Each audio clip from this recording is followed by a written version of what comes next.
Hey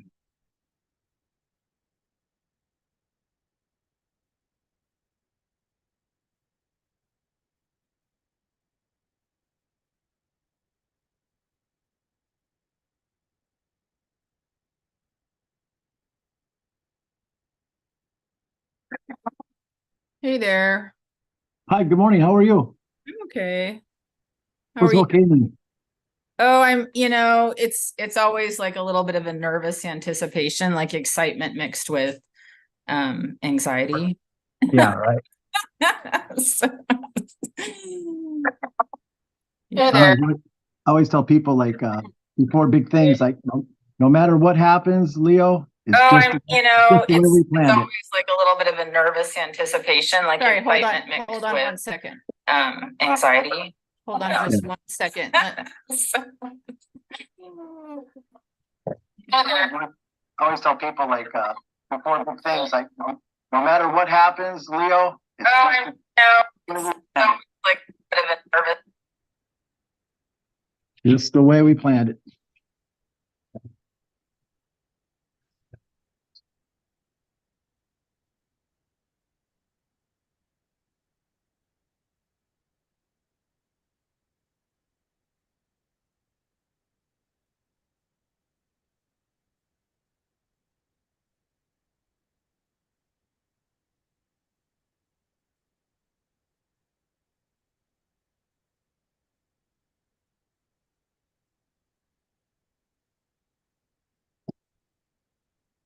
Hey,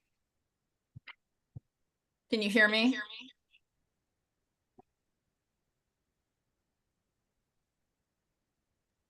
Yeah, You can hear me? yeah, there's an echo. Yeah, I don't know what to do about that. I'm gonna try to figure it out. So we have about 1 minute before we start. Um,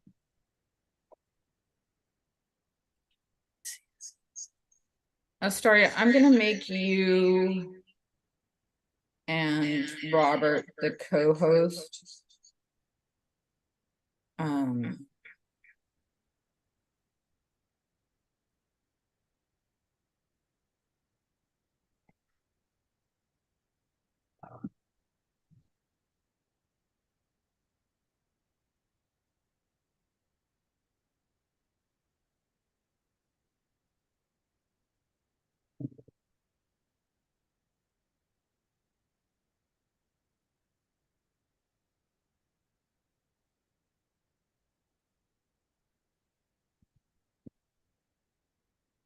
okay, can you hear me? Yes. Okay, you guys are now co-hosts. And I'm gonna go ahead and start the meeting, but I'm starting it from my iPad, so it's not great.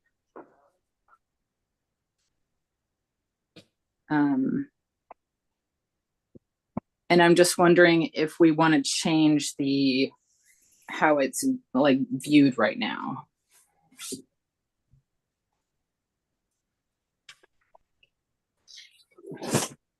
Can anyone change that? I don't know how you have that set up, but I think the traditional method is a little better. You can see a bigger image Okay. of the person. All right. Well, we'll try to fix that in the next few minutes, but let's welcome everyone and get started. Does that sound good? And I'll try to figure out the settings for the room as far as the view. Okay. Yeah. Yep. If anybody can help Leo with that. Okay. So why don't we go ahead and start? And I'll let everyone in.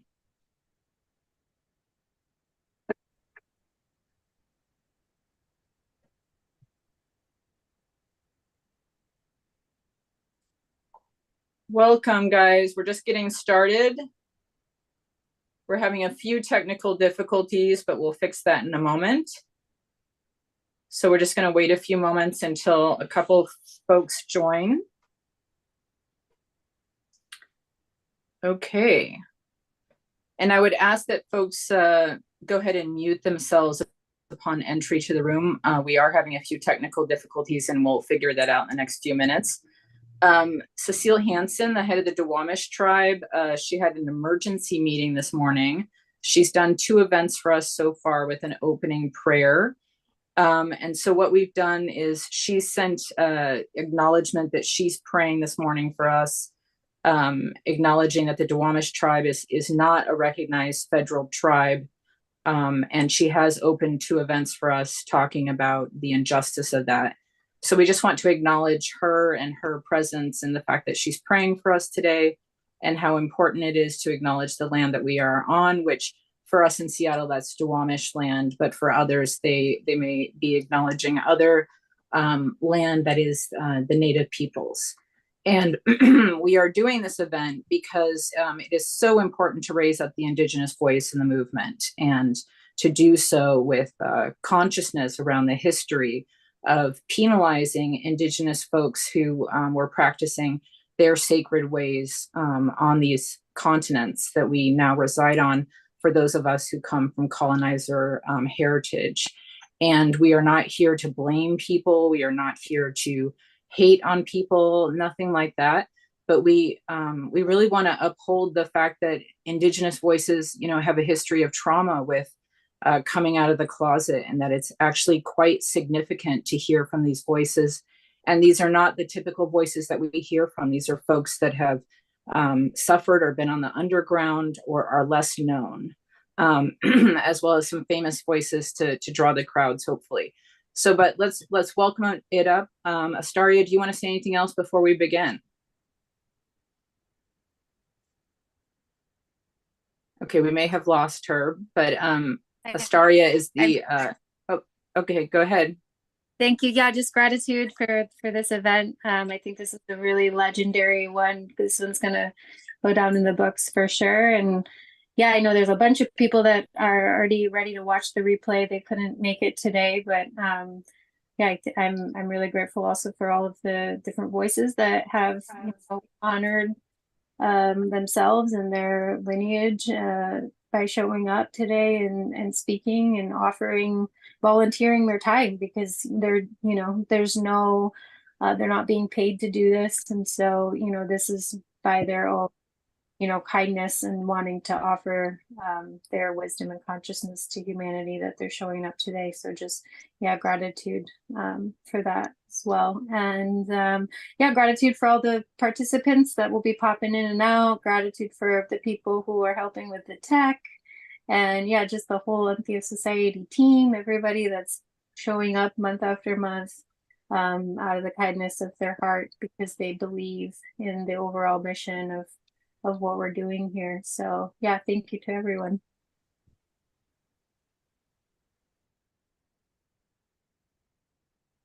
Okay, Robert Satayakam is our first moderator, and he's an Adaptwa board member, and we're so grateful to hear from him. And take it away, Robert, it's your hour. Good morning. Can you hear me all right? Yes, we can. Oh, you can. Well, I want to say good morning to our Holy Hoop, our Sacred Circle, the relatives that are in attendance right now, and the ones that'll be joining us. I just want to thank our Creator, and extend that gratitude out, and where generosity comes from for this day, this morning, and to be on the Creator's wake-up list. And these elements, the air and the fire and our breath, and most of all, this earth medicine water.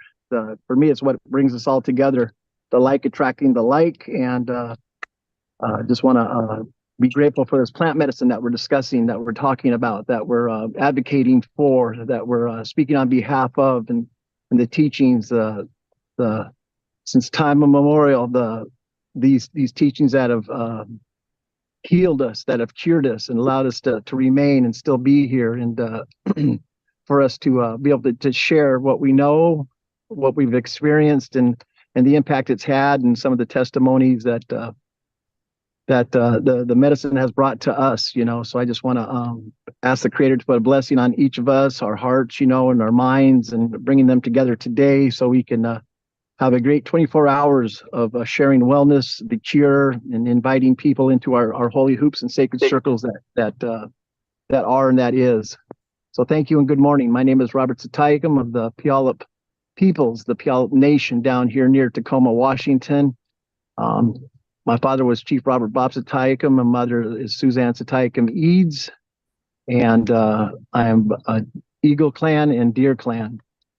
And again, I just want to thank you, Leo, and everybody who's put this together for us to share. I just really don't know where to start, but maybe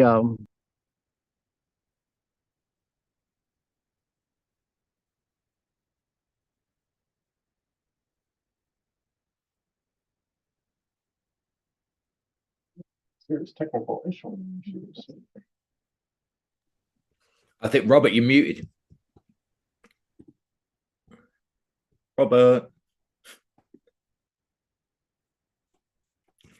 I wonder if we lost him momentarily. I tried to. can you hear me now? Oh, that's better. Yeah. A lot better. Hey, there you are. So at any rate, it just feels good to be advocating with these others here today. I'm excited about the other speakers that will be coming on and sharing their knowledge and their teachings from the jungles, the mountains, the plains, and how plant medicine on all levels have improved lives, healed lives, created wellness, and most of all, the cure instead of the side effects and supporting the pharmaceutical industrial complex. And so I'll be going into the ceremony tonight a little bit later on here, working with the ayahuasca and helping myself and helping others, and just getting those blessings from that altar tonight. And so I'm not sure exactly how you want me to moderate this one, Leo, but is there anything maybe special that I should be sharing from? I'm an advocate of water, really, and I don't know if you can turn your camera on. Is my camera not on? Let me see. How do we see here? It's a little video camera, Robert.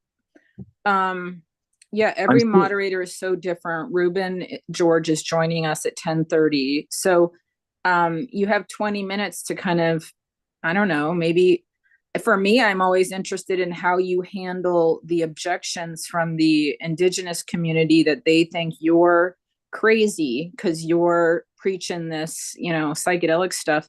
And I think they associate it, and I'm generalizing, with Burning Man stuff. And maybe they think you're off your rocker. Yeah, well, who don't? I voted for Faye Spotted Eagle back in the day. People thought I was really crazy about that. So it's yeah, that's kind of a carryover from yesterday, isn't it? Where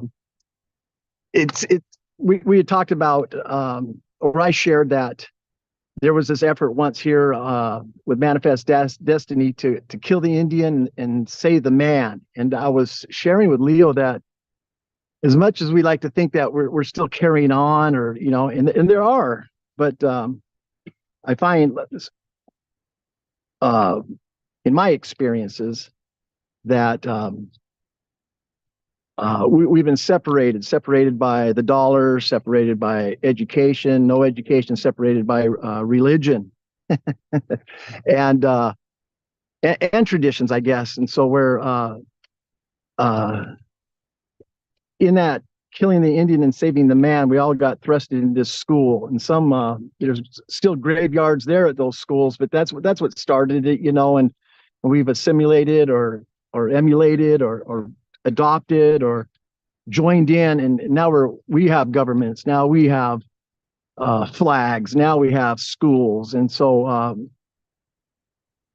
through this schooling, and the propaganda that is America, the love of riches, is that this word psychedelics really has an impact on people's and their impressions, their interpretations, and the propaganda that it's hippie stuff. It's not our way. We always find out that seems to be like a common saying in Indian country, is that it's not my way. And it's like, praying.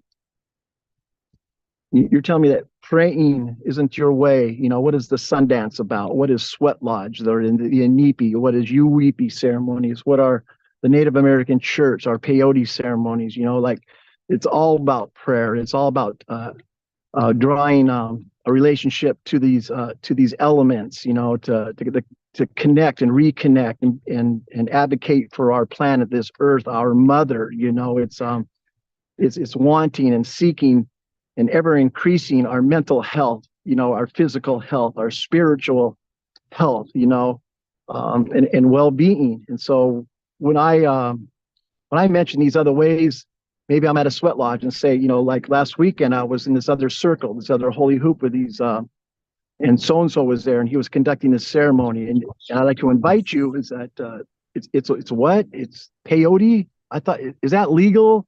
Or hey, I'm in recovery, and it'll show up on my my P test or something. I don't want to get fired. And so there's all these reasons, excuses for people have picked up, adopted, and used to protect themselves, so to speak, from the cure, from the healing, from being introduced to a better way of life, to a better life, to help their own selves advocate and be and participate and contribute in their own well-being, in their own wellness, in their own healing, in their own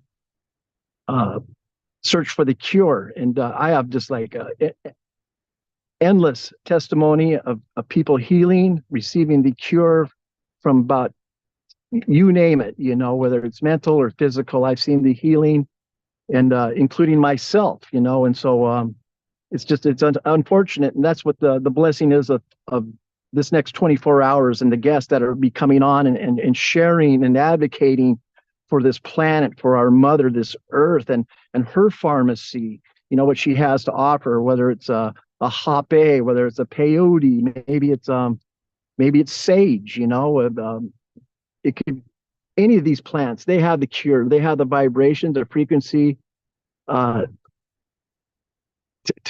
heal us, that we are, basically plant people, and as Indigenous people, and the relationships that we have established, and being in communion with nature, with our planet, and the gratitude and the prayers and the offerings that we give when we go to the harvest, our medicines, we are the beneficiaries. They're glad that we're there in the forest. They're glad that we're out there in the jungles, wherever it is that we're harvesting our medicines, because we're there in prayer. We are there for ourselves and the others, the 7 generations that got us on our knees to harvest the medicines, or to get in the water to do the medicines, and the 7 generations that are coming behind us, and so we are the chosen ones. And it's this time now, that hopefully, well, not hopefully, it's happening, and I believe that we're going to have testimony that this state here is going to legalize the psilocybin, this way of life, and we're going to see the benefits here. We're going to see our children and our family members and our relations and relatives heal and get better once they're introduced and use these medicines. My mother went down a hellish hole with being prescribed and taking these drugs. We have a clinic, and we see people in those white robes or those white jackets, those meat cutter jackets, and we just like, here's my authority, here's my common sense. You tell me what I need to do, and here, take these pills for the next 30 days, and there's no follow-up, but side effects. And they gave her more pills for a side effect, and created another side effect, and they gave her more pills. And finally I said, Mom, I'm going to take you to my garden and introduce you to these plant people. And we sat there, and I said, just listen to them. Ask something, ask anything. They will respond. They will give you a feeling. And then probably the following weekend, I found myself in a holy hoop of ayahuasca. And that evening, sitting next to her, I ingested my medicine that they gave me. And then the woman came over and handed this cup to my mother. And I was like so excited, so happy for her. that she was ever increasing. She was going to try something new, something beyond what she knew. She had the faith in this medicine. She's seen what it done in my life and for my life. But when she drank it, she drank this cup of ayahuasca, and I'm looking at her, and I'm just like, there we go, Mom. It's good. And all of a sudden, it jumped out and back into the cup.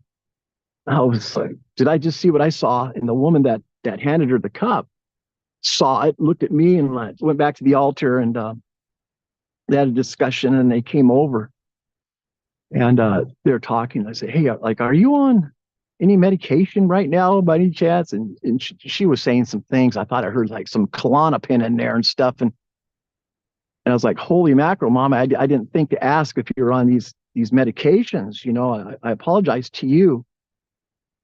But I was so grateful for what I experienced and what I saw, that the intellect that is the mycelium, or whatever the vibration is from earth, that these plants are connected to, the intelligence of that medicine, to literally have jumped out of her mouth and back into the cup, saying, that this is not the person, this is not the time or the place for this person to ingest this medicine. It will not be good, and her and I spoke about that on our last visit, about that, when I told her I was going to be coming on into this conversation, and we had a laugh. But since then, she had gotten off those heavy hitters and found herself back into that holy hoop, and has indigested the ayahuasca, and is a firm believer in it, is the beneficiary of the divinity of this vine and leaves that created that brew for her, and so she said to tell everybody hi, and that she's thankful that her son is on this healing path and able to advocate for these plant medicines, and so that's just one of the gazillion stories I have, of how this plant medicine works, and it for me, I conduct ceremonies. I am what they call like a roadman, not like a roadman, but they call me a roadman.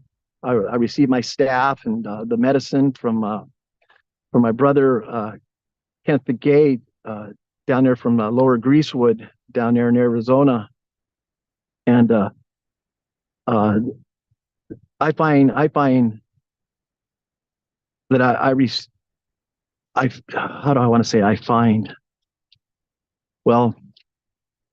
comfort and safety, healings and cure, joy, happiness, confidence, self-esteem. These things that we're here to come to this realm, or this planet, or this school, to learn and to experience, at least before we go home, joy and happiness and peace and confidence or self-esteem, and to be able to sit there and offer the peoples the teas and the cactus, the medicine itself, and see the transformation where they come into this the teepee, this holy hoop. They come in, and it's the triage, and the diagnosis. The medicine starts working on the people right away when they pick up the tobacco and start their prayer, and we come for a family or for a patient that sits under this one of the main poles of a teepee, the loved pole. And so we focus our prayers for their healing, for their wants, for their cure, for what their discomforts or dysfunctions or diseases that they're experiencing. And through a night of prayer, through song, through meditation, through listening to the fire, to the earth we're sitting on, the aromas and the scents of the cedar, our breath, how we blessing ourselves up, and then the medicine itself and the love, at that first half of the night until that water comes in, that triage is being applied, that all hands are on deck, diagnosing, stopping the hemorrhaging of this disease, stopping the flow of discomfort in our lives, in our situations that we came to meditate in. And then by that, as we go into the evening time, into the main smoke time, the songs and the prayers are shared and felt, we come to that morning water time, just before the daybreak, and the woman, the female, the moms, the grandmas, the auntie, the sister, the daughter brings in that water. The female brings in that water. And then that holy time, that holy moment, is so sacred, so tender, so divine, so respectful, so peaceful and tranquil. To have worked all night in prayer, to have created such a thirst for a healing, to have set a night of uncomfortable, your back pains, our butt pains, our knee pains that come with sitting all night long in these ceremonies for a healing. That water comes in. It's like that's the time we know that whatever the situation has been remedied, is being solved, and is being healed and cured. And to hear that the mother or the grandmother, or to hear the woman pray, express herself, introduce herself, and then pray for the water for us,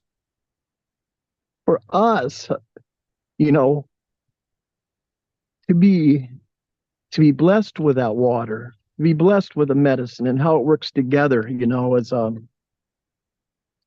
is experience the divinity, to experience the reason that we have come, the reason that we have been birthed to be a part of something so miraculous, and to carry that testimony and to feel and our own hurts and our own aches and our own pains, our own situations being remedied with a simple sip of the water, with our respect that we had for ourselves and for the patient and for the medicine and for the ways of it, and it's a beautiful way of life and a beautiful way to live life, and that's why I advocate for this medicine so much. It's ever increasing. I look for the divinity and the divine in the way that the Creator has put together this planet, the tree people, how they can live amongst each other. Their differences are their similarities. How they sway in the breeze, how they do not fight, how the bushes don't fight with other people. How it's all in synchronicity, how it's all in beauty. And we are of that. And so I picked up this medicine way of life. I'm the how did I want to say it? Kind of escaped me here for a second. How did I want to say that?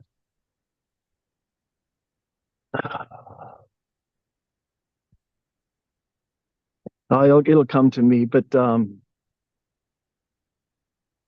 did I want to say that part? I was thinking about what you said there, that being crazy or looked at as a kind of, that this isn't our way. I lost it. I lost that train of thought for a second. I apologize to you, and but this is I need that for the next part. At any rate, I'm really happy to be here and share this way of my life and how I live it, and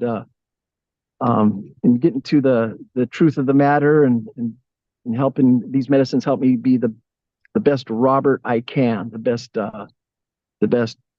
dad I can be, the best great grandfather and grandfather, uncle, husband, friend, son, and I owe it all to these the plant life, the plant people, these plant medicines, and I use them daily, and so maybe that if that's crazy, then I'm a crazy person, but it brings me to the truth,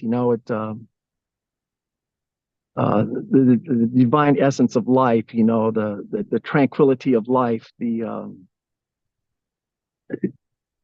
it stops whatever I'm experiencing out here. It sets aside the roads and the freeways, the traffics, the bad foods, the bad attitudes, and it's just it's an escape. It's an escape into the whole reason I'm here, and I'm just really grateful to be part of this morning and to share my time too with Ruben and these others that'll be coming on. And so I'm still trying to figure out what I was going to say back there a second ago, but at any rate, it'll come to me. So maybe there's something else that you can say, Leo, to help me move along here. I don't know. I'm not sure if I went on the right path for being a moderator. Who knows? Who knows? Last time I was moderating, I got the thing. I was like, I talked the whole time, and I was like, moderate and moderation. And so You're that's funny. what You're funny. I love your sense of humor. I was. Oh, well, thank you I very love your much. sense of humor. So Ruben is joining us at 10:30. So that's like in 2 minutes. Perfect. But I think people, like, my experience with you is that people have to like digest, like you drop some pretty, heavy, deep concepts. Like when you talk about dis-ease, like how disease is like a dissing, like that there's a portion of our ease that's off, with dis-ease, that we're not at ease. And what does it mean to be like at ease? Yes. So sometimes I've struggled with like organizing Native people because, there's this concept of Indian time. I'm not sure if you're familiar with this. Yeah. Okay. I think it's Hawaiian too, or whatever, but it's this whole like non-linear concept of time where, the seasons change and someone might show up at a different hour, or they might, and to interpret that almost like as a language or a way of life, like, stop stressing, man. Like, I feel like Rastas have the same kind of perspective, which is like, you're losing a lot of your cool obsessing over the Western time clock. And it's like, yeah, but I'm trying to organize an event, So, Yeah, people believe what they read or what they hear. Like, so I go to school and I hear something like that, then it becomes a belief instead of like a lesson or something I was exposed to. It's not the way of life, right? So and nobody wants to be wrong or be called a dummy or be a fool unless you're at a comedy show and you get called up on the stage to participate and okay, I'm part of the joke, but nobody wants to be the joke. Yet I'd say the majority of the population on this planet is part of the joke. We've been to school, we've all learned ABCs and 1, 2, 3s and believe in it like we believe in time, and there is no such thing as time. This is, we are here, and this is the moment. This is why I travel and work with the medicines, is to get to this moment, this precious present, the precious gift of life called the present, being here, being now, not worrying and getting anxiety about what I'm going to do in 5 minutes or 5 days or 5 weeks, and not concerned about what I did five days ago or 5 years ago, but to be here in the now, to be the gift, to speak some truth, to be truthful with myself, be truthful to myself, and find ease and comfort in that, and to be able to speak it, and I've been accused of being that crazy or an idiot or those bad things of the vitriol. In 2016, I was that faithless elector of Washington State and voted for Faith Spotted Eagle and Winona LaDuke. That was 8 years ago or so. Think about where this so-called country or where we would be as a whole, that people would be more exposed to the indigenous way of life, the cadence of our life, how we life with life, how we take our cues from nature. We don't start like the bear's still sleeping. So there's certain things we do and we don't do while the bear sleeps. The lightning hasn't struck, we haven't had the first lightning strike the ground yet. So we're still waiting for that, for our other ceremonies. We listen. We be quiet and listen, and learn from our mother, the earth, this planet, this school, and respect, and these things will teach us. Yeah, from this, I'm looking at these plants all around me right now, and how and what they're saying, are evergreen, this cedar, and just these teachings that are all around us all the time, but we're like, but with that dysfunction and the dis-ease and the discomforts comes the disillusion, of like energy. I got to pay an energy bill. What, like some companies making energy or something, or power bill. Somebody's making power. I was like, it's all free. Energy is free. Power is free. This rain that's falling is a gift of life. I didn't earn it, but it's a gift and it's free. I'm living on this planet. I didn't earn it, but here I am on this earth, this breath, this air I'm taking. I didn't earn it, yet it's still a gift to me. I respect that. I'm very grateful for these things. With my last breath, I'm going to wish I had another one. But I'm enjoying my gift while I have it. Every breath is a gift and an opportunity to explain to others, and invite others to this. Hey, expand your life, expand your heart, expand your love, care, generosity, gratitude. These things are, people love to feel it. Whether, a lot of people forget those good feelings. They're fleeting moments. Sometimes they're confused with like receiving a gift or something, or getting some gold or something. That makes them feel good. That's the dis-ease. That's the dysfunction. And so just to live a good, simple life. And be grateful for what you have, and always giving. Always giving, because it's always coming. It's always coming. So maybe Ruben's about ready to join us and offer what he has. But whoever's listening, if they're new listeners, if you have an opportunity, that's just how the universe is nudging you. It's like, get in there, with these plant medicines and help your situation, because everybody on this conversation, everybody that will be coming into your conversation is experiencing a situation. Nobody's exempt. And like we all have situations, we all got belly buttons. And so if you need to reach under your shirt and feel your belly button, like, oh yeah, so like, I need to get reconnected. How did I get disconnected? And so I know what I was going to say a little bit earlier that stumped me, is that these are the peoples, these trees, these plants, the animals, the fish, the birds, they're the peoples, and we're the humans. And so we're at this school level, and remembering to remember, and doing what we can to become to become the peoples, right? People of the water. We are salmon people, and so we want to get to that point again where we're the peoples, at least that's how I heard it. And as an Indigenous person, that's how I feel. I'm doing these things, these paths, with earth, with this air, with this fire in the sky, and with this water, finding my way back to peace, to be with the people, that agreement that we had, because we were going to be the food at one time for the elk, for the salmon, for the eagle, for these different critters, and but we came to an agreement.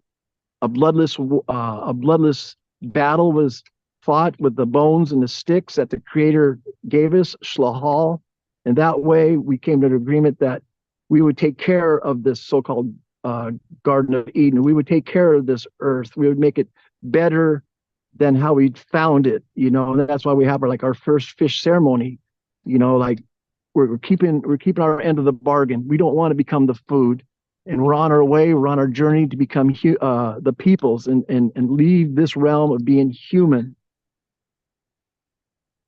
and to become the peoples. And that's why I'm here today. And that's really the message I think I wanted to say, is that that everybody that comes on, we're all on this journey to become peoples, and be reminded of that. And that's where the belly button comes in. Hey, we were once connected to our mother until the system came in, till he came in and cut that umbilical cord, instead of letting my mom rest, and letting that world I lived in, that intellect of the placenta, of the afterbirth, for that intelligence to come through the cord and serve its purpose, and give me those faculties that I had inside my mother, and so until he come along and cut that, until the system come along and cut that, until religion and banking and these things like the military comes along and cuts these things, it's very difficult to remember. So this plant medicine helps me with my divinity, my essence, to find my way back, to be connected to this mother, this earth, and its relatives and relations, to heal myself and my traumas and what hurts me and bothers me. I find great comfort when I am with any and all plant medicines. I think that's my message for the circle today. Ugh. Out here in my backyard. Aho, thank you, Robert. Thank you so much. And Ruben has joined us, so maybe Robert, you can kind of encourage Ruben to be part of a conversation between the two of you, or however you guys want to take it. Welcome, Ruben. We're very excited to hear about the work you're doing in British Columbia. Hey, good to hear you again, Robert. It's always good to hear hear you too. It's always good to hear you. I know you're friends with my kid's mother, Deborah Parker from Tulalip. Yeah. What a wonderful woman she is. It's good to see you. We're still friends. We have kids together, so we respect each other and talk once in a while. She's awesome. I support her. Oh, I support you too, man. I love the work that you do and how you do it, and how you're just being out front with a lot of good things and moving the ball forward for the peoples, for the clans, and it's just brother. It's good to be in the same room with you. All right, thank you. So I'm gonna slide the drum over to you, roll it over to you. You know, I spoke for about a half an hour, and I know you have a message and a lot of good medicine to share too. So I'm just gonna kind of quiet it up and say all my relations and roll the drum over to you, brother. Okay, brother. Thank you very much. Oh, my name's Scaloose. My traditional name's Scaloose. I'm from Tsleil-Waututh Nation. That's just in Vancouver here on the North Shore. It's right in front of me is the water and under a mountain, and we have a bear problem. They came out of hibernation a little bit and caused havoc a little bit, but it's weird because we have coyotes and bears and skunks and raccoons, but we're only I'm literally 15 minutes from downtown Vancouver. And so it's a unique sort of city and 2 million people here, and it's still like that. But I'm a family therapist, but I haven't really practiced for about 13 years. I've been stopping a pipeline up here for Tsleil-Waututh Nation. It's called formerly the Kinder Morgan pipeline, but now it's the Trans Mountain pipeline, and we did a 1,200-page assessment. We did spill analysis, a clean analysis. We did multiple economic studies. We did an air quality test. We went to Federal Court of Appeal twice, and all this was based on Tsleil-Waututh Nation law. If we look at Coast Salish law, it's like truth, family, health, and culture. That's Coast Salish law. Under that is all the fundamentals of humanity, of love, honor, respect, dignity, pride, compassion, understanding, truth, knowledge, wisdom, courage, and bravery. Those are the fundamentals about how we're supposed to raise our kids and grow our community and do all this work. And so we've been successful at it, but the government owns it. So when we went to court, the court system's just a branch of Canada. So when we submitted our evidence, for example, or we gave our economic analysis, and the judges said, "You're right, Canada's wrong, but we're going to still side with the best interest of Canada." So anyway, I still do that, but and I still do a little bit of therapy here and there, and I consult in business. We started up here in Canada. We started a hydrogen company, and we're just starting to take off. We're just starting to do good. Organization you might know, Robert, is ACES, American Indian Science and Engineering. We're just about to work with them a little bit to get some First Nation and tribal employees working with us. But what we want to do is get remote villages in Canada off of diesel. And some villages spend 20 million a year on diesel, and we want to convert them to hydrogen. So yeah, and it's green hydrogen. We work with we work with green hydrogen, so it's not fossil fuel based. It's all green. But the other work that we've been doing for about 3 years is working with psychedelics. And we do in our ceremonies. I'm a Sundance chief. is we bring ourselves to a self-induced higher state of spiritual consciousness. We experience a little bit of heaven. So how we do things different with the psychedelics is that before you come to a ceremony that you're going to experience a little bit of heaven, we teach you things.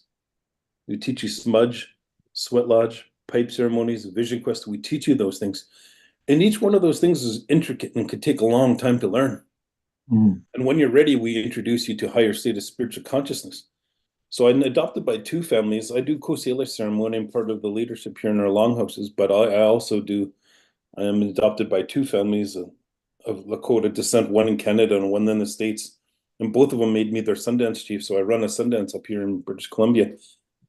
But I used to say, because one of the Sundances has peyote, not involved with the ceremony, but the Society of the Sundance has it at different times, peyote.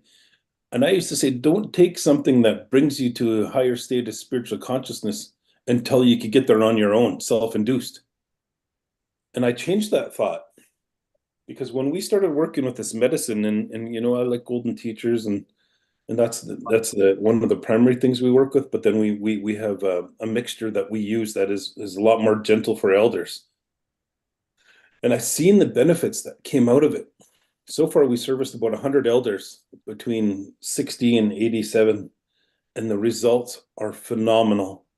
And these are elders that went to residential school, and they're suffering. Like, there's no nice way of saying what Canada did to the people here, the First Nation people here. My mom, my two older brothers, mainly my mom, she witnessed little kids being murdered and raped and all these horrible things, like murdered for real.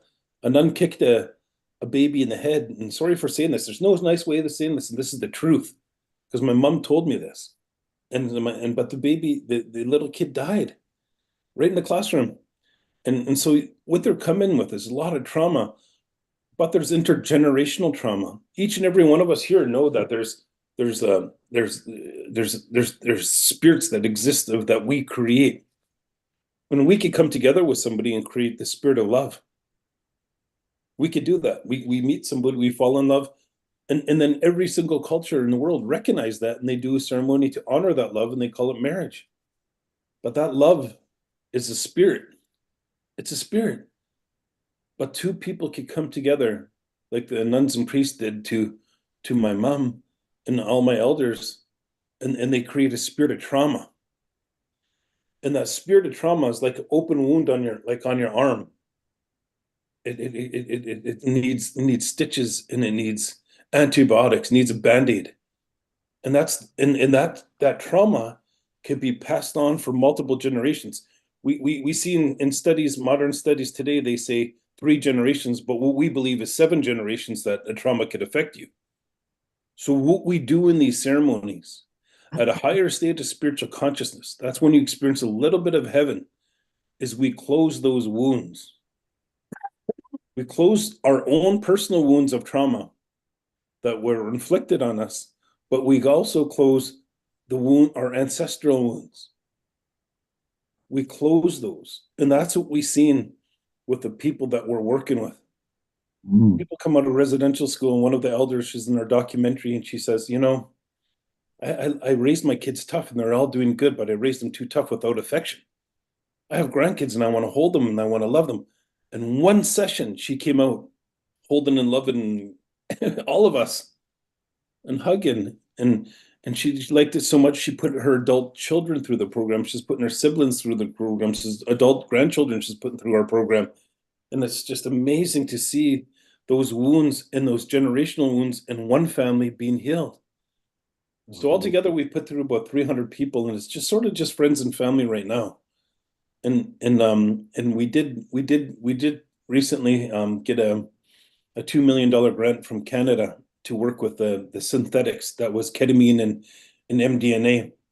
So our first cohort just finished, and I'm going to work on the second cohort of a group that we're going to put through our program in February 8th, 9th, and 10th. And it's this is what's needed. And so what I said in the beginning, when you come to ceremony and You come, you first you learn smudge, you learn sweats, you learn pipe ceremonies, you learn vision quest. Then we introduce you to Sundance. That's how it's supposed to be. But what we're doing here for some people with no spiritual experience is we're giving them a spiritual experience of a higher state of spiritual consciousness. So our integration is those things that they should have learned before they took that medicine. So all those lessons and teachings that come around smudge, we teach that. Smudge is simple. Every culture around the world, and I was lucky enough to travel all around the world, Australia and South America, everywhere. And I was lucky enough to pray with people, and they do things the same. They use fire, earth, water, and sky in their ceremony. And they put any of those two elements together with intention, a spirit could be born out of that. So when they light a smudge, that's a fire element and an earth element, put it together, the smoke comes out of it, but with intention, that's a spirit. With intention, that's a spirit. And that's what we teach about smudge, to help them to understand that that's a tool that they could use when things are a problem, and even go further than that. If you know and start to understand the characteristics of sage or lavender, lavender's love. What does it represent? What does it mean? What kind of spirit does it carry with it? And we even teach those things.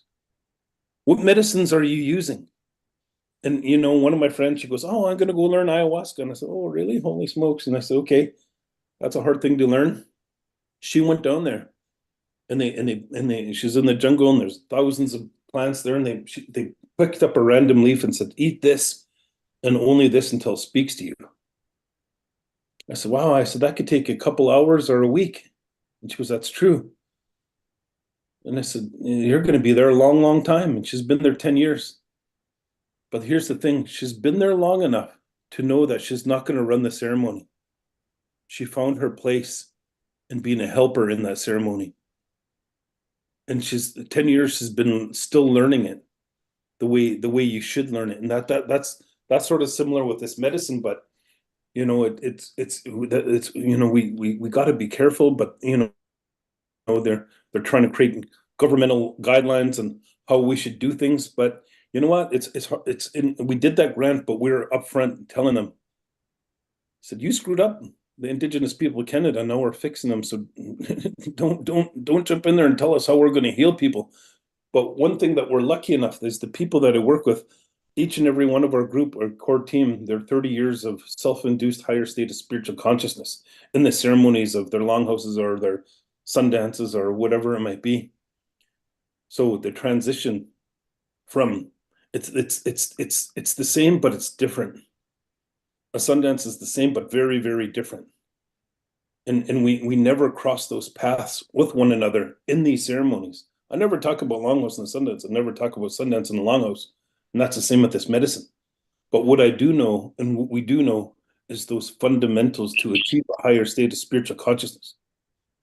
And that's what we do. And I'm pretty excited about it, and we're being very, very, very careful.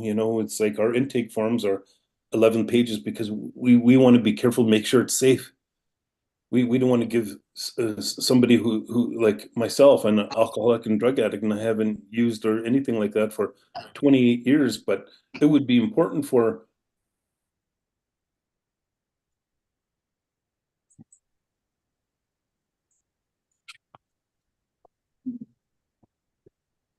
We lost your sound.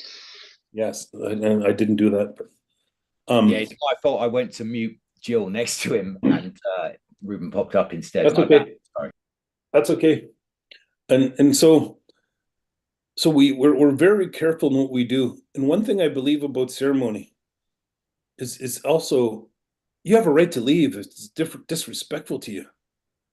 You have a right to leave. You never have to stay in the ceremony. Another thing too is you should always leave a ceremony feeling joyous. The way we conduct and run, and even for example, funerals, that's about uplifting the people. That's what it's about. You should leave every single ceremony feeling better. And I know sometimes in these ceremonies, you're gonna see something. And a lot of the times when you're in the ceremonies, when you're approaching a higher state of spiritual consciousness, which there's multiple different levels. But for example, you might see your spirit of trauma.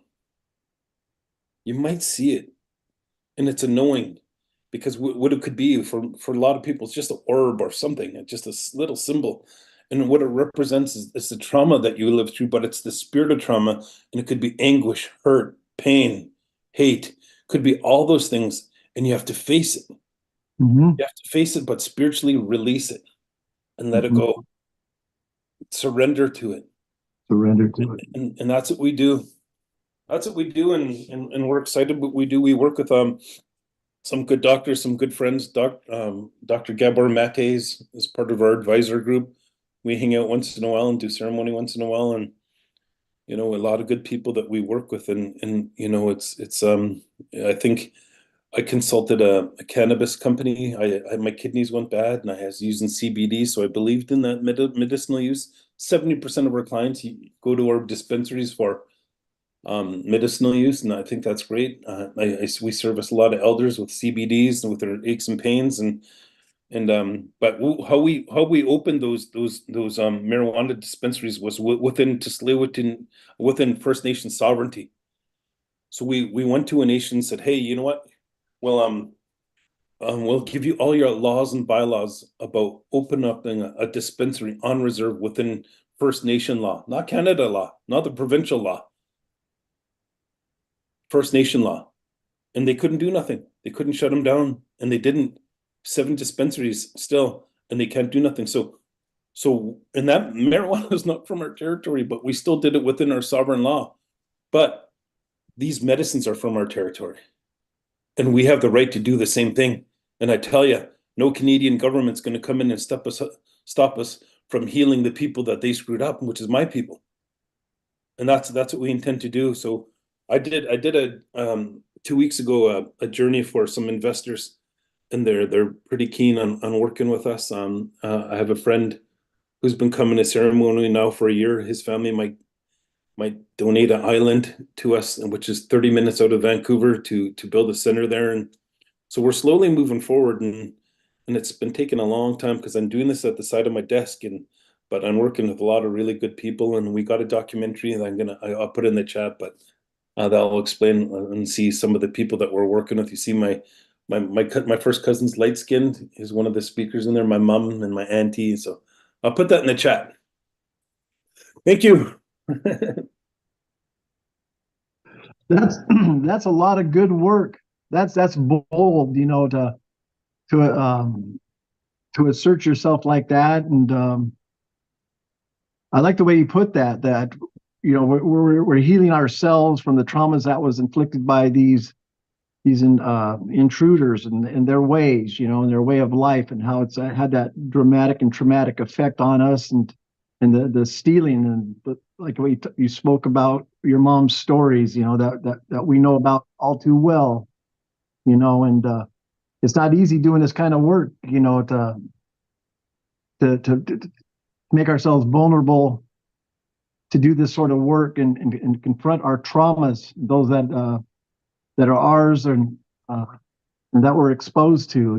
It's but we have seven generations that are coming up, that are following us, and we have our own. I'm a great grandfather now, and so I have a lot of my own blood watching what I do and how I do it, and to explain what I do, and to encourage them to pick it up for themselves and learn from themselves too. So I really appreciate you, what you're doing and what you're saying, and how you shared it, and the way that you presented it, brother. It's an honor to walk with you, and I look forward.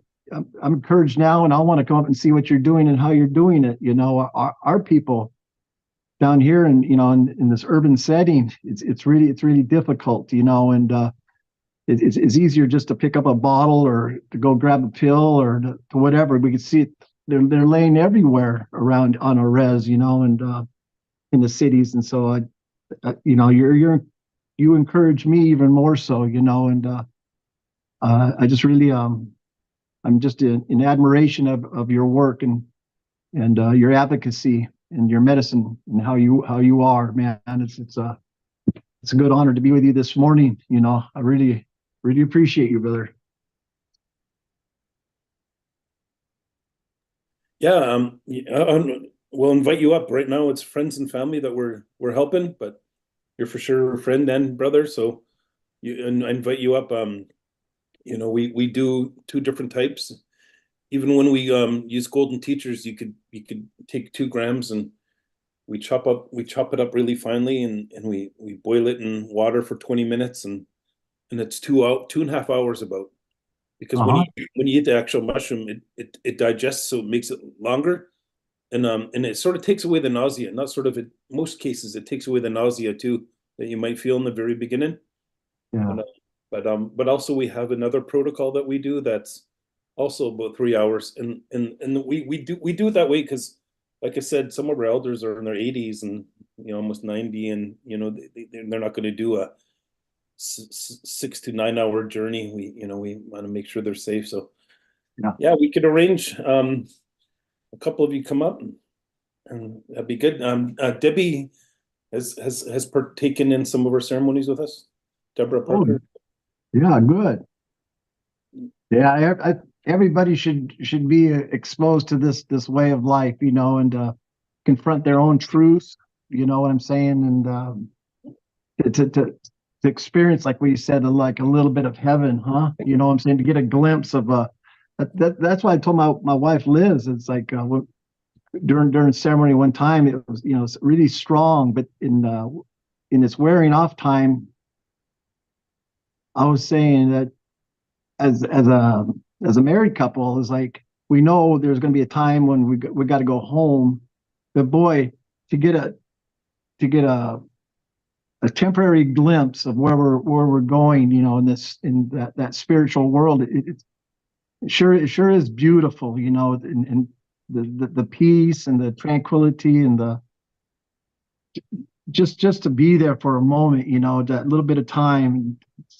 It's good to know where we're going, and we can share these spiritual experiences like that together, and the beauty and the beauty way of these plant medicines, So, yeah, I look forward to sitting with you and learning more uh, and increasing our brotherhood and our relationship, So thank you for your invitation. I'll one of these days, sooner than later, I'll make my way up that way.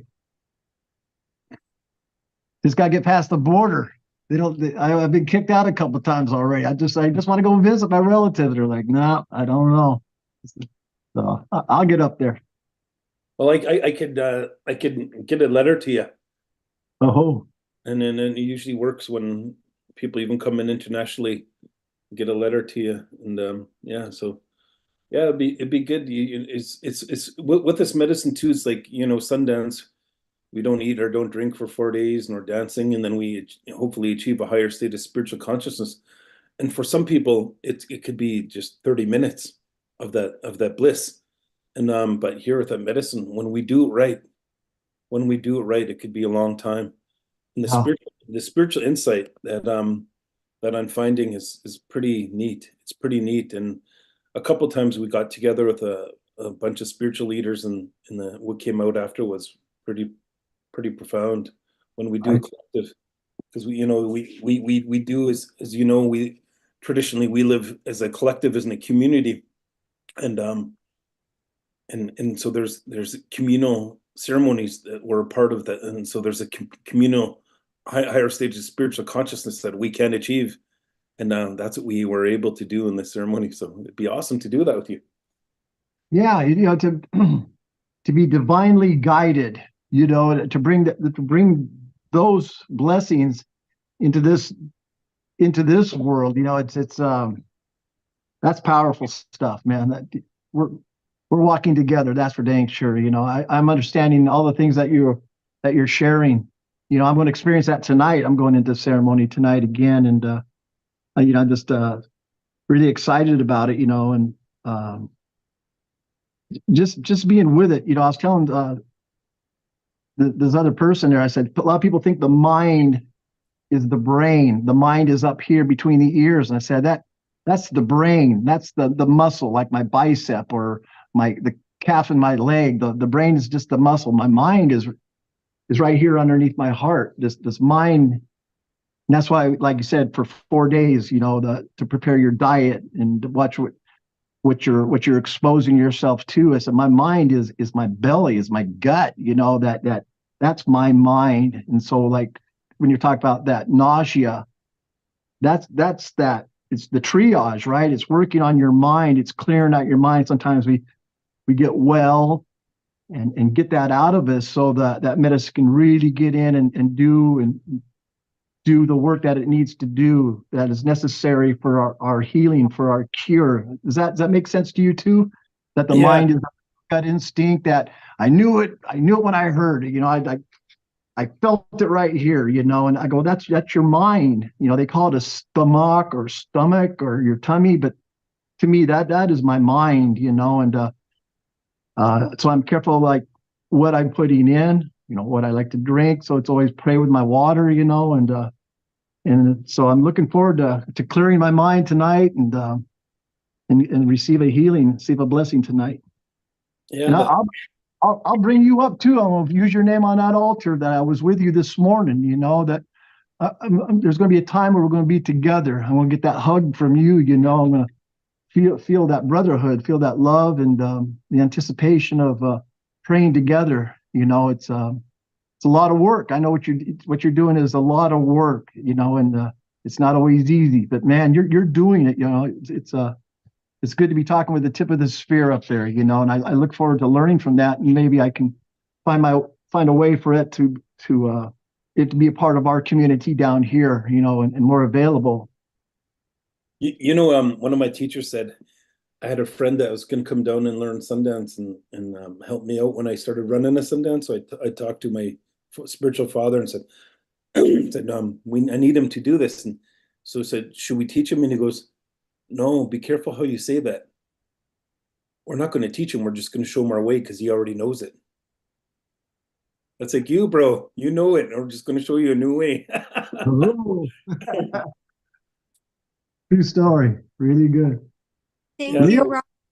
Thank you, Ruben. I just wanted to give a moment for Roberta to ask a question. She's had her hand up for a while. And then we have Carlos in the room too. So if you want to share, Roberta, and then maybe if Ruben and Robert have any closing moments, then we can pass it over to Carlos. Hi, my name is Roberta Robles. Right now I'm in Camas, Washington, on the ancestral land of the Chinook. I grew up on the Oregon coast near the tribes of Sayusla, Umpqua, and Coquille, who have been recently federally recognized. So they are like new tribes from the people who were already were there. Anyways, how do I bring to help have this conversation in the Southern Oregon Coastal Tribe?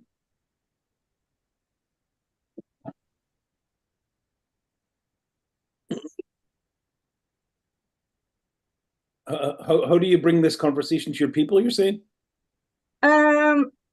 I am not enrolled in that tribe, but I did receive mushroom medicine from the tribe and work with them on permaculture, terraculturing. So I received mushrooms from them originally, but they don't want to have this conversation like about their use. And maybe now is not a good time, but I am looking forward to watching your movie and seeing how that resonates. So thank you for being here. Yeah, I think that's a start for us. Is right now, unfortunately, we're not servicing outside of friends and families so far. And because we're not equipped for it. We want things to be done right. Even the grant that we're using is a lot of people that we are working with. But happy to talk with anyone though. And just in something like this, there's 13 nations up here in Canada waiting to do this. We have 3 of the bigger Indigenous organizations here in Vancouver that are waiting to do this, and so it's just, and that's just from word of mouth. That's chief and councils contacting us and saying, hey, we want to know about this. We want to help our people heal. And So we have a long waiting list, but we're for sure happy to talk like this and uh, and we Well, I'm looking forward to watching the meeting and wishing you all the best. Thank you. thank you. Do you want me to go first, Robert, in closing remarks, or do you want to go first? I just what is the documentary? What is the name of the? You have a documentary coming out? Yeah, it's called Medicine. I put it in the chat. Oh, I don't see nothing. Okay, I'll look forward to that. Here, That's I put it in private message to you too. Okay, God bless, Creator bless you. Well, I just want to say I'll close it out, and I'll turn my time again over to you to close it out. I just want to thank this Holy Hoop, the Sacred Circle, the facilitators, the people that began it, and I just ask Creator to put a blessing on everybody who's that's coming to this circle, the people that'll be listening to it with open minds and open hearts, and the advocacy work. Thank you, Leo, and everybody else that created this morning circle. I just want to say, walk in beauty. Just walk in beauty. Oh, all my relations. Thank you, Robert, and looking forward to actually praying with each other. And I always knew your work. Debbie, I always spoke so highly of you before I met you, and I'm glad you're still doing amazing work. So, but when Roberta asked the question, when I do end up talking to some of our First Nation leadership up here, and even some tribes down there I've spoken to, and some leadership down that way in Coast Salish territory. The bottom line is, like, why not? Why not love your kids more? Why not love your wife more or your husband more? Why not love your life more? Why not? What we do is with those fundamentals of humanity, love and honor and respect and all those things that I mentioned before. It's sort of like we put on a very tip of a needle that little prayer of all those things, and we put it inside the soul of the spirit of the people that we're working with. And because the reason why we put it in the centers, in the sweat lodge or longhouse, wherever you might pray, when you're comfortable, your spirit could expand to the size of the room. It can, and it holds it in there like in a sweat. It holds your spirit there. And when it expands, it starts to push things out, and you have a heartbeat, so it can push it out over and over and over again. So you might have trauma on your head, and your spirit will keep pushing it and pushing it. Then it'll shrink and shrink and shrink, and then hopefully go away. But it doesn't really go away, because it's like those open wounds that I talked about.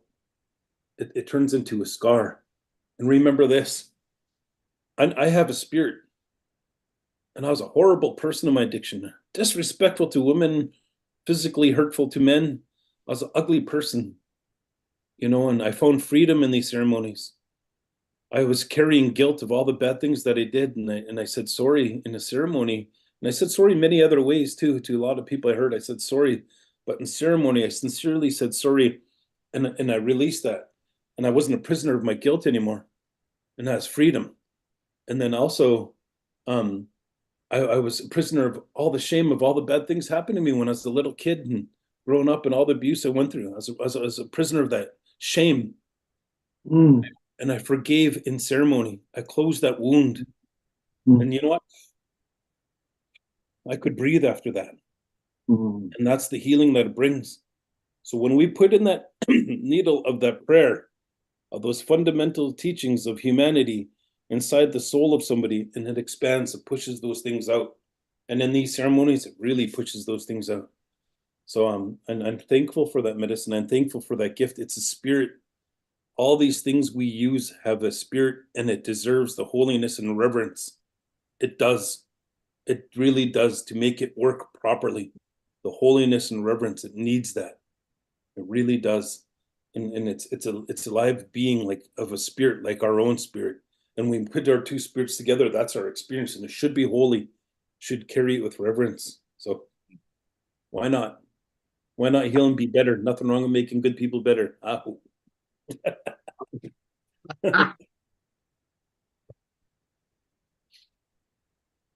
That's beautiful, Ruben. That's beautiful, brother.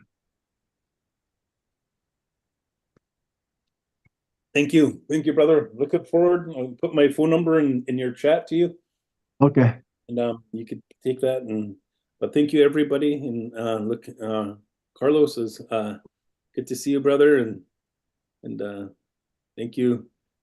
Good to Leo. see you. Thank you. Right on. Let's welcome Carlos to the stage and give a big thanks to Robert and to Ruben. We thank you so much for starting us off in our first hour. We're now moving into our second hour. And Carlos, take it away. The stage is yours. Thank you. Thank you. First of all, I want to recognize Robert, Ruben, and unfortunately, I just joined at the end here, so I didn't get to hear much of your story. But I want to just take a moment and recognize the beauty of your own story, Ruben. I've had a chance to meet you before. The uniqueness of your story, and just what it means for humanity. And so, thank you for sharing that today. You know, before joining here, I was running around and doing work and getting out some emails and preparing for this. And my brain right now is a little bit of Western brain mode where I'm just, you know, trying to slice things up into small pieces and make sense and reorient them and reposition them. And I want to just take a moment and I'm going to breathe and invite you all to join me. And and just welcome in spirit. I find spirit in stillness, and that's where I feel like I most speak from my heart and my connection to spirit. So I'm going to just take 30 seconds here and then I'll proceed. So thank you for your patience with me as I ground myself.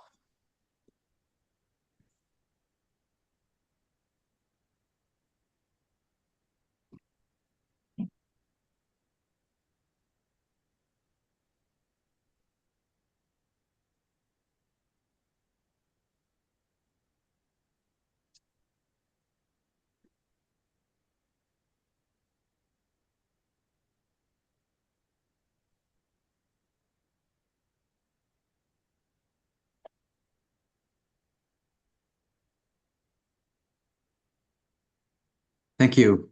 My prayer was that that I walk in the best way that I can in this journey. This issue of what it means to be Indigenous means a lot of different things to a lot of different people, and there's a lot of pain in the world around this. My prayer is that I do this journey in a way that doesn't offend anyone. If I do, I seek your forgiveness and patience with me. I'm on my path, but I'm far from the end of my path. Perhaps I'll never get there, but I'll always be on it from here forward. I also pray that I can connect with some or all of you in some way, that I may touch you with my story and my words. And my plan today is to take 30 minutes or so, maybe 20 minutes, 25 minutes, and try to leave 20 minutes at the end. I really enjoy the engagement part of people and being challenged with questions and challenging back, but also building relations with people through the question answer process. So my hope is that I can leave 20 minutes at least at the end for that. I want to give gratitude, obviously, to this creation, the Great Mother, for giving us this space, this opportunity, this breath, this life.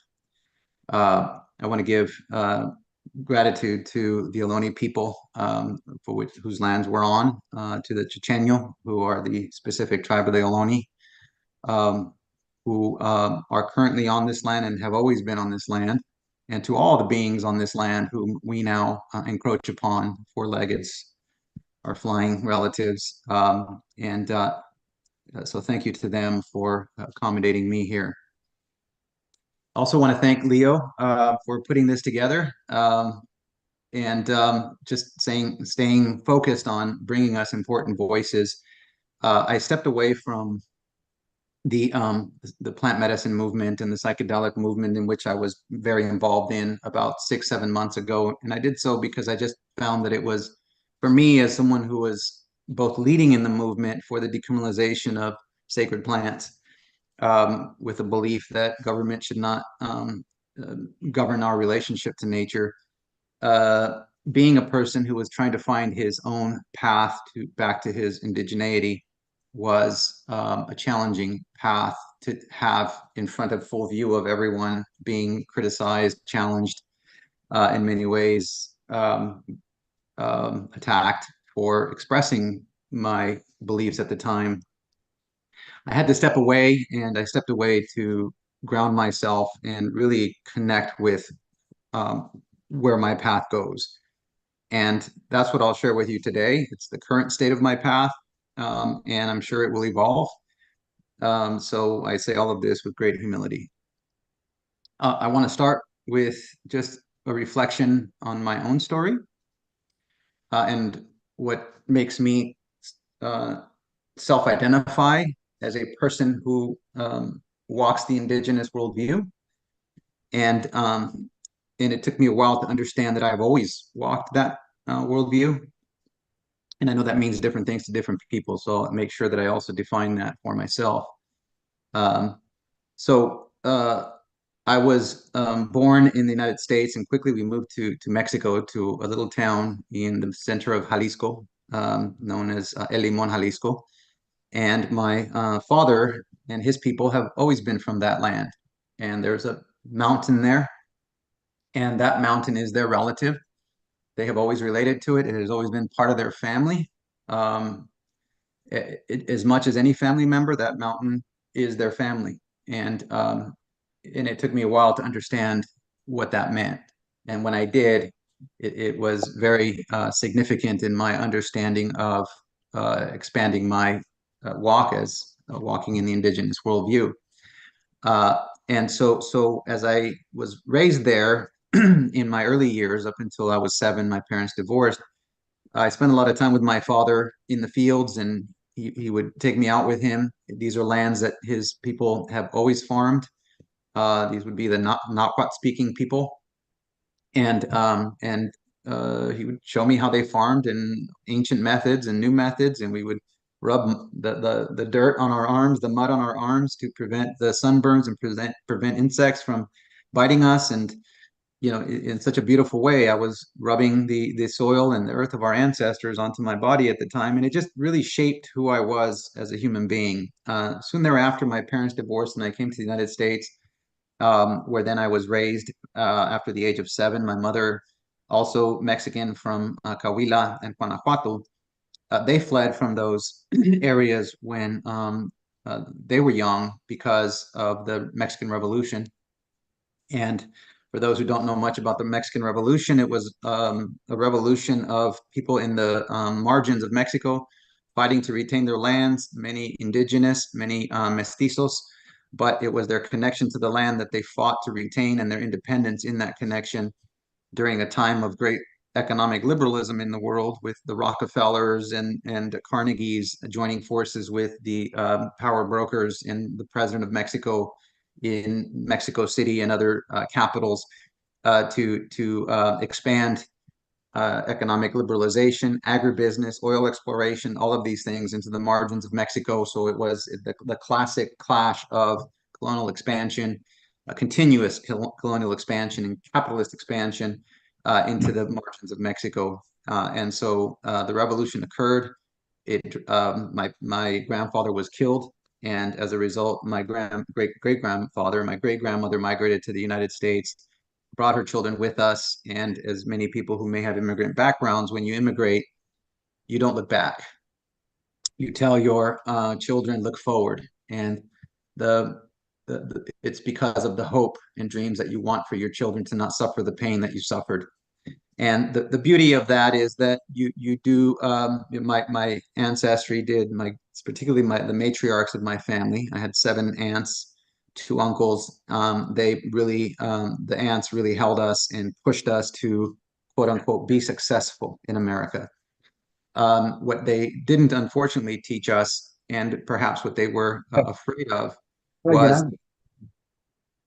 the suffering of being a melanated person in America, of being indigenous in America, of being from the margins in America. They were farm workers, and they wanted better for us. But unfortunately, my connection to my Cahuiltecan and my Nahuatl and my ancestry from Guanajuato were severed at that point. Many traditions were lost. And then I became somewhat of an orphan in the West, because I didn't connect with the West. It didn't make sense to me. the worldview that connected to me was the one I was exposed to when I was young, which was everything is interconnected. The elders hold a sacred place in our world. We are connected to the ecosystem around us, to nature around us, and everything is. All of us are interconnected and dependent on each other, not just me and you as humans, but all of the beings on this planet, and beings including the mountains, the rivers, the Great Mother, and beyond. All of us interconnected, and that was something that I was deeply grounded in. So when I came to the US and then began what I now recognize was the reductionist process of breaking things apart, which began really in a big way in Greece and Rome, and continued and led to certain strategies of military and war and weapons productions that then allowed certain regions of the world to dominate other regions of the world in their war practices and desire to feel safe, and then thus the hoarding practices that we now see that are hurting so many people in the world and hurting nature. All of that swept, and I didn't connect with that. So I did feel like an orphan in the West, and didn't connect even with what many of my family members were talking about. So it was a very lonely place for me, but I found my deep connection to life through my connection with nature. And as I've shared, at that point, I began to find my comfort, my uprightedness in dialogue with nature, and I began to speak the language of the Great Mother more so than I could even understand the language of humans in this Western world. So I went to college. I got my degree in biology from UCLA and anthropology. I spent 3 months living with Yashwad, otherwise known as a Jibaro, in Ecuador. And it was really more to connect with my ancient ancestry of what it was to live directly in connection with the earth at that level of hunter-gathering. And then I got my master's in environmental science from Yale. The intention was to be a soldier for the Great Mother on this journey, to steal the knowledge from the West and bring it back to fight for the expansion of the indigenous worldview, which I'll talk about shortly. And didn't really know what I was fighting for until I had a mushroom journey, and it all came together for me, and I sat and spoke directly with the Creator, and it was revealed to me. And then since then, I've been on the path in a real way for me. So I want to share a bit now. I've told you my story, and so when I talk about my indigenous ancestry, I am talking about connection to both Jalisco through my father and his lineage and their resistance. His mother, my grandmother, was mulata and indigenous, and so mulata from the slavery that was implemented in Mexico to pick sugarcane, and indigenous from there.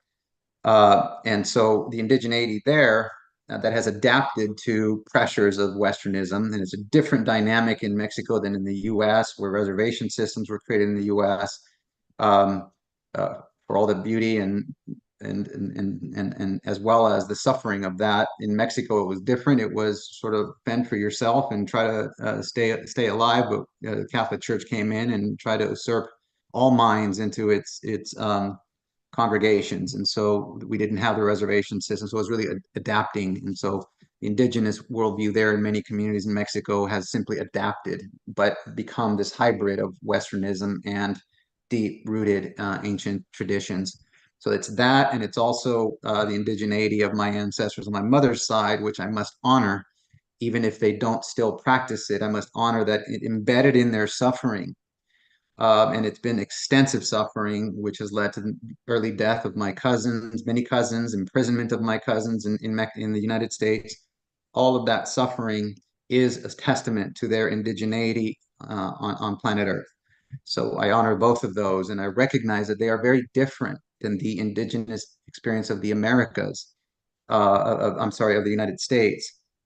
And so I honor that experience, and I'm in those lands now. So I want to recognize them as very different and honor both.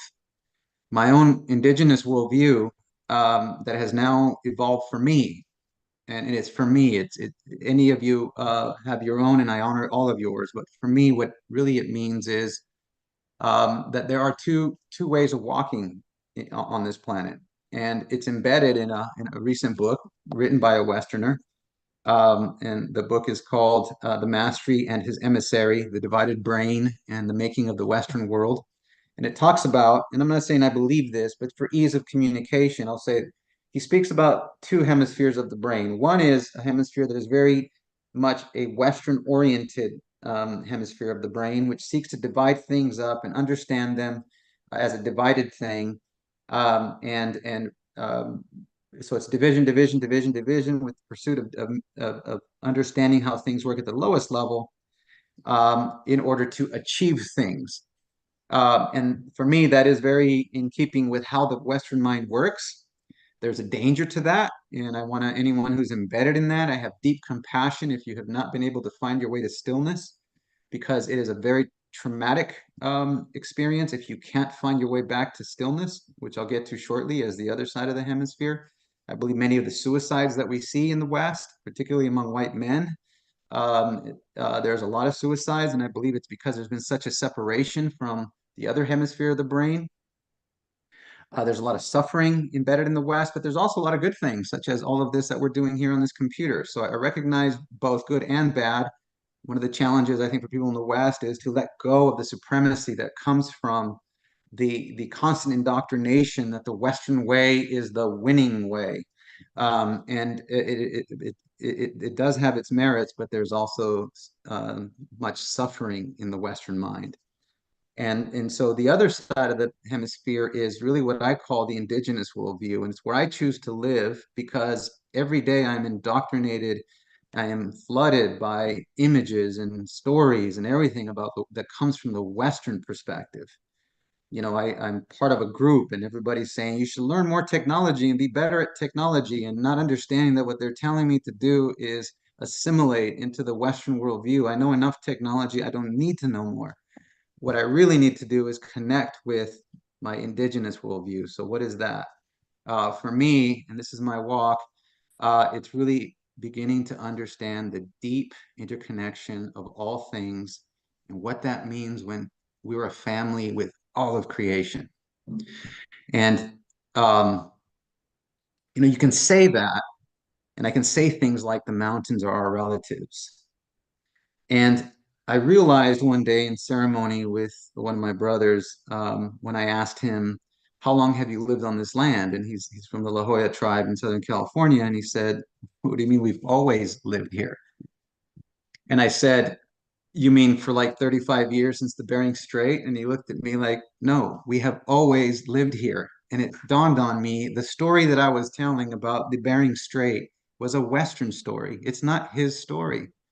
And so if I'm going to respect his story, I can't insert on him a Western perspective. And it started to dawn on me just how much I was indoctrinated, right?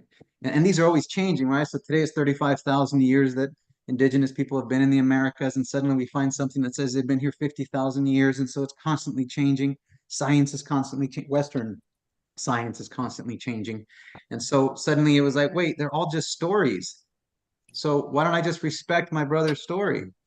And so I asked him how long he's been there, and he said forever. I said, so those mountains, you've always had those mountains as your place? And he said, that's why they're our relatives. And it dawned on me. Now I get it.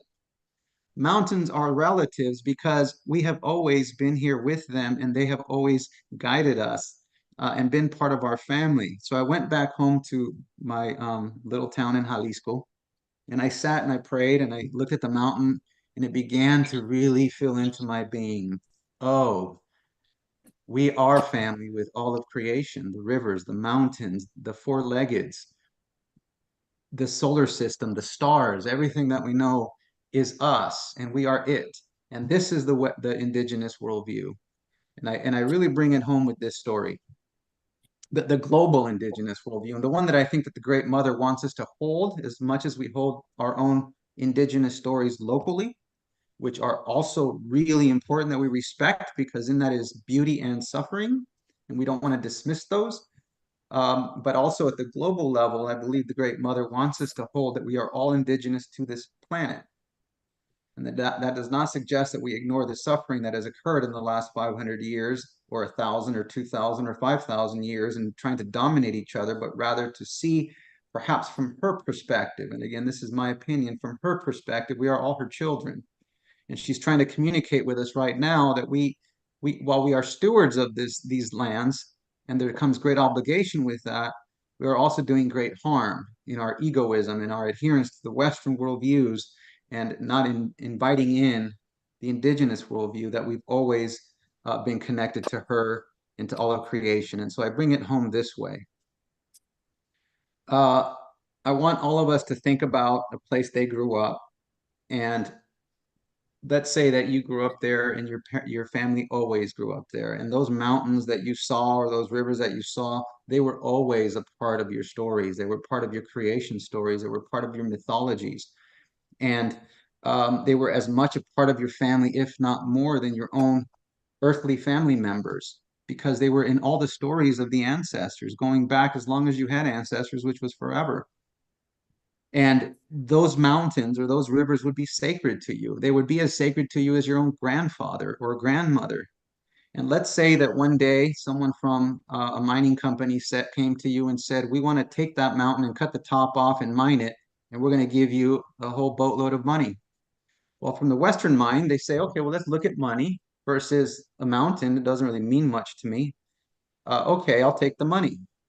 But from the indigenous worldview, where that mountain is your relative, they might as well be saying, we want to take the head off of your grandfather or grandmother and we're willing to give you money. There is no amount of money that you would take for that.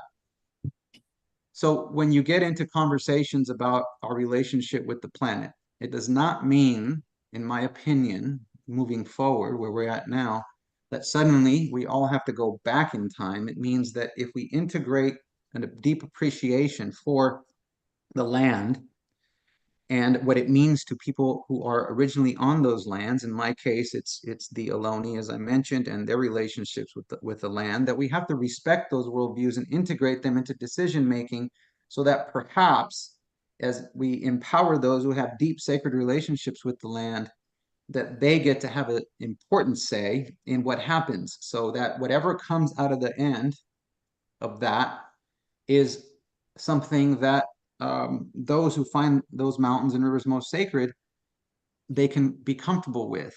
And this is not an easy journey. And this is a scary journey for particularly corporations and profiteers. Absolutely. But I believe it's where we're heading, nevertheless.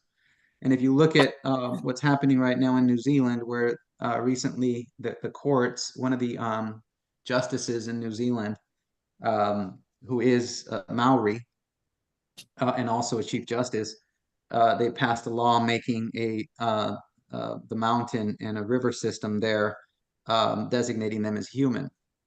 And the intention was to say anything that happens on these lands must be approved by a committee that includes the indigenous people who have always lived there.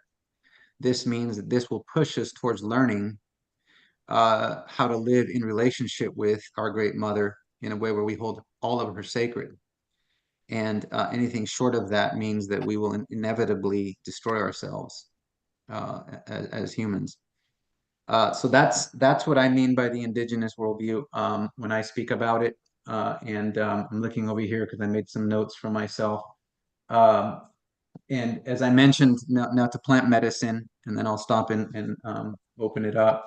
I'll end with my hopes and dreams for all of us. But my own journey in the plant medicine space, in 2018, I had a tremendous journey with mushrooms that really connected me back with spirit, as I felt connected to spirit back in when I was a child. But by this time, I'd had almost 50 years of accumulating knowledge, stealing the knowledge. So I knew how to organize. I'd been in politics, and I was well educated.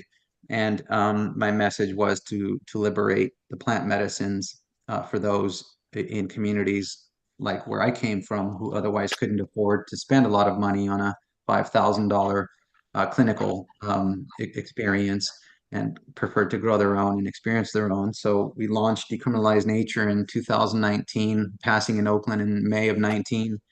and going currently 24 cities have been decriminalized. It's now a movement that has grown larger than decriminalized nature. There are a lot of issues we have to work out. The issue and a dialogue around peyote, issues and dialogues around are there ways of walking with natural plant medicines and their natural ecosystem that respects their right to exist as beings, as opposed to being exploited and driven into near extinction by Western consumption practices. Because there's a lot of questions that have to be resolved, but at least we want to open that conversation. I resigned in 2000, I'm sorry, in June of 23, because I no longer felt that decriminalization by itself would do the trick. I began to see that even people who were taking plant medicines were not finding their path. Many of them, they were still getting lost in much of the indoctrination of the West, and many to their own detriment and pain and suffering. And it began to dawn on me that the elders were necessary for this. And by the elders, I mean our local indigenous populations, of whom we have a couple of elders here, probably several elders here this evening, and a couple who just spoke, who can help guide us as we open these doors of consciousness. Very, very dangerous doors to explore if you don't have good grounding with spirit. And we're seeing this with suicides after the use of plant medicine, and damage, self-harm to self and others after use of plant medicines in some occasions. They certainly can liberate, but they're also, the other side of that sword is that they can cause much damage if we don't have a grounding and support system in place. So I resigned in 2000 in June of 23, and I decided that my path would really be this path, which was to advocate for more ancient wisdom to come in and infuse this dialogue of decriminalization and the use of plant medicines in the West. And here I'll end with this. So the ancients I'm talking about are not just indigenous people from, say, South America, Colombia, and the Americas, or North America, excuse me. I'm also talking about people in America who are a lower melanin, who have learned from them or who have done the work to learn over the years. So to that end, one of my most recent discoveries is, and I've been doing yoga for 6 years, 7 years, and meditation. But I was missing a key component of that I suddenly discovered as I began to really understand my own indigeneity to this planet in a greater way, which is yoga comes from the yogic traditions that emerged out of the Indus Valley. And what's fascinating about that is that if you research the Indus Valley, they had thousands of years of civilizations, of settlements there. And when archaeologists go there to dig, and those have now kind of dispersed, and so there's not a lot of record of who exactly were those people who lived in the Indus Valley that gave rise to the yogic traditions. I welcome any insight from anyone here, but I've not been able to find much there. What you don't find are weapons and evidence of warfare and hierarchical systems where the state has massive structures and they reign over people. It seems that it was a egalitarian community with little need for warfare. They did a lot of trading. They had abundance, so they had not bought into the notion of a false scarcity that creates the necessity for war. And from that came deep reflection. And from that, we get the yogic traditions, the meditations, the rise of the Buddhist traditions.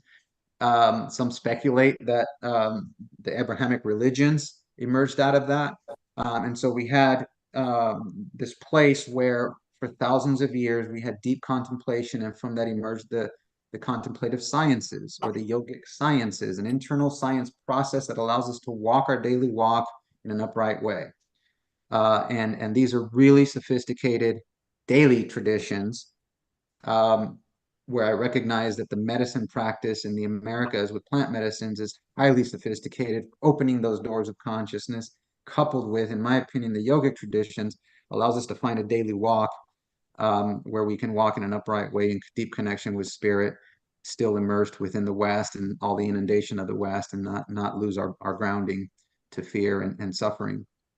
So that's where I currently am. I'm sure there's a lot more to discover. I'm sure I can learn a lot from you all on this journey, and I'm open to that. and appreciate all of you for listening to me. My hopes and dreams are that these amazing plant medicines, which open us up to potentially connect with something much more divine, deeply divine, that we allow also for these ancient wisdoms to that have emerged all over this planet to begin to guide us back home to what we all know to be our own indigenous relationships that live within the memory of our ancestors, all of our ancestors, regardless of where you're at on this planet. Thank you. With that, I would love to have dialogue with you. So sorry.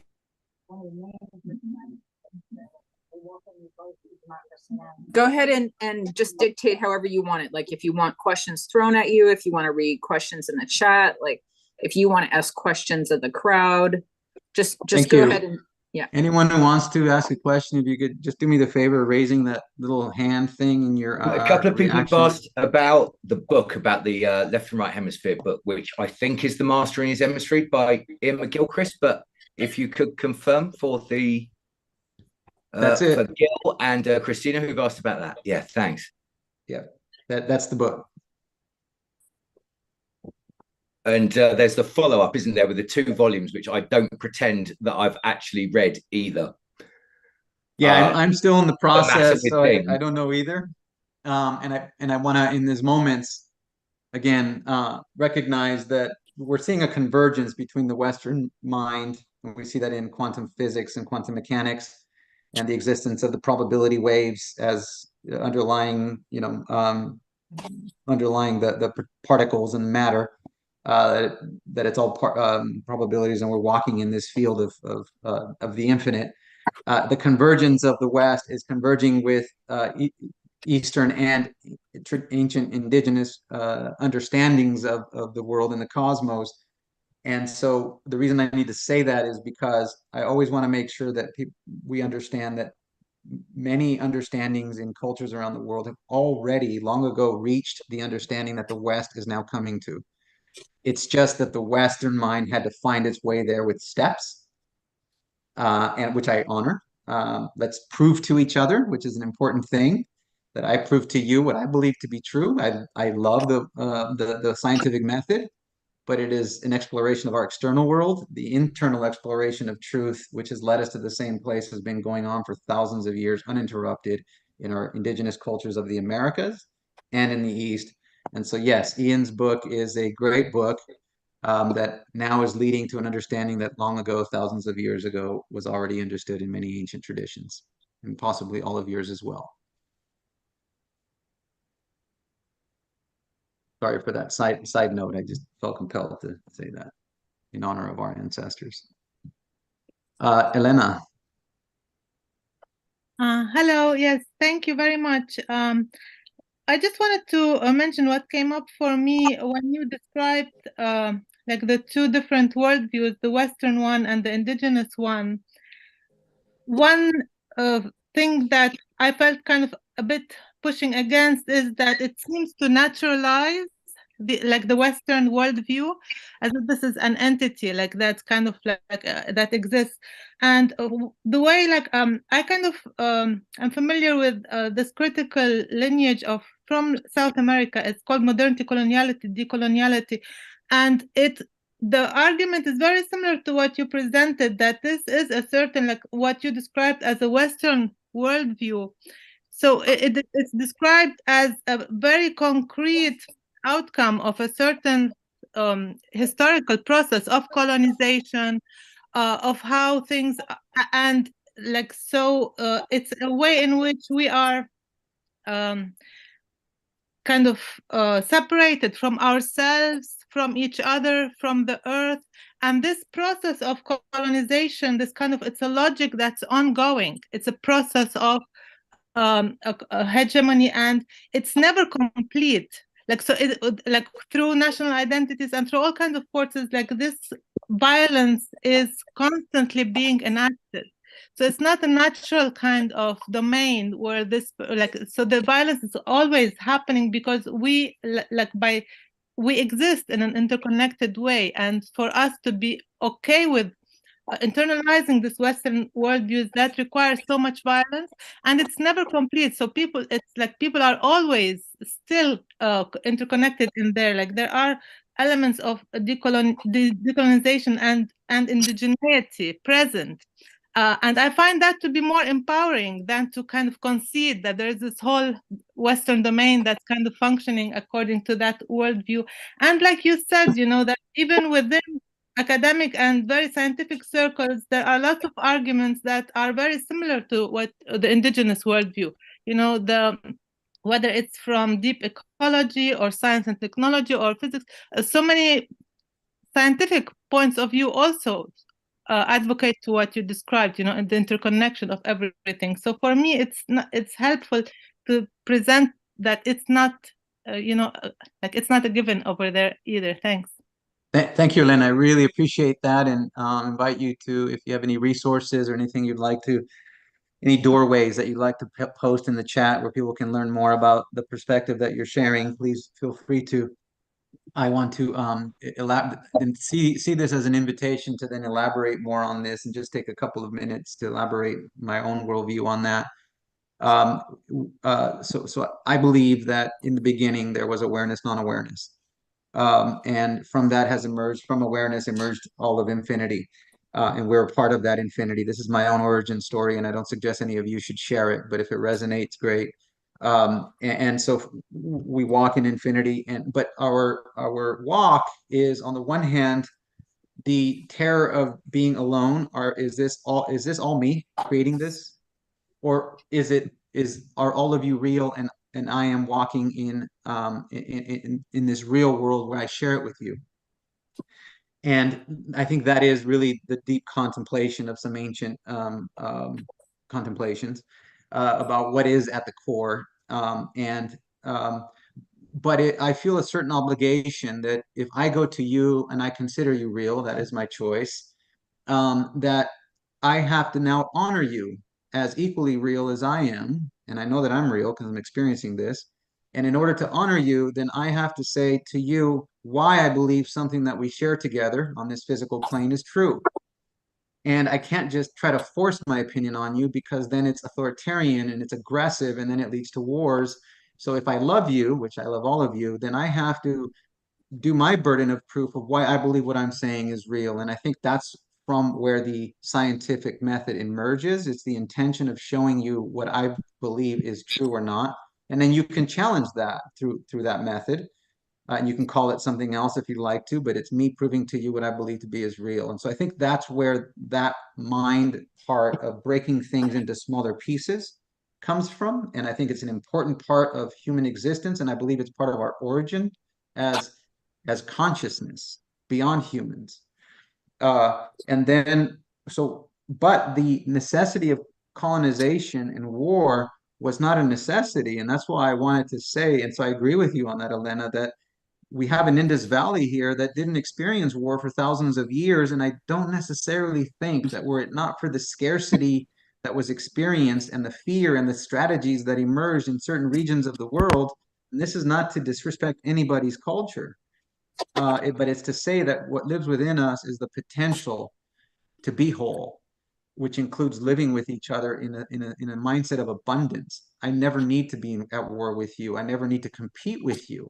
I can cooperate with you because there's enough here given to us by the Great Mother that we never need to have war. So war was never an inevitability.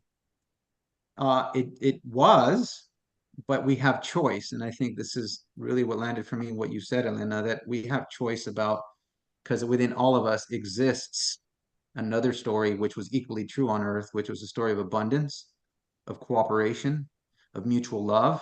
And I think that's proven when you look at some regions of the world to have existed and continues to exist in many regions of the world. It's just that the experience we've had with Westernism is so currently dominant as an experience. So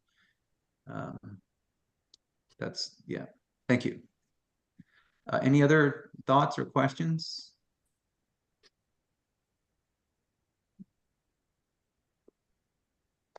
How about you, Leo? Yes, Malu Kano.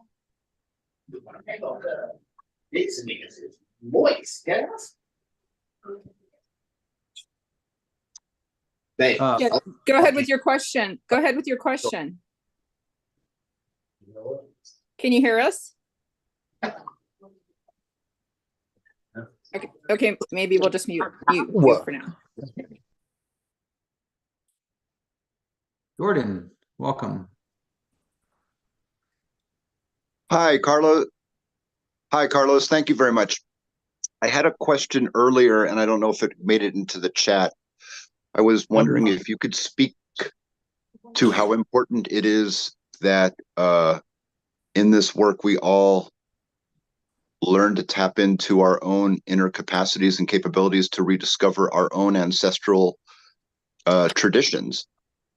I am grateful as an American-born Jew from Russian and Hungarian descent for having access to Native American traditions during my life, to be able to learn about right relations with nature and earth. And in my comment, it didn't get published. It didn't make it to the chat. But in my comment, I think my family's ancestral traditions were lost long before they left Russia and Hungary 120 years ago.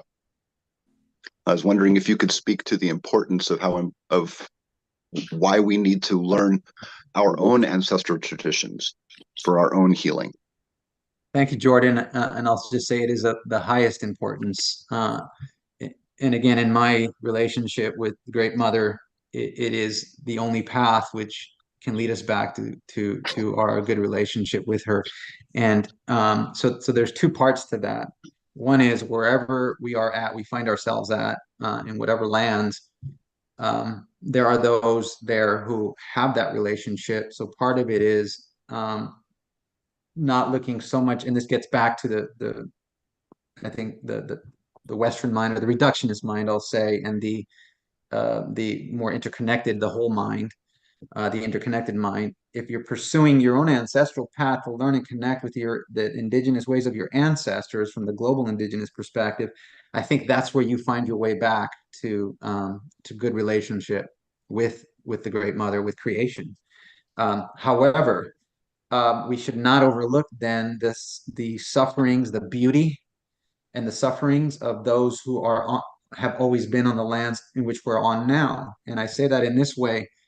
Imagine that you are living in Los Angeles, and you have a deep connection with, and I was reflecting on this based on a conversation yesterday. Imagine that you are reflecting on your own land. It's a beautiful thing to find a connection with your own land, with the land that you're on, with the land that you're on, and with your own indigenous worldview. But boy, what a wonderful gift it would be to sit with, let's say, some of the local indigenous people from those lands. And then what if they had a story about the mountain that is near you, and they say, this is the mountain where all of the matriarchs of our village would go to discuss our futures. And then they sat with you, and in generosity they offered with you. Suddenly the mountain is not just a mountain, it has a story that goes ancient, that goes way back. And suddenly you're connecting with the matriarchal story of that mountain, and you can share it with your own daughter. And then your daughter may find healing in that. And so suddenly we're moving and adding life and richness to these lands around us by connecting with the first people of those lands, and can work with them to honor the lands in a way that honors them and their history here that predates us. So I think there's a lot of richness, and there's a necessity to connect with your own ancestry. Certainly, absolutely, that's how we find our way back home. But there's also in our interconnectedness and importance of connecting with the people who are native to the lands around us, and honoring them in reciprocity by really seeking to understand how they see the world and how they've always seen the world, and letting it enrich our lives. I hope I answered your question, Jordan. Thank you. Yeah, the last part you just talked about was the decolonization of our minds. Thank you. Thank you.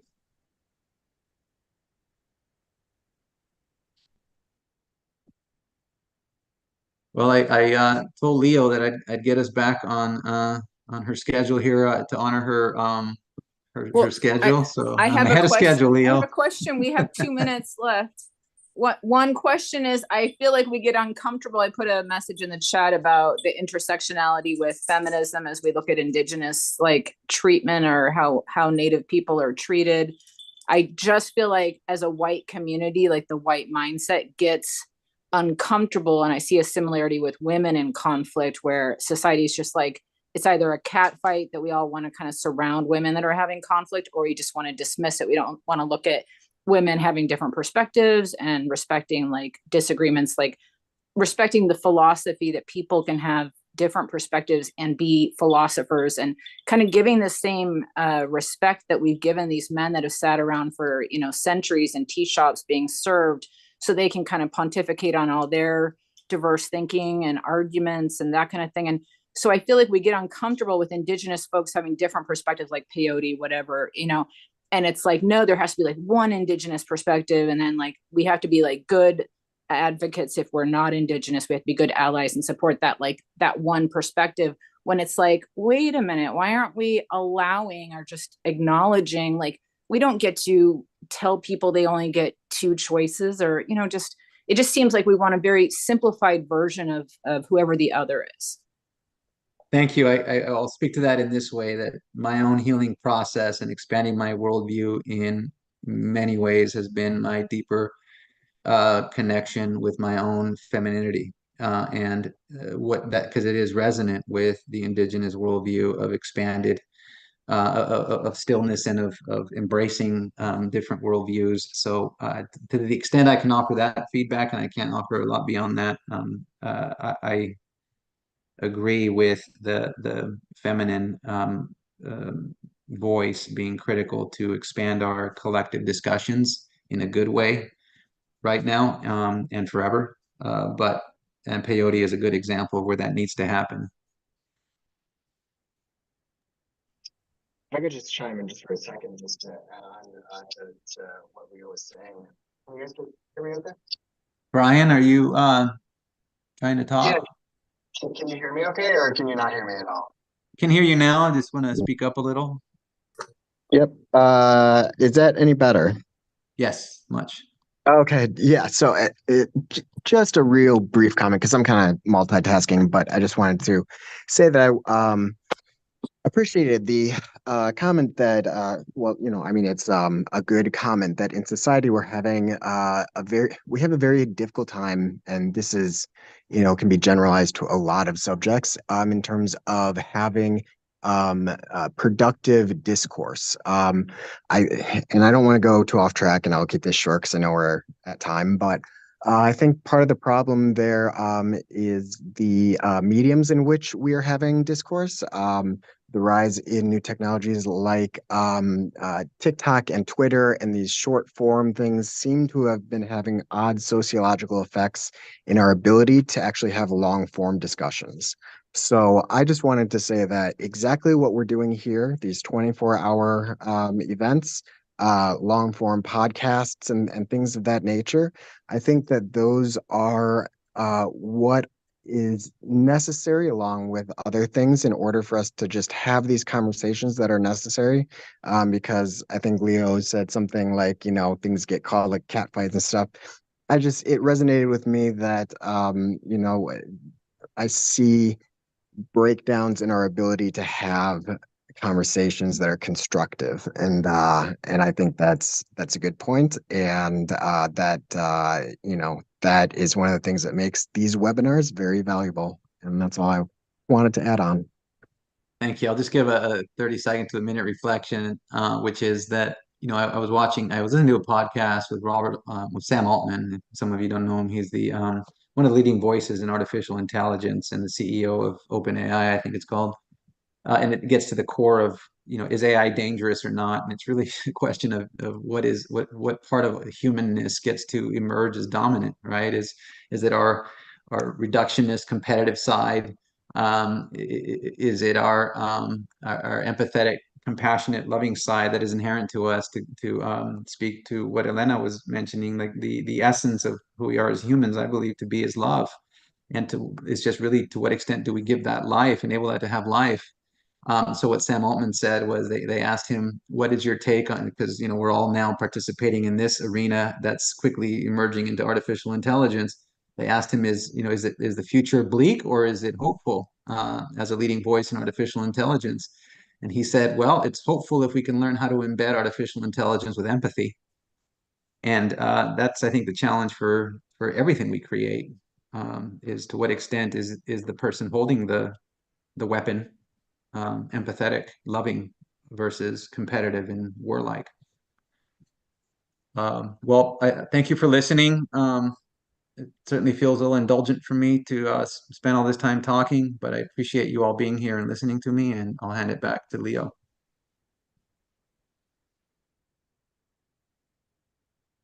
We can't say enough in terms of thank you and gratitude, appreciation for your time and your energy. And this will be recorded and on our live stream on the YouTube Entheo Society platform. I want to welcome our next moderator to the stage. Patricia Davis is our next moderator. And Patricia, take it away. The hour is yours. Thank you. Greetings and welcome, everyone. A warm heart-to-heart hug to each and every one of you in this Zoom event, Indigenous Peoples of the Americas and the Plant Medicine Movement. I was born into it. As an Indigenous elder, I really want to emphasize today the value of learning about ceremonial healing processes and practices. The term Itne is the Dene concept of igniting and kindling our spiritual fireplace within our hearts, within the hearts of our home, including our sanctuary habitat upon our very sacred Mother Earth. As we travel each day with the blessings of Father Sky and the radiant life-giving sun. Now, I have prepared a statement with teaching and description of an authentic Indigenous ceremonial change process. And I have to move quickly so that we can make time for comments and questions. I wish you to listen very carefully because this is oral tradition. And I want to thank the sponsors for this time and this day. It is very beautiful to have this, to be creating opportunities to be visible and to educate about Indigenous knowledge and wisdom. I will first introduce myself according to my tribal tradition, and then I will describe the Indigenous ceremonial change process, an authentic sequencing of actual phases of all Dene ceremonies. Dene translates to people in the Navajo language. And then I ask for participation using this Indigenous ceremonial change process. If you have a question or comment, wait until after this presentation. And I'm listening to someone call my name. Someone was unmuted, so I just muted them. Sorry, Patricia. Okay. We will continue here. I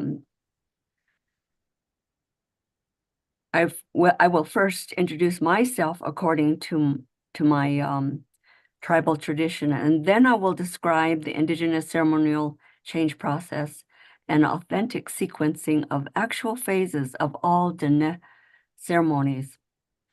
And then I said Dene translates to people in the Navajo language. Then I will ask for participation using this Indigenous ceremonial change process. So if you have a question or comment, wait until after my presentation. The housekeeping policy here are the following. Truth is the only real power, and truth is our protection. There are no secrets. There is no healing in blaming, and healing is for everyone. I introduce myself by informing others of the bloodline of my maternal and paternal parents and grandparents. My ceremonial name is used only in ceremony, and there is no hierarchy or patriarchy. There is no hierarchy or matriarchy concepts in our language worldview. We are matrilineal, and every child is born through the water of the mother. Toh Bashishchena, our divine feminine life giver and nurturer life task. We are born to our Father, the protector and provider. Nayet Nezgana, that is the protector, provider of women, children, and families and communities. And we would like to see also of world governments. The protector, provider ensures choices that eliminate hunger, poverty, sickness, and premature death. And when someone leads us into these conditions, our tradition says, recall the leader. A leader is not a leader and not allowed to lead us into hunger, poverty, sickness, and premature death, like war and so on. And also my spiritual family and all of my relatives, we are each a child of all nations in our sacred self and within our sacred place within the universe. My colonial American Indian boarding school name is Patricia Ann Davis, and Shia Adone, a Mississippi band of Choctaw and Shle Tachi ni Bashalchin and Chata Dene Ada Shiche Kia Ani Ada Shanala Ado Diendene Biaja and Shle Doni Hidle. I'm a precious child of Creator within creation. And please hear this, people. So is everyone equally within Hojo, the all-encompassing concept of holiness and wholeness and oneness, where we exist in the perfect love and peace of the Creator's sacred breath, eternally, in our eternal self, in the eternal now. And as a spark of divinity from our diamond crystal soul, our light body, we are way showers of love and peace, and we intend, we visualize, we dialogue, and manifest our inherent sovereignty using our inherent genius gifts to teach and learn how to facilitate the Indigenous ceremonial change process that I designed and simplified for the general public. Remember, it's oral tradition. It's not published in the Western literature. It is cross-cultural and intergenerational, inclusive, universal, and in practical application, and can also be translated into any language. It is described and illustrated from Deneh Bazad. The Nehbazad is the holy people's sacred language and simplified from oral tradition that has been passed from generation to generation. Pamela Colorado of the Oneida tribe, the author of the article titled Wayfinding and the New Sun, consulted the Navajo medicine man, the late Hanson Ashley, who knew my late father, and we also knew each other, Hanson Ashley and myself. We knew each other in our ceremonial lifeways. Colorado coined the term Indigenous Science Network, which is a distinction from the body of knowledge that we call a Western body of knowledge. Thus, I express gratitude to my late Deneh father, Anselm Davis Sr. from Lukachukai, Arizona, who gave me, he is the one who gave me this task at a very young age. He said, undo the thinking that caused our people so much violence and suffering. And now we see that it applies to all of us who give our consensus to being a conduit for radiant love and peace in the world. And so I'll pause here before I begin the next section of describing the Indigenous ceremonial change process. And this is an overarching domain, which means that it applies to any domain because it is a healthy helping decision-making process.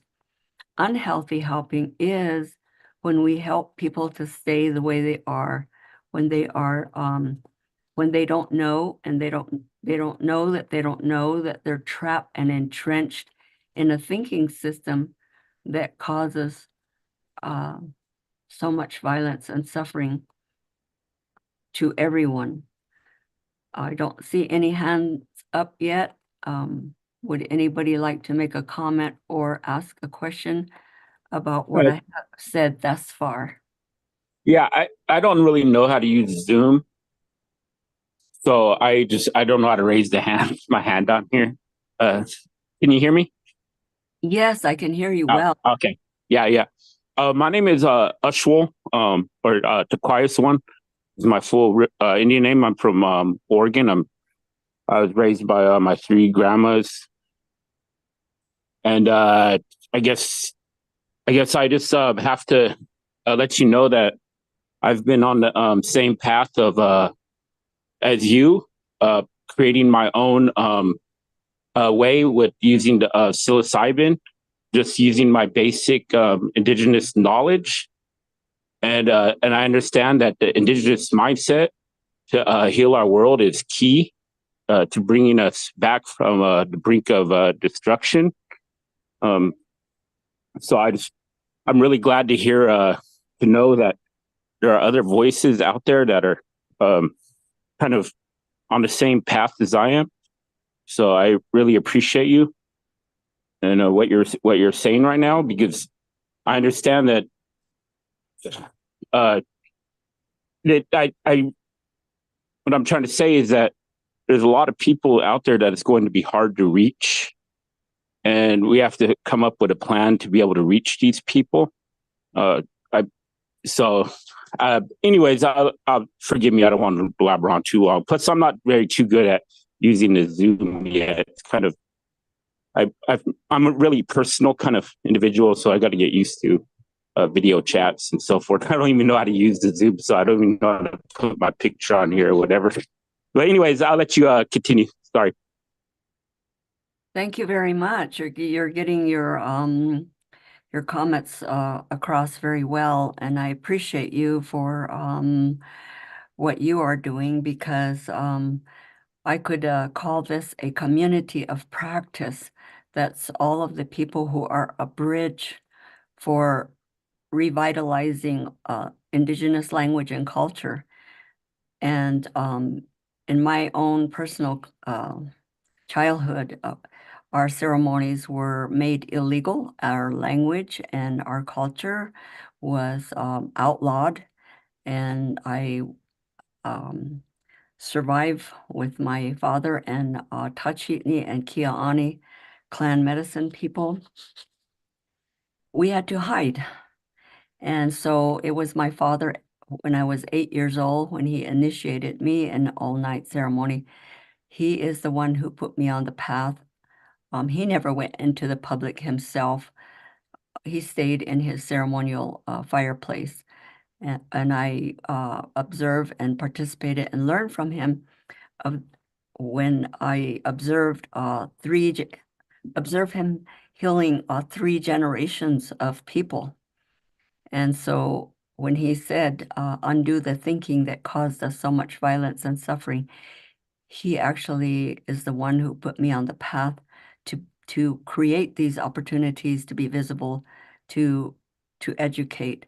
And we have been persecuted actually for 400 and some years. It's almost 500 years we have been persecuted truth tellers and people, medicine people from Turtle Island, that's North, Central and South America, for the knowledge that we have. And it's very vital right now in these times to bridge with the elder with the youth, to bring this wisdom and knowledge to the next generations. And so when I said that what I'm teaching is cross-cultural, it's intergenerational, and it's inclusive because our language is inclusive. For example, when I say Ya'at Eish Eish Dnet Analso, I'm saying Ya is everything that's good and beautiful within the whole universe. That's good, beautiful, and true. Ya'at and that is all I speak. And then Shik'e is my spiritual family, my family. Shadane is my relatives. And so there's no way, it's impossible to say what I love to tell people. There's no words, no concept, there's no terminology to say, but not you. That's our language is inclusive. And so in these times now of our global crisis level of out of balance conditions, it is important that we also bridge with each other. People who are committed. When I use the word conduit, that means that we're not just going to talk about something, we're going to actually intend it, and we're going to actualize it. And so is there anyone else? And by the way, there's icons on the bottom, and it says I'm learning too. I just turned 77 in November 3rd, and there's and I'm having to catch up fast, but there's icons here that says reactions, and maybe that's not the one. Somebody will put in the chat how to raise your hand. Is there anyone else that wants to make a comment or ask a question before I move on?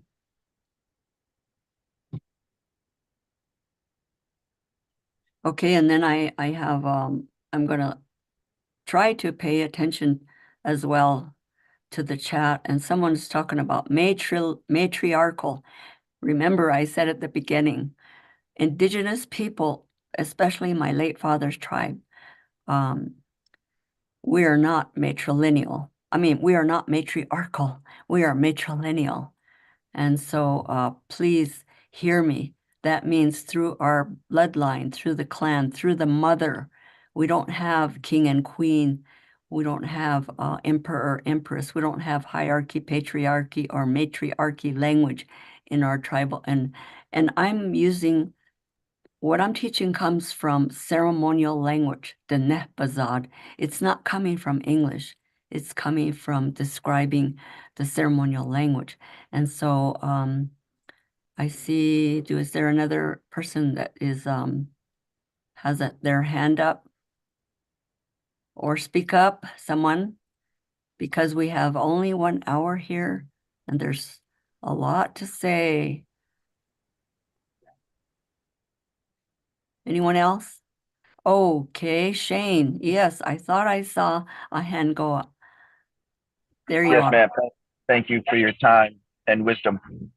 You started talking about the matriarchy, and I didn't want to interrupt your flow, so I lowered my hand. But the question was going back to what the gentleman said before about sort of bringing, getting these medicines to reach more people. I don't know specifically with which medicine you work. I'm sure you'll get into that.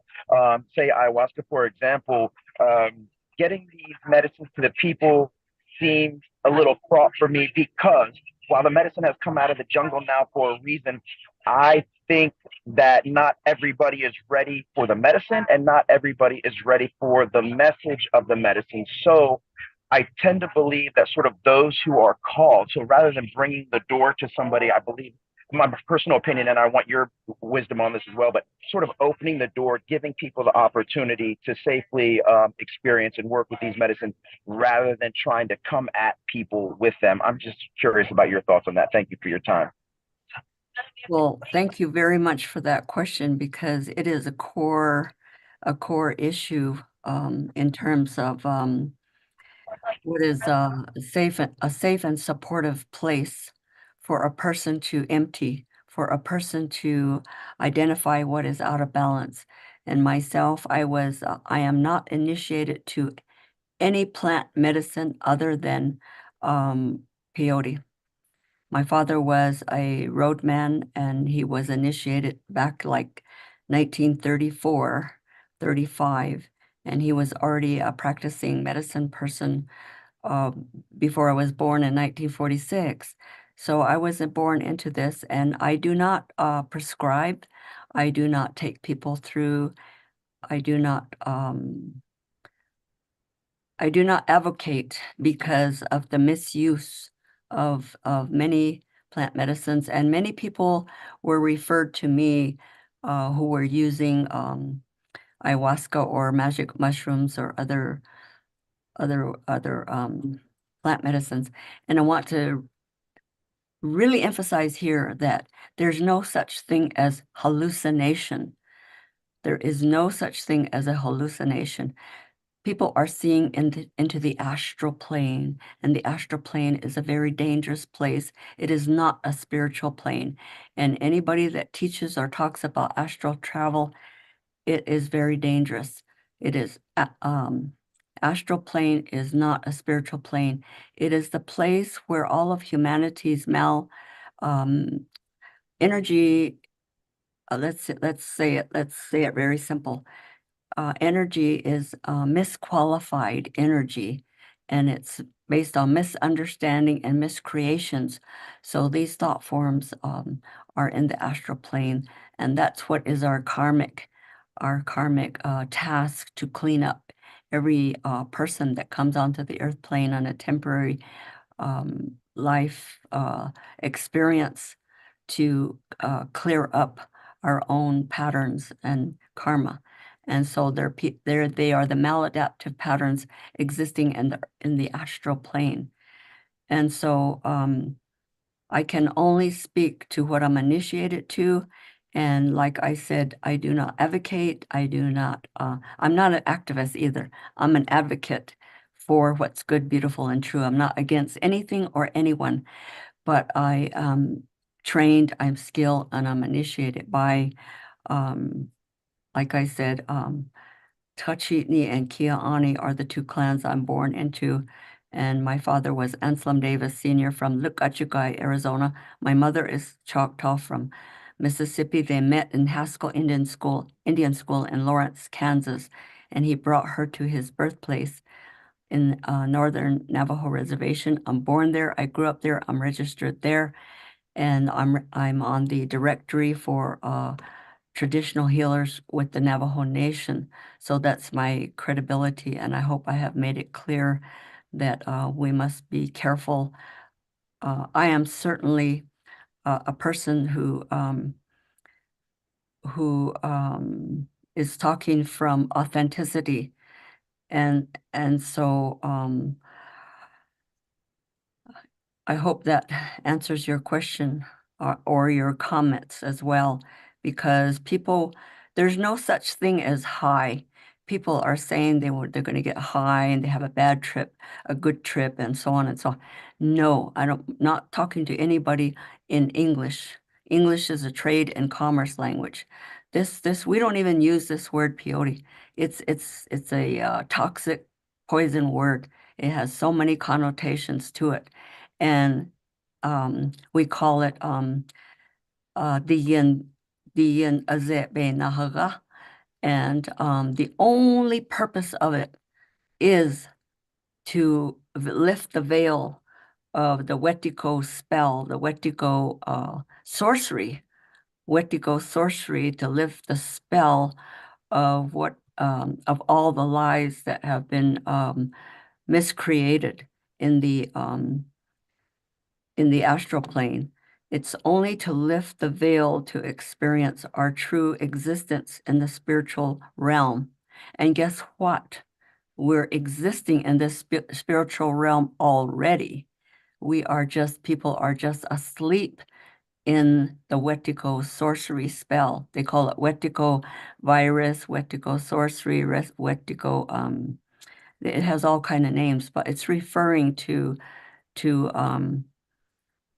what has been created that is of the ego and really all the lies that it's a betrayal story, actually. Let me call it that, the betrayal story. So the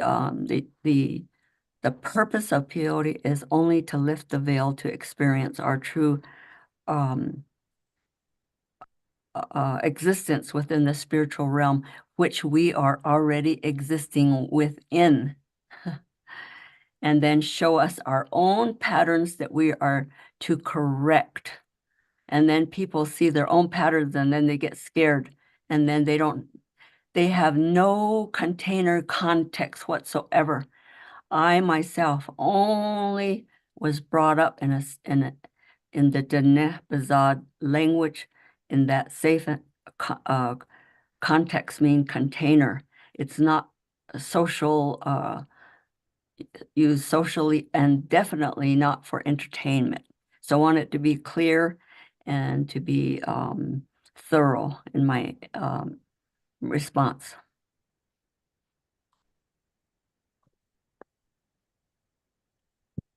Is that good enough, Shane?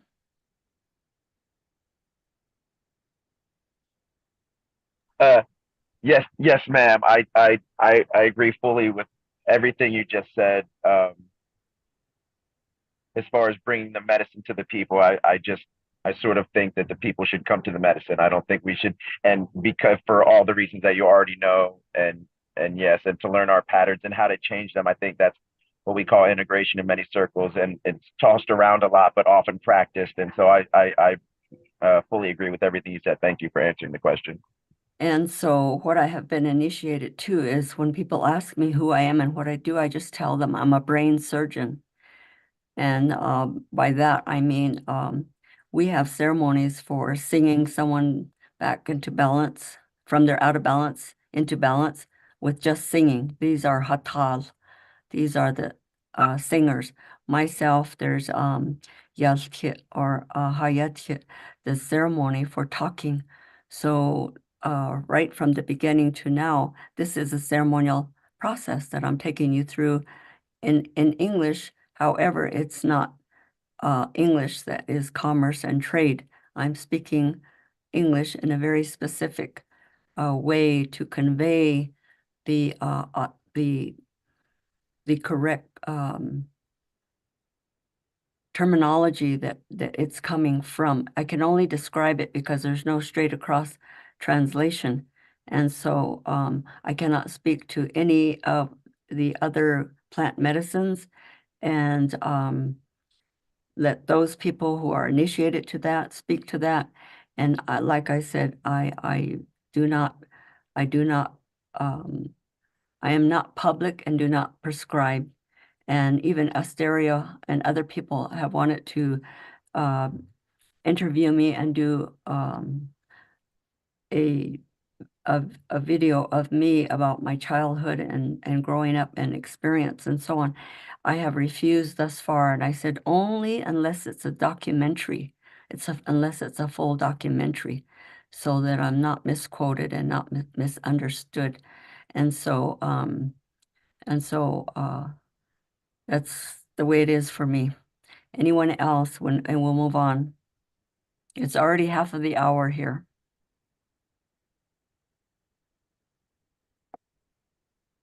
You know, it was Einstein who said, you will all remember, I'm going to quote him. You've heard this quote.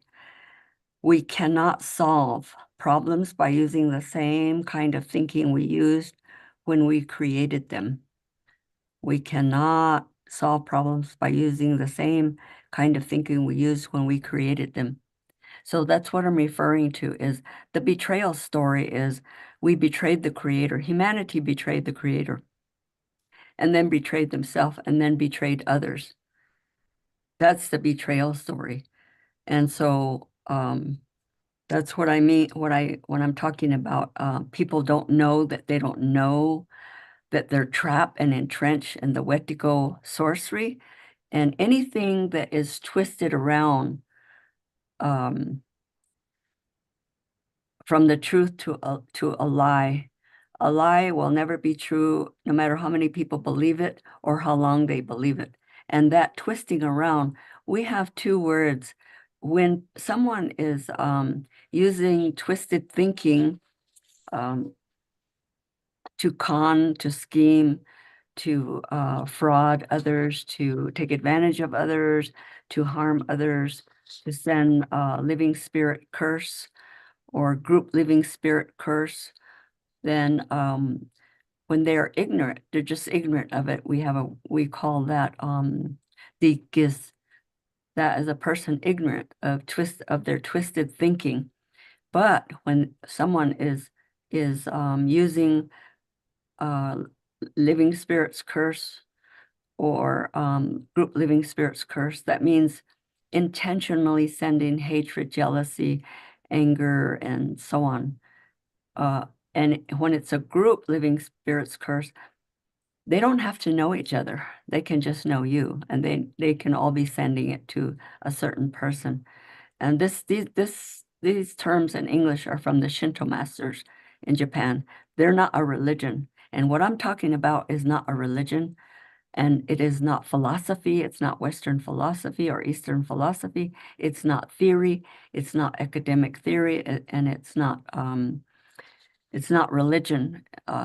It's not superstition. It's not definitely, get this, what I'm speaking is not New Age.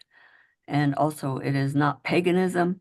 It's not animism. It's not alternative medicine. This is authentic, practical, and realistic for healing. And healing is curing. It's not a temporary coping. And so I will move on to describing. Well, let me look for anyone else that might have their hand up or speak up before I move on. All right. The Indigenous ceremonial change process. I named it in English, and I simplified it. And it is authentic sequencing. It's the authentic sequencing of every ceremony. When I say dene, dene, first of all, nahuk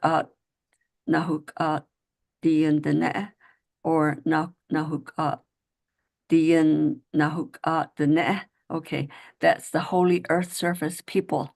And then diyan bella ashlai is the sacred five-finger people, which is five fingers people are humane.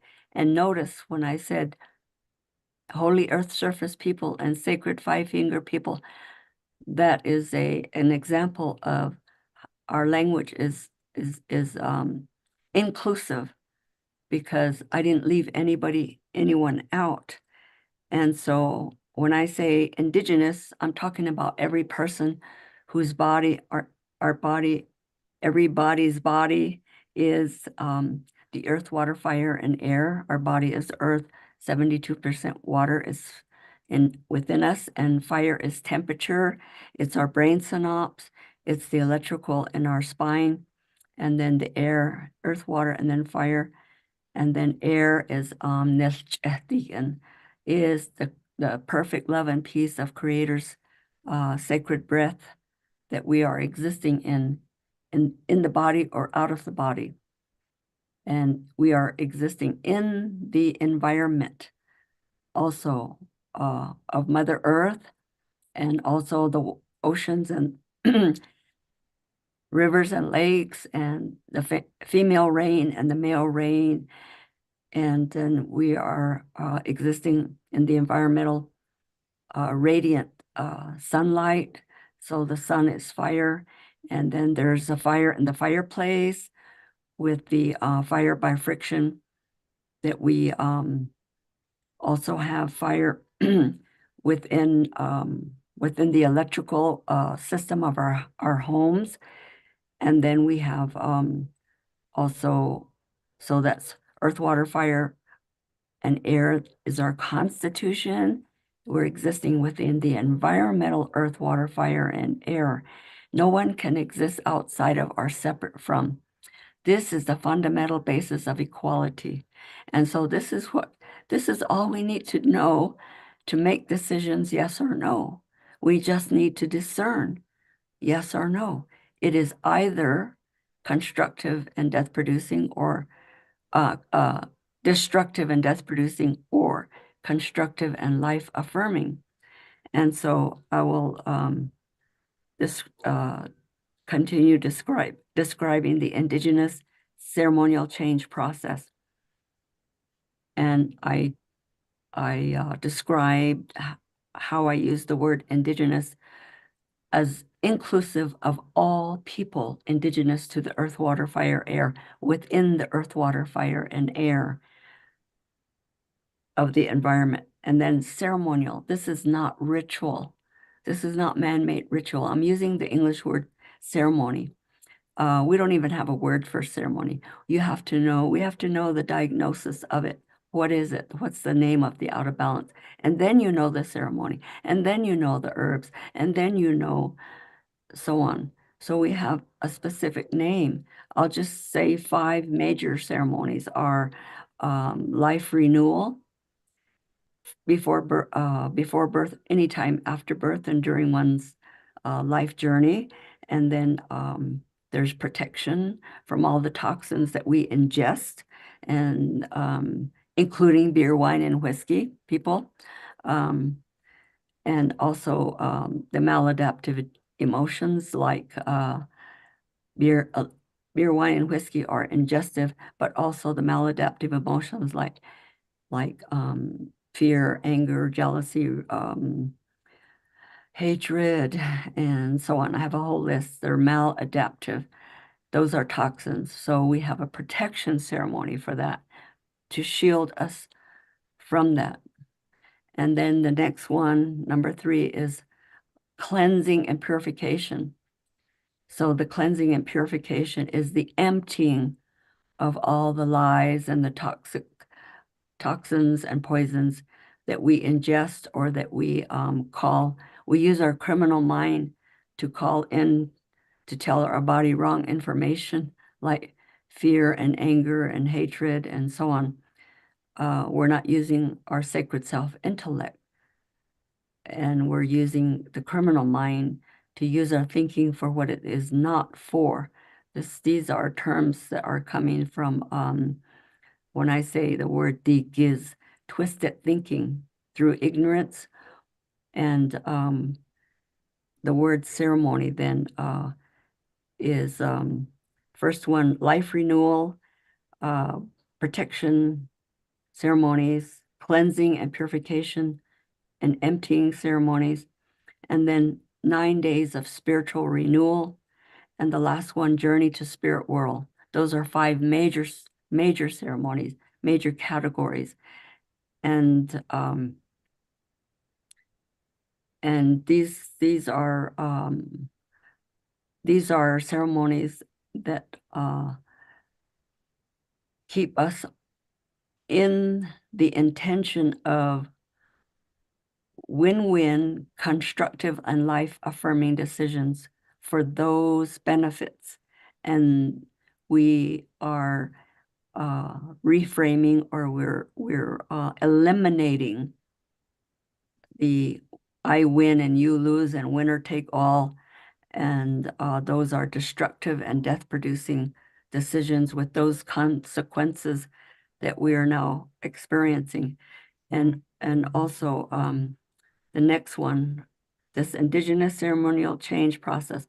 Change means from the outside in. Change doesn't happen from the outside in. Change happens with correcting the root cause of all the symptoms. When we deconstruct, dismantle, undo the thinking, then that change within, and then there's synergy with what is external. Then there's a synergy. So change doesn't happen from the outside in by ingesting things inside or the products and services from the outside in. It happens from the actual change is our thinking to correct our thinking to tell our body correct information. And so it's a process. It's not a Western model. It's not a competing counseling or therapeutic psychology model or psychiatric way to go about change. Psychiatric, by the way, is only chemical dependency on psychotropic drugs. So up to now, the last part here that I have is the actual description of the ceremony, and I will continue when I answer any more questions or listen to any more comments of what I have said thus far. And I'm especially interested in whether people are following me, because I have simplified this, and it has been a lifetime work to bring to the public. So I appreciate you for participating and listening. And I don't see any hands up. Anyone? You're understanding me, or you're not understanding me, or there we go. Now I don't know who's had their hands up first, but I see Steve and I see Roberta. So one of you start speaking. Roberta, go first. Okay, we're listening. I just wanted to say that I am here, I am listening, and I am taking mental notes, and I thank you for being here and bringing your lessons and wisdom to us. Please continue.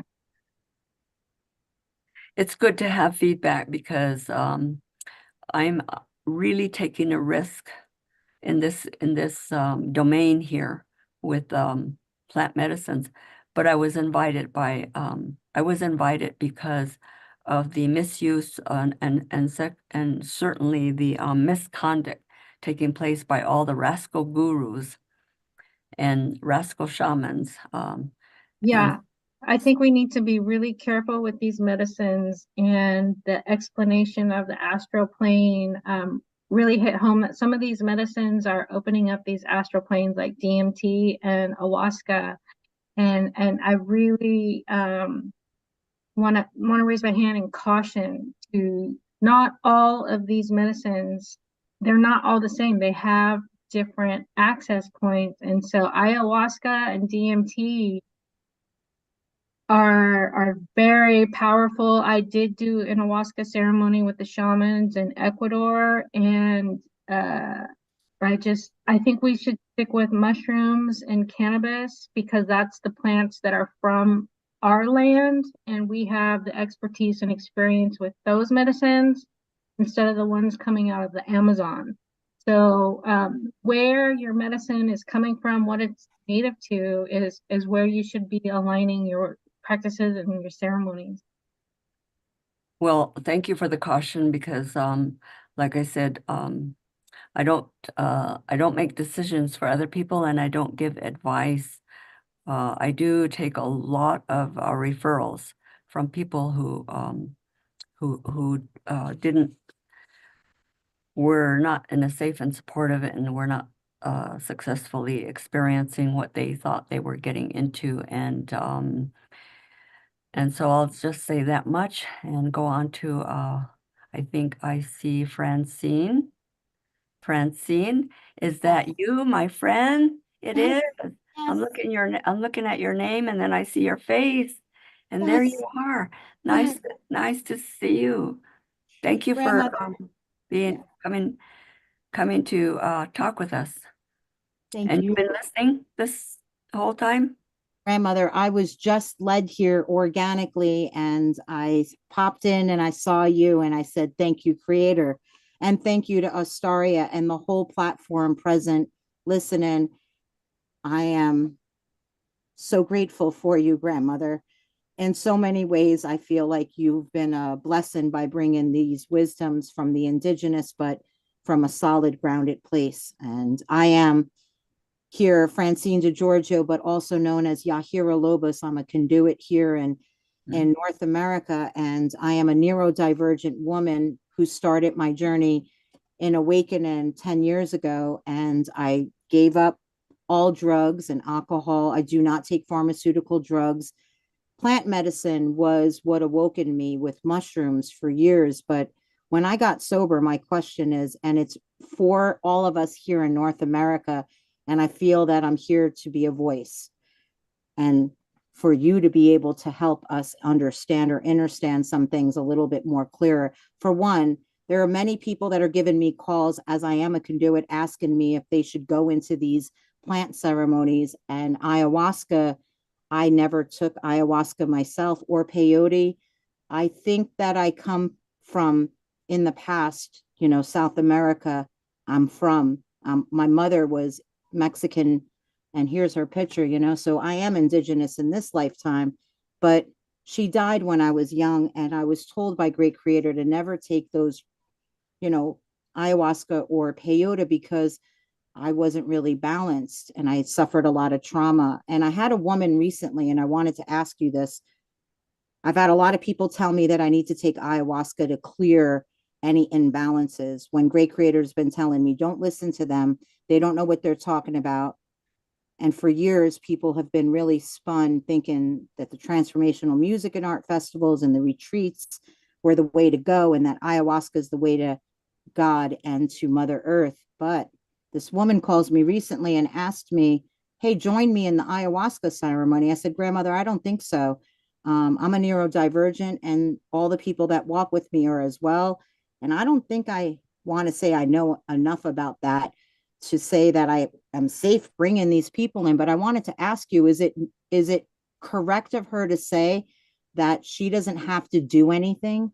This is what made me really weary about sitting with her, is that she said the ayahuasca is coming from Peru and they're taking it in North America, and she serves it, sets up the sacred space, and she allows anything to come through.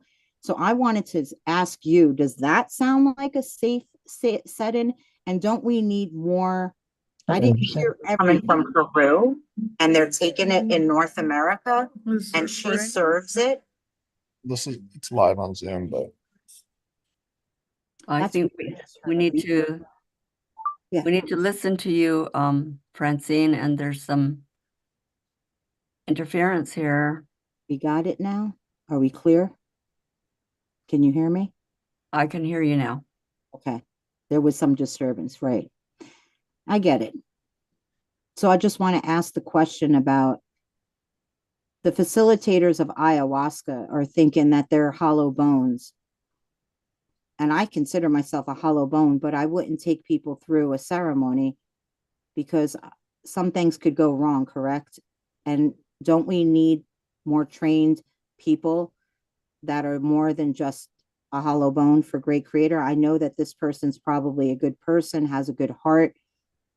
But my thing is that a lot of people think that they can go to these beautiful beings that want to have ceremonies. And what I'm being told is that there's a lot of people who are not stable right now. And is this the best medicine? I heard Sister speak just before me. I want to say thank you. I don't know your name, but you spoke just before me and you mentioned mushrooms being a safer plant medicine. And I just wanted to ask, what was your opinion about people, if you have one, any advice on people like myself who were survivors? I don't consider myself mentally ill. I consider the imbalances that we all suffered as our DNA from the past. We got to clean up our mess, and we have to do the soul work. I'm no longer who I used to be 10 years ago. I'm much more stable, but I didn't take the ayahuasca that they begged me to take every year for 10 years. And I've been saying no. And I feel grandmother calling me, and I'm sad because I would love to sit and be cleared, but I don't think that's how it works. And I just wanted to know what you think about that. Thank you. I will speak only to the ceremony that I do. And the ceremonies I do are from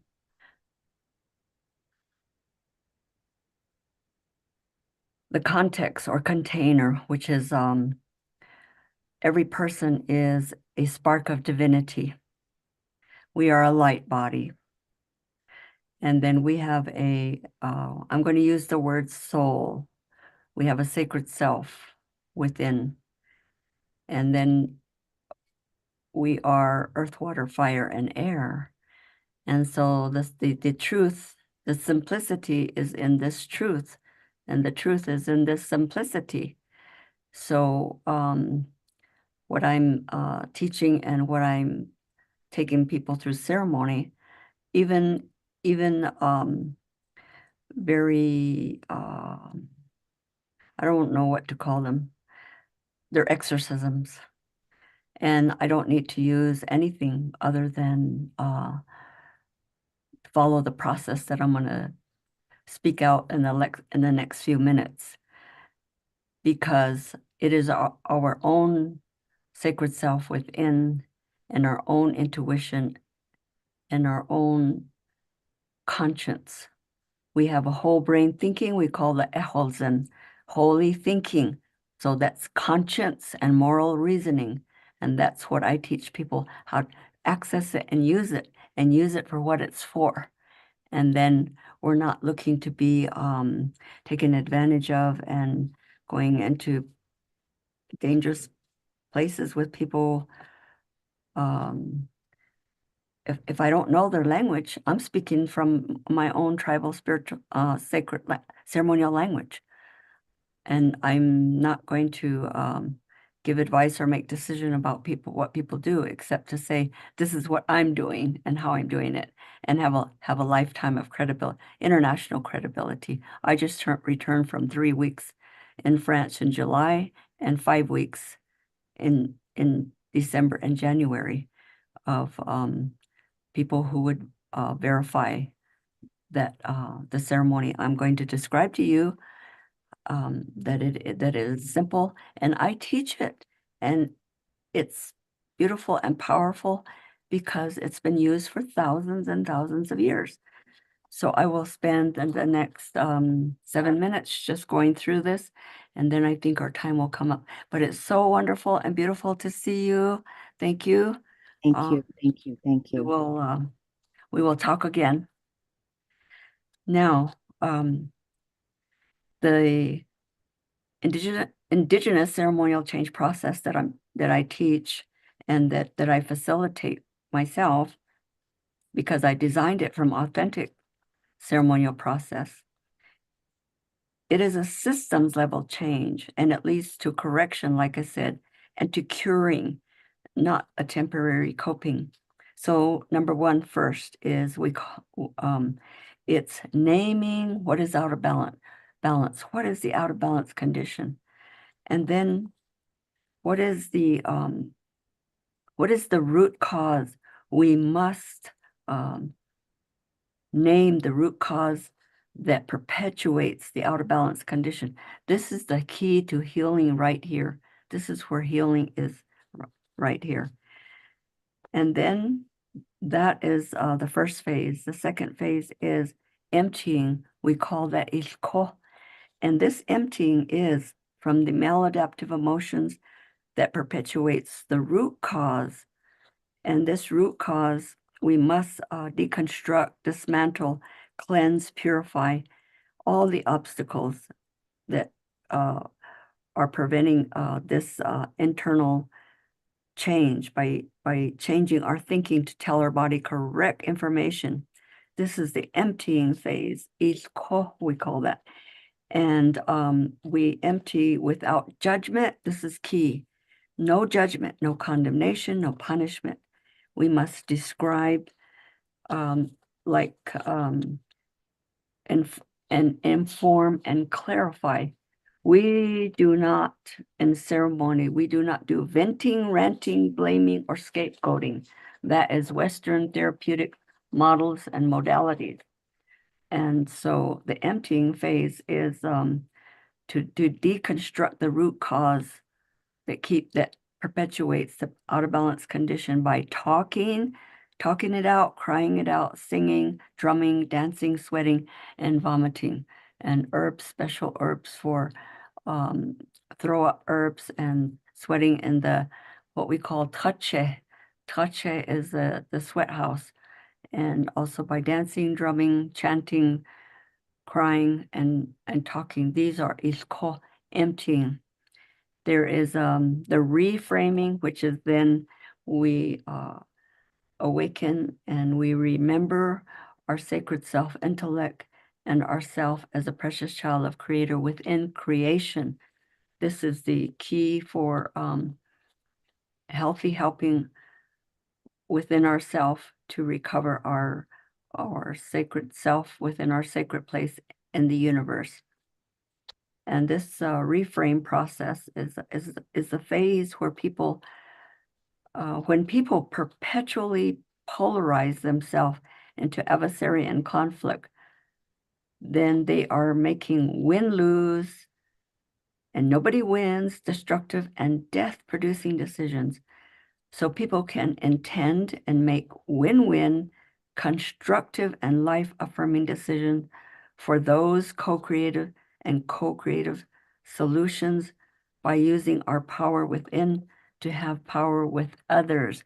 That's what eliminates the need for power over. So the reframing is to our original appropriate function of our conscience and moral reasoning. It's our whole brain thinking. It's built into every one of us. And fourth is manifesting the co-creative solution. So we envision and we see it, we conceptualize our intention, we think it, and then we dialogue and we speak it. And then, of course, we bring it into practical and realistic application. And when we initiate co-creative situational leadership, that means that our decision-making is that we're making decision co-creative with creator, within creation, within ourselves, and with others in this all-encompassing concept of holiness and wholeness, of oneness that we are calling Hojo. We're calling this Hojo. And this word that we have, which is contradictory and incongruent, is we're calling it intentional sorcery, inzin. That's everything no good and doesn't work. We call that hochon. So there's specific words that I'm teaching from. I'm not teaching to you from the English language itself. And so we are 1 minute to the hour, and we want to respect the next speaker. Would anyone like to bring it to a close here with a closing statement? Myself, gratitude and appreciation for this opportunity to teach to the general public what I have simplified for a lifetime, for these times when we are in need, all of us, of remembering our sacred self within our sacred place in the universe. Thank you, my spiritual family and all of my relatives. And we're at the top of the hour. Hi, Patricia. I'm just waiting to see if Marita is on or not, because she might be under a different name. So maybe just hold the space for a minute and we'll just verify she's here. Oh, absolutely, of course. And I'm willing to take a comment or a question quickly. And keeping in mind, we're going to be moving on. Yeah, there were a couple questions in the comments. One, which was a while back, actually, was for people who don't know, what is a roadman? That was a question that came through. Well, that's an English term. It's really like a Mickey Mouse word from Hollywood. We don't really have that word. That we don't even have the word medicine man either. You know, we just have terms that are talking about people who are like who are helpers, who are healers. So I hesitate to use words in English like that. Myself, the gift that I have is a seer and visionary. The word for it is tianle. So that word is describing the gift that I have. And the gift that my father had was he had both speaking and singing people back to balance and harmony and back to health.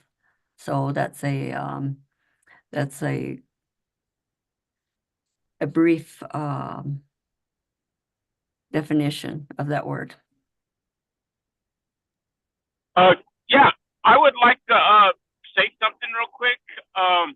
So I grew up my whole life going to different ceremonies. I grew up in the longhouse tradition, semi drum washup longhouse tradition here in Oregon, and I participated in Sundance. My family has participated in multiple different ceremonies. I travel with my grandmas a lot. And my brothers are really into the Native American church here in the state. They use peyote, and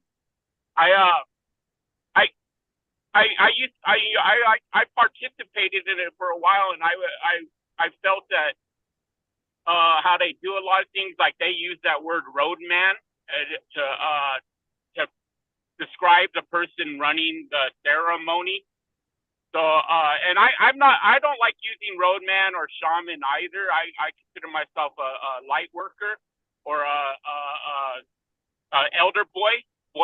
That's my name too. Taquayaswan means elder boy.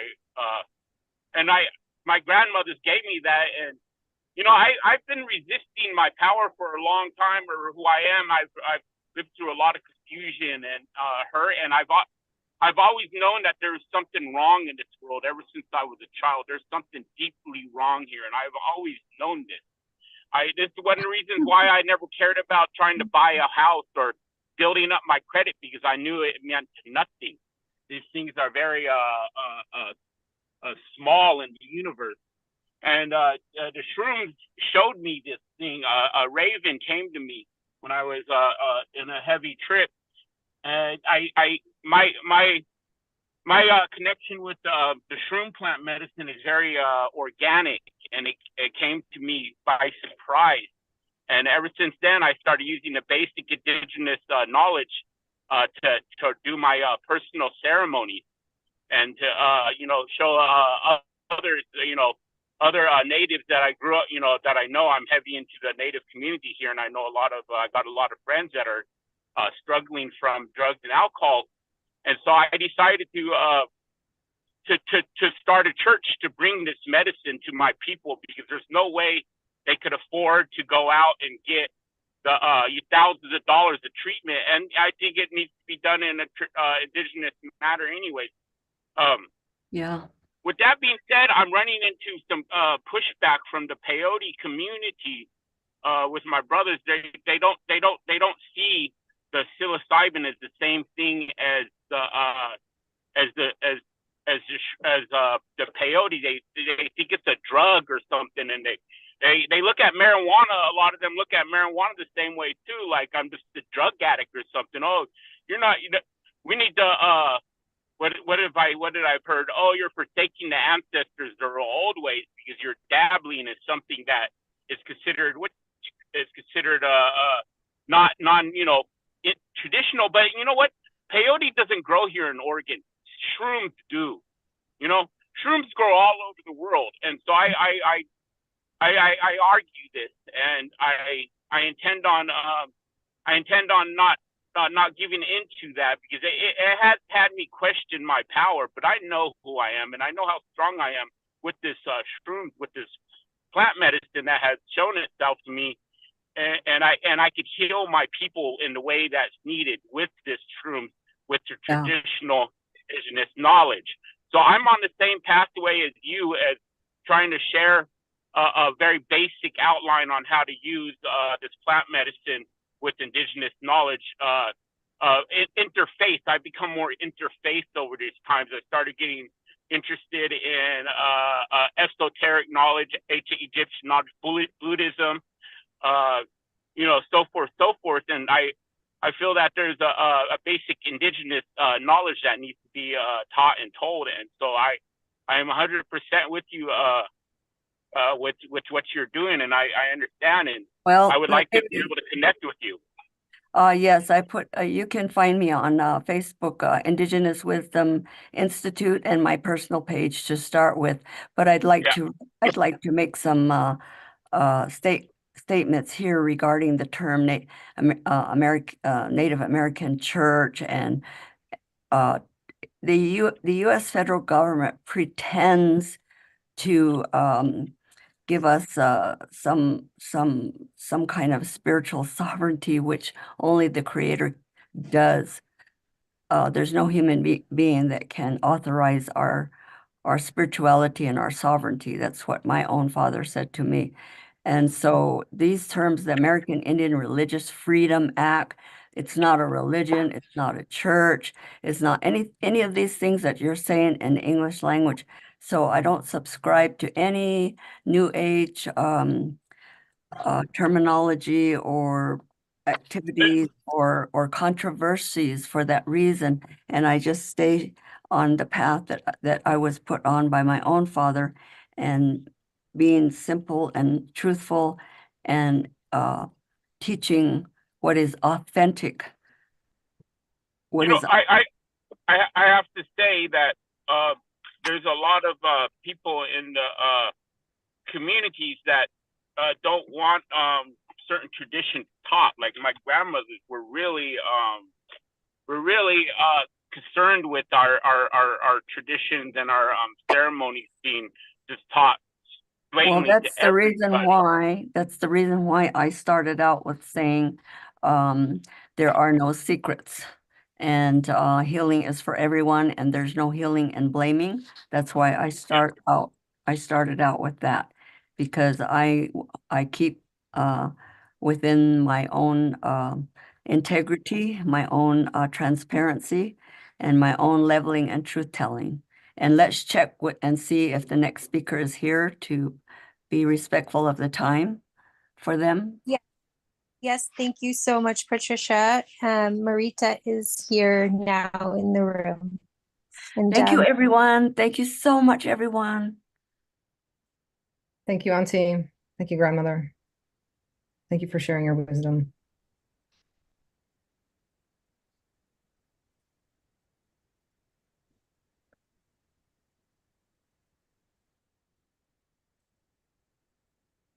Since I am in Hawaii, I will say aloha. Aloha is a greeting to welcome grace, mercy, and compassion for yourself and for all the beings on this planet. So I want you to just take a moment. It is traditional to take a moment and arrive, right? We just exited Auntie, Grandmother Patricia's circle. And now we're traveling to another circle. So I want you to just get up from your seat. If this is possible for you, just get up. And just recognize that you are entering into another circle. There are traditions here and in many cultures where you ask permission to enter this circle. And you give gratitude for leaving the circle. So just take a moment in your own way to recognize that you are entering into an altar native reality. And once you hear the call and the response of the earth to hold you, welcoming you into this circle, take your seat with grace, mercy, and compassion. So as we open this opportunity of conversation, let us also welcome the East, the South, the West, and the North. The intelligence of these beings who see the rising of the sun and the setting, who see the earth that has reshaped itself and continues to change, grow, and evolve as it is rising, as it is learning, as it is on its own spiritual ascendance. This planet is on its own journey of sovereignty and self. And so we recognize the sky kingdom, the clouds, the sun, the moon, the stars. We recognize the kingdom below us, that which holds us. And we recognize this plane of existence where we share breath. So let's take 3 breaths. I'll lead you through them. These breaths are taken in and out through the nose. You keep your mouth closed if it's available to you. And this is it calms the vagus nerve, right? So science, indigenous, it's kind of the same, different languages. So let's take our first breath in and out through the nose. And let's welcome our mind, our biological mind, our intellect, how it works, the synapses, the structures, your nervous system, into this time, into this place. Let's call it back from the past, from the future, here, now. Second breath, in and out through the nose.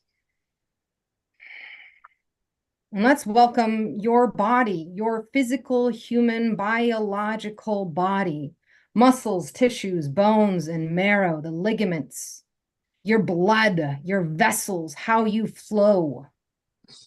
This beautiful galaxy that you get to walk around in, and most of the time are not conscious of the miracles that happen in milliseconds.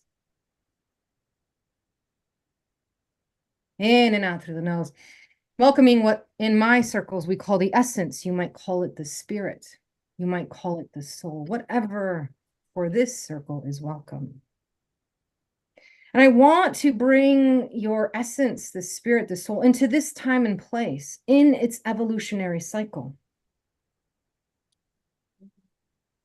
Because the soul is here to evolve, to change, to grow, to learn, and to be in deep relationship.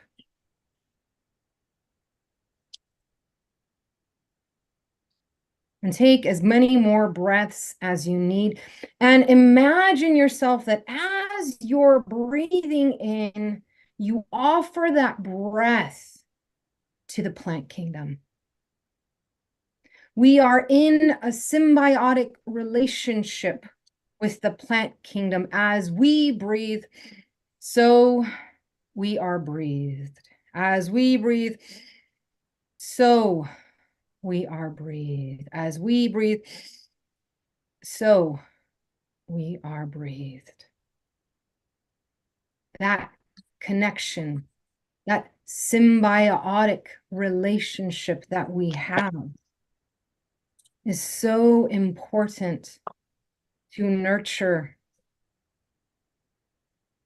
And just this simple connection can be as powerful as any ceremony that you or anyone else holds. A conscious exchange.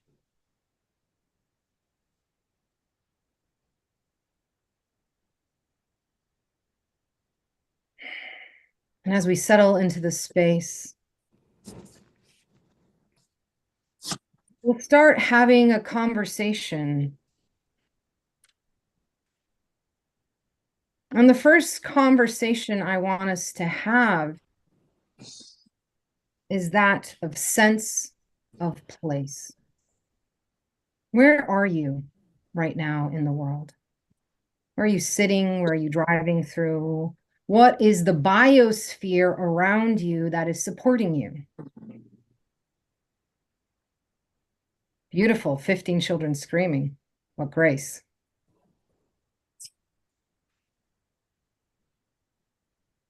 And as you look beyond the humans, think about what else is around you, whether you're inside or even what is supporting you outside. Are there trees? Are there plants? Are there flowers?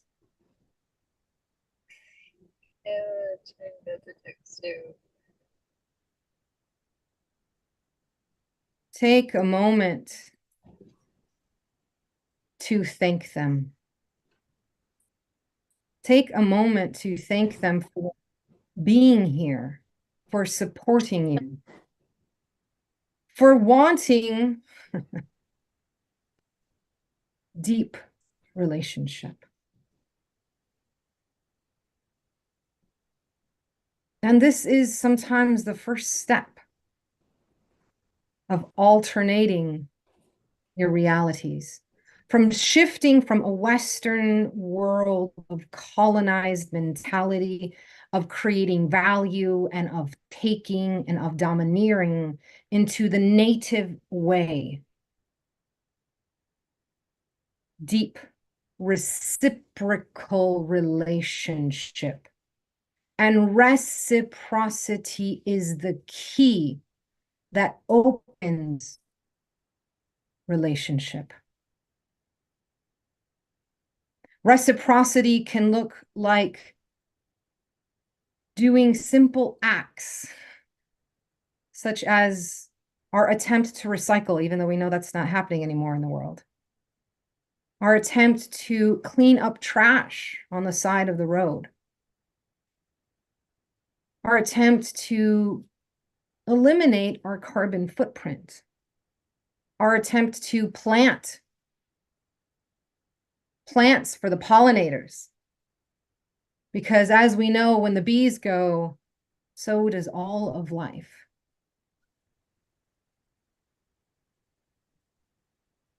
We're slowly stepping into this alternative reality to recognize how in your everyday you are supported. Humans are animals that consume. And so many times, if we are not consuming things, we're not aware of it, whether we're eating, we're looking at it, right? We don't recognize everything in our nature, inside of it and outside of this biosphere, that is in deep relationship. When was the last time you talked to a blood cell? Probably never, right? You don't really think about your blood cells. Yet they're in deep relationship with you, not just because they're functioning. And this is a different step of alternative realities, the idea of function as value and as form. In indigenous circles, and again, we're all different. We all have different beliefs. We all come from different traditions. There's not one indigenous right way. That's the Western way, one way, right or wrong. You are stepping into, let's say, a psychedelic way where color and sound and breath and movement are all ways of languages of connecting in reciprocity. When's the last time you sang a song to your white sage that you used to just smudge your room? The plant kingdom loves song. My father, who was a curandero and also did a lot of, doctorates, masters, in the Western world. I remember as a child, he was telling me that one of the people he was studying was doing, and this is back, in the 70s, was doing experiment of playing music to plants. One didn't get any music, one got, different kinds of music, right? And it was the ones that received music, especially they really liked, Bach and Beethoven and like the mathematics of that music. And they grew more. Plants love connection. So I want you to just take a moment and think of the ways that you have given back to the plant kingdom. Have you planted new plants? Have you sang them a song? Have you weeded around them? I don't care if it's rosemary. Rosemary is powerful. Mint, watch out. Everyone wants to walk with ayahuasca, but you want to work with mint? it will take you down. I'm using the plant kingdom as a conversation to not pigeonhole into the ones that are getting pressed these days, because all plants heal if we are in good reciprocal relationship. And the traditions that I come from, the master plant is tobacco. It is the plant that is in the ambassador to all of the kingdoms. It was tobacco that taught the humans how to put aya together. It was tobacco that was smoked in one of the final times of humans on a planet, the wood people, and it was the animals that smoked it to bring back humans, a prayer. Yet tobacco is the most used and abused and has been for centuries.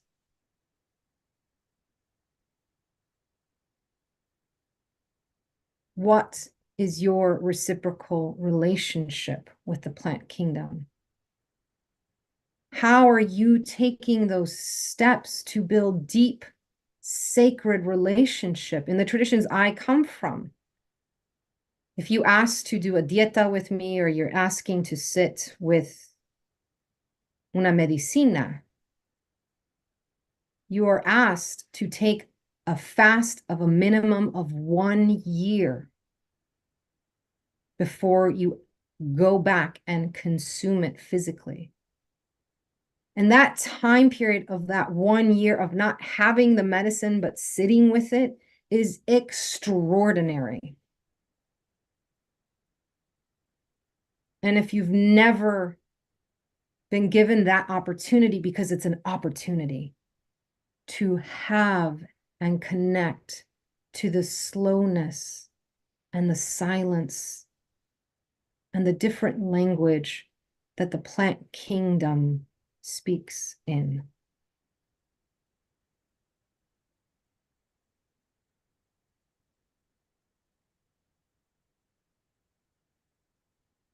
After that year, you slowly, with permission from the plant kingdom, start to progress in the way it wants you to. I've had students for several years, and we work with cacao here. I'm a cacao farmer. I come from a cacao lineage. I'm Olmeca, Zapotec, Purepecha, and have sat with and been trained since a child. And I grew up in two worlds. I grew up in the Western world when my family moved to the United States, and I grew up in the Indigenous world. And there was a time period then I had to make a choice. And trust me, the Western world does not like it when you leave it. It is not happy when you leave it. The Western world has a program and is built on violence,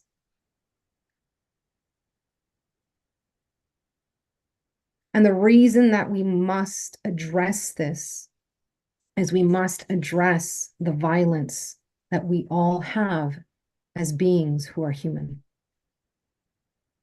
And until we address our potential violence,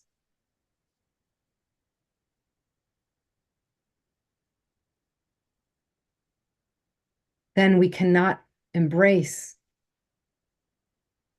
the majesty and the wonder of who we are.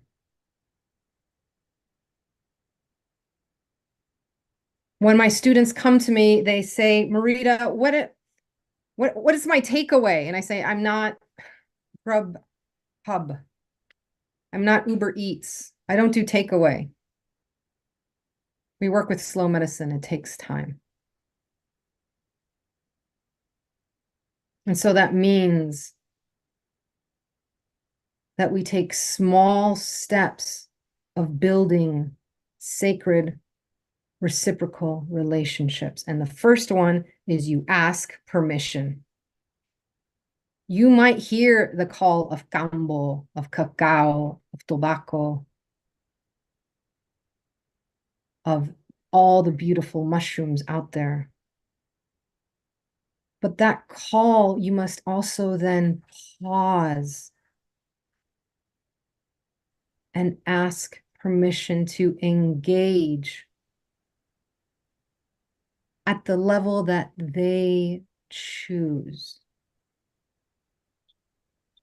And be aware of your colonized mind, who is at all times trying to grasp, understand, take, and dominate. And that has in it a program that the minute that something is not going its way, it will tell you that you are not enough. And at the opposite time as well, will tell you you are God.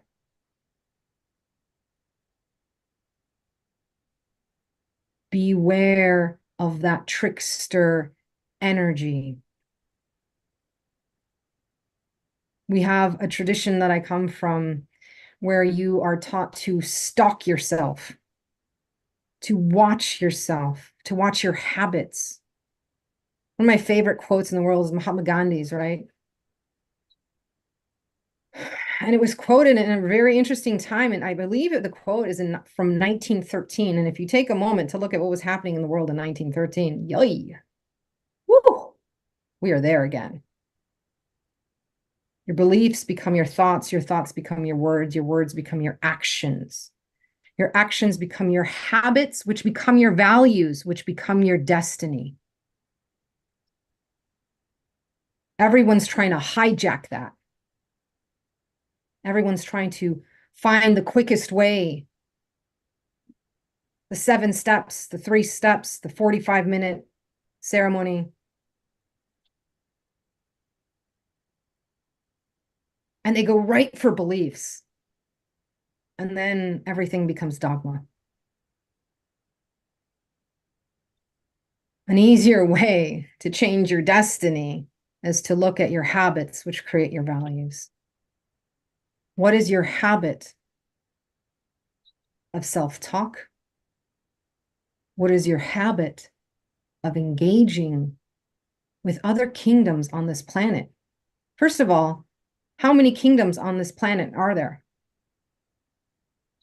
How many? In this alternative reality, humans are no greater or lesser than any kingdom. We are no greater.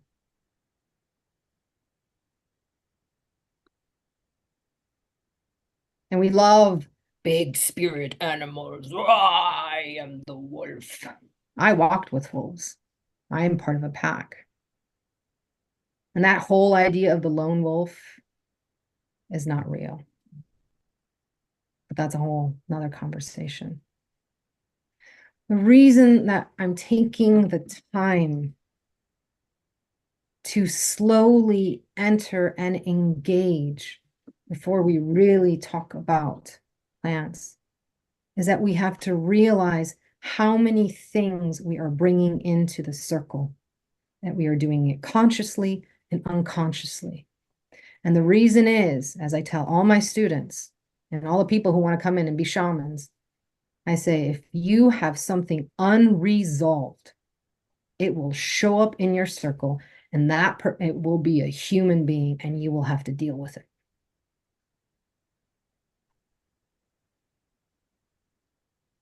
So first, when I'm talking about recognizing, stalking yourself, learning your habits, your behaviors, right? This is not in isolation. This is not self-help. This is an alternative reality, which means we heal in community.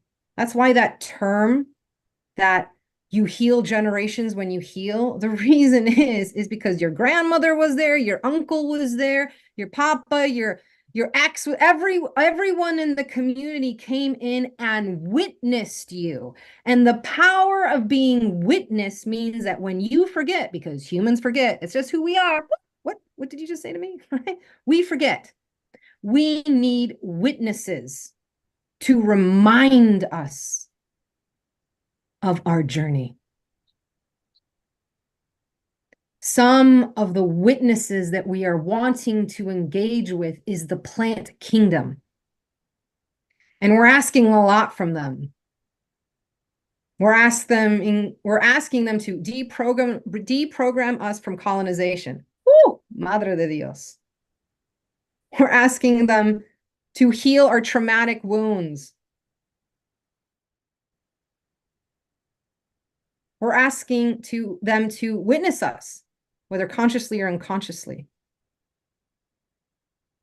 Right? What else are we asking them? We're asking them for connection.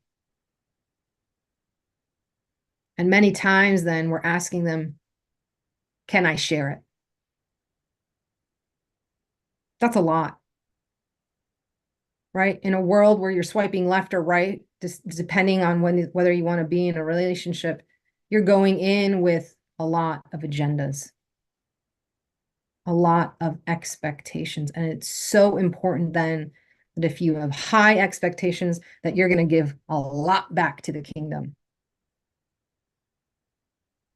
I know when I'm doing ceremony and I'm asking a lot, that I give a lot. And there we gift for days and weeks.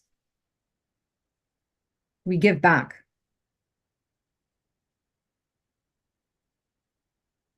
We do offerings. We take our time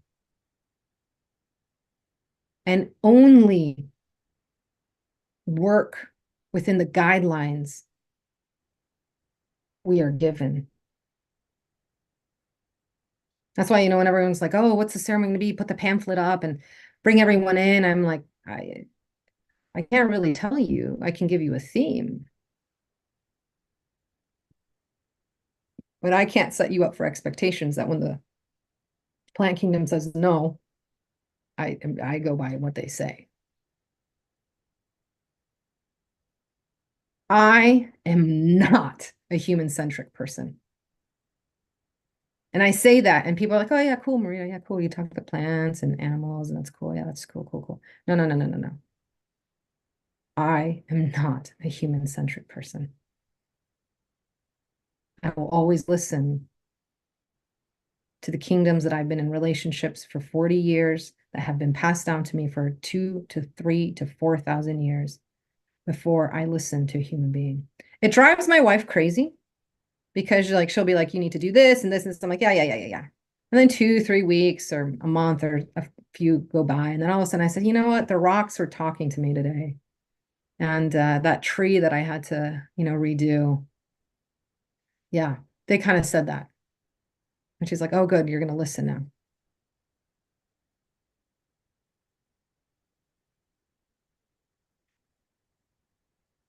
And what's the difference between hearing and listening? Whew, there's a million miles in between that. Because so many times, right, we hear sounds, but we don't really understand what they mean. Because what's in the way of us actually listening is our own language and our own prerogatives.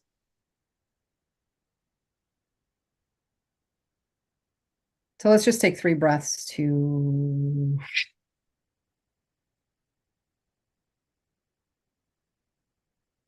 remember, I'm not Catholic or Christian. This is not about shame. We're just having a conversation. I'm just very passionate. In and out through the nose. Reset. And now welcome a plant that you're working with intentionally and with reciprocity. And if you're not working with a plant in reciprocity, it's a pause to think about that. Take your second breath.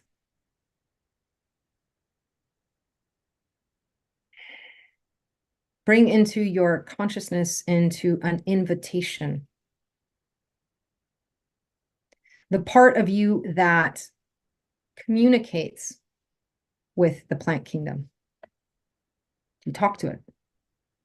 Do you feel it? Is it your body? Do you have that instinct? In and out through the nose.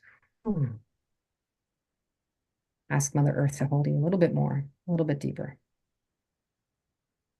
And the traditions that I come from, we ask Mother Earth to hold us in the depth of what we have earned.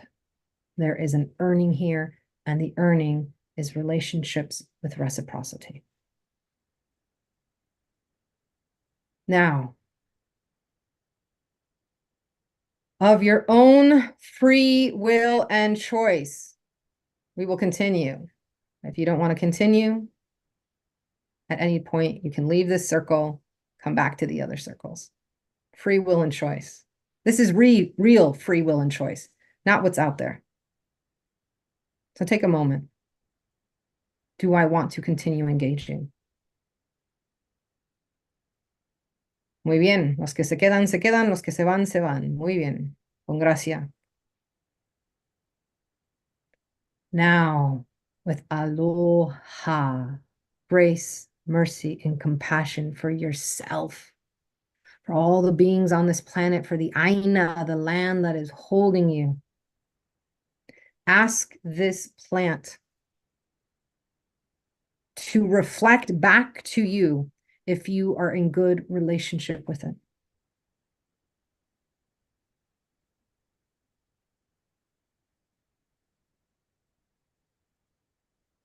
Ask it what it needs or what it wants from you in terms of reciprocity.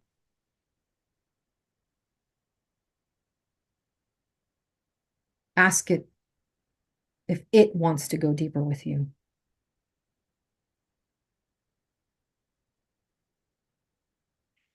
Now, for all of you who believe in past lives and lifetimes, this might come in. If you automatically go there, you could have been a shaman of Aya in a past lifetime, but did you use it in a good way? Are you trying to connect to that medicine without the tradition, without the reciprocity?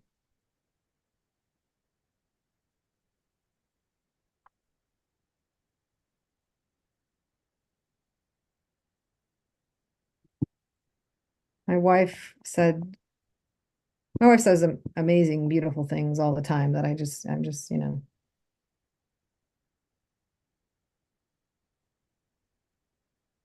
she said, training is creating an understanding and kindness. And what I'll add to that is communication is creating an understanding and kindness. So we're taking this time. This is not out of shame or guilt or anything. This is saying we're entering an alternative reality. Our rules are different here. How we talk, how we even use words that you think mean the same are completely different.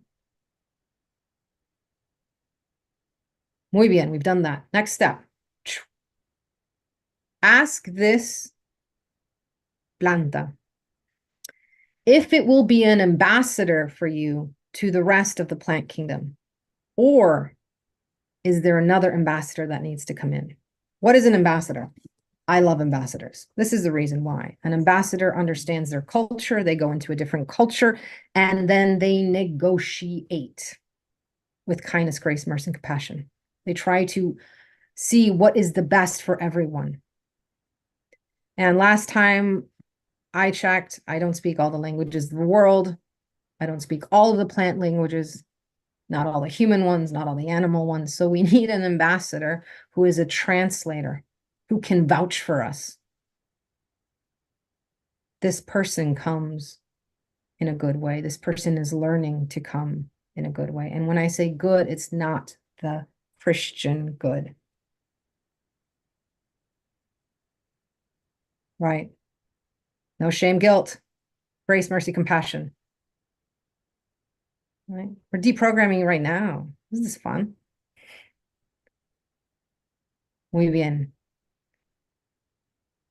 If a different plant comes in, take a moment, and you have to speak very clearly. First of all, introduce yourself. Hello, my name is blah, blah, blah, blah, blah, blah, blah. the one given to you by your parents, anyone given to you by a spirit. Introduce yourself in a formal way. Formality is amazing. I've learned so much from it. It allows you that slowness and that ability to work with slow medicine. Once you have introduced yourself, ask them to introduce themselves. What do they want to be called by?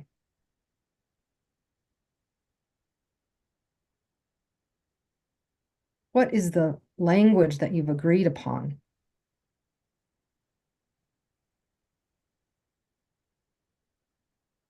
And now ask of it, will you be an ambassador to the plant kingdom for me?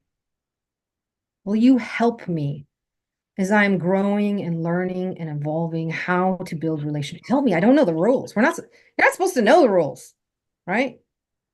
Every time I go to a ceremony with, a new group, I know I don't know. They're going to do it different. So I ask the aunties and the uncles, what do I do? I always bring gifts, always bring food. You'll be fine. Always bring gifts. You'll be fine. We're not supposed to know.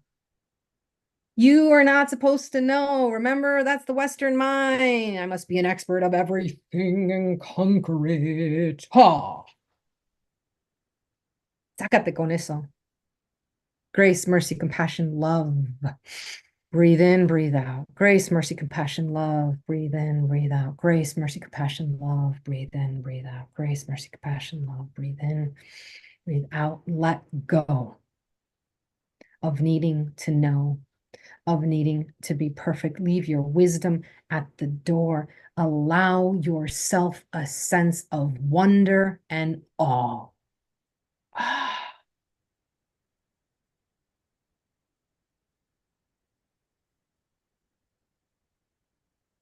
Now, once it has agreed to be an ambassador, to teach you how to be in balanced reciprocal relationship, ask it what it would like from you as a gift.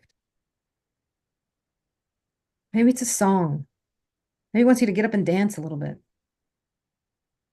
Maybe it wants you to replant something. Maybe it wants you to give a small donation to a local charity that is helping with pollinators or people planting trees. Always awesome when it's Indigenous people. And then agree to it. Thank you.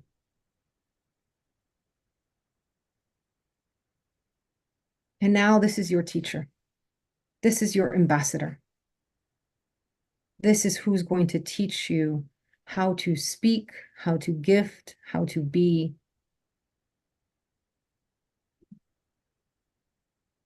If you so choose, right? And you might be surprised by the ambassador that you got.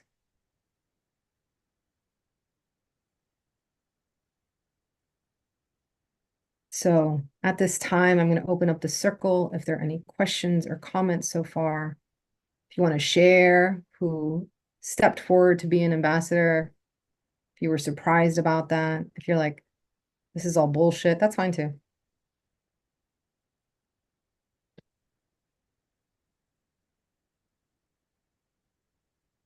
I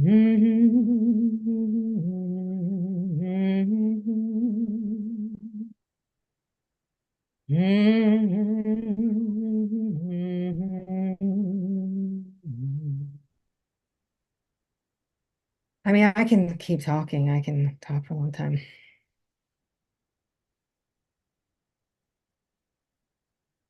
I'll share briefly. Thank you so much, Astaria. Yeah, Astaria. Yeah, Thank you. I was really appreciative of your ask about which plant you're working with right now and if there's reciprocity there. I'm recently working pretty consistently with kava, just started. And I can't say yes. I can't say that I am giving back to that plant. With other relationships with other plants and the amphibian species that are also medicinal, yes, I can say yes, but with kava, I'm not. It's a new journey, and it's not clear with me yet at this moment what reciprocity with that plant would look like. So yeah, I'll feel deeper into that when I work with the plant again, but I just want to thank you for bringing that to my awareness. Witnessing you, witnessing you. You know, I work with kava a lot here in Hawaii, and it is, you know, I would suggestion you do you, you know, I don't know where you are in the world, but connecting to the history of it and the story of it, it has a beautiful story. It was the story of Sky Father falling in love with the stars, and they thought of a child, and it was born stillborn. And so they buried it, and out of it came that. Oh, that was Taro. See, now you need to speak to Taro to speak to Kava. That's what's happening. There you go. So Taro will help you because Taro is the plant, because after that they had a child, which all of the Hawaiians come from, and that Taro is that signature plant that gives you rootedness. So this is the thing, right? Got to go up to go down. Taro will root you, Kava up, right? So speaking to them, right? Maybe go to Taro and have a conversation of, will you help me with Kava? Suggestion, take it or leave it. Thank you. Yeah. And how do you, I actually am not familiar with the plant coddle that you just mentioned. Taro, Kalo, Taro, K-A-L-O. Oh, taro. Sorry. Thank you. I'm sorry, Thank you. just how I It's speak. okay. No worries. You're okay. Thank you so much for that. I had someone da da da da da da da da. How do you know if you receive permission? So this is really interesting, right? How do you know? Now, part of that is that you're running into a program, right? You're running into, is this right? Am I hearing right? Is who I am okay, right? And it just is what it is. Whenever you're doing work like this, whenever you're learning, right, we have to unlearn. And what I have found specifically with the plant kingdom is that they're so gracious. And sometimes the way that they let us know that they want to receive, that we've received permission is probably in the complete opposite way. It's going to be with so much gentleness that you might not even believe you deserve it.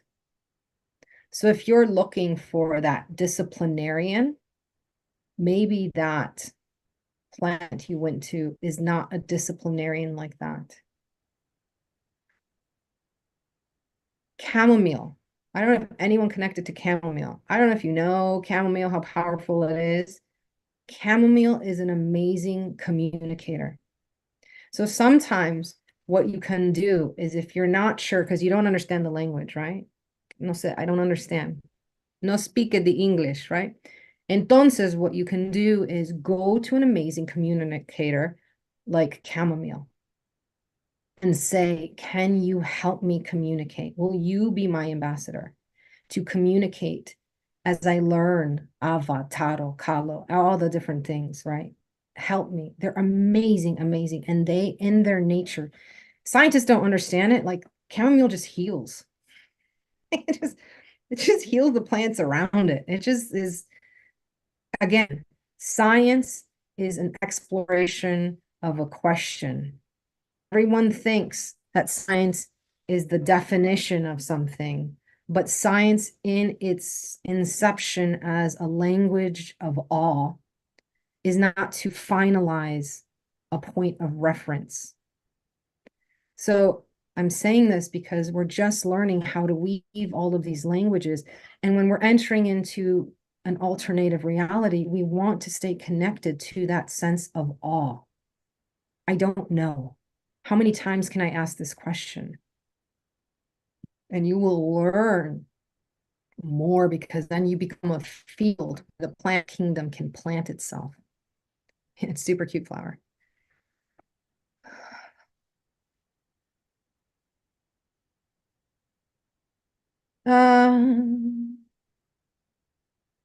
So I'm getting this question of acacia, the acacia spirit, female goddess energy like saliva.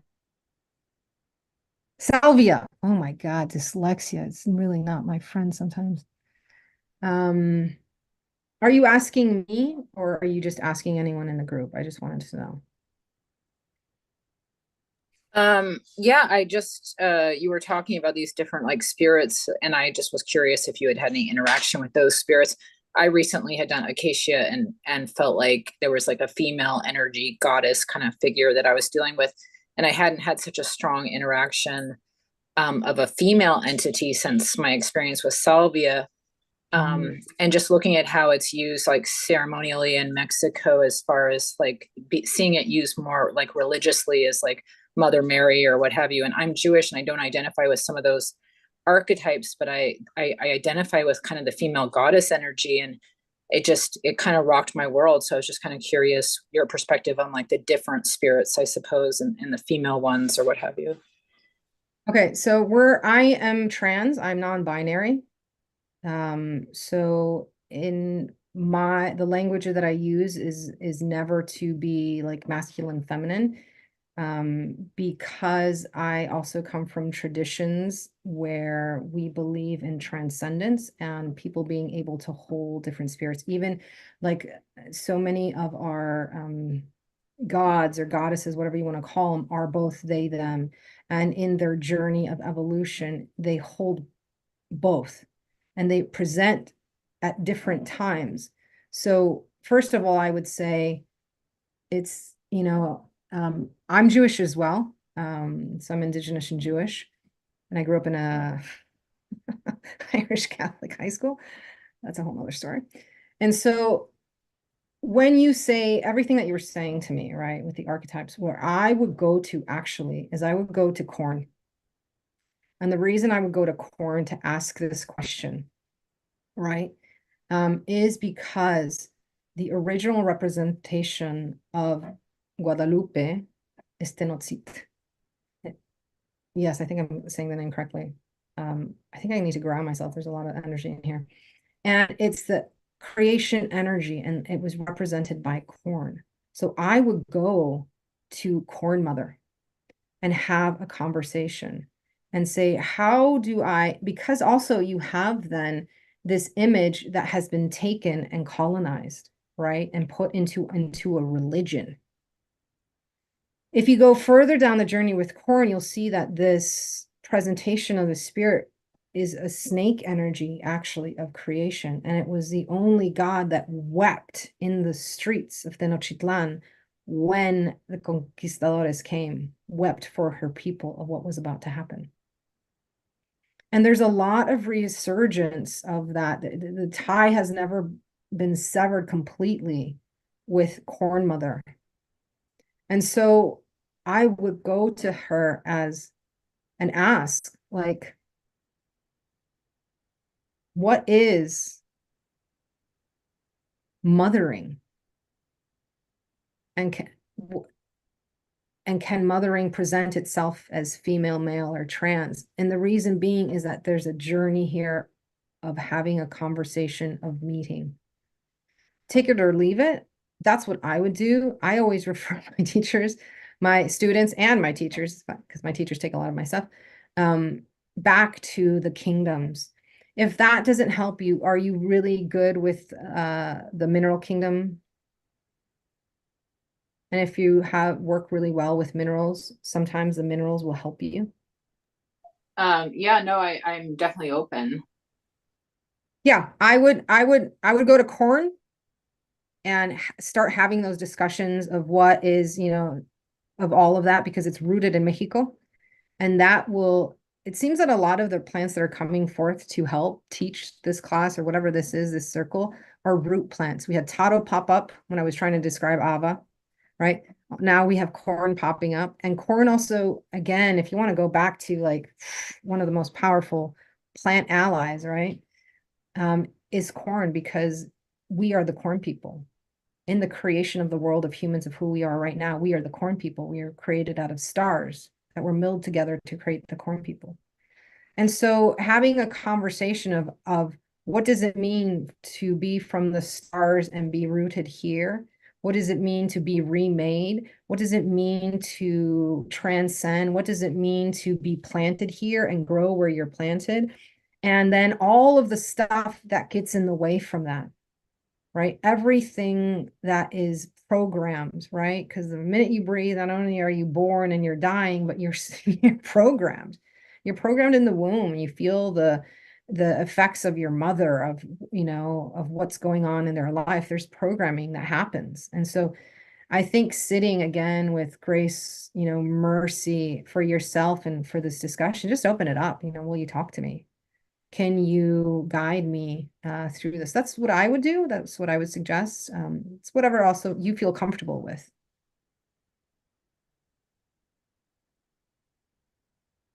Thank you. Yes, okay.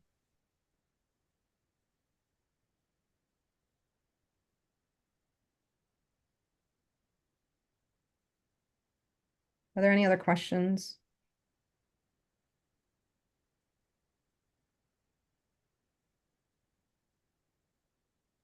Do you have any perspectives on like the white psychedelic culture as far as like the entitlement of Burning Man, or does any of that bother you? Or do you try not to even get caught up in clashing? Or do you feel like we're becoming more disconnected as a psychedelic community? I think, you know, the reason that the Plant Kingdom wanted me to title this Alternative Realities is that I used to start, you know, I started about 2 years using a phrase that I learned from Kumus here and from other people, saying that we are in a cultural exchange. And I'm realizing that that is not enough, because the way that we have taught to consume and to travel is to consume people's cultures, unfortunately. I'm very old school. I'm very, very old school. I was trained since I was born, but I was also trained to sit with different cultures, to learn from them and learn their traditions. So I can go to my anger or my frustration that I will not be understood in white culture, but then that's my whole life, you know? What I can speak to is the need and not the greed. We're humans, we have needs. How are we approaching them? How are we colonizing? Do we continue to colonize? And I think it's important to realize the program that you're working from. And, you know, everyone's talking about deprogramming, but the way that I feel as an Indigenous person when they're talking about deprogramming, it still looks like, tastes like genocide. It still looks like it. It still has the same framework. In Mexico, right, the conquistadores built churches over the pyramids. And what's happening right now? The churches are falling and the pyramids are being rediscovered. So you have to look at your foundation of your habits, belief, values, your destiny, and all that. And if you're operating out of, and if you have not questioned each one of them, you're still operating in a program that even out of your best intentions will still colonize, because that's just the program. It's so strong, you know?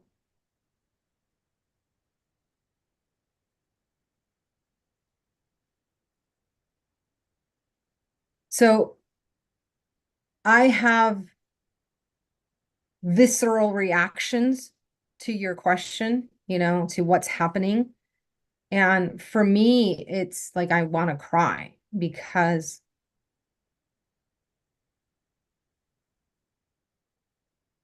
I love the plant kingdom. I love the plant kingdom. And when I see beings that have voices that humans don't listen to, and they just take advantage of it, who's going to speak for the plants? Who's going to be their ambassador? Who's going to take and be courageous enough to say, hey, wait a minute. We're monkeys, we're humans, we like taking, we have habits of taking, we like to disassociate, like life is hard. Like, who's going to speak to that part of humanity with compassion, grace, and mercy and say, how can we embrace who we are, all of who we are, the good, the bad, the ugly, todo. And then with that consciousness, live actively. If I write posts, if I do whatever, like, I'm Indigenous, I'll be blacklisted, I'll be blackmailed. Like, it's just, it is hard to be Indigenous engaging in white culture, because the white culture, even though at times it's like, oh, I like you, will also at the same time be like, I devalue you, because that's what colonization does. It devalues things. It creates its own value system. So it's, it's the David and Goliath, that we're talking about right now. Can one stone kill, a beast? Yeah, maybe if you talk to the stone people. So I think we have to confront, I think the hardest thing is having conversations to allow people to have a journey of discovery. And in that journey of discovery, it's going to be hard, right? It's not going to be full of ease. And that's another cultural difference. When I have a ceremony that's, going to be set. It's set up, right? And I'm getting ready for it.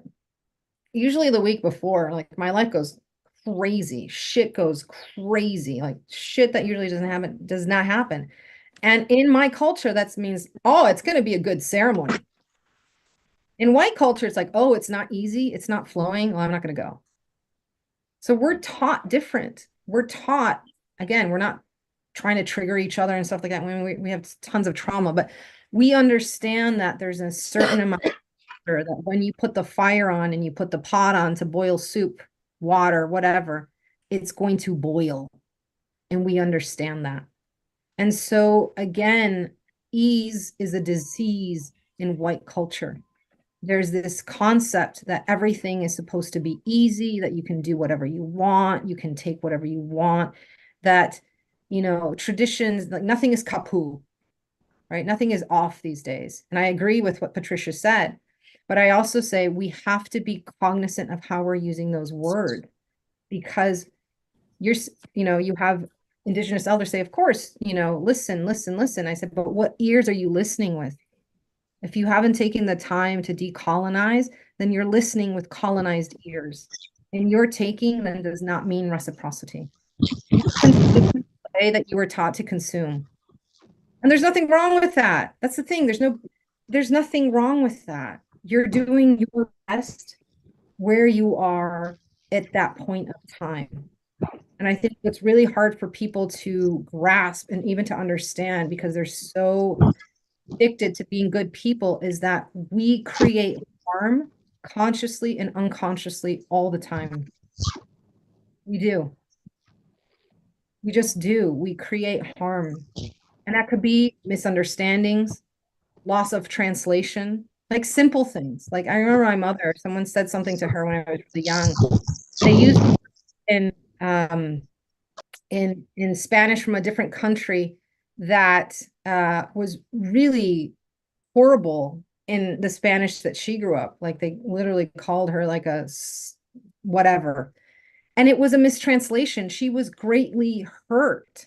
Did this person intend it? No, they were saying, oh, you look cute in that dress. And she thought that they were saying, oh, you look like, a hooker at whatever, So there was nothing intentional. And then they talked about it and they were fine.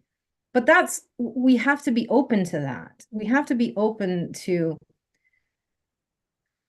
how we breathe, we are breathed. Every time we are interacting with the world, that no matter what your intention is, it still might hurt or harm.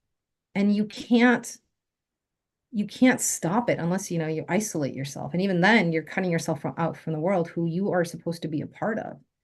So I think if we can take the moment to have grace, mercy, and compassion, being like, I am learning. I'm a human. I'm not supposed to have it figured out. I'm learning and I'm taking my time and I'm going to make a lot of mistakes, and mistakes are beautiful. Mistakes are so amazing if you allow yourself mistakes, because it allows yourself potential. If you know something, there's no growth. But if you allow yourself mistakes and potential and be like, come with the humility that I talk about, true humility, no greater or lesser than you say, I don't know. I'm a wisdom keeper in multiple traditions. And it's not because I know everything. It's because I finally got to that point, like my father said, ask them now, they know everything. And then finally they'll find wisdom. You know, it's also so to be a wisdom keeper in these traditions isn't that we're experts, we know everything. It's that we're willing to continuously learn and engage. We're willing to continuously be filled with awe and talk and learn. We are forever students. That's the place of wisdom, the place of embodiment, the place of where you're walking a path.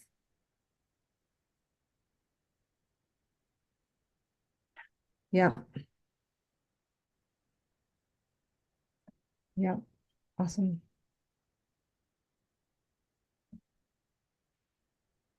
Thank you, Steve. Thank you. I'm probably gonna say it wrong. Astaria. Thank you. Thank you, Connor. Yeah, we all engage at the level that we can. We all do it, right? And let's not forget that plant spirits reside in alcohol as well. Like no one's talking about that. Like it is, like potato vodka. That's a plant spirit. It's been distilled, right? El maguey. Oh my God. The beautiful maguey that I love. Mezcal, tequila, which is right now at the point of such growth exponentially that it's not going to be sustainable. So there's those spirits as well. And it's funny because we have, you know, I feel that many times when we go into the plant kingdom and we forget those, that humans have been distilling the spirit of a plant for a very long time.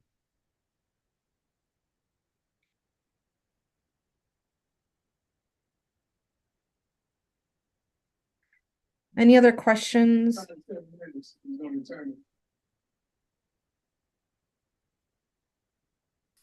Yeah, just Marita, however long you want to go, because we started late with your hour, and then it looks like we have a volunteer from our group who's going to fill in the rest of the hour, but they're very flexible. So, you know, however long people want to talk, because I feel like you gave a lot of information, and so people might need a moment to kind of talk about it for a second before we move on, but at your leisure.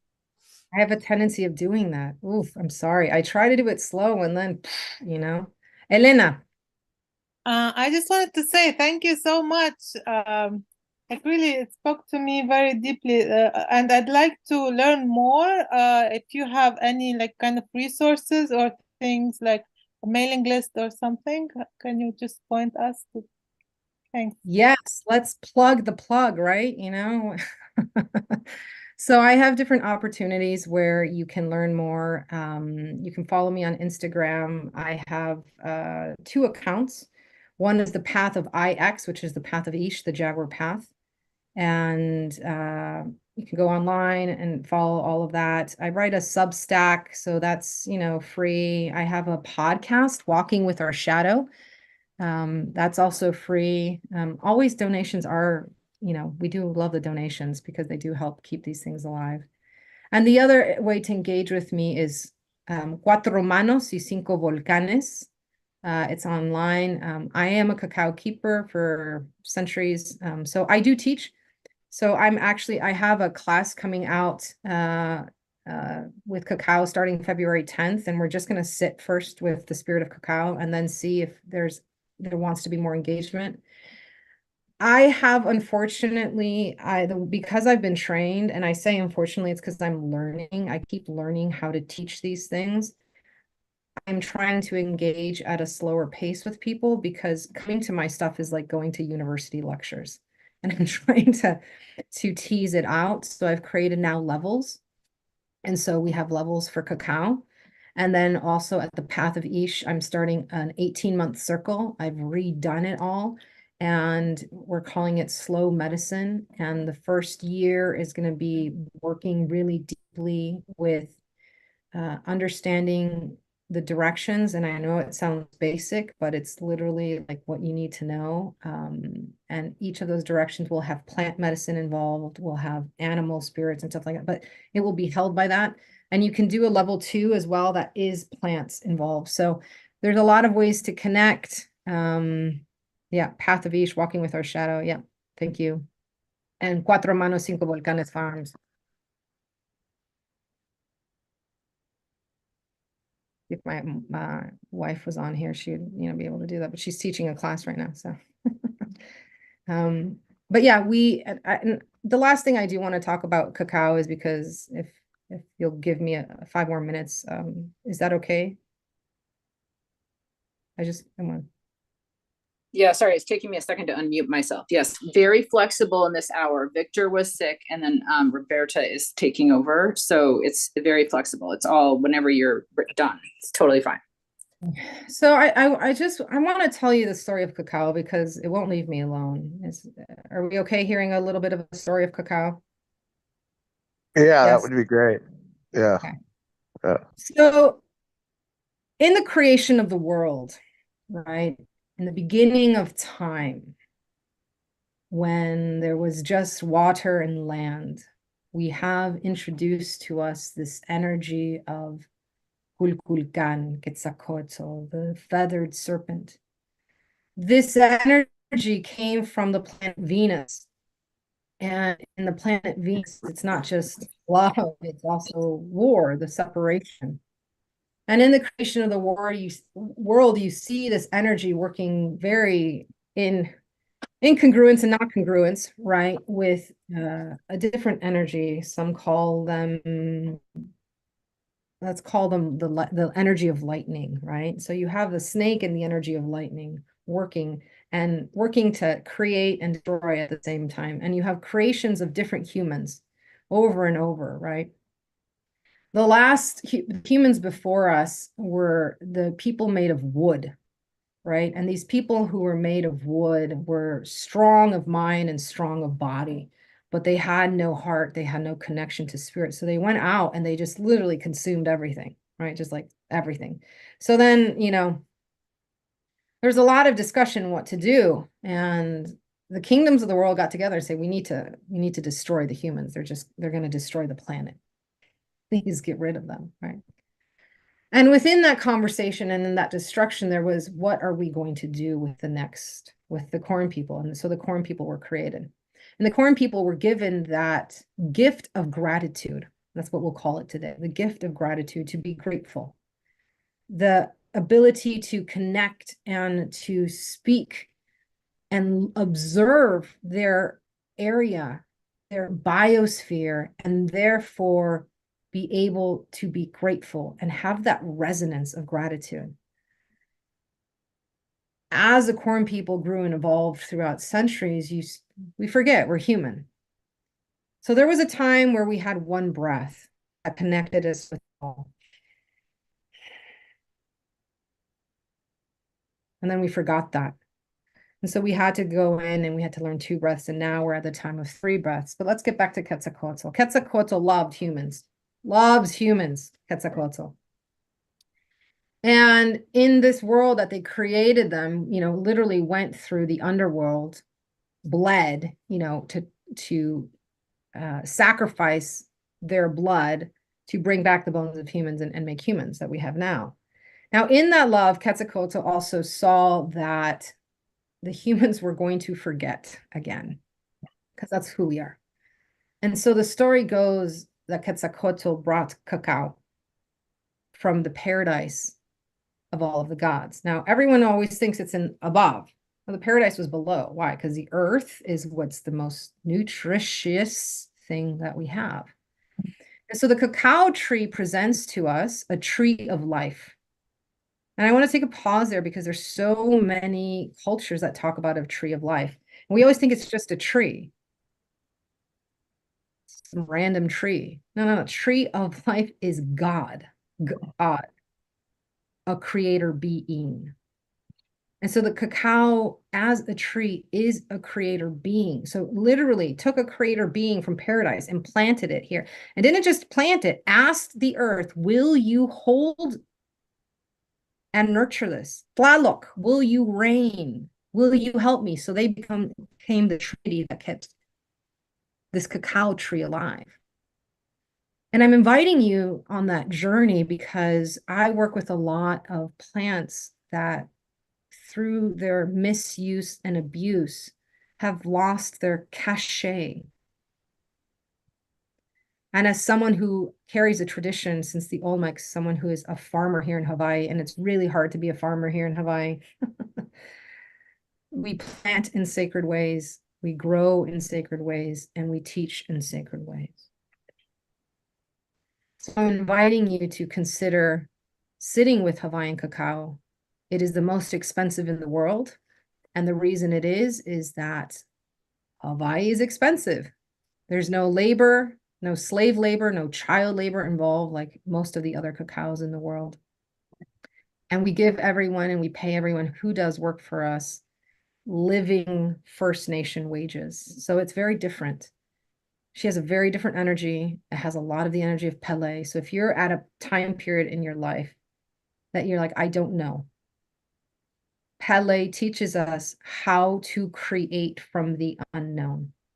And so that energy is in each of these beans. We only roast 8 at a time, 8 pounds at a time. We only make 8 pounds at a time. 8 is a sacred number. It is infinity. It is potential.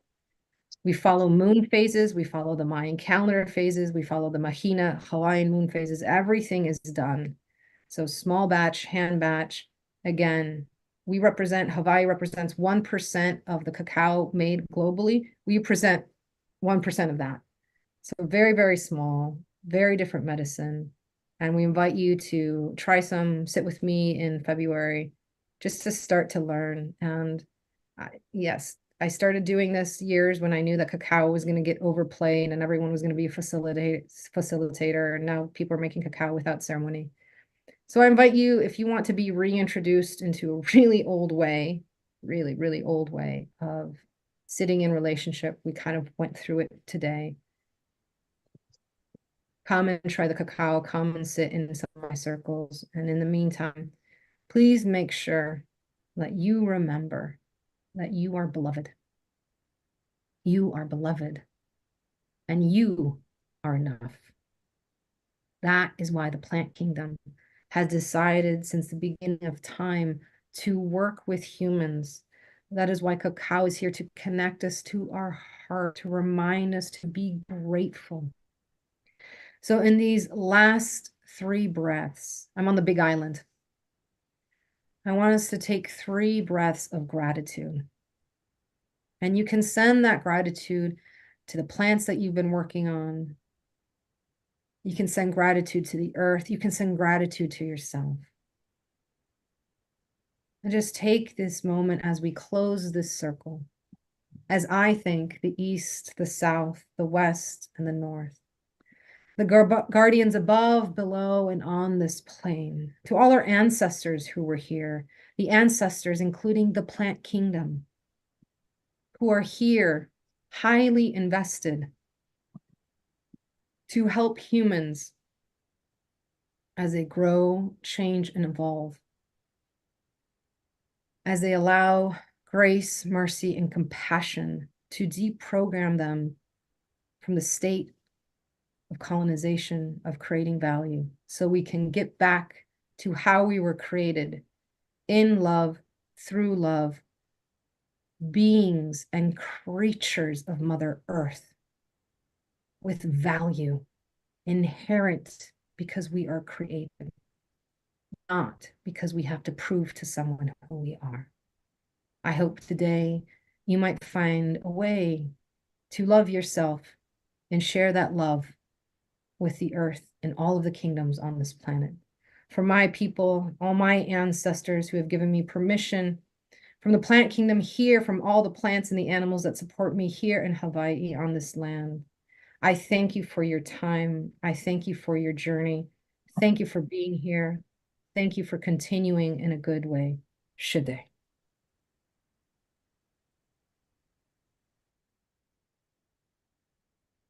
Thank you so much, Marita. We do have a question from Brother Sean in the chat. Sean, if you want to unmute yourself, or I could share it too. He was asking, what do you farm? Only cacao? Question mark. Oh, no, thank you. So we do, did he say turmeric? Oh, sorry, question mark. I was just, Oh, question. It was like sorry. turmeric. So we farm traditionally, so in the sense that we're not just doing a monocrop. So we have lots of things, but with cacao, we have, nitrogen fixers. We have mother the cacao to protect it. We have, we also planted jaguar cacao, which is considered the mother of the keeper of that cacao. We also are going to plant anise, to help it to be in relationship, and cardamom. It's a good relationship. Our plantings are young here, but in the meantime, we're working with local farmers who we work with to make sure that they're planting and doing things in a good way. But no, we have a farm rescue. And since everyone was talking about churches, we made it into a church, a farm church. So there's a lot of need on this island. So we rescue animals, we feed the community, and we give back. So anytime you're in giving any money to Path of Isha Cuatro Manos, it goes back to, we believe in a circular economy. And so we give to the community. We don't keep any of it. So just so you know how you're investing. But yeah, we got a lot of stuff. We got bananas. My wife just planted apples, and we've got different kinds of avocados, we've got a lot of stuff. So thank you for the question. Any other questions? Sorry, for those of us who didn't hear what island you're on. Yeah. So I live on the Big Island. Yeah, I just was just super curious. And I apologize. I think you must have shared that. So are there any other questions? Because I feel like you've provided a lot of information about your farm and your church and what you and your wife are doing, but any thoughts about anything that you want to share before closing? I think the greatest practice, that we can all do, and I call it a practice, right? Because we're practicing being humans, is to take time out of your day to welcome the sun and welcome the directions. It orients you and creates for yourself an energetic circle of being in relationship. So I highly recommend it. It will change your life. If you've never sat in a medicine wheel, find one, ask permission, and go sit in it. But just orienting small things like when you drink some water, like give thanks and give some to the earth. Whenever we have anything that we drink, we give some to the earth, right? So small things, sing to the plants, and find ways to be your most authentic self. That's what the world needs. The world needs you to be you, because you are the medicine. And the journey of you being the medicine is the journey through all of that programming. And again, in this native circle, you have value because you're a creature of the earth. You don't have to prove anything to anyone. You are value and you are loved. You are the beloved.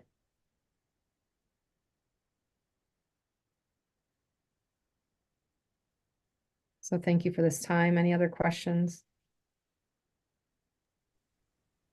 I think we're good, but I just want to honor the fact that we were able to hear from Marita today and hear everything they had to say, and this will be live streamed and recorded so people can go back and listen to it.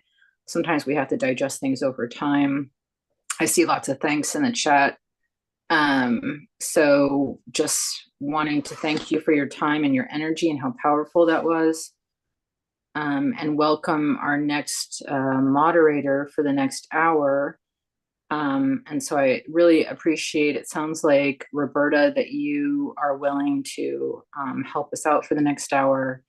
So as we transition to a new circle, just want to show our appreciation for Roberta for taking the stage until our next moderator comes. And again, thank you to Maria.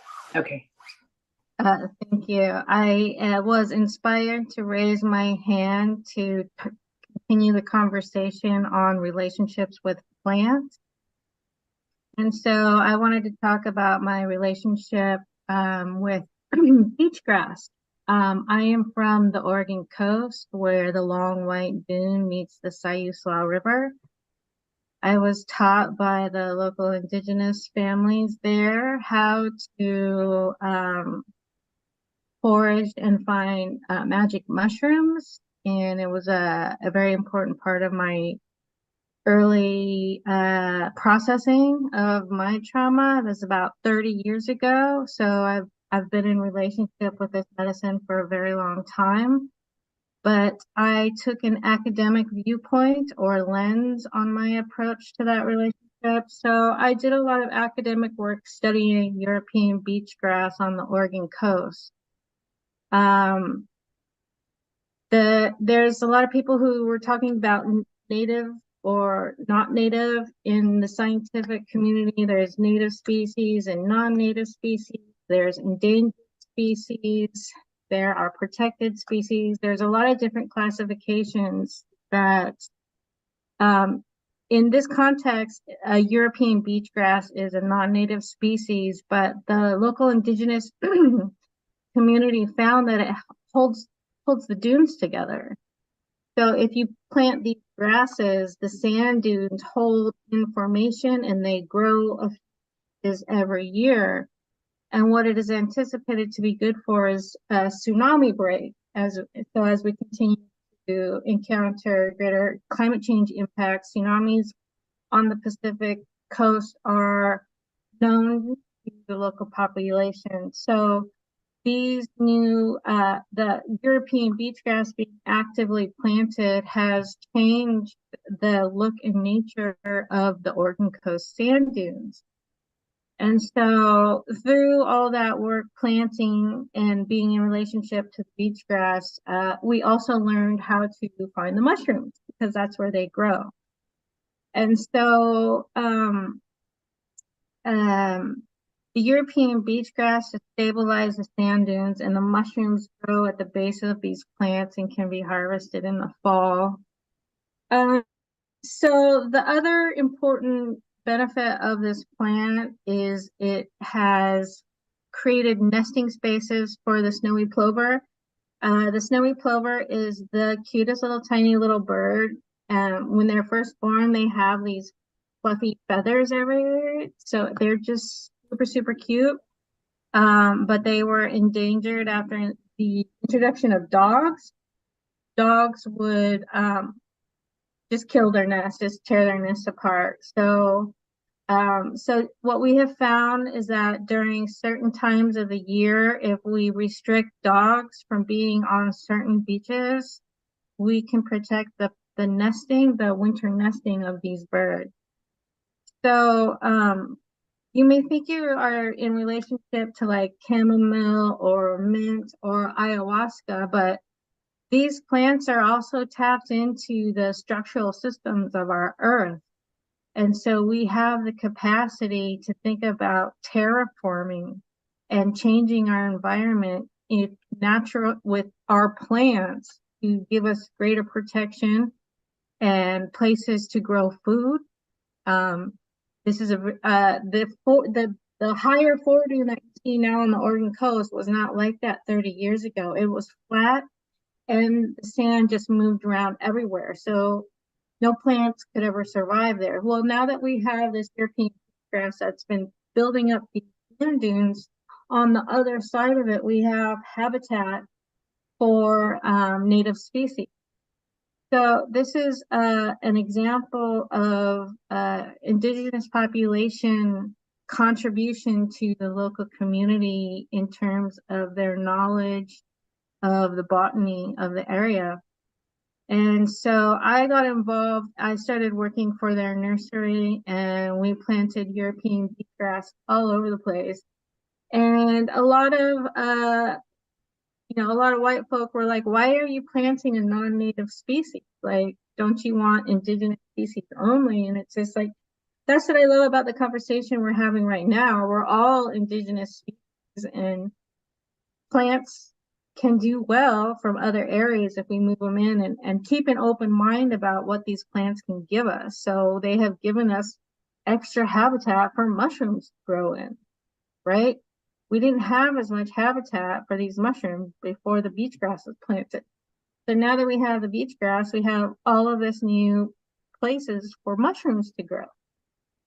So I just wanted to say that this is a success story here in Oregon that a lot of people can be proud of. And so I ended up working with the Mushroom Pact 2020 to help get these laws in Oregon passed so that we can get the program started. I'm a little bit not happy about how expensive these programs are, but as a member of the psychedelic community, there are not nice people who can become involved and are somewhat predatory with these medicines. So the protections that this program have put in place make it more expensive, but it means that the people coming in to heal trauma are not receiving additional trauma from the low level of support or guidance or transparency in these journey sessions. So it's a mixed bag about why it's so expensive, but on the other hand, we're trying to be more protective of these spaces. So what else? That's it. I mean, I just wanted to encourage everybody to have a relationship with plants in some form or another. It doesn't have to be a medicinal plant. It could be your house plant. It could be, the plants outside your door. How important it is to listen to them and sing to them, and use your breath work and meditations to get into a zone of communication with these plants. And it's quite fascinating. And you don't need mushrooms to get into that zone. You can just meditate into it, use your breath work, and the tools that Marietta just taught us earlier are the same tools that help prepare and get me into that zone with the plant. So I just kind of raised my hand to fill in the gap here. So if anybody else wants to tell a story about a relationship to a plant that they're in, I'm happy to toss the microphone to somebody else who would like to speak to that.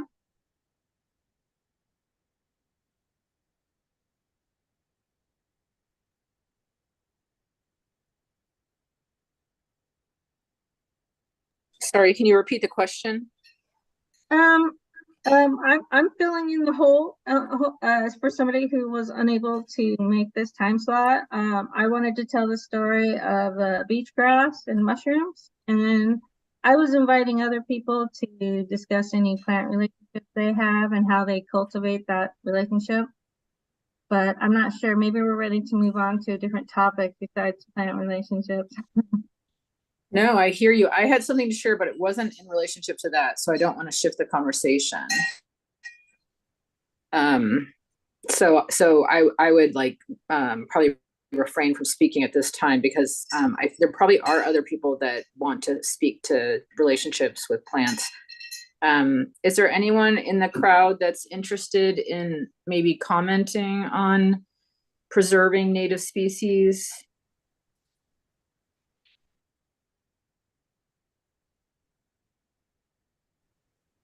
Yeah, I don't know that I'm interested in preserving native species of plants, but I definitely just moved to a new place and a new area, and I'm looking forward to growing a garden this next summer.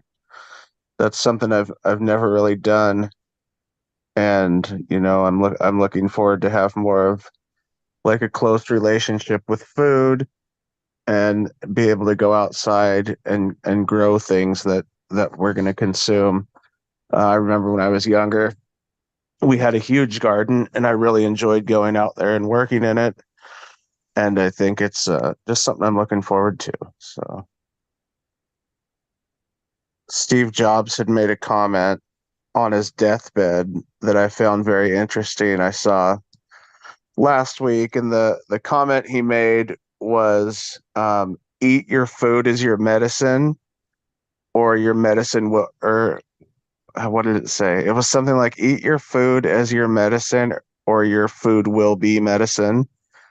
And I found that really truthful. I think the cleaner we can eat, the more important it is, and that we can definitely, live longer and be healthier. And I mean, that can all start with consuming things we grow, and knowing what we're putting in it.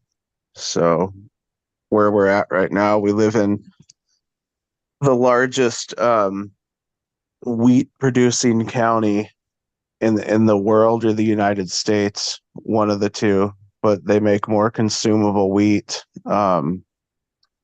here because they grow like 2 or 3 seasons. They grow a winter wheat, they grow a summer wheat, and they grow a spring wheat. So they produce more consumable wheat. But I think part of the problem with that is, like, if you go by the airport where we live, there's a bunch of those planes. They're called air tractors, and what they do is they spray pesticides and chemicals and all sorts of stuff on the plant that's probably not that great to be ingesting. But I mean, that's clearly what's helped them get to where they're at, as far as being the top wheat producing county in the United States. So Where's that at? Do you mind me asking? What county? Is that down in California? Eastern Washington. No, Eastern Washington, Oh, and oh, Whitman County. okay. Okay, cool. Yeah. So There's yeah, I think it's the farming out here is so like mechanized and on such a large scale. Like, if you go by during harvest, they have 8 like huge combines out in the field, and they produce so much food for everyone. And I understand, that's a good thing to have food, but at what cost are they producing the food when you think of, what kind of pesticides they put into it and what kind of chemicals they put into it? And this all started back in the 70s. I forgot what the name of the company was. It might have been someone like Bayer or Dow, one of the large chemical companies, but they went out to a farm, and this was in the Midwest, in a county out there where people were growing corn, and they put ammonia fertilizer on one farmer's land. They talked to this one farmer one year, and they used ammonia fertilizer on his land, and the harvest came, and this guy had like 4 or 5 times the crops as everyone else had. And so of course every farmer is like, "What did you do? Like, how'd you get that?" And he told everyone, "Well, this chemical, ammonium nitrate, or whatever the chemical company was selling them, is what I put on my crops." And naturally the farmers wanted more money. I mean, they're human, they have to live, they have a farm to run and families to feed. So to them, a larger crop meant more money.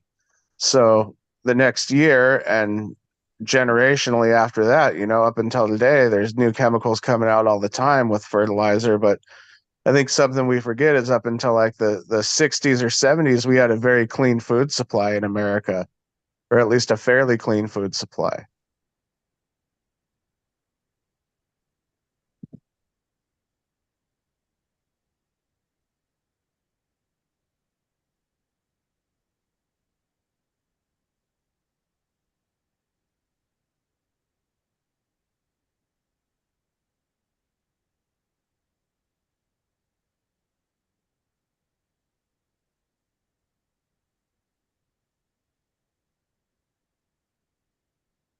Hold on, I'm going through the comments here.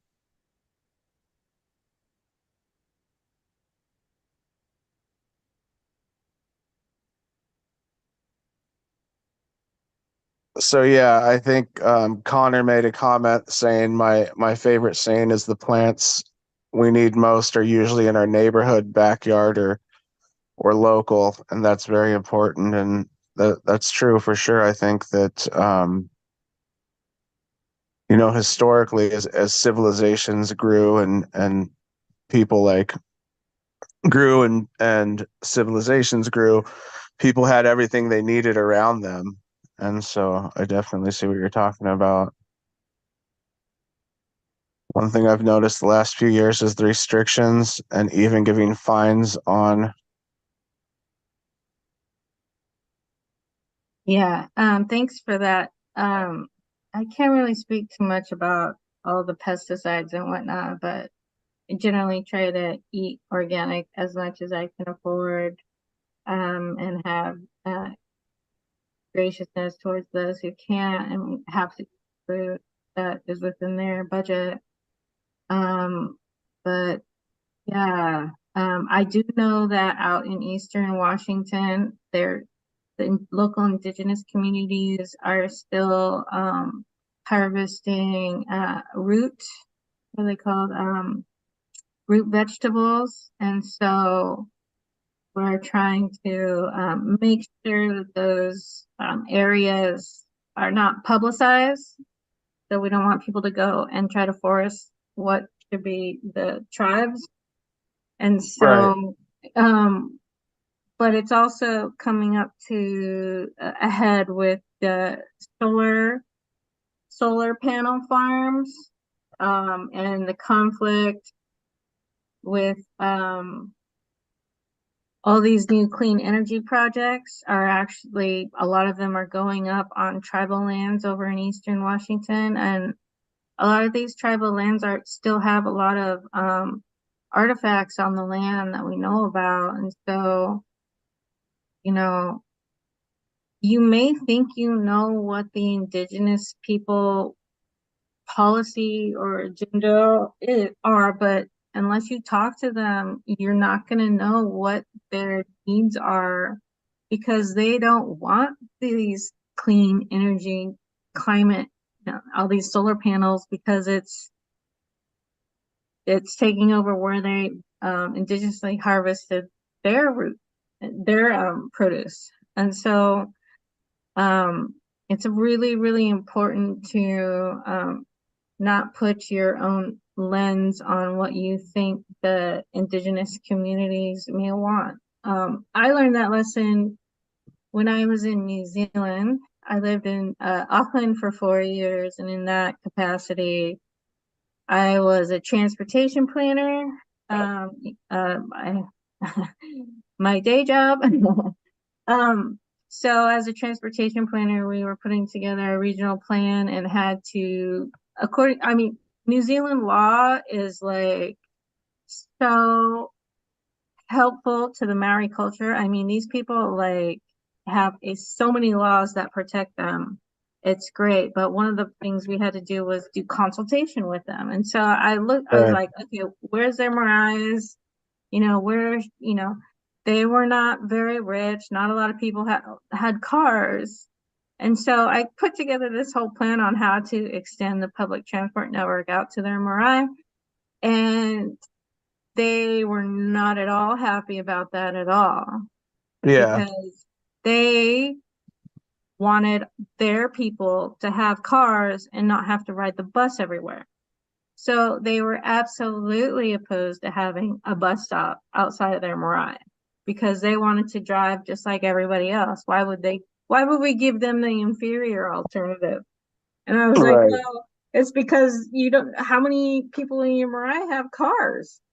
Right. Who Yeah. Yeah. But it makes more sense to bring a bus system out than to give everyone cars. I think that's definitely right.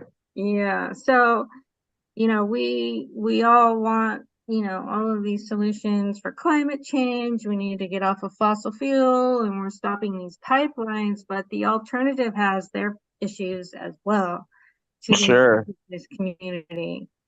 And So, I think we're starting to learn that now. Going back to clean energy, it seems like in the name of clean energy, we'll do anything, right? And this last year was historic. And you said you're in Siuslaw, right? that's where I grew up on the Oregon coast, but right now I'm in Camas. I can look out my Okay. window and see the Columbia River winding around Mount Hood is where Oh, I'm at right nice. now. So the down south, the Klamath River, by the end of 2024, all 4 dams on the river are going to be removed. And Yeah, I'm aware that's, of that. Yeah. that's Trying to do with the huge, snake rivers. Yeah. right? Because, those were all installed as what they thought was clean energy, hydroelectric power. 3 of the 4 dams produce energy, and they realized that the salmon runs have been, brought down to a couple species near extinction. And so they're actually removing those dams. And, it's just a huge win for Indigenous people and Native people.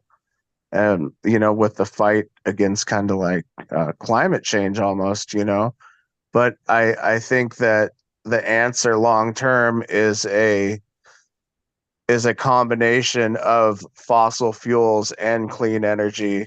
It's not necessarily being off oil, it's using less of it and using less coal and less natural gas and supplementing with solar, wind, and things like that. And I think one thing people don't often think about is actually how safe nuclear power is. And it's not a popular thing to say, but look at the number of nuclear accidents and the length of time we used nuclear power. More people have died in gas plant explosions, coal-fired power plant explosions, than ever suffered from any type of nuclear poisoning or nuclear radiation poisoning or anything like that. So, I think getting off of nuclear energy was a mistake. And, Well, I think we have to get the safeguards in place. There was a valid reason to be concerned and put the brakes up. And now those issues have been mostly addressed. And I do support the use of smaller modular nuclear energy sources to power the villages that are way off grid. Like they want to get off diesel, millions of dollars. I feel like, right. yeah, you're definitely in a supportive response for that. Yeah, I have been studying these issues for like 30 years now. So right now I'm just learning about how to predict where these archaeological and historic resources might be based on the geological types so Cool. that we can protect them or suggest people not build on these special areas. So we're thinking deeply about that and using the highest, latest technology to do this. I welcome AI when we have the intention to use the technology to accomplish positive goals.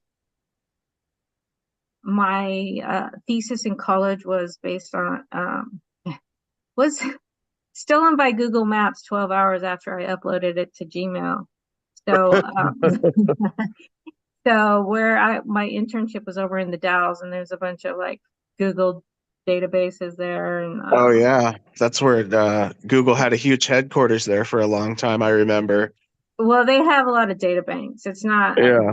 headquarters; it's just their data banks. Right. But it's the data banks are there because that's where the closest to the dams and the power is. So I just want to be clear that these Klamath Basin dams and the Snake River dams are really special places. And this is the right thing to do right now in those places with the support of the Indigenous community. But that we have some bigger problems on the Columbia River. The dam systems are navigational mostly. And so yeah, it's a lot of things to weave together and to come with solutions, and which is why it's so important to have consultation and reach out to your local tribes. If you're not in a local tribe, just get onto their website. They have public events where they want people to come and be involved in their tribes. And then they also have private events where they do their own ceremonies. And so that's why it's important when you go to those circles to ask permission. The Marai, part of a condition of employment for civil service there was I had to do a 2-day Marai training, and you had to like ask to be let in, and they literally like screamed in your face. Like it was terrifying, but at the same time it was like they were like asserting their culture of how to show respect and where your place was on that. So what did they do again? What? What did they do to your face? They Well, they had singing first. Part of the training is to go to a marae, but the only way to go into a marae is to be invited in. And okay. so you have to be Wow. asked to be invited in, and part of that is a sing and response song. Oh, okay. Yeah. And then you kind of get really close, and then you do like the Maori kiss, where you put your like shoulder up to your forehead up to theirs and do like a Maori kiss. Yeah. So yeah, definitely get to know your local tribes, even if you're not enrolled. They still have public events where they want to share their culture with other people. And by showing up and asking to participate and participating with integrity, you're supporting the longevity of their tribal culture by merely participating. So I do encourage you to have a relationship with a tribe or a local tribe that is where you live, or participate in Indigenous museums, powwows, go to powwows, even if you're not a dancer, still participate and show up. As what I've been told, I am not enrolled, but I am of Native American descent from Klamath Basin. They also were displaced to Kiowa, Oklahoma, and I don't know if people know on the West Coast there was a Trail of Tears from Oregon to Oklahoma, as well as the Trail of Tears from the East Coast to Oklahoma. Pretty much Oklahoma was at the end of most Indigenous Trail of Tears during the mid 1900s. So they are protective of their tribe and their culture, but they also, like all of the natives that showed up earlier this morning, we're all indigenous of this world. We all live on this plane together. We all share a breath together on this plane. So we're all indigenous. But we still need to practice those local customs with respect, grace, and dignity. So anyways. No, I think that's great. Is there any other questions? I'm going to read the comments. I put some questions in the chat. Comments, really. I don't know. Comments and questions. Okay. I guess before you did that, I did have one more question. I don't mean to take up all your time, but so you were talking about like wind energy and solar fields that they're putting in, solar arrays. And were you saying they're putting that on native lands, like over sacred areas, without thinking and just kind of doing it? Is that what you were talking about? No, the West Coast generally has a lot of public lands. So some of these, they're requesting to build them on public lands like state land or federal land. And so if that is involved, then they have to go through a cultural resources survey and inventory to determine if there are any archaeological artifacts, and if so, they have to stop it and develop a plan to mitigate the impact on the archaeological resources. Right. Okay. No, that makes more sense. Thank you. Yeah, sure, no problem.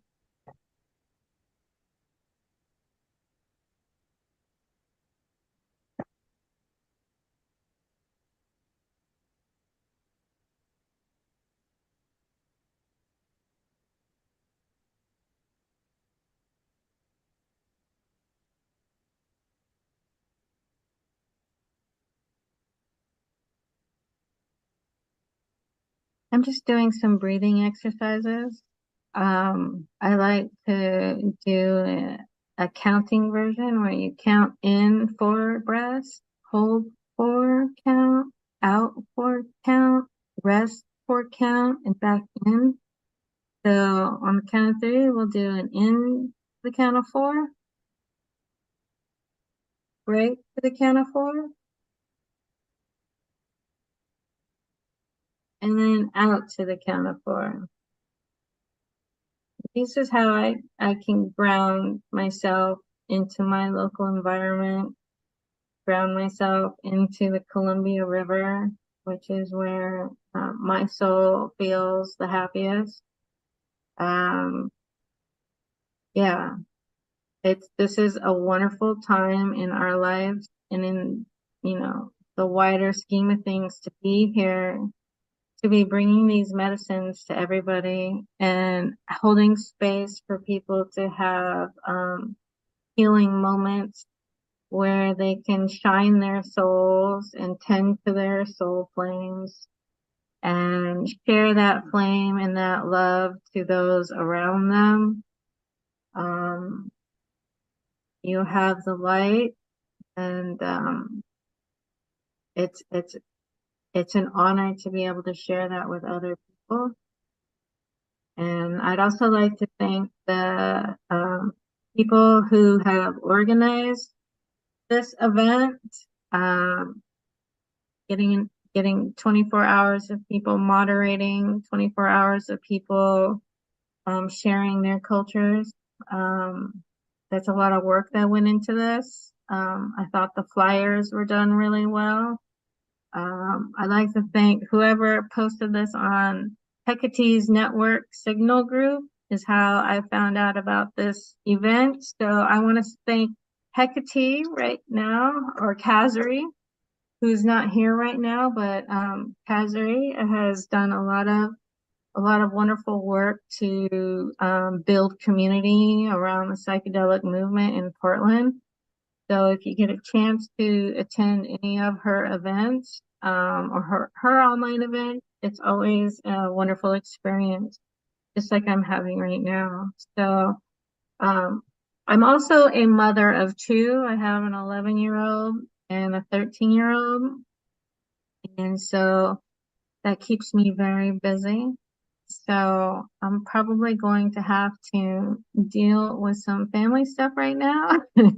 And I'm going to hand over the microphone to whoever is still here, Leo.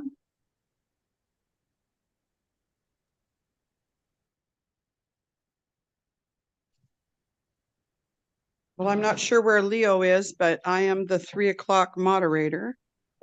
Okay. Yeah, I was rushing to the microphone because I'm in a different room, so I apologize. Pamela Sea Monster is our next moderator. Thank you so much, Roberta.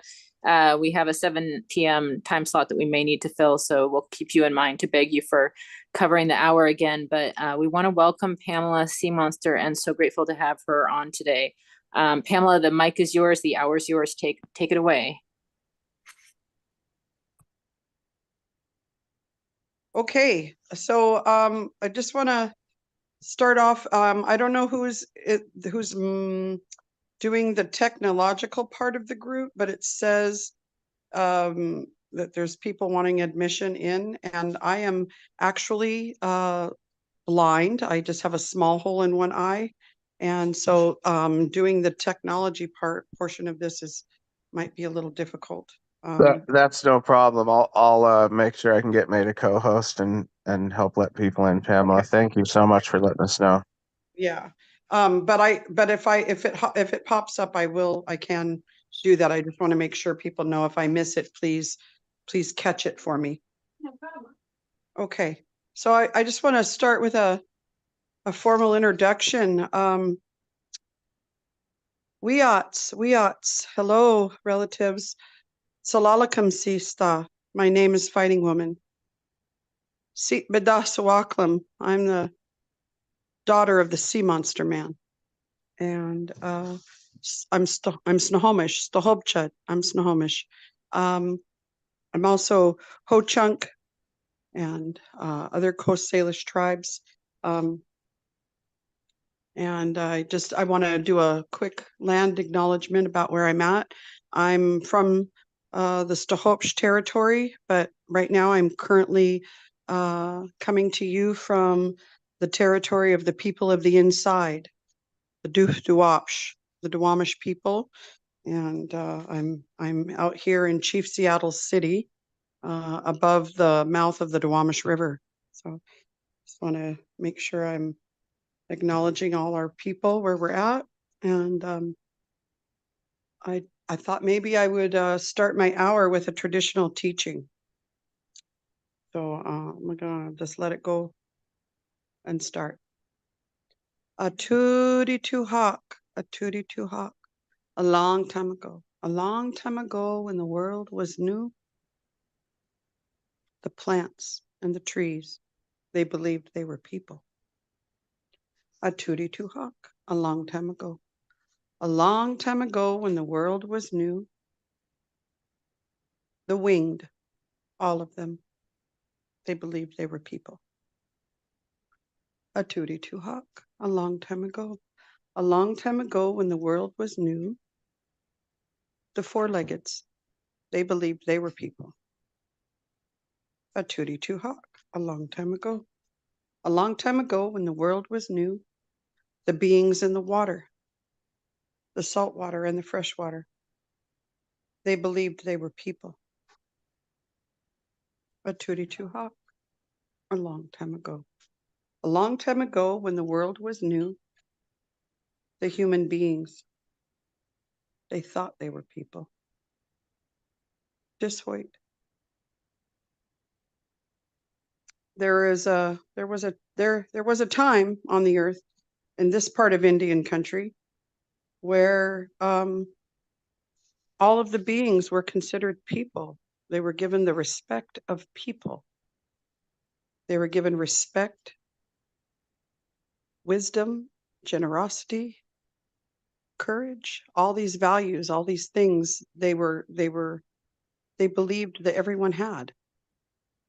This value system that we live by. And we also lived with our people where greed was a crime worth death. Greed was a crime worth death. Can you imagine how many dead people we'd have today? I also want to acknowledge that the flora and fauna of this region of Indian country is about 95% depleted of what it once was. So we have to really start as human beings that we think we are. We really have to start respecting all the other beings, down to the smallest of phytoplankton, to the tallest tree. We have to figure out how we're going to walk softly on Mother Earth. I'm really excited to be invited to moderate an hour. And I think that, I think maybe if I see that there's some questions, I'm going to try to get to it to read it. Oh, you want my camera on? Oh, there's not enough makeup on this face for cameras, guys. I'm so sorry. Anyway, okay. That's no problem. You're doing great. That's no problem. Thanks. Okay. I'm like, wait a minute, no way. Okay. I'm wondering if people would like to hear some more teachings, or if they would like to, talk about some plant restoration, or I mean, what is the what's the favor of the relatives in the room? I think some hearing more teachings would be great. Okay, all right, that sounds good.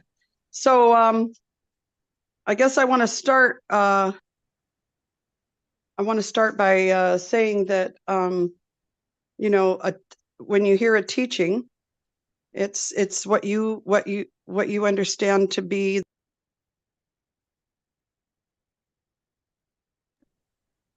And it's also not for me to tell you what to learn, but there's just about 100 things to tell you in every story, or and those are the things that help us learn how to be human beings. These teachings, our oral history has been handed down for millennia upon millennia, and it takes a long time to learn how to be a human being. It takes a really long time. And some of us work on it every day, and some of us less often. Hey, and so, yeah. The teachings of the people have sustained us. They've helped us with science and traditional ecological knowledge, and the plant people have been amazing teachers for all time. For all time. So, with that, a long time ago, when the world was new, Thunderbird, he saw that the plant people were a little droopy. He saw that there might not be as many berries as there could be, that the berry people were not very strong and that they needed medicine. And so he decided that he would give the human people medicine to give to the plant people. And what he gave them was fire, because he carries electricity in his talons. It's the way he hunts the blackfish. And so he thought that he would give the human people fire so they could burn the berry people that now grow under a tree called Doug. Hey. The berry people always grew under that tree in an S shape. But now today, somebody really wanted that tree to be called Douglas. And they really wanted that tree to be a fir. And it's not. It has a pine cone, relatives. It has a pine cone. And it is definitely not a fir. So there it was, that the human people have had a really hard time being good communicators through the ages. And this time in history was not any different. The human people were learning how to have a burn. They were learning to burn the berry people who were growing in an S shape under the trees now called Doug. When we have a burn, a small forest burn, we are making medicine. The medicine is nitrogen, right? And the other thing that we're doing is we're clearing the forest floor so that natural forest fires were not happening so often, you see. But what happened was the people started to have a burn, and they forgot to communicate, and they forgot to tell the north wind, hey, we're over here. We're going to burn over here. We're going to spread that medicine. So wait till we're done. And see, what would happen is the people would burn, and then the S shape would go, and that little portion of the forest would be taken care of, and the fire would get put out, and then the north wind would come, and he would blow that nitrogen rich soil all around the forest. for miles and miles and miles to help all the people, not just the human people. So there they were, not being the communicators that they should be. Us human beings, we have such bad habits.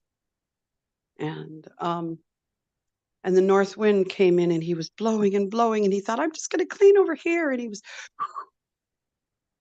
was moving and moving and moving through the forest. And then he saw where the people were having a burn and he went, oh no, I didn't know. And back he went the other way. But it was too late. It was too late. The fire was out of control. It wasn't a small little burn that was being taken care of anymore. It was a huge, huge fire. And Elk had got himself caught up while all the other people, they were running for the streams and running for the rivers and running for ponds and lakes, all the way down to the Hulsh, all the way down to the saltwater. People were running to get away from this great fire. And Elk was stuck. He just kept going around in a circle. He just, over here, he would jump and then, oh, that fire was a little too high. He didn't want to burn his tummy. And he'd run over there and, yeah, no, fire was too high over there. And he just started getting into his head. And around and around and around he went. And the more he went around in this giant circle, the more the wind he made and the higher the fire grew. But Grandmother Mouse, she had already jumped in to the Douglas fir, that pine tree. She'd already jumped in. And she was watching her grandson run around crazy, not calming down. And so she yelled out at him, Elk, get over here, get over here. Get in here with me. Come in here now. Come in here now with me. And so Elk, he listened to his Kaya. He listened to his grandma. And into the tree now called Doug, he went. Just wait. So the stories of the people aren't necessarily having a beginning and a middle and an end. Not like Western stories. But what I can say is that the tree now called Doug has always, always, always been the tree that survives forest fires. More than any other tree, it has dense, dense bark here in the Salish Sea and all the way into California. And it was a child's job to carry the very first fire that was brought to us by Eagle to village and from camp to camp in the summertime, because you would get an ember from the summer camp from gathering, and you'd get one of those embers and a child could have it put on the Doug fir bark. And then that ember would get carried all day to the next encampment. And then the fire would be taken from that ember, that piece of coal, and the fire would start again, so that the first fire was never put out completely. And the children knew how to go to that tree because Grandmother Mouse told Elk where to run from the fire. Where to run from the fire. And that tree, to this day, if you look at a Doug fir pine cone, has Grandmother Mouse's 2 legs and her long tail sticking out of the pine cone. And we always have to make double sure on stuff. Make double sure. So we open up that pine cone, and inside you'll see Elk's hooves in perfect order. Right there. On every single leaf of that pine cone. So children for all time know where to go to run from fire. They also know where to get the bark to carry the fire. Some of the tallest fir trees have been cut down. There's actually a Google map of them, the Doug firs. They took most of them down in the 1990s, and you can see some of them were 500 feet tall. They documented all those trees that they took down away from Mother Earth. There isn't old growth like that anymore. When I was a little girl, I remember my uncle asking me, "You think you can climb that tree?" And I was thinking, no way, I can't climb that tree. It's so long to the first branch. I was like, got a ladder? And he said, no, you don't need a ladder to climb that tree. And I got up about 25 feet before someone came outside and said, "What are you letting her do?" But I had dug my little foot, my whole foot fit inside the dense bark of that Doug fir tree when I was a kid. And I climbed up really far until the aunties were yelling, "Get down. You're tall as the house. Get down now." And I could put my whole arm in there and rest all the way to my elbow.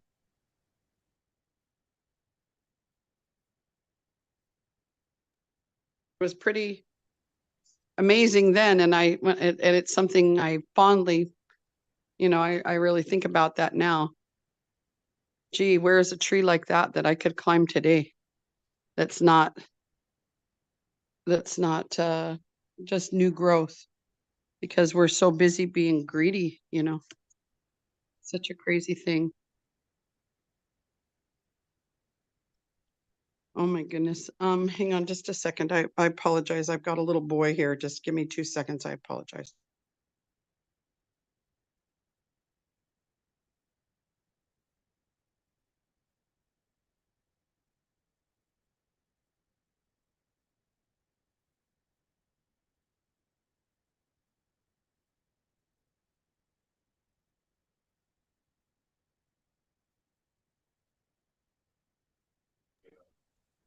So I apologize for that, guys. I just have a little boy with autism, and I just needed to take care of a quick issue.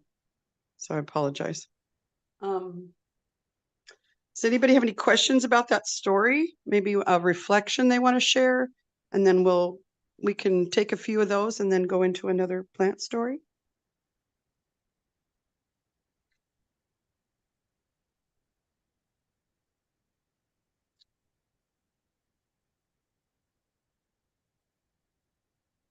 So I think you're not able to read the chat, but I was going to type something in there about how Sean was asking about the blackberries as far as the elk and the tree, but he just stepped out, so I'm not quite sure what he meant by that particular question. Something maybe in correlation with how they all related together, maybe the symbolism of the blackberries, I'm not sure.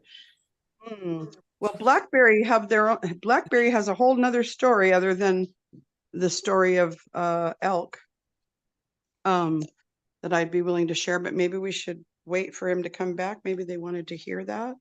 But does anybody have any reflection or questions they have about the 2 teachings they've heard so far?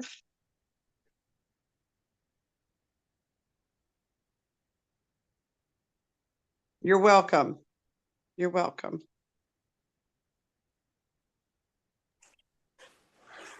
I think people are really enjoying the storytelling. So I feel like that is. Shall we keep going? Yeah, I think it's really teaching people, and it's very calming. It's kind of for psychedelic practitioners to learn about Native culture and the impact of storytelling. That's kind of like the whole point is how do we be more culturally effective? Right. Okay. Yeah, let's do that. Okay. So I'll share another story. Let's share a blackberry story. A long time ago, Tootie Too Hot, a long time ago. A long time ago, when the world was new, blackberry was a tall, tall, tall tree. He was humongous, and he had giant arms, and his thorns were flat on one side, and the people used to lean and lay up against the flat side of his thorns like a hammock inside the tree. And everybody loved him so much, and they loved to sit with him in the winter and still enjoy a seat and talk with him, and they loved sitting with him in the heat of summer under his shade. They loved getting berries at the end of summer. Oh my goodness, he could feed everybody, all the people, not just the human people. He could feed everybody. Can you imagine how big blackberries' berries were? They were giant, like your head. They were huge. He was huge. He was wonderful. And the people loved him, loved him, loved him, loved him. But one day, something dark had come in, and it took over Blackberry. This darkness was heavy on Blackberry. And pretty soon, he didn't want to hear any talking. He didn't want to hear any singing. He didn't want to hear the people doing anything. He didn't want to hold them in his arms anymore. He didn't want any of the four-leggeds coming to sit with him. He didn't want any of the winged sitting among him. And he certainly didn't want the human people sitting with him anymore. He was dark. And he started throwing people when they came to sit in his arms. They would throw them. Go away! He would tell them, go away. I don't want you here. I want you to leave. I want you to leave me alone. I want you to go away. But all the people were like, but Blackberry, we love you. What's wrong? How can we help you? Can we help you, Blackberry? What can we do? How can we help you? And he said, go away. And he struck out his arms at the people, and he tried to smash them with his thorns back into Mother Earth. He tried to take their life because they wouldn't leave him. So the people circled up and they talked. And they said, what are we going to do about Blackberry? How can we help Blackberry? What are we going to, does anybody see anything? Is there something wrong with him? How are we going to help him? What can we do? What can we do? And finally, the people couldn't figure out what was wrong with Blackberry, and they couldn't find a solution to help him or that darkness that seemed to have set on him. So they got out to the Whoosh, out to the salt water, and they called for Wolf. And they called and they called and they sang and they sang and they sang. And pretty soon, Wolf came up the beach with a whalebone at his side. And he's like, why have you called me away from a hunt? What do you need? What's wrong? What's wrong with the people? And they said, oh, Blackberry's so sick. He's so sick. He's got such a darkness on him. He's trying to take the air out of people. He's trying to take the life out of people. Something is wrong with Blackberry. And so Wolf said, oh, really? Well, let's go have a look. Let's have a look at Blackberry. So he looked at Blackberry from a distance, and he went around to individuals and he spoke with the people individually and asked what they saw, what could it be, what was their idea, what was wrong, when did it go wrong? He asked all the people all the questions. And then he approached Blackberry and he said, hey, Blackberry. Hey, how are you? And Blackberry said, go away. He said, "Oh, Blackberry, do you know how much your people love you? Blackberry, what's wrong? How can we help you? What's wrong? Please tell me what's wrong with you. They've called me away to come and check on you. And now I'm here and I need to know if you can tell me what's wrong." And he struck out at Wolf with his giant arms and his hands, and he tried to smash Wolf into Mother Earth with his thorns. And Wolf jumped back and said, "Hey, whoa, okay." So he circled around Blackberry one time and he said, "Blackberry, we love you so much. How can we help you? How can we help you? What do you need? What do you feel? What's on you?" And Blackberry just yelled at him and tried to smash him back into Mother Earth. And he said, "Go away. I don't want anything. I don't need anything. I want you to leave. Go away." Oh, but he had tried to strike out at Wolf 2 times now. So Wolf circled around him again, 3rd time. Around he went, and he was looking at Blackberry, looking to see where he could be sick, what could be on him. What is that darkness? And he said, "Blackberry, I have medicine. I have medicine that could help you. The people love you and they miss you. You're part of our village. Please let us help you." And Blackberry screamed, "Go away!"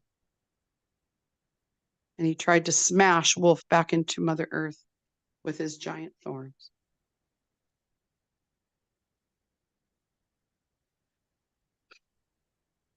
Thought Wolf, okay, well, let me have a look at him. We'll look one more time. And he looked at Blackberry and he walked around. He tried to walk up as close as he could get within, just without getting struck, just to see what he could see that could be wrong with Blackberry. And he said, "Blackberry, I'm going to ask you one more time. I have medicine for you. Can I give you the medicine? Can we give you medicine? Will you take it?" And Blackberry said, "Go away. Go away." And he struck out at Wolf. And this time that he struck out to kill Wolf, Wolf put his giant whalebone club into the air.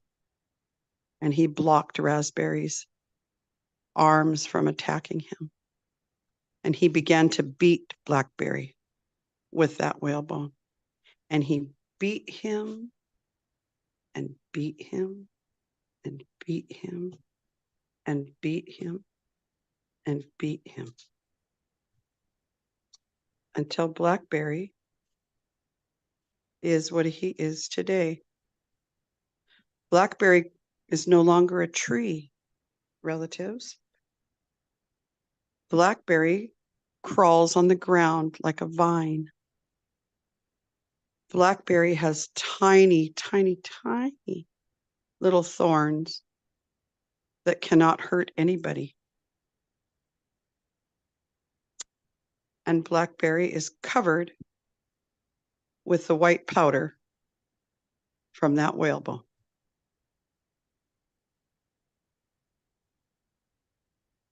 And all the people still love him.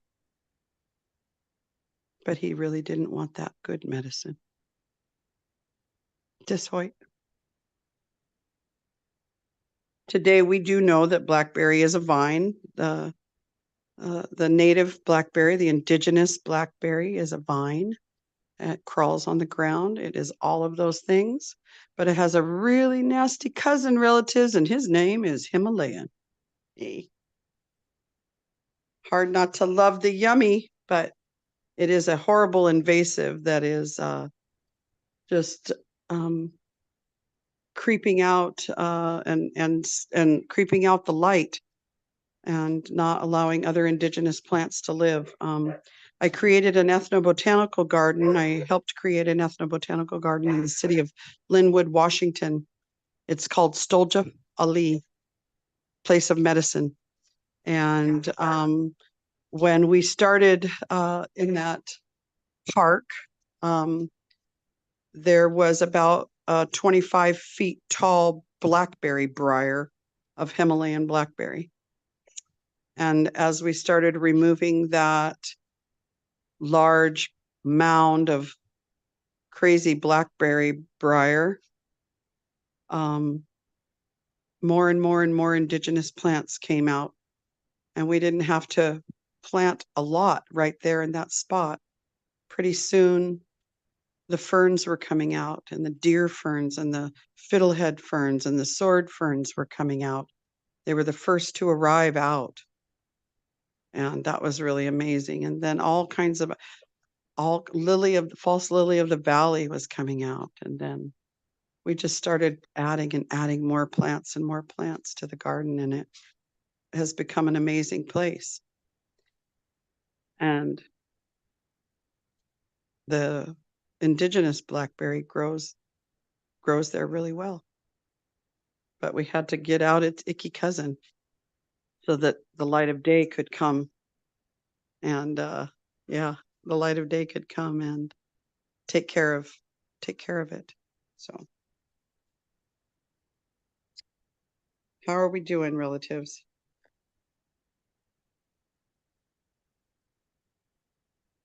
You've started a friendship with Doug Fir this year. I asked our holiday tree, what is that? If it wanted to live on our property, and it agreed. That's beautiful. That's really cool. That's right on. I'm going to plant pine cones soon. Cool. I love hearing stuff like that. How about blackberry? And there's about blackberry. There's your story. Is there anything else that's like really stand out that maybe I have missed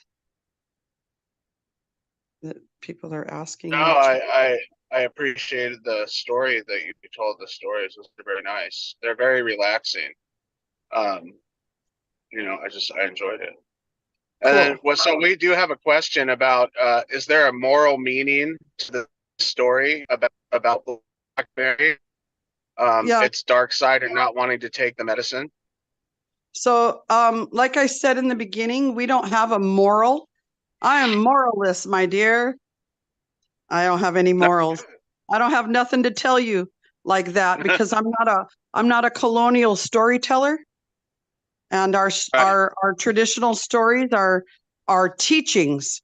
And so the thing that you thought about, the thing that you felt, the thing that moved you, that's your teaching. That's what you learned today. It's very different. You know, when we're sharing a story, there's 100 different things that a story can mean because we're all different. Because right here in the Salish Sea, and more specifically in the Puget Sound region, the Puget Salish people are children of the changer. The changer, Dokhoibas, Stokwal, Labatea, the transformer. And we are changed every day. When we learn something, when we become something new, every day that we wake up, we are a different person than we were before because we know something that we didn't know the moment before or even the day before. And so when we talk about teachings, yes, there's a lot of teachings, but there's not any morals. We don't place morals on other people. So that's the answer to that, relative. That's for good or bad. That's what the answer is. No, I think that morals are too person to person. You know what I mean? There is no textbook for morals and how they're interpreted, and so I think that's a great way to live. I think that's really awesome and a great answer. So thank you for that. Yeah. And anybody else, I'd just love to have like open conversation. Don't feel like you can't that you have to be all techie and put it in the chat. Go ahead and ask me out loud. Feel free to speak up and just chat. All right, guy. I hear you. You're the guy in the room, Hal. Jordan, did you have a question or are you just unmuting yourself? Oh, I'm unmuting myself. Thank you. Okay, but if you wanted to, you could ask a question.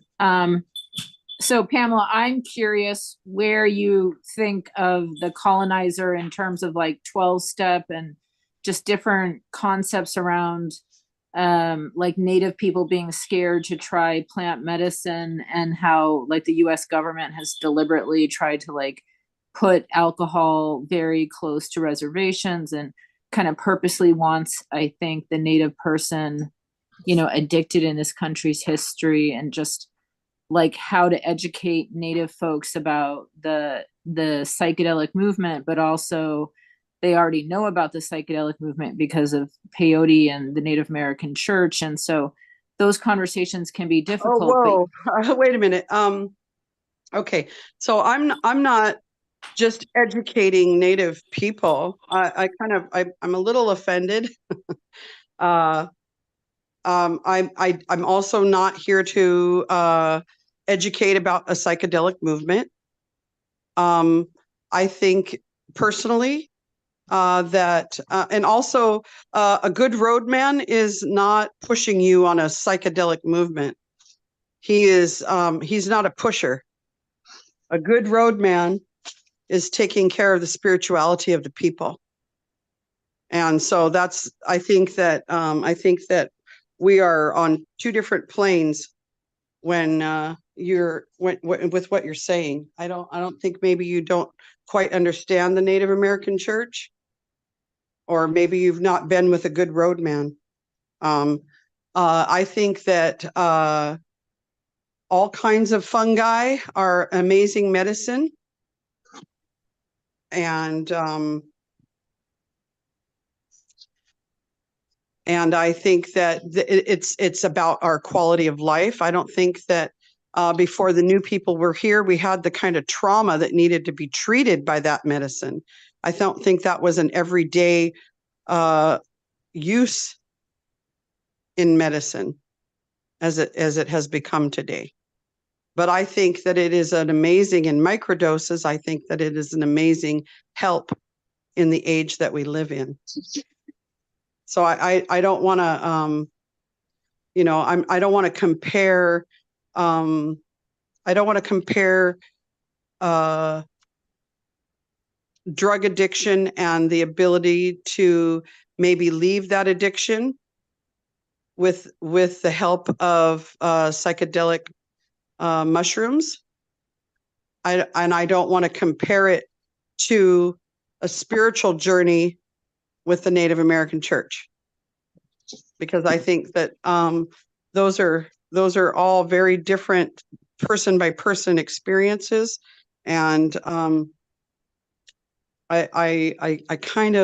worry about your comparisons.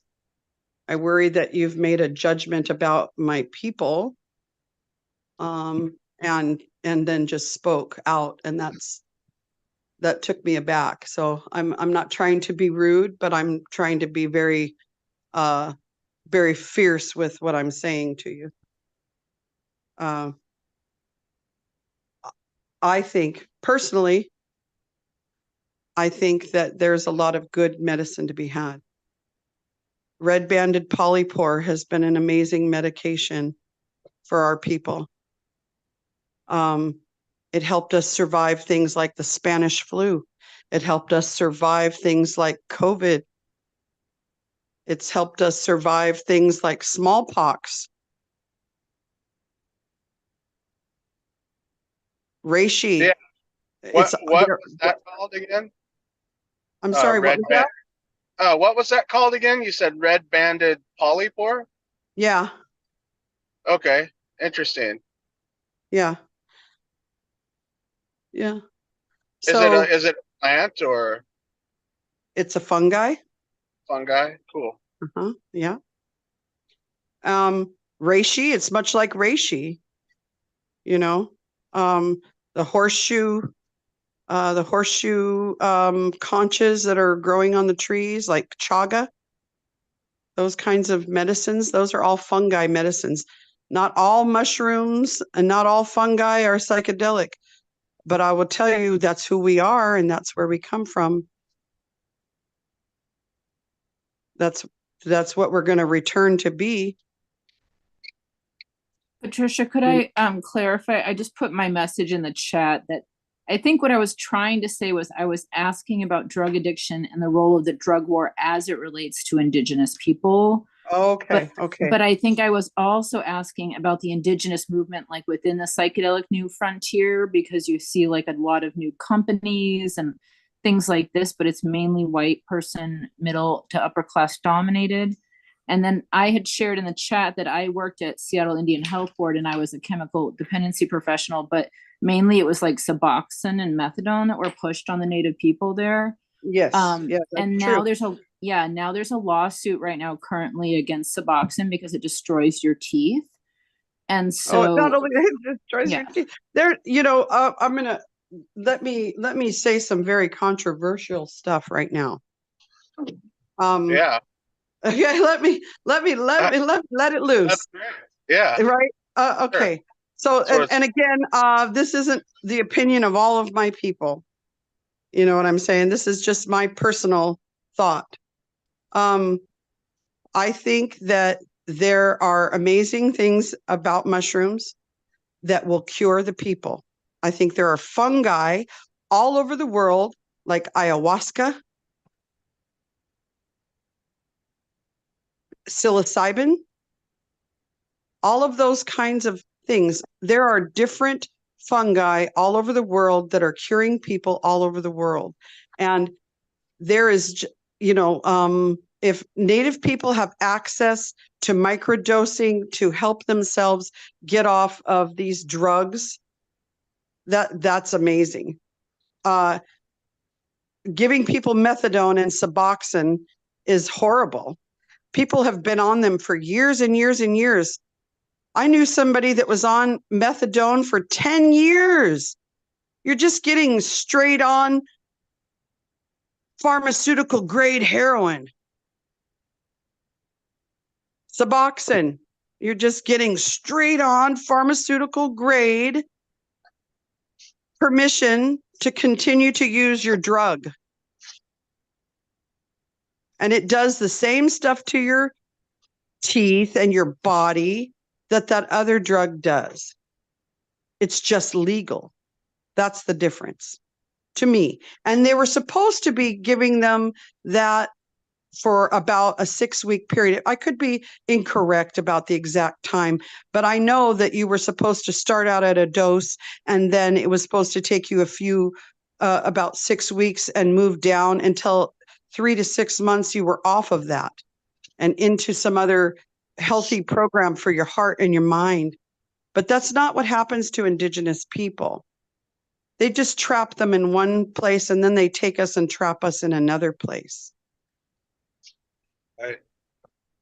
So, Right, yeah, if we can have a natural medicine, I am all for it. I'm not saying I'm against psychedelics, and I just didn't want to be comparing psychedelics to the Native American church and to peyote. I just didn't want because there's a difference between spirituality and mental health and physical health for our people. And I do believe that mushrooms, all kinds, lion's mane, oyster mushrooms, polypores, horseshoe, all of those chagas, all of those things across Indian country.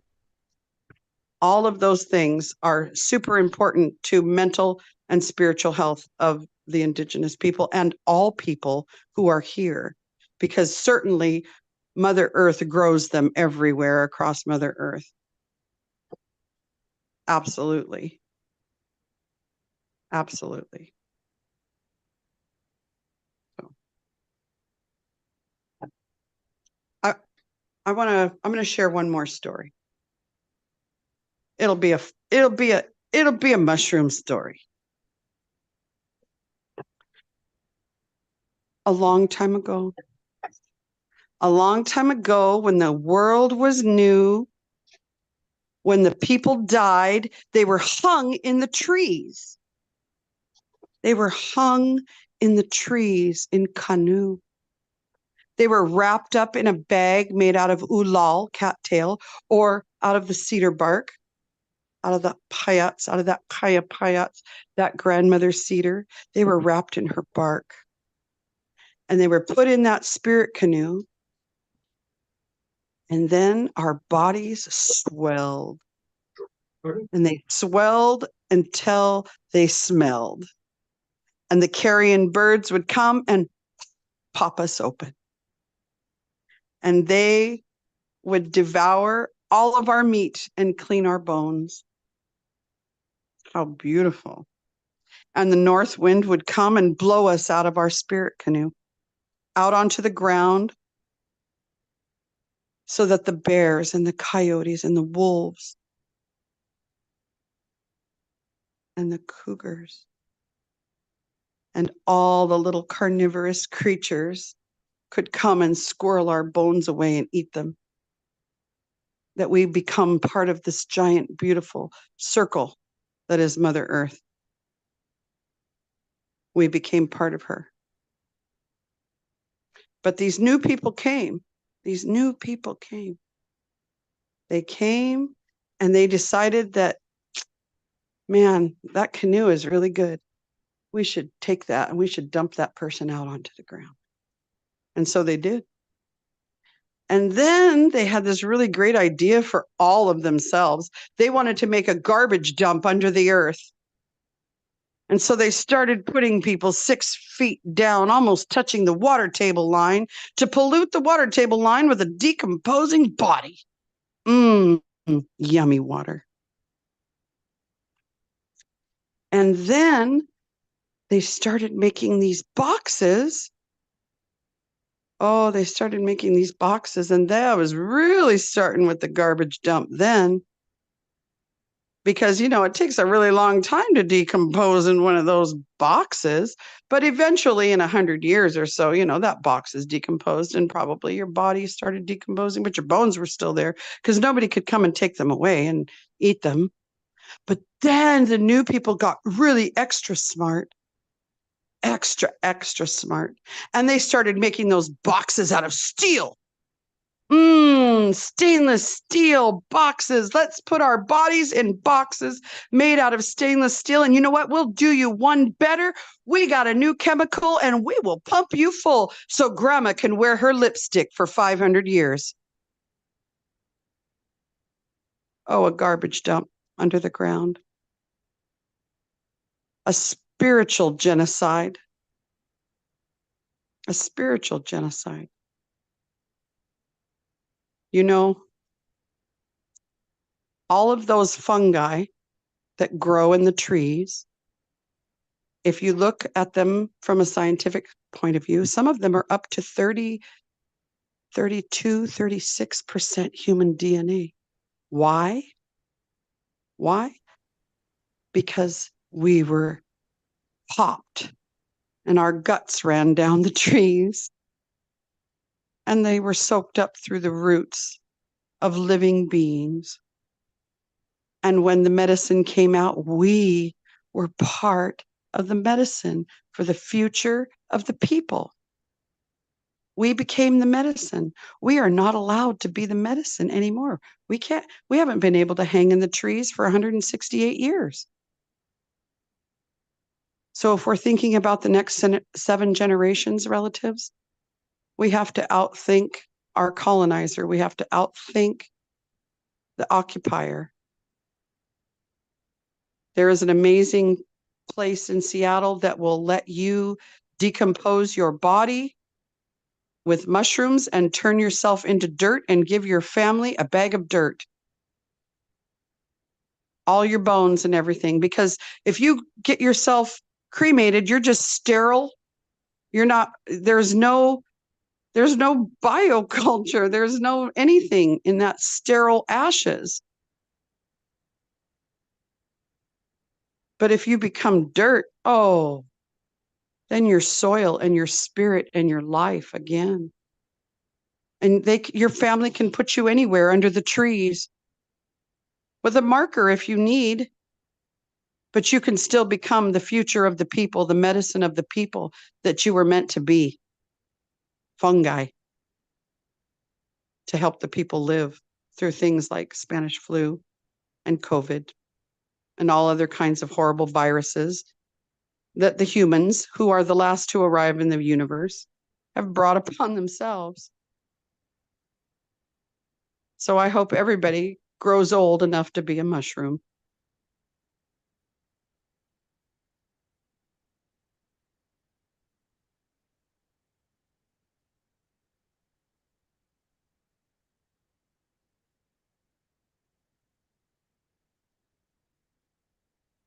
Thoughts? Solana raises her hand. Solana, I love you. Are you in this chat, woman?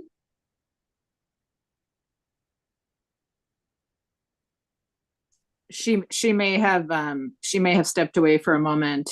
Okay. Oh, but I'm I do. here. Okay. Hey, sister. Hello, Sladai. How you doing, woman?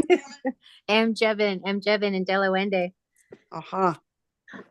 Yes, I'm good. Thank you. How are you? I am Alhas. I am good. Thank you. Good. Yeah, it's good to hear your voice and hear your words. And I raised my hand before this last story that you shared. And Because I'm such a blind girl. That's okay. That's okay. I didn't want to interrupt your story, and it was lovely. Thank you. I have two questions now.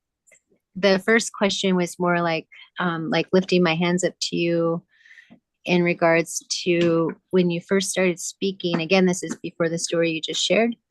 You said that you're going to share something kind of challenging. You're going to share something like,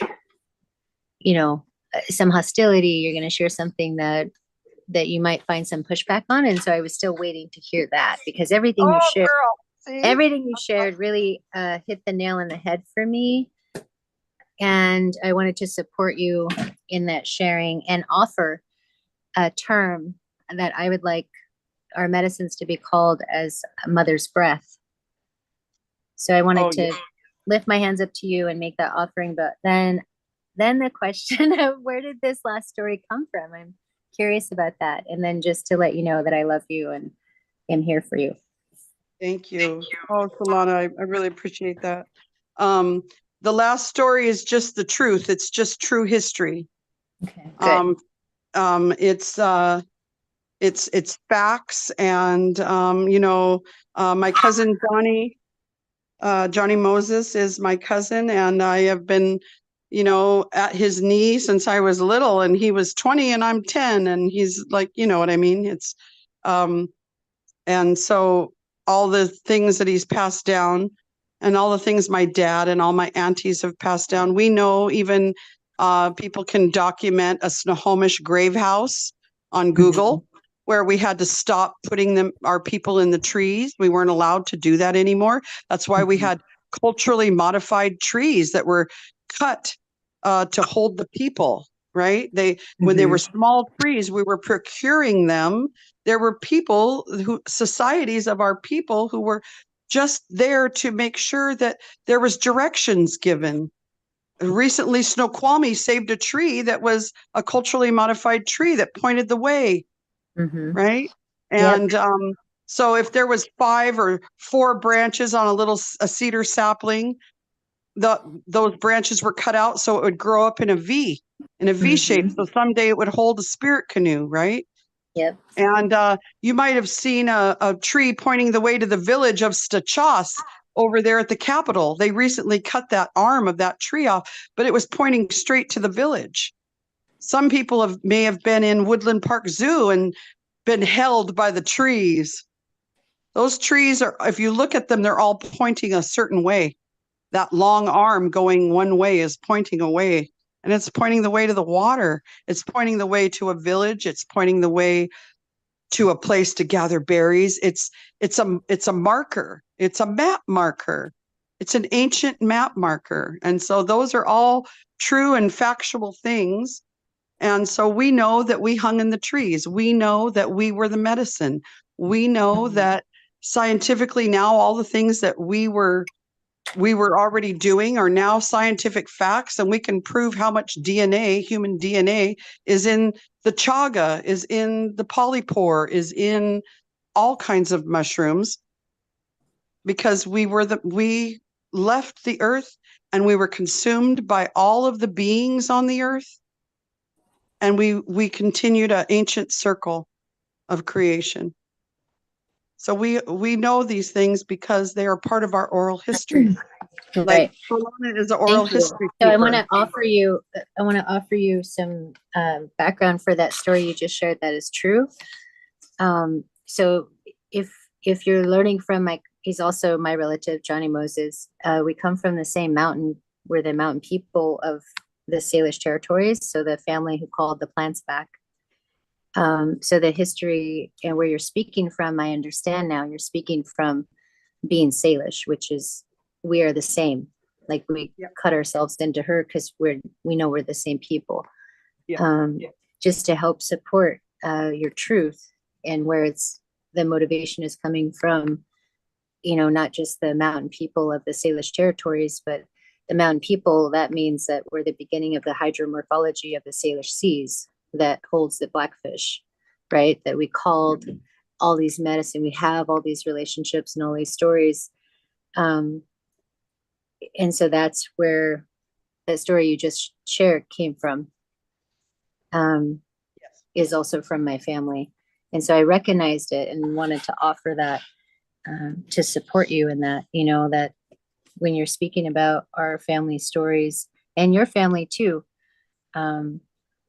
you could mention the names of the nations or the peoples, and you'll have more wealth to share and offer that to you.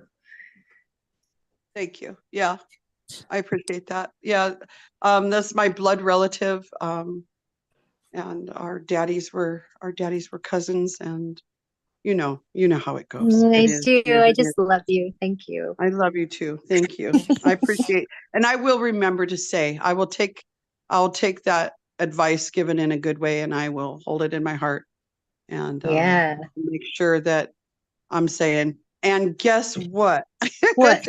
Right. It's fact because, yes. Right. Exactly. Yeah, this is my family and this is where I am. Yeah, absolutely. Exactly. Yeah. Yeah. No, anything, I'm here to remember you to yourself as you remember me to myself. So I love you and it's good to hear your voice. Thank you. I love you too. Sorry, guys, we had to have a little family moment the last 5 minutes of my moderation. It was nice, though. It was really great to share today, relatives, and looks like I'm down to my last 2 minutes. If there's anything anybody would like to, say or anything anybody would ask, please, now's the time to ask it before I pass the baton.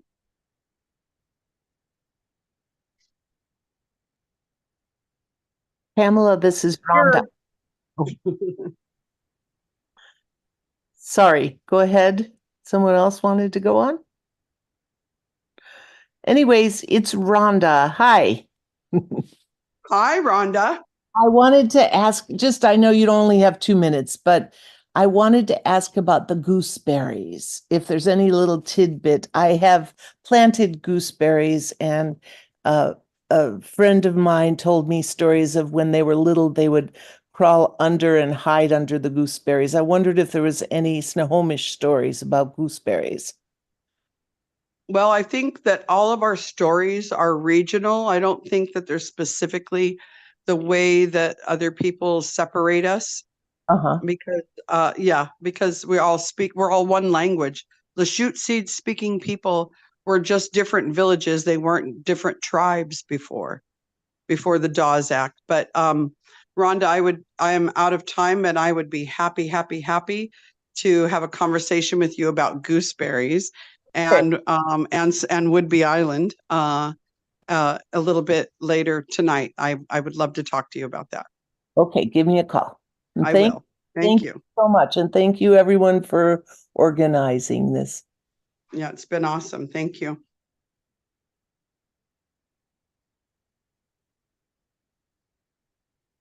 think that's my time. Yeah, I'm sorry. Can you hold on for 2 minutes and just hold space because the next moderator is getting on? Okay, yeah, no worries. We can do that. We can do that. Does anybody else have a quick question? Because her question was a long question that I was not going to be able to answer.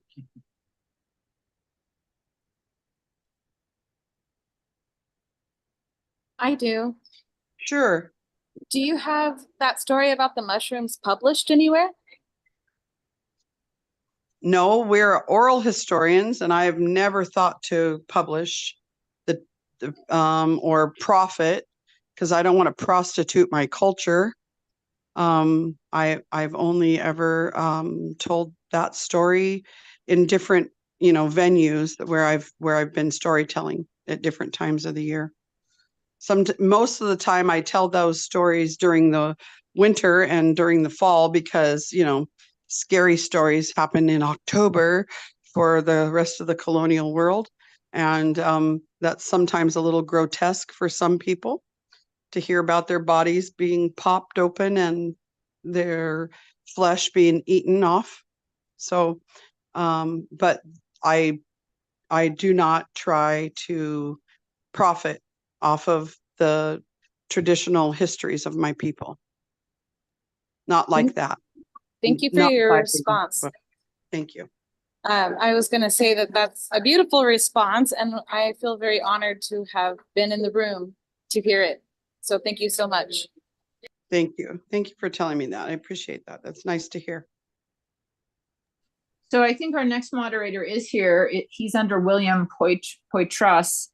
So I just want to say thank you so much, Pamela, and welcome him to the stage. But he goes by Tit Connection, I believe, but I need to be corrected. So just want to thank Pamela and welcome our next moderator. Thank you, guys. I'm going to stay in for a little bit.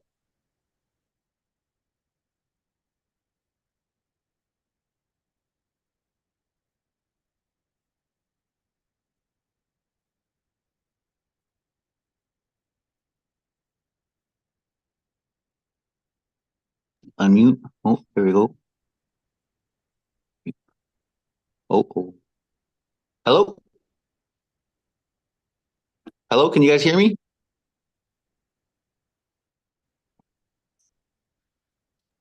Yes. Yes, Okay, we right can on. hear you, brother. We can hear you. We're all silenced ourselves. White East Queest at Canucks. I'm Okanagan, Colville. I am currently living in Tacoma. However, I am in Canada right now.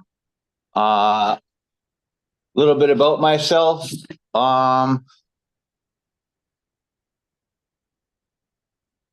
About 10 years ago, looking for my sobriety, I became, my stepdaughter asked me about questions about my culture, and I really didn't have too many answers for her.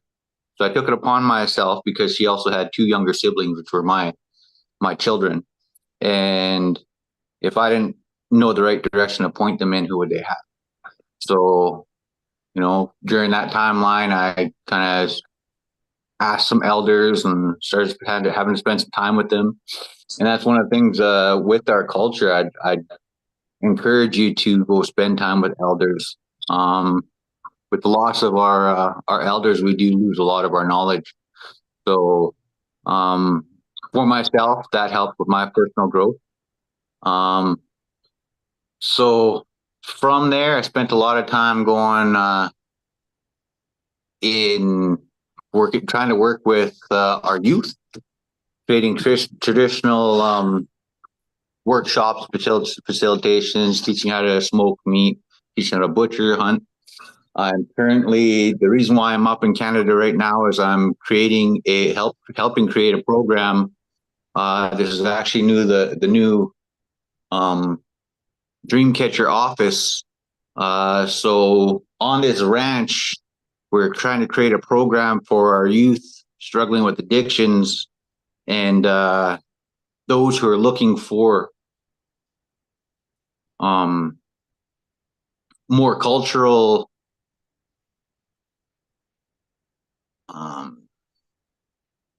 more cultural practices. So teach facilitators, local facilitators, different skills. Part of that would be living off the land, learning about how harvesting different medicines, making different tools, and then being able to bring that back into their own communities.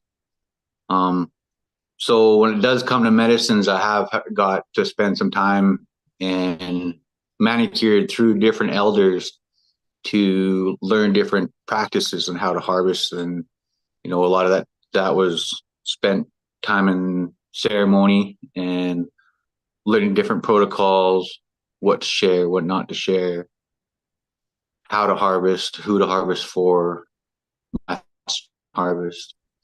Again, it's not my place to tell somebody how they should pray. I'm sharing some of my beliefs with all of you, and I'm more than interested in hearing your beliefs rather than trying to recruit anybody into what mine are. So I believe there is no wrong way to pray unless it causes harm to somebody or something. I do believe the strongest form of prayer is through song. And those come in different ways. But we're not here to talk about that. We're here to talk about medicine. There are different things that I can share, based around different things I know on this property alone is what comes to be one of our number one trade resources that we used to have. We still do, actually. It's called Speetson. Now, this plant is called dogbane, so it's hemp. And our people, the silk people, the name silk actually means the people who spin rope or cordage. This was our number one trade resource. We used to harvest it in the fall. It's got a sappy material on it. Now, with that sappy material, if you got an open wound on your hand, it's less likely to heal if you have to get that on your hand. So not our hunters, but our warriors would end up putting that on their arrow tips, and then that whoever got hit by that arrow would have a hard time healing from that, and they'd remember where they got that injury from. Part of what I do and what I teach is to create these natural tools off of what the Tim Hulau provides for us, and Tim Hulau is Mother Earth. Our medicines, the word for our medicines is actually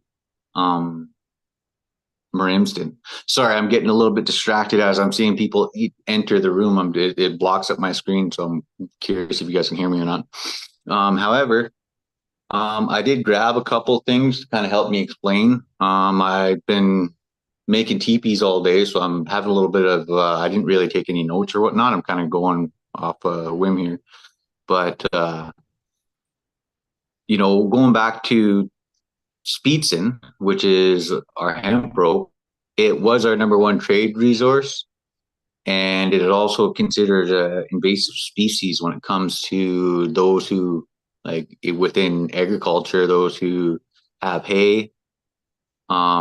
When you get that, it grows in somewhat of a marshy area, and the root itself is and once it's there, you have a hard time getting rid of it. Now, people that like gold, out of a ball of yarn, you could trade for a horse. Once it gets wet, it gets stronger. So it was amazing for fishing. So with that, you've also got to be mindful that when cows eat it, it could abort their calves. Same with horses. So it's one of those things where it's a bit of a nuisance for farmers, which is understandable. It's one of those things that we don't want to get rid of. Also looking at some of our other traditional plants that we would like to protect, we look at our huckleberries and the people who within our areas, or families have certain areas where they go to, and I'm talking on both sides of the border, not just up where I'm at the moment. You know, when we do go back to our places, we do find a lot of foreigners that would come over and actually do raking. So by raking, you're ripping off the leaves, and the following year, those leaves would actually be the berries. So I mean, I remember one of my aunties and her being, when she seen people, when we went out harvesting for huckleberries, we'd see people with rakes in their vehicles, and she would just get upset. Like, you know, me as a little boy here, my aunt kind of go off, and you know, her hurt, her cry, her tears when it actually came to huckleberries was like it was really bizarre to me at a young age that I didn't understand, which I do now. You know, there are different things, and I'm speaking from hearing other people talk about what needs to be protected. You know, and hearing different things about the forest too. One of the things that we're doing off of this ranch is we're training horses. So our insurance for the business I'm helping out right now is a guiding company. So we're actually going to be taking a lot of these kids out on the land for about 4 days on our old trade trails. And then with that, you know, it's a little bit different when you're traveling through the mountains and whatnot, and then you don't see how much forestry actually, you know, knocks out a lot of our forest, those homes for our animals, those different places that we harvest. But during this timeline on our old trading routes, these youth are actually going to see our forest being depleted, not just by the fires that have been up here over the past couple of years, but by forestry. So there is a group that on this side of the border here in Canada that I am a part of, and it's basically a group of elders. It's called Tech, and these elders gather up in a longhouse, and in this longhouse they discuss with different positions when it comes to forestry, to talk about different things that need to be protected, whether it be berry patches, whether it be certain animals. And one of the things that they asked me to come for is because of my name and my traditional name, to be able to put that on documents stating who we are and why we're trying to protect these areas. So those who do have traditional names within this area are asked to participate in these meetings, to have their signatures, you know, to hold weight within, you know, government court system. So, you know, I'm not, over the past couple of years, I've relocated down the state, so I'm not so certain on different policies and procedures that do take place within forestry on the south side of the border. I am, like I said, living in Tacoma right now. I'm doing a lot more observing when it comes to harvesting and understanding and the permits that you need to do so. You know, I know when I'm going to different schools. I do teach at different schools traditional practices, and what little I do know, and be mindful, I consider myself a baby, and the knowledge I do carry. I do know certain medicines, and I try to stick to those, not go too far outside of that knowledge. Part of that is also understanding and trying to create that into curriculum within schools, but I try to work with strictly First Nation schools. I'm currently working for the #1 private First Nation school in the country down the States right now, building a dugout canoe.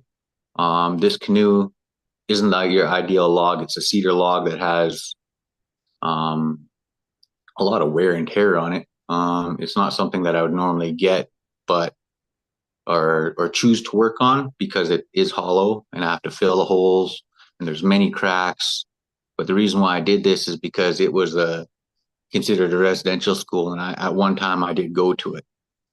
You know, and it's still considered a residential school. There are students that still live there. It is run by the band now and not run by the government. So, I mean, that is, that's growth. On top of that, it is going to be their 50th anniversary here in about, I think, the 23rd of March. So that canoe I started it and helped work with the kids on it from the school. Because of cracks, because of things, being something not just beautiful, functional. That's why I took this on, because it's, it proves, or it shares our culture and the fact that we've been beaten down. We've been, to the point of annihilation. I know on the Canadian side of the border, unless you practice or knew your language, the pre-prime minister, who now is the father of the current prime minister, and if you didn't know your language or didn't know your culture, he tried to eliminate your status. Now, that didn't happen, but different laws that I try to teach our youth, that we can turn into curriculum. When it does come to medicines, we think of red willow. Now, red willow, it has, pretty much make aspirin out of it, so it's great for pain. You take the bark off, take the cambrium layer out, you can stick that in your mouth, let it absorb into your cheek, and it'll take away pain. We also use that for our sweat houses, or the female up on this side of the border. I try not to speak too much on the female side of things, because what do I know about actually being a female? But anyways, there's in 1852, I believe it was. I'm trying to, if I'm wrong, please go ahead and say so. I don't want to be quoted on false information. But in 1852, I believe it was, both Canadian and American government banned us from use of red, because of it being something that can be used for pain. It was something that the government tried to limit us on the use of. So those are different scenarios where we can turn different things into culture, when it turns into history as well, and bring it to school systems. Because let's face it, on certain sides of the border, not just on certain sides of the border, I know on this side of the border, from what I've read from different books, or are in our books for school, it didn't always tell the truth, or versions of the truth, or it wasn't exactly fact. So there are different things that we use in different ways, including how we make our bows, and that comes from, and the medicines that come from that. So again, we use the word Marimston. How we make bows in the Okanagan, we would use juniper. One second.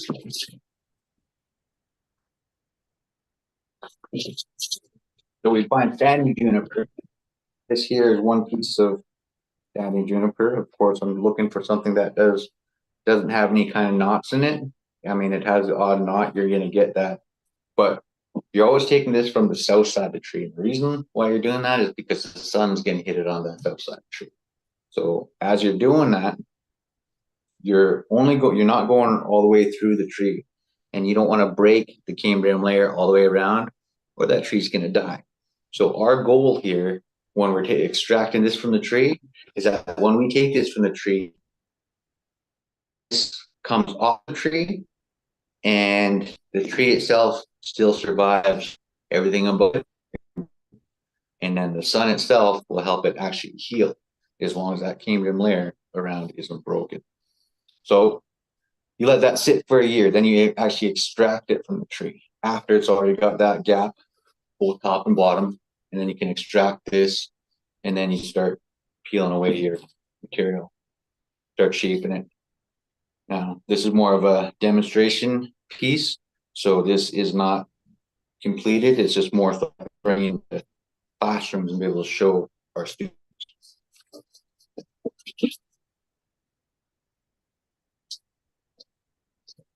And then same thing here. This is one of our bows.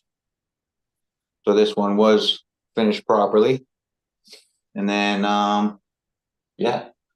I don't want to get into some of our tools because they don't involve actually, so like if we're going to use Speedson itself won't really stretch if we used like down to, you know, my reason to go into the sinew and whatnot is because when we are teaching about our animals, you know, what we take, we're trying to use everything as possible in a good way. We're not trying to overuse, or especially if we're taking something, we want to make sure it's with a good cause. Again, I'm sharing some of our practices. That doesn't mean that I think somebody else does it is wrong. It's just a sharing moment. So when it does come to harvesting, you know, the way I was taught was when you do take different things from the land, you do give an offering. And part of that would be, you know, again, in 1852, it's not that they introduced tobacco in replace of red willow, but that was a fact. They told us to use tobacco instead of using red willow. So a lot of people do, and don't get me wrong, it's still an honor to receive tobacco from people. But my teachings where you take a piece of your hair that is a, you know, it's a part of your DNA. It knows who you are, it knows your intentions. So when you're putting your hair down, you're also sharing that piece of you. You're giving back. You're saying your words and giving an acknowledgement for what you're taking. You know, and you're having good thoughts for that plant and the growth in the area and who or what that feeds within the area, whether it be plant life or other animals. So I can babble on and go in different directions. I'm not seeing anybody up top, so I'm not sure if anybody else is actually watching right now. And I'm not seeing anybody else logging in and on. I'm gonna go over a couple of things that I kind of looked at here.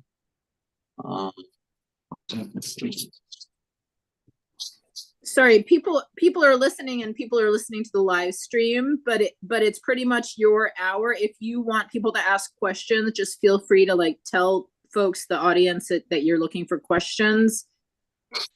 Okay. And again, I know we're trying to focus on plant life here too. The things that you teach is like how I said and I try to relate back to our plant life. But when we were talking, I do want to kind of discuss on what it is I try to teach our youth. And part of that would be, you know, with our raw materials, how to flint knap them, you know. So I mean, it does come from the land. So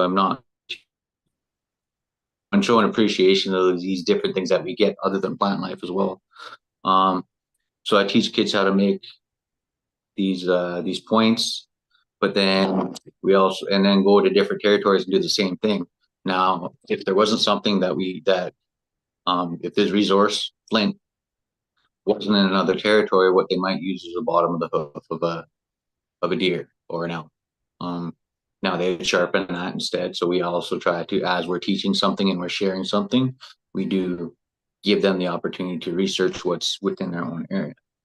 Now, from that point, what we use is wild rosebush, and then we temper the wild rosebush to straight. We'll take the bark off, you know, get it, find the straightest ones as possible, put it in a little bit of heat, and then temper it. So then you put it in the snow, straighten it out, put it in the snow, and then you try to get it nice and straight.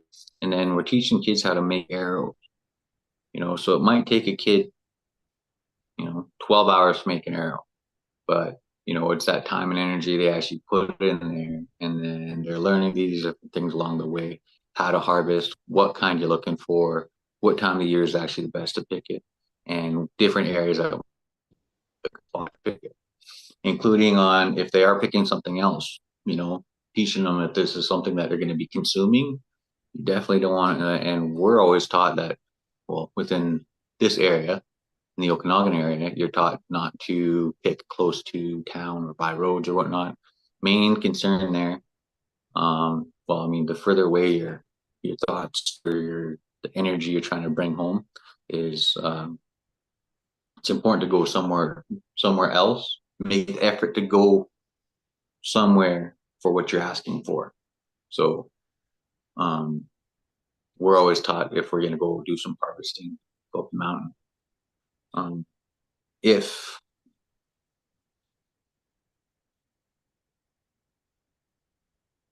I think reading some of your guys' messages, I'm going to give you my personal email after, and then you guys can give me a link there.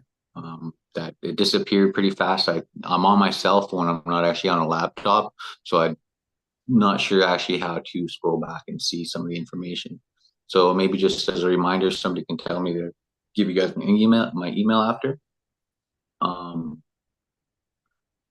I think where I was talking about harvesting and explaining to some of our youth that when we are actually harvesting, that we're actually, we're staying away, especially if it's something we're consuming, that we're going to be staying away from power lines, considering radiation, staying away from roads, especially if you're below a road, any of those toxins from the asphalt or any kind of sprays or whatever they're trying to put in the pesticides they're putting in and around the roads, being mindful of those different things, including during our fire season, understanding that, some of these, we're grateful that some of these fires are getting put out, but at the same time, if you're going up there, maybe picking morel mushrooms, that those toxins from that spray are probably landing on that spot. And is that something that you want to be consuming? So being mindful, if there is an area that you do see that you harvest from, and that area is hit with that red fire retardant stuff, or whatever color it is in your territory, be mindful that might be something that you're consuming. So one of the things that I'm also asked to do is, I used to be a firefighter, residential, but we also used to answer a lot of wildfire calls. So with that, coming from the community I did come from, I was also asked to do a lot of traditional burns.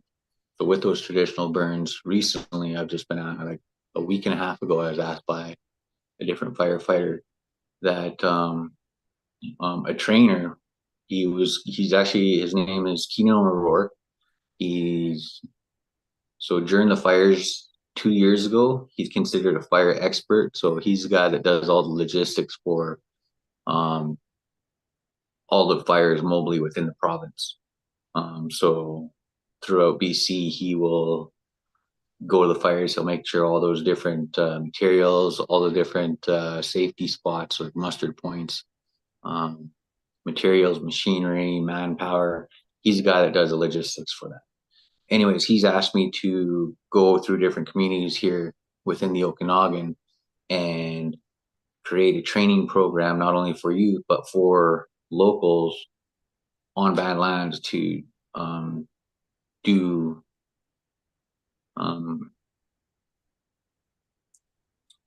prescribed burns within communities to make sure that there are, we're not at risk of losing homes. So to go train different firefighters to be able to, just take that precaution and not losing homes.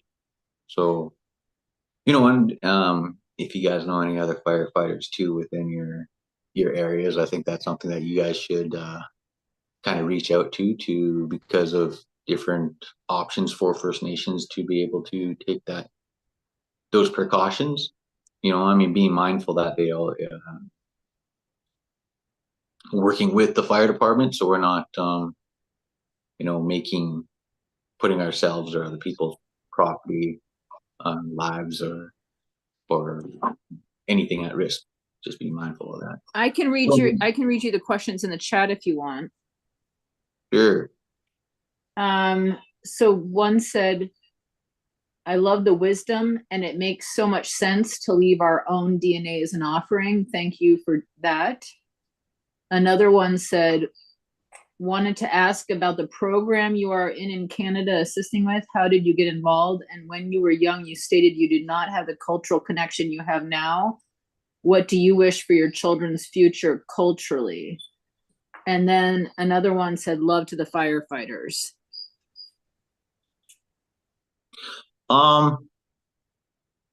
Okay, so last year I was asked to be a part of the pipeline and be a part. There is the mental health involved with those communities who going through First Nations areas. The first people that are hired on are First Nations people. Now, it's also a real mental health issue being away from their families. You know, addictions and suicide are huge. So with that, they asked me to come be a part of that. Now, I didn't want to be a part of of course, I want to do my best to try to help out our people, you know, and addictions and suicide are something I do want to help out, but not when it comes to the pipeline. So the program that they asked me to create for them, I just denied it. I wasn't interested. They also knew that so during COVID, I used to work for a school district and it was a land-based program. However, my hands were tied. And then during COVID, nobody was going to school. Our school district at the time had a estimated percentage of 32% graduation for our First Nation students. And I told them, I was like, look, you want me to make sure they can, or they start showing up classes, like give me access to these kids out on the land. I was like, maybe it's not going to be totally successful, but you'll have some success stories. Like, let's just give this option to me and make this happen. We'll figure it out. So we're able to travel in cohorts.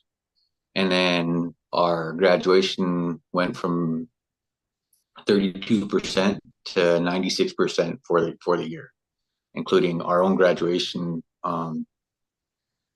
where our students were stepping into a teepee to receive a blanket from their family and be smudged off for their own ceremony, for their own graduation ceremony. And then, which became something a regular protocol or ceremony for them throughout in Kelowna, at least. So with that, I mean, a lot of the traditional practices that I wish we had access to, myself and my kids, through school, wasn't necessarily something that I see. Like I said, a lot of the things that I seen within our history books in school weren't facts. They were just things that were easy enough to brush under the table and not be clear about what happened to First Nations people. So, you know, the thing I wanted to do was kind of create a curriculum of what we should have learned as kids. What different programs could have been there for us. And I can't say that's completely successful, but within the school district of Kelowna, I was. A lot of that was based around teachings I learned from the school that my kids are going to in a different town, who the majority of them are also part of not just my ceremony family, but my kids' mom is a teacher there and her faculty. So, I mean, that was a success for me. And I know that they're getting strong culture from that school itself.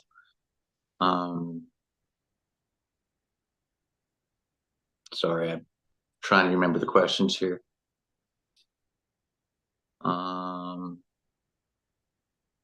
I could read, there's another one, it was for me. How do you think about treatment of mixed race people, like who are considered less native? Yeah. Okay, so here's a factor. I'm Colville. I'm raised Okanagan. Meanwhile, in Canada, and I was born in Kelowna, in Canada, I do not have status. Meanwhile, the majority of the kids that I've gone to go school with, I teach their kids. You know, and it's not necessarily that, you know, I don't want to say how to be Indian, but some of these practices, you know, so a lot of that too is like, and I do try to focus mainly on First Nations students. However, I also do get, so within the Okanagan, there are different departments that do call me, considering they want cultural facilitations for foreign exchange students to understand who they are and where they're the people that actually come from this area. So they'll send me a group, and then at that point, pull out the buffalo robe, pull out the grizzly hides, all the traditional medicines, the flint knapping, how to, make different tools, and a lot of different kids, sorry, not just different kids from different countries who don't get to see this or very interested in that timeline, might be, it's a culture exchange. I want to make sure that I'm teaching people and representing us as a people in a good way. Now that's just from what I know. There's just different other areas of our culture from different territories, much very beautiful beliefs. It's not just to toot my horn. I mean, these are things I've learned from other people, and just a smidge of it, right? Like, there are different areas. We're different, and we got to be realistic about things. I mean, you think about certain families when they, we get to different. Okay, so how horses got here came from horses weren't originally here. When they did come from contact, or from in this area, when they did come from contact, and there are different legends. I don't want to get into that, but we traveled over to different areas. A group came over here to raid our area for women, because back home in their area, whatever happened to the majority of their women, it started to thin out. So they decided to come over here for women. They came back over there, or they took their women home, or our women back home, and then we went back to go get them, but we brought their horses back with us. And that's how horses did come here. Now with that, we don't necessarily have, I mean, my last name is French. I've had, as well as others, different nationalities mixed with each other. One thing I am going to say though is I don't agree with, and I could be wrong, this is my opinion, and other people's could have very valid reasons in their disagreement. I don't want to argue with them. That's not my purpose. I can say that I don't agree with what's the term? When you lose your status, your disenrollment. I mean, on top of our numbers that got deplenished to get go from contact, all the way up into 100 years ago. How many generations until we are extinct? To be honest, so I'm grateful that my children have status. Much more until that white paper does exist and it says you don't have your language, you don't have the blood quantum. We're rated like horses and dogs. So for when it comes to protocols in our local areas, I can't speak on somebody else's. I hope those are being protected.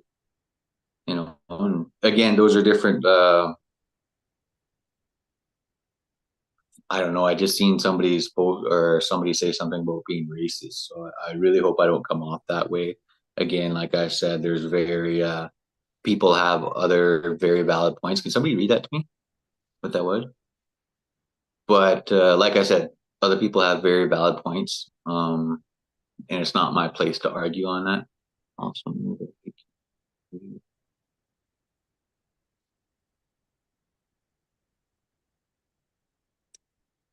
So anything I did say wasn't to hurt anybody's feelings. you know, and they're again, that maybe I'm speaking from a different place than other people. So I do apologize if it came out in the wrong way. And, you know, there are different, I feel like I'm in the wrong here. So I'm okay with that because that wasn't my intentions. And if it is, and I did offend you, I'm very sorry. Again, I don't think anyone is offended. I'm not offended. I totally agree with the things that you said. I think the blood quantum stuff is very racist. okay. Yeah. I just caught a word on there, right? And I was like, oh, what? Sorry. No. That's all I was going to share. Okay. Does anybody have any other questions? Yeah, I have a question for you. I just saw that knife that you had raised up. Did you make that? Like, yeah, so I teach youth how to is make it these. flint napping? Which one's Traditional? flint? And then again, sinew, antler. So I try to revive our traditional practices. And that doesn't necessarily mean that, you know, my way is the only way. I like to go to different territories, learn how they make things, and try to help them reincorporate that into either the curriculum or the traditional practices. So I do travel all over the place. Last winter, I went down to Yakima to help revive high tanning, and that's high tanning buckskin. I think we were supposed to do 4 deer. We did buffalo, elk, beaver, deer. I think I know that was Tacoma. And we did as much as possible. And it's not that other have experiences or the experience or the knowledge to do so. A lot of people might not have the time. A lot of people might not have the patience for teaching other people. It's just something that I do offer. And those who do have the experience or want to come take part in that, we look forward to it because a lot of the people who do have this knowledge might not just be looking to go set this up and take on all. It takes a lot of work to go into a different community and bring something to the table, hoping that it's going to stick. So again, this is one of those things where we just try to create new opportunities for communities that may be losing different parts of the culture. Cool, thank you. It looks like we have someone in the chat has their hand raised. Connor, will you take another question? Yeah, no, definitely. Keep them coming, guys. All right, great. If I start fiddling with my phone, then I'm gonna lose you guys. You guys will be looking at the ceiling. And all right, Connor, go ahead. Yeah, so my name's Shalisa. I'm on my husband's account. He was watching earlier.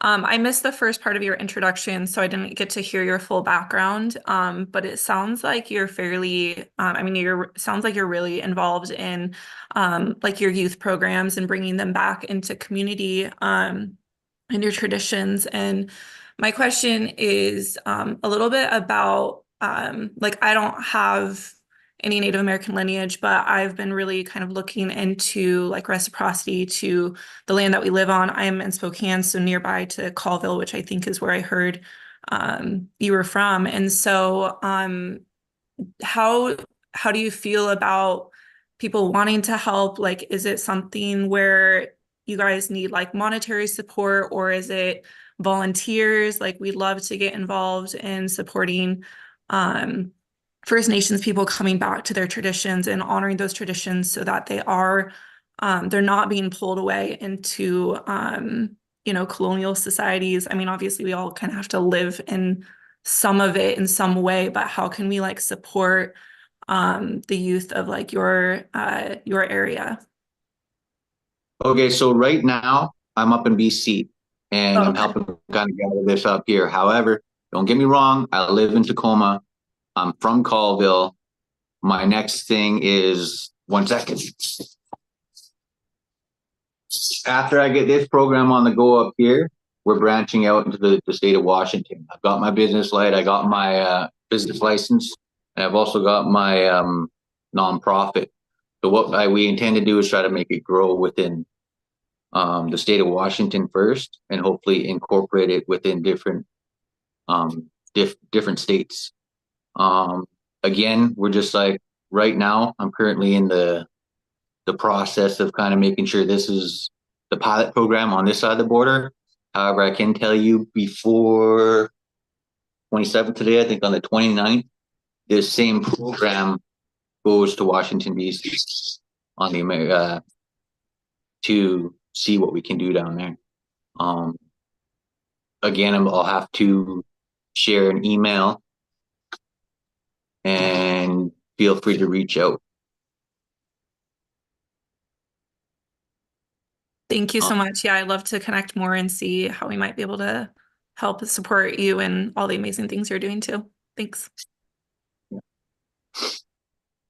Yeah, so I really encourage those who, and again, I would wish this was a lot more about our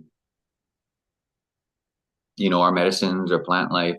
I know this is kind of going in another direction. I do appreciate you guys' support. I can also say that the taking part in taking part in different ways of ceremony and traditional practices can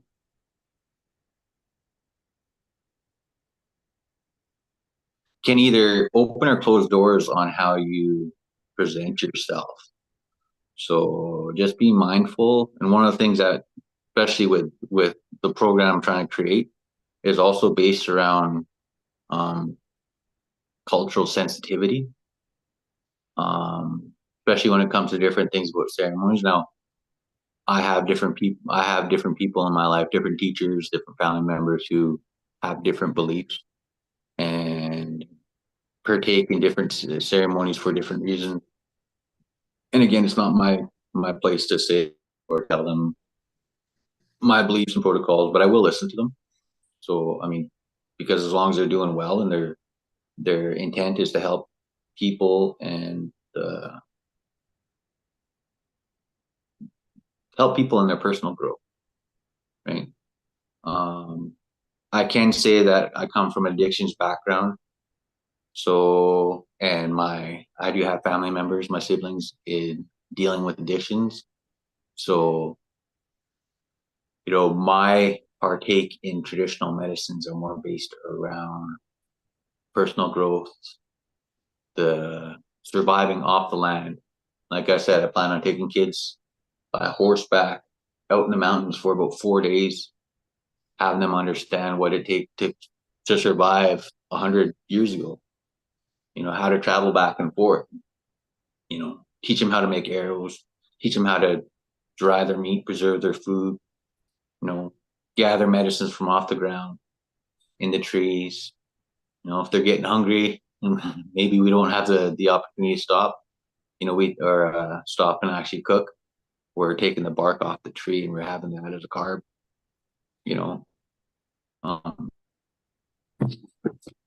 using conchs to actually move our fire around, drill a hole in there, take it out, put our ash in there, put it in our pocket, stay warm. It's going to be fall. I look at our plant life is not only our medicines, but also our tools. So I always try to find 3 different ways and use them, and the gratitude for what these things provide for us. So, and I'm no better than anybody else. I don't look at myself as, I've been manicured and mentored by many different people to share knowledge with others. So, and I encourage you guys all to do the same thing. Does anybody else have any questions? I'm sorry, I babble a lot. So. Can you tell me your information again so I can put it in the chat, because we want to put your website and your email, and I missed the spelling of that. It's the name of on my flyer, really. TP Trails LLC. Sorry, can you repeat it just a little louder? TP Trails LLC. PP, PP. TIPI Like just TP. Trails. Yeah, but just the letters, right? TIPI Trails LLC at, make sure this is hotmail.com. Okay, I think this is wrong, but I'm gonna type it in anyway, but just so folks have it. But it sounds like it could also be this. Is it TIPI Trails? Yes. Okay, got it. And then do you have a website? No, I've got a few different things going on right now. Like I'm currently making 6 teepees before the end of the month. I'm bringing in horses to break. I got a canoe that I got to finish off real fast. There's as well as helping to establish this business, and this little cabin here on the property is my land-based office. Okay, so it sounds like people can reach you through that email though. Yes. So it looks like someone is willing to help you build your website and would be happy to help you at no cost, that they just put in the chat. Okay, well, thank you very much, and thank you guys for this opportunity. We still have about 10 minutes, I believe. I know, 8 minutes. but should they follow up with you at your email if they're interested in helping you? Yes, they should. Okay, got it. Well, I hope that's the correct email. And then, yeah, I'm not quite sure who reached out to me to be on this. Actually, it was just through a Facebook or a message that asked if I would actually be part of this. Oh, okay, Lenora, thank you for the invite, Laura and Lenora. There are some different, and this time of year is when we actually tell our stories. I can't think of anything that come around like right now. But I did really appreciate those stories from the last person. Sorry, I'm really bad with names. Be mindful that sometimes like I see like 300 people a day, and my screen's really small. So next little while, just a lot of peace and quiet that I'm enjoying. But yeah, as soon as spring hits, I'm looking forward to be out there, all the new growth, and be mindful that when you are harvesting that, you're asking for that healthy soil and those different nutrients to come either from the sun or, maybe have good thoughts for the bees, those pollinators, and, that all just gratitude for all that we're blessed with through Mother Nature. I have a question about the teepees real quick, if you don't mind. Sure. Is it just you working on those, or do you have like a crew of people helping you, or how does So that it's go? just it is just me at the moment on this contract, but that's part of the thing. I teach you how to make teepees, I teach you how to make canoes, and I try to incorporate this in the community, and then also open up doors for your community to receive amounts of money to spend to have the facilitations within the tribe. That's awesome. And traditionally, the cover of the teepee, is that buffalo hides that is used, or? It is, but the stuff I'm using right now is kind of a military grade canvas. Okay, cool. Thank you. Any other questions, my friends? Anything somebody wants to share in relation? Maybe some of the things that I've talked about. This was useful.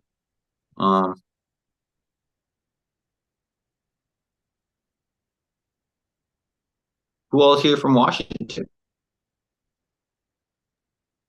Yeah, I'm in Washington, Eastern Washington, south of Spokane a little bit. So. I've got a lot of so relocating back down to the States, like I've spent a lot of time in Puyallup, a little bit of I spent most of the summer in Omak. Last year I was in Nooksack. I spent a little bit of last winter in Yakima. So there are different things that we want to know. And as I travel to different states too, we have to reapply for a license prior to working in each state. So yeah, any information that you can either that you might be looking for or that you might think would be useful to me to I'm hoping to go to different schools, different tribes. You know, part of it's just teaching our traditional practice. And I know in a lot of different areas, especially within cities, some of those things don't necessarily exist as much as they would if they're maybe in a local tribe. However, some of the bands aren't necessarily have their money might be going elsewhere rather than cultural work, and that's where we're trying to create different opportunities within different tribes, and train those who might not have within their family or community. That's really great. I think as long as you're doing something that you're happy doing, you know, that's a huge thing. And that's really cool that you're able to do this and kind of build this business that you're building. It's really interesting.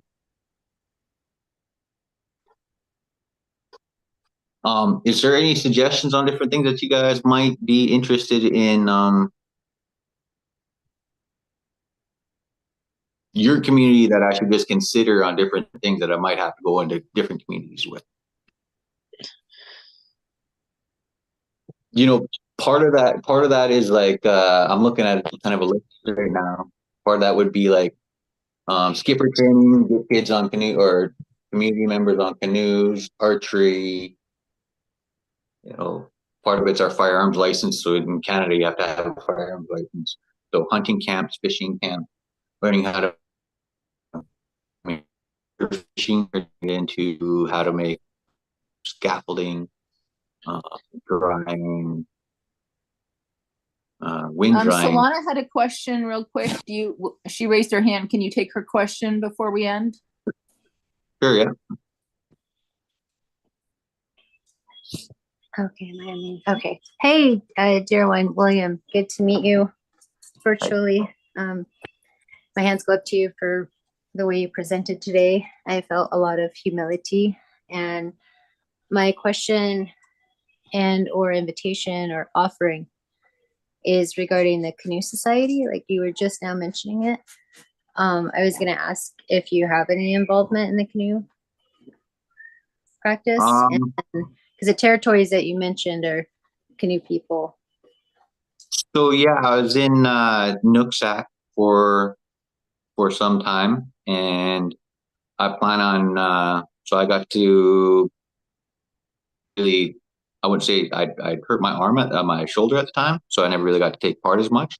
But I was amongst canoe families, and now I'm going to be doing some work with Puyallup, just community members, not the tribe itself, and we're going to be starting working on strip canoes there. But there are people within the community. So I did go to Protocol this past year in Muckleshoot. Okay. Okay, cool. Thank you. Yeah, I do a lot of work with the Puyallup canoe family. I'm good friends with Connie McLeod. And yeah, speaking of, I have a story about the canoe journey, but I won't tell that right now. And what we did in Protocol. Do you know Amber Hayward? I do not know Amber Hayward. I might know her by a different name. Okay, yeah, she teaches Lachutsi down there. She's a language teacher. Oh, what the heck? Okay, then yes, we've met. He knows how to get a hold of me. Great. Yep. Good to meet you. Sorry, what was your name again? Solana Booth Ishtine Wishi Lachlan Blue Swinked Hike and Dots and Bega Axe. Dewayu.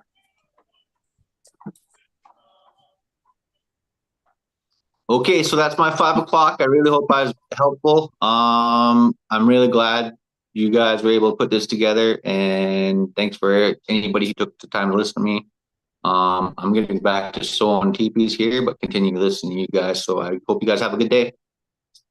White. We really appreciate hearing from you. Thank you so much. Lots of compliments in the chat. Lots of people appreciating what you shared. Thank you so much. And people wishing you a beautiful day, you and your family. Take care. Okay, our next moderator, I'm not sure if they're here because I'm not quite sure. Yes, but it looks I see him. okay, great. So I'll just go ahead and make him co-host. Christina, do you want to introduce him? Because that would be awesome. Actually, I think it would be awesome for him to introduce himself because I don't know if he goes by Uncle Lion, as someone told me, or Kahu. I think it would be really great for him to introduce himself. But I'm so excited and thank you so much for coming.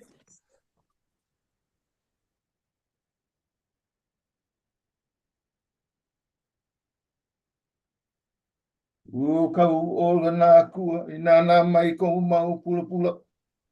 I lawe o e ak I nā aloha ke. Aloha. I am Kahu.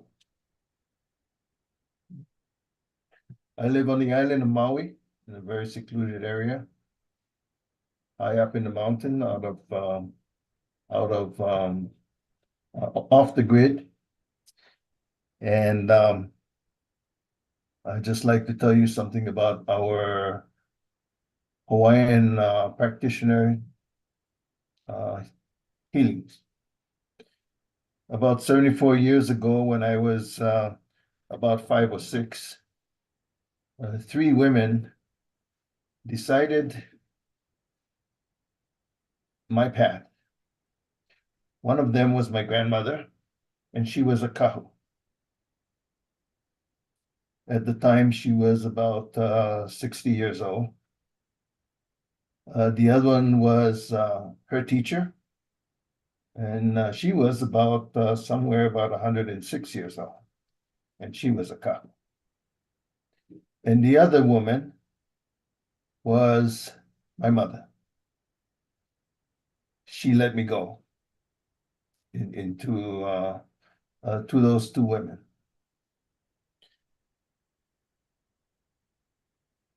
And if from then on, my life was based on living the Hawaiian cultural traditions.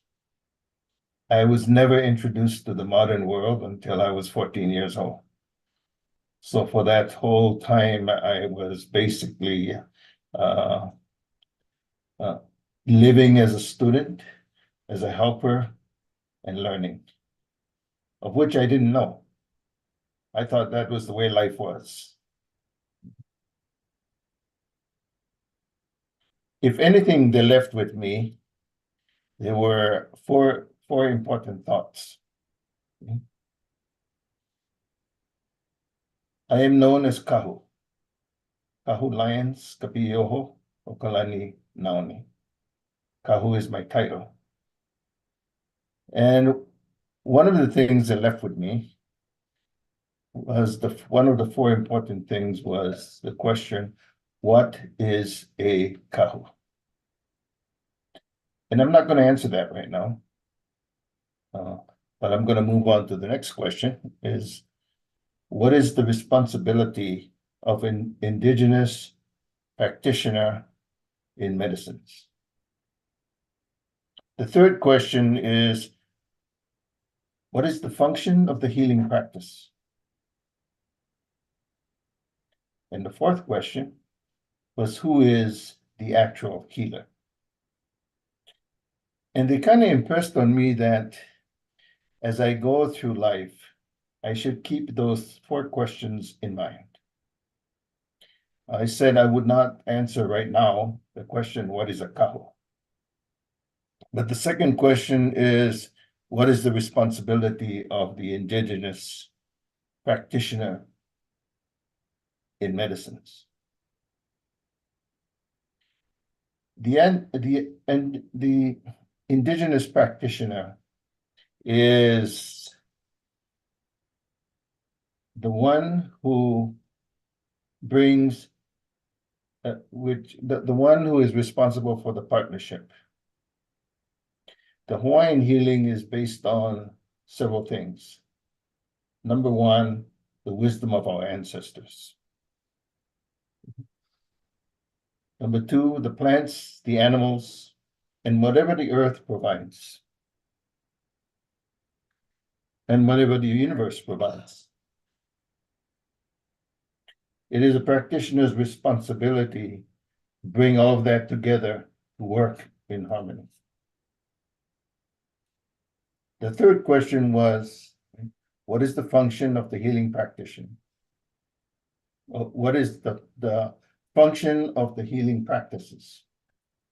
Now, in Hawaiian philosophy, when a person is ma'i or ill, they are basically off balance.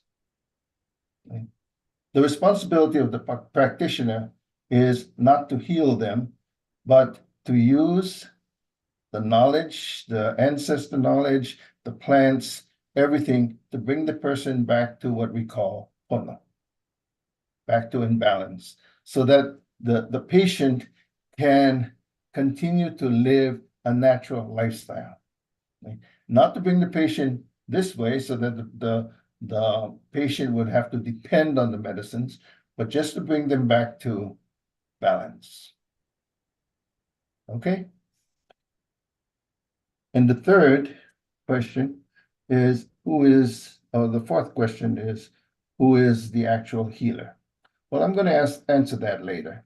And maybe I'll give you an opportunity to think about what you think or who you think the actual healer is. So, having said this introduction, I would like to introduce you to the practice of Hawaiian and indigenous medicines. The first thing I have to think of if I am going to be doing this work is a word we call ho'oponoponoai. How do I prepare? Your modern doctor goes into his office, the hospital, and he does some preparation. What is that preparation? Well, probably he goes and washes his hands and do whatever he does and puts it on the glove or whatever he does. But what is the responsibility of the indigenous practitioner? What preparation, what is the ho'oponoponoai? What is the preparation, right, that we have to deal with? Okay. The first thing we need to do, or one of the first things we need to do, is to clean the toxins that may have attached themselves to us as we were outside in the world, outside of the healing area. And we go through a cleansing, right, what we call pivai, okay, to take all these negative things off. As I make the medicines, I cannot take those toxins and put it in the medicine and pass it on to the patient. Okay? And I'm kind of going through some of these things pretty quickly because there's a lot. And time is kind of limited. So, but the second cleansing I need to do is, what are the toxins? I need to clear out the toxins that are already inside me. The conscious, the subconscious, what we call the nohu. The nohu is the prejudice that we carry, right? Or the opinions that we carry. And then also the haumia. The haumia is the things that are hidden deep in us, the things we hide in our closet, the things we don't want the world to know about us. These things need to be released. Mm.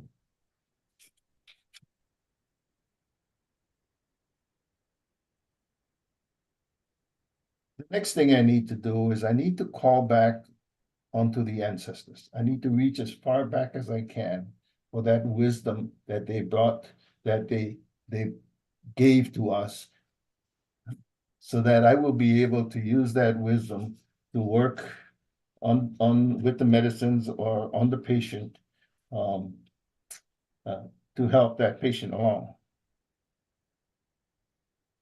And then the next thing is to call on the medicines.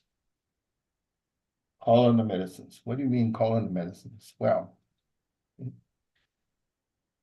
in Hawaiian healing, we don't plant our medicines.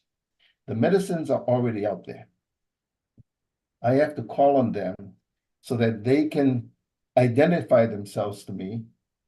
And we call that naka. Naka.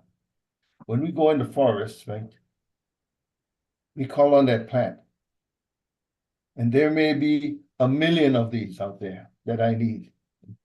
But that one plant that has the name of the patient on there already, that knows that their responsibility is to work with us for this patient, will naka, will quiver. And it's up to me to recognize that quiver and say, that's the one. Okay? So those are the things that I need to do, what we call ho'oponoponopono. The next thing I need to do, or I need to be aware of, is the calendars. All the different calendars. I need to understand the star calendar. The star calendar gave birth to the earth. The sun calendar. The sun calendar brings in the seasons. The moon calendar. Moon calendar gives us a timing during the month. And the moon calendar also is responsible for all of our energies, our adrenaline, our passions,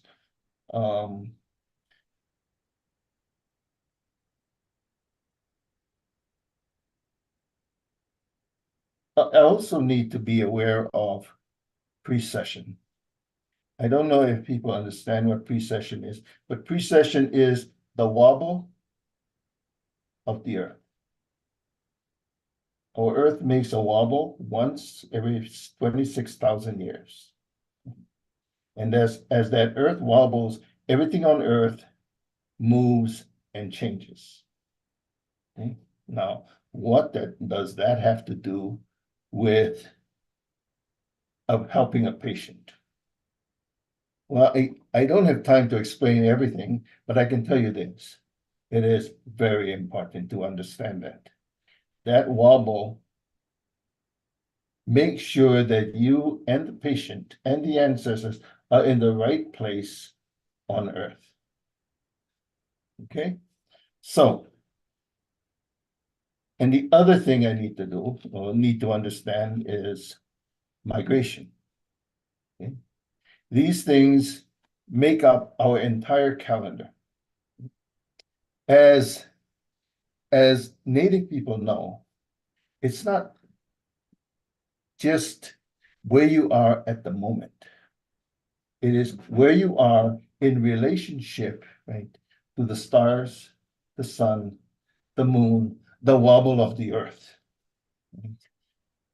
And how your people migrated. I wish I had enough time to spend to explain all of these things, but basically I need to just get through giving you folks a real broad picture of this. Okay, the other thing I need to know is, do I have knowledge of the land? The land. Native people understand that if you don't understand your land, you're basically lost. Maybe you're not lost, but you don't really know who you are, where you are, how you are. Knowledge of the land, climatic conditions, right? Soil conditions. What is medicine here in Hawaii? That same plant may not be medicine in America. It definitely is different than the medicines in the South Pacific, even though it may be the same plant.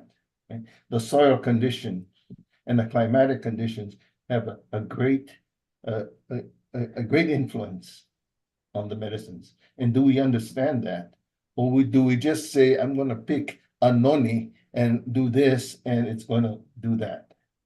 No, where did you get it from? What side of the island are you on? For us, it's an island. Right? The island is separated in two.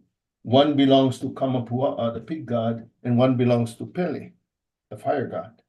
Right? Some medicines belong to Pele, and some medicines belong to Kamapua'a. If you take Kamapua'a's medicine and you plant it in Pele's place, then the plant isn't going to work. It's out of place. It's like taking a Hawaiian and putting them in New York. Ew, that ain't gonna work. Maybe it'll work in Las Vegas, but not New York. Okay. Ahupua'a, island division. Who cares what island division? In Hawaii, it's very important. And I'll tell you why. If I need a medicine for Leo, okay, Leo, I'm going to pick on you. If I need a medicine for Leo, right, and I realize that I need this certain medicine, I cannot go to Lahaina to pick that medicine. I would have to try to find that medicine where Leo was raised, because the soil conditions, the weather conditions, everything that raised Leo raised the medicine. So the medicine and the patient need to match. They need to be compatible to each other. And so that's very important. And if the person does not have an ahupua'a or place that this medicine survives, then I will have to go to my place and get my medicine for this. Okay, so for us, ahupua'a is land divisions, right? In Hawaii, we understand our land division. We understand where we're from, right? And when we ask people, you know, who are you? Or I am Kahu from Kipahulu, Maui. That the practitioner asking me will know exactly that he would have to go to Kipahulu, Maui to get that medicine for Kahu. Okay. So as traditional indigenous practitioners, those are very important things, most important things.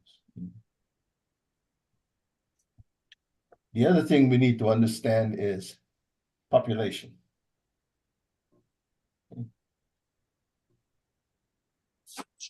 I brought this plan to be a partnership of mine.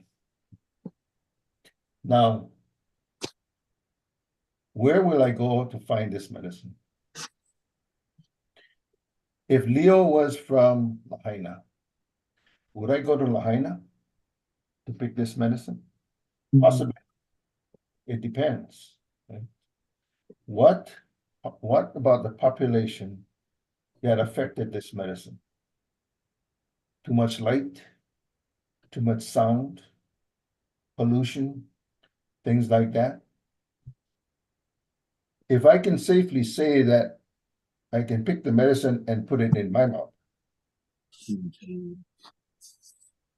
then I can expect Leo to put it in her mouth.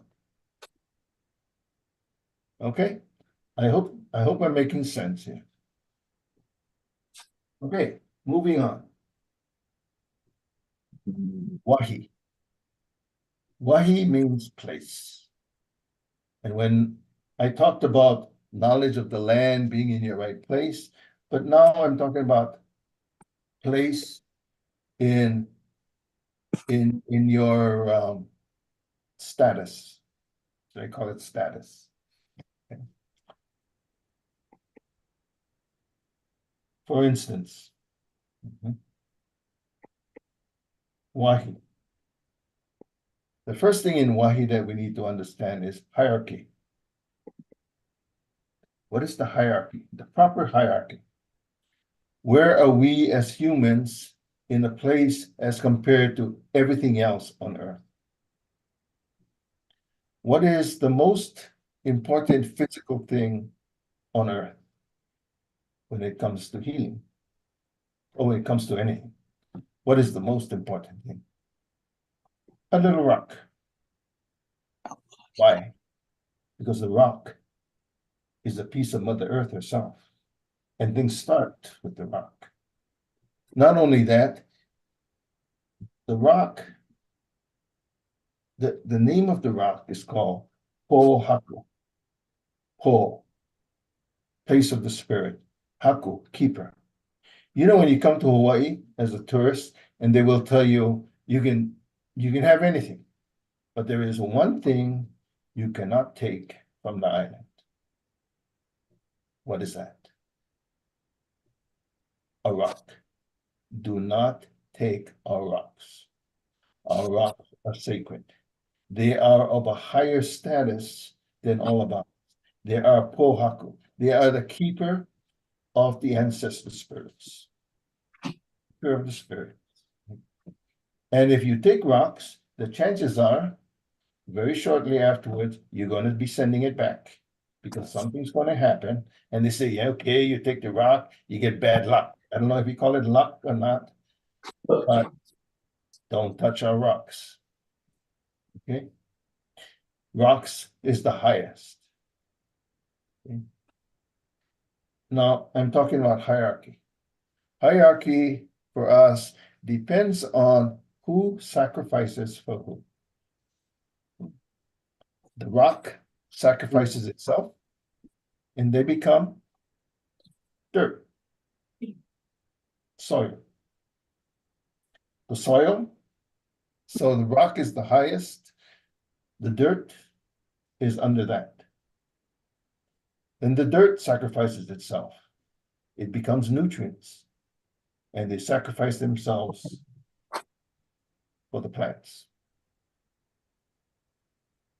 And then the plants sacrifice themselves. They sacrifice themselves to what? The animals. And then the animals sacrifice themselves. They sacrifice themselves to what? Women. Then women sacrifice themselves.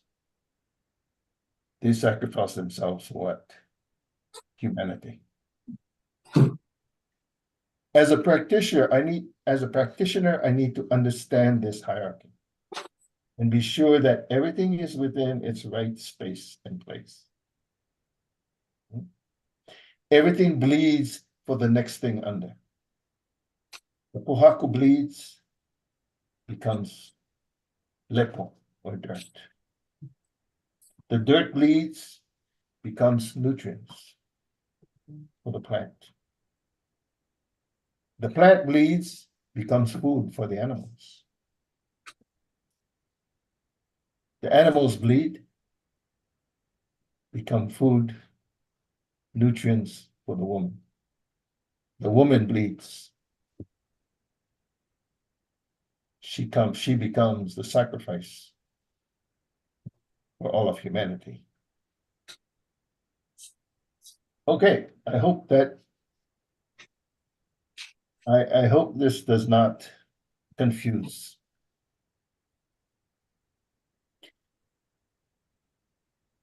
Also in Hawaii, you probably hear about a lot of protests. It's because of a place called Wow. Wow. Okay. Wow is, what is the place on earth you belong and don't belong? Okay. Wow. First wow is Makai, the ocean. Second wow is uplands. Then you have Waukele, the gathering place. You have Wauakua, the place of the gods. And we as Native people understand these wows and do not intrude in the places that are not our space, our place. Wow. For instance, several years ago, you saw a big protest about building an observatory on the top of the mountain. And I'm sure people are saying, you know, what's the big deal? You know, put a observatory on the top of a mountain. Ah, for Hawaiians, it's sacred. You don't go and put opala or rubbish up there. They already have 13 observatories up there and they want to put another one. And for us as Hawaiians, we have a hard time accepting that. So hard that we are ready to give our life for it, to stay off the places, okay, that belong to the gods. And as a practitioner, as I'm looking for medicines, I'm definitely not going to go to the Wawakua or up there, you know, to try and find medicines because there probably isn't any anyway, but that's where the gods belong. Okay. I've probably gone through so much things, right, that it would be probably very confusing already, but I want to go on. Plant knowledge. Plant knowledge. Do we know when to gather plants?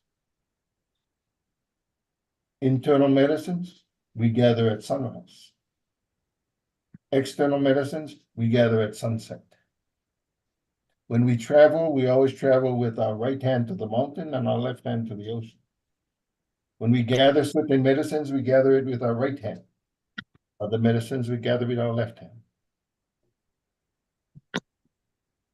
Does that have anything to do with healing? For us, yes. We need to follow our traditions and protocols.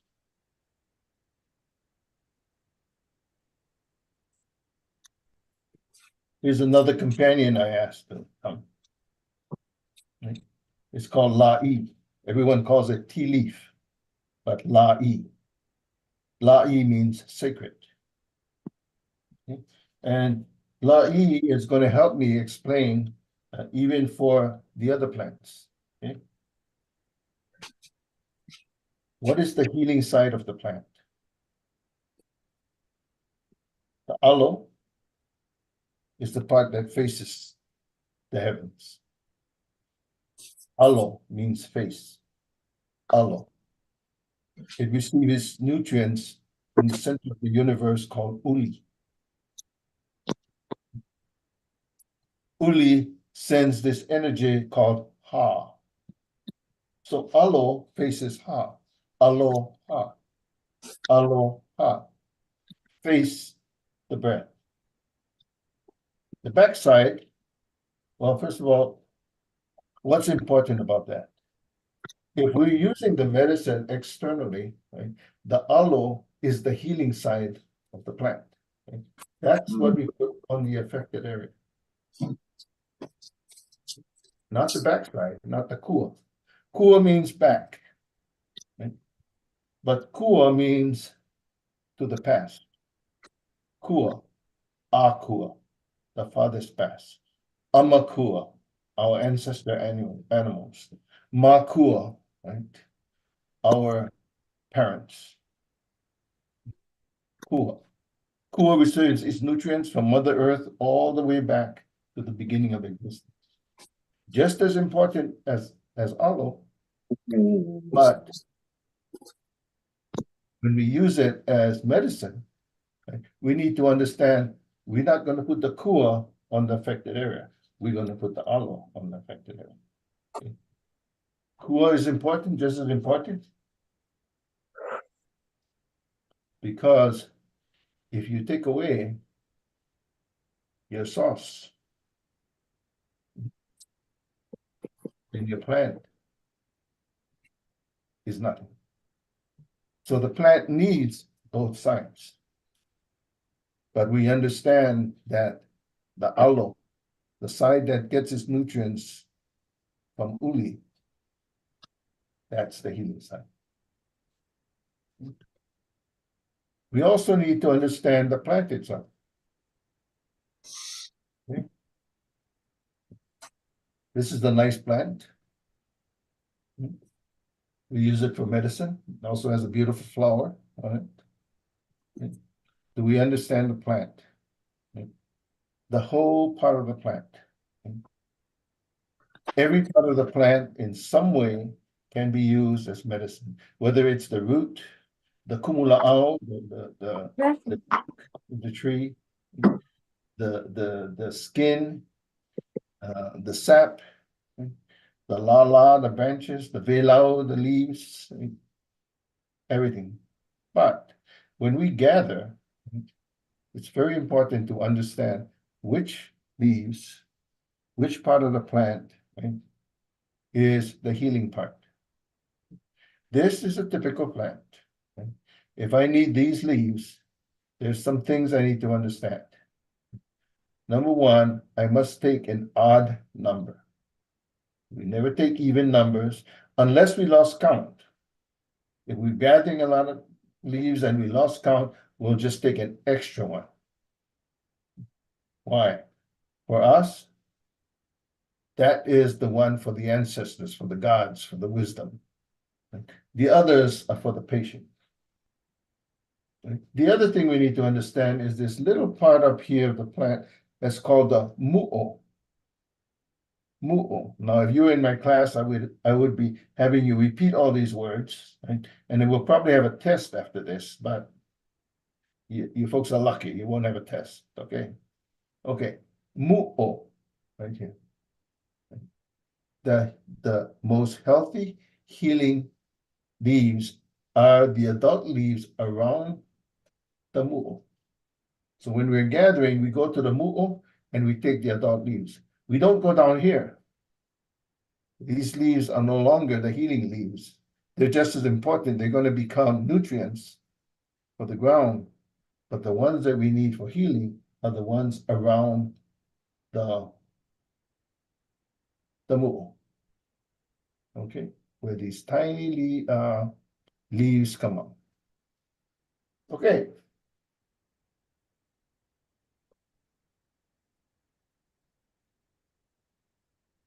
Preparation protocols. Preparation protocols depends on many things, many things, and I don't know if I can really explain them. The time and location of preparing the medicine is very important to us. Like I said, internal medicines are usually in the morning. External medicines are in the evening. How do we know that? Well, because my grandmother said so. But also because we watch the animals. The animals will tell us how they eat, when they eat, the time of the day. You will find that they will go for the medicines, right, and the food more in the mornings. We understand that even if we cannot see the sun, we'll know that if the baby birds are singing, the sun has not risen yet. But as soon as the baby birds stop and the adult bird starts singing, we know the sun has risen. Okay. The second thing is the same protocols that the Ho'oponopono Ai that we took to go gather the medicines is the same protocols we use in preparing the medicines to be sure that all the negative things are out of us. Be sure that we're not in that position to pass these negative things on to the patient.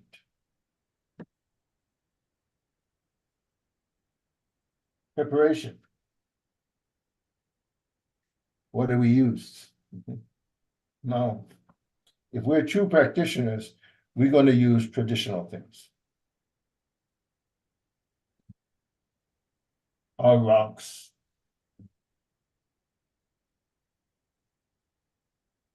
our wood bowls. Preparation. Do we use gloves? No, we do not use gloves. We wash, but we need to handle.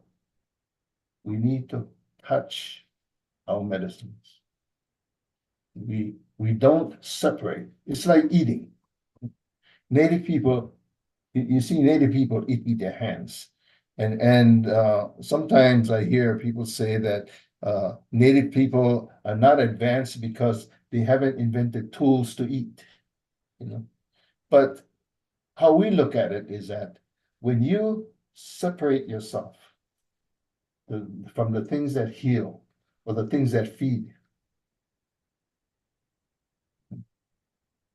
when you separate yourself, you don't honor it. And for us, even if we're eating a meal, even in a 5-star restaurant, at some point, we're going to pick up the food with our hand and eat it. We'll pick it up, we'll honor it, and we'll eat it in respect for the sacrifice of the food. The same way with making medicines. We must touch it and embrace it as we make our medicines.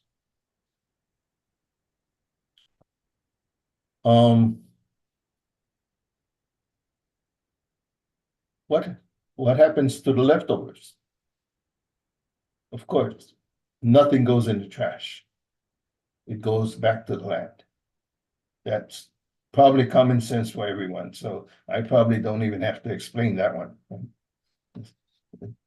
The leftovers of the medicine, right, always goes back to the land. Okay. And finally, how do you administer your medicines? I can tell you one thing, that traditional medicines are probably the worst looking, smelling, tasting things in the whole world. If they are not, they're not medicines. Our elders tell us, if it tastes bad, it looks bad, and it smells bad, it's great for your health. If it looks good, it smells good, and tastes nice and sweet, it probably is not good for your health. So, that's an easy and wise thing to say, but how do you get a person, right, to take a medicine that smells bad, tastes bad, and looks bad? How do you get a person to do that? Well, I have a very small demonstration. I'm going to put some water in this glass.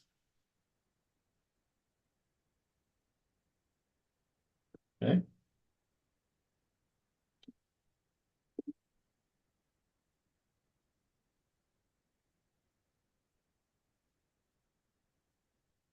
Dirt.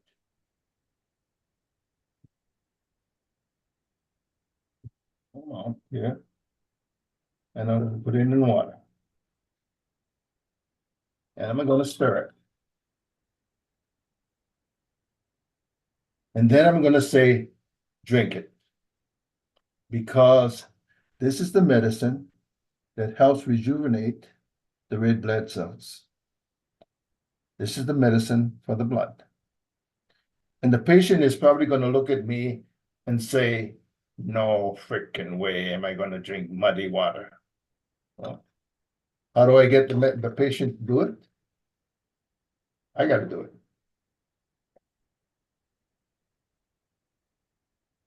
And then smile. No matter what it tastes like, no matter what it smells like, the practitioner needs to be able to take their own medicine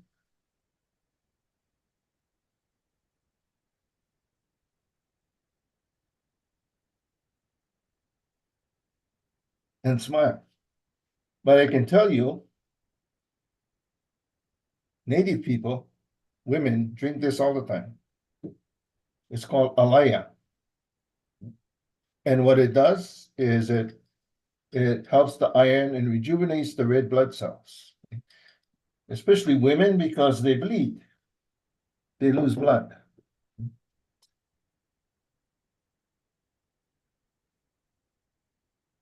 And we mix it in with other medicines. And it looks like dirt, it tastes like dirt, but guess what? It's very healthy. Okay, now I tried to kind of rush through this pretty quickly because I wanted to give an opportunity for people that may want to ask questions. If you want real detailed questions, I can't spend too much time answering because I want to give an opportunity for as many people to ask as much as possible. I can tell you that there are certain things in all native cultures that you cannot ask.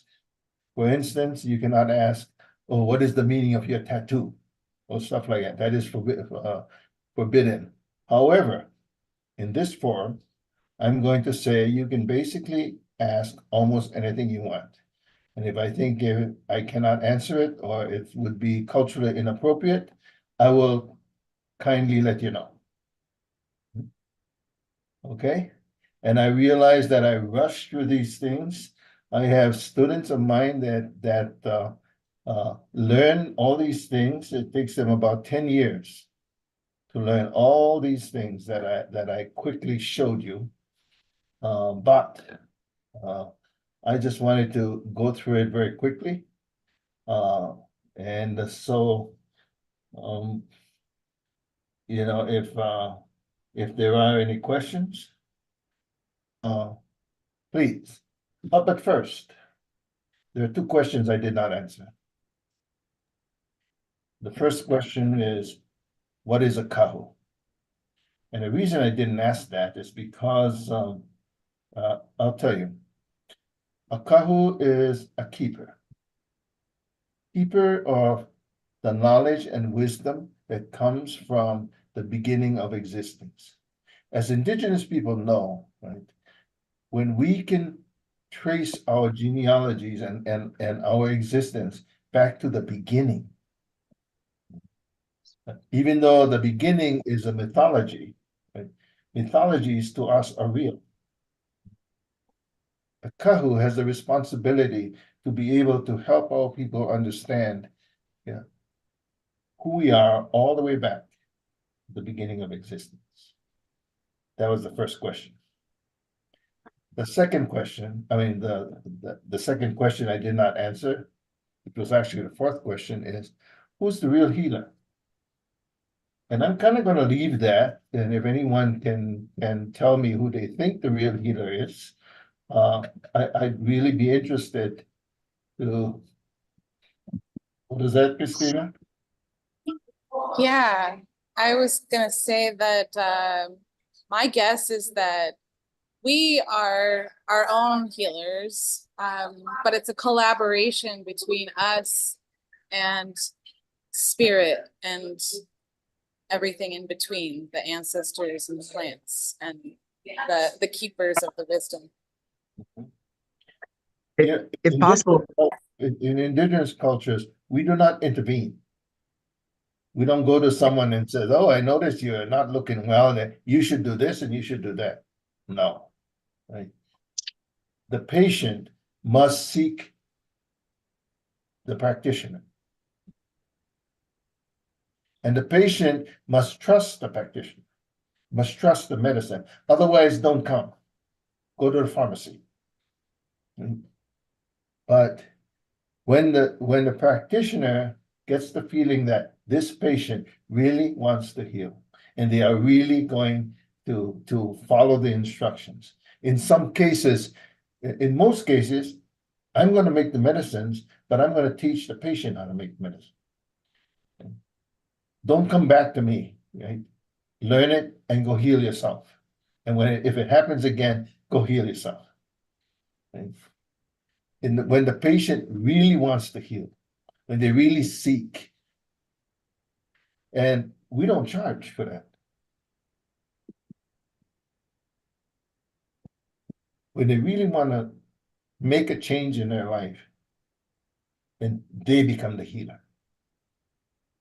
And so for us, you know, I have a title, Kahu, but I'm not the healer.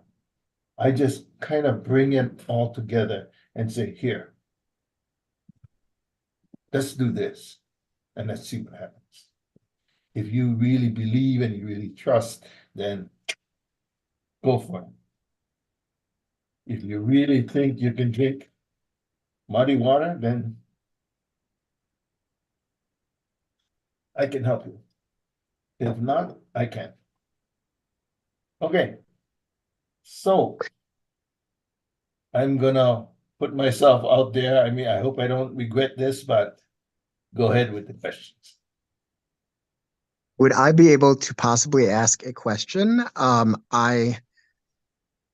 So I want to preface this by saying that I missed essentially everything except for when you got to the part where you posed the question and you spoke about questions that should not be asked. So I want to preface it by saying that because I want you to be aware that you know, based on what I say, I hadn't heard prior. But you made some interesting points that I wanted to both comment on and also ask for clarification, if you don't mind. Okay, Ryan. Yes. Ryan, I want to ask you something. Sure. We probably have only 10 minutes, so I want you to be very brief so everybody else has a chance and to answer. Most definitely. Okay. So the what I wanted to ask, I wasn't positive the word that you had used, but I believe that you used a word that started with a K sound about things that can't be asked or things that should be protected. And the only reason I wanted to bring that up was because it sounded to me similar to so I'm Jewish by heritage, and in the Kabbalah, it was protected wisdom. And so I was curious if the nature of the reason why you're saying there's certain questions that can't be asked, if there was correlation with the reason behind wisdom being protected in other cultures.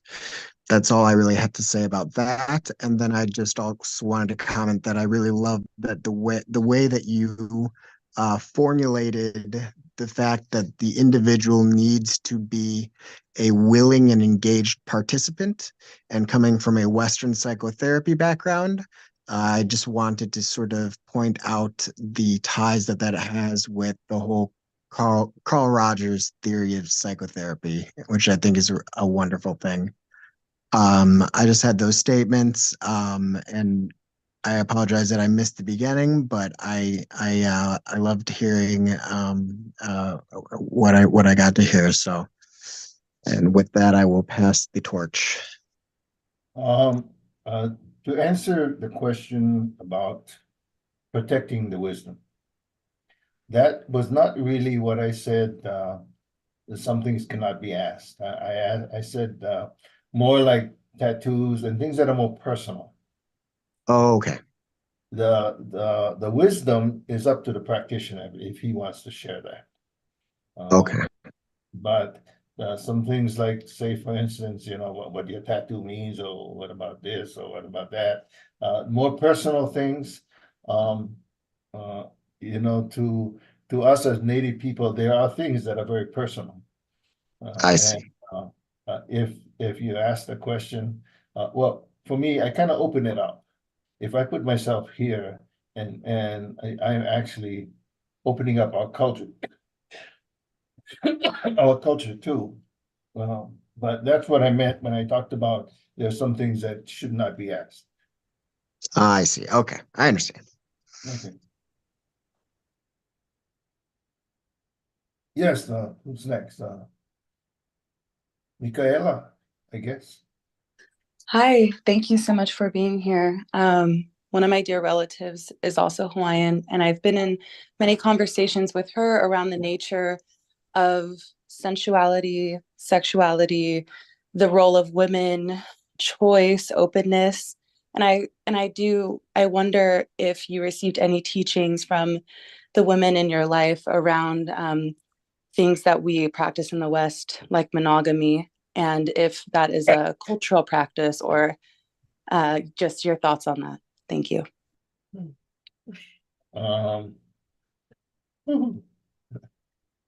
Well, sorry, I my, just cut right to it. I apologize. My teachers were women in every respect of the way. And our culture, our Hawaiian culture, in fact, most indigenous cultures, place the women at a very high level.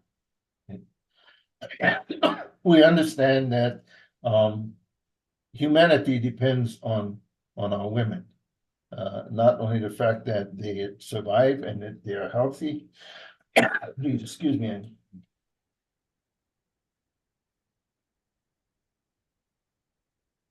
but that they are happy and satisfied in whatever ways that they choose to be. It is very important for us to tell our little girls from the time they can, even before they can understand what we're saying, that they are the queens of the world. And not only say that, but treat them that way. And so we sometimes are influenced by modern things on how we treat people and how we talk about people and stuff like that. But basically, Hawaiians especially, and all indigenous people, respect and honor their women first and foremost. And that has been my teachings, and that has been my my mission. So very briefly, I hope that helps answer the question. Thank you. Any more questions, please? I have a question. Oh, yes, So, yes. this has all been so interesting for me. So, as you know, I'm in Maui, and I came here actually to work with the medicines and learn more about the culture and the medicines. And I found it really interesting that you mentioned that since I grew up in Washington, although I wasn't born there, but I grew up in Washington, that I would do better to go and receive medicines from Washington. So would you not work with someone who wasn't born in Maui with medicines? That's basically the question. Yeah. Yeah. If I know their aupua, if I know their land, their area, I would go there. But if not, and I think I mentioned that, if not, I would go to my area because I know my medicines. So if I was, for instance, treating you for something, I would definitely go to Kipahulu, my area that I was raised, and that's where I get the medicine from. Thank you for clarifying. I just missed a little bit of the comprehension wasn't all there for me. Thank you. And by the way, you're the one that's responsible for me to be here, right? Yeah, Uncle Kimakeo, he's so kind to me. So it's such an honor to see your face. Mahalo, mahalo. Well, you know that as usual, the first time I got your message to think about this, I said no. You didn't hear that, but I said no.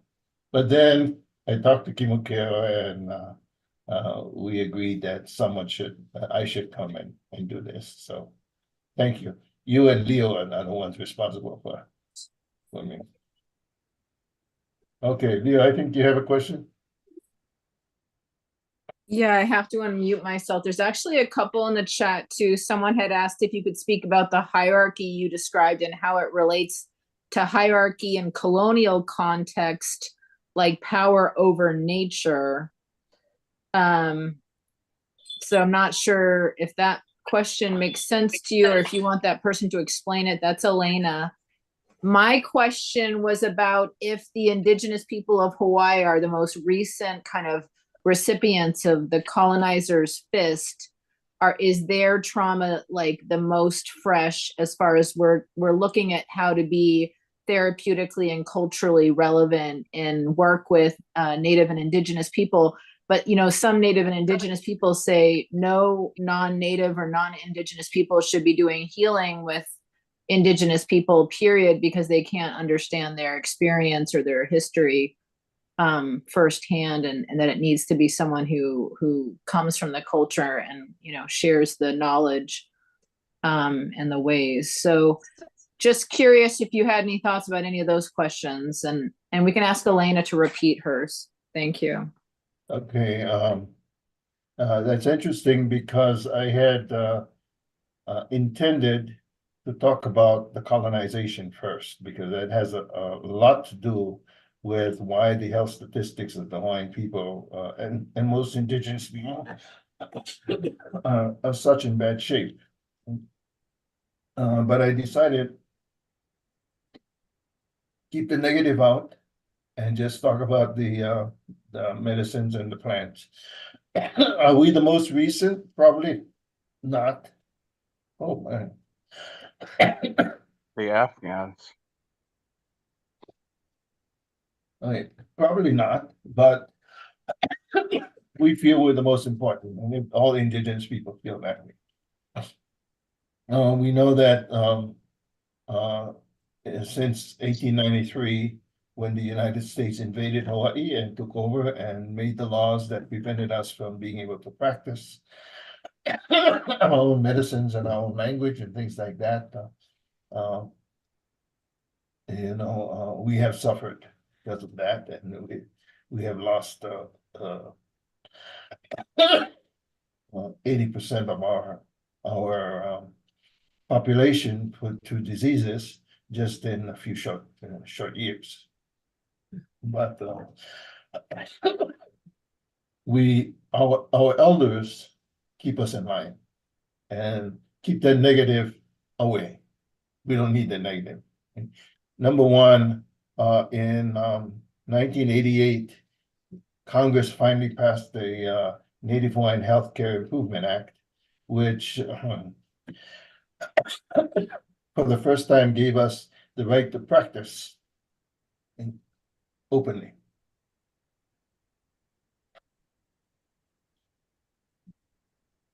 And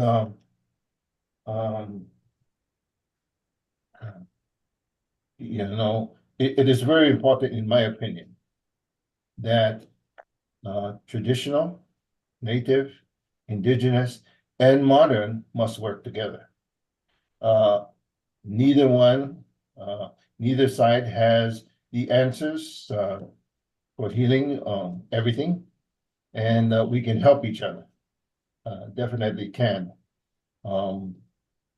And also that native medicines, hopefully, are not going away. Hopefully it continues, but also everything else that impacts us, it is also in danger. Our plants still have the,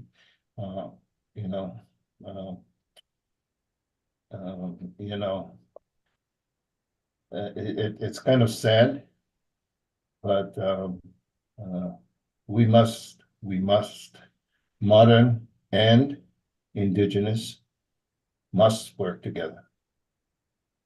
And more I'm being called upon to help in something like this, to bring awareness to the modern.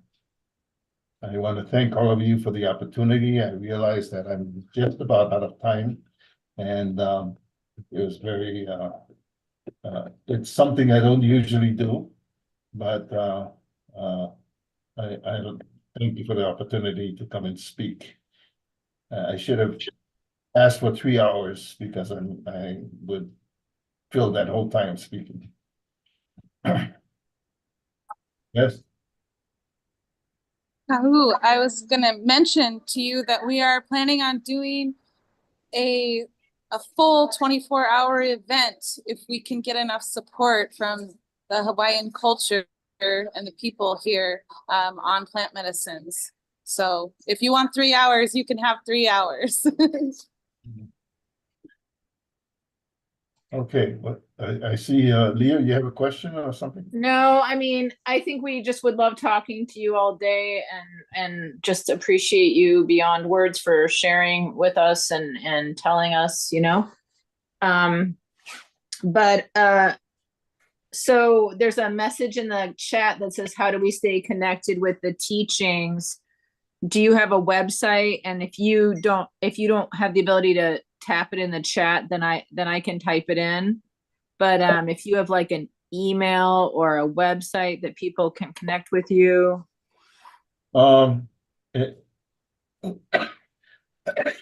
Excuse me, wow. This email address is called Noelani, Noelani, at ELEANI academy-of-aloha.com. All right. Yeah. I can text that to you. Yeah.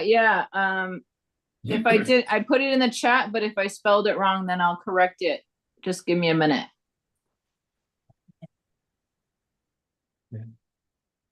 That's Noelani at aloha at academy-of-aloha.com.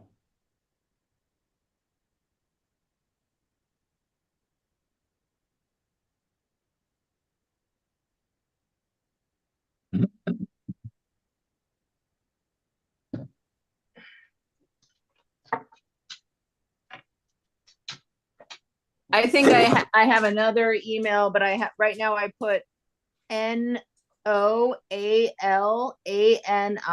at academyofaloha.com, but I think I need to put dashes in between Academy of Aloha. Yeah. Okay, then I'll do that and retype it. Thank you so much for your time. Okay. Oh, someone else wrote it down correctly in the chat, so it's been corrected. Okay. Aloha to you all. Aloha. Well, thank you so much. Mahalo. Aloha. Hui hu.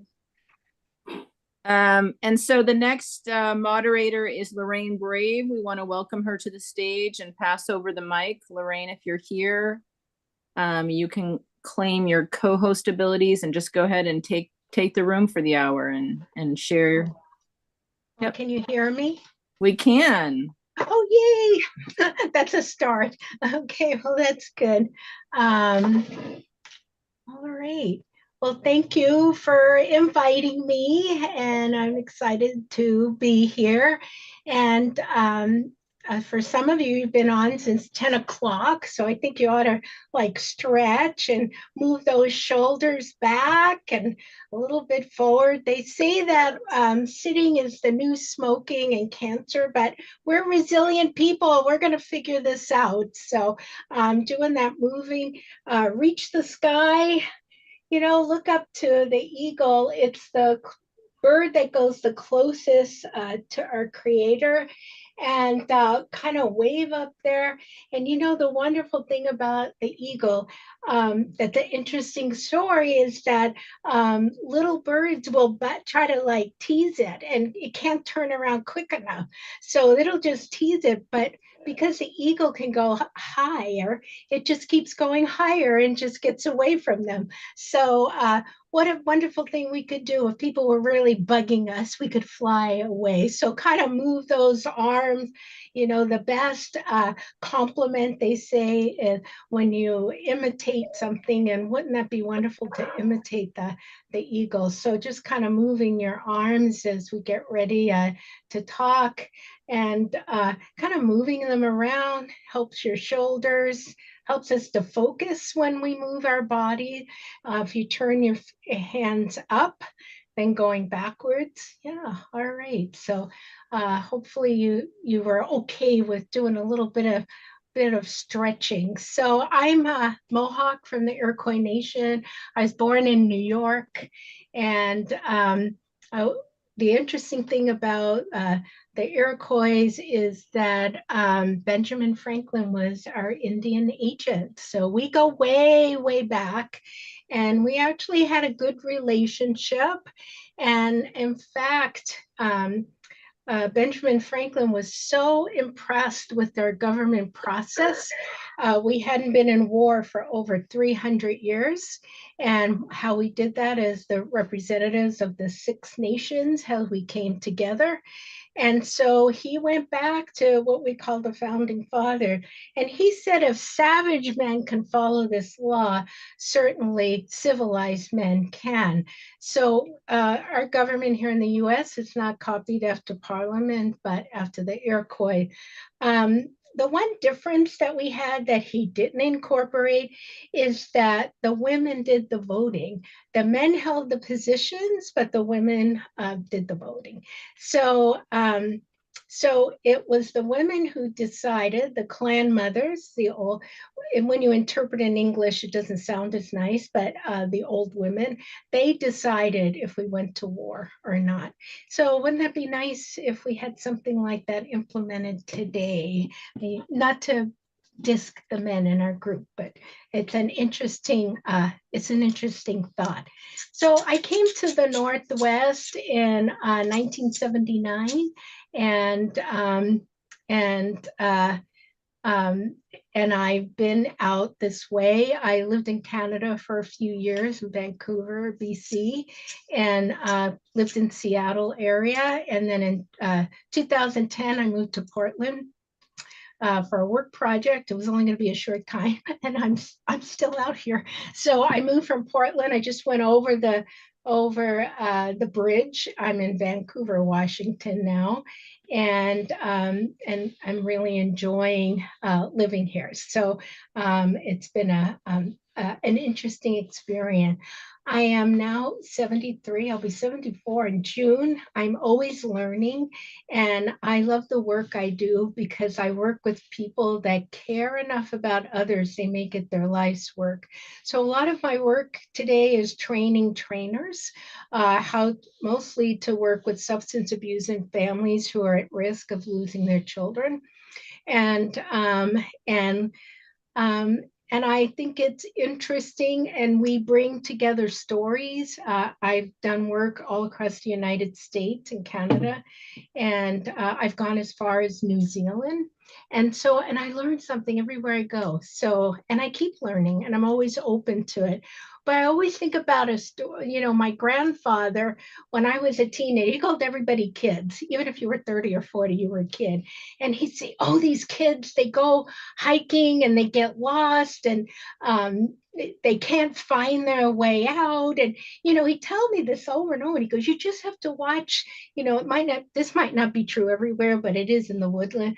You watch what the birds eat, and whatever they eat, you can eat and you will survive. And I thought, why does he keep telling me this story? And I thought, oh, he thinks I'm one of those kids. he's associating me with the white kids. He said, you're not going to make it.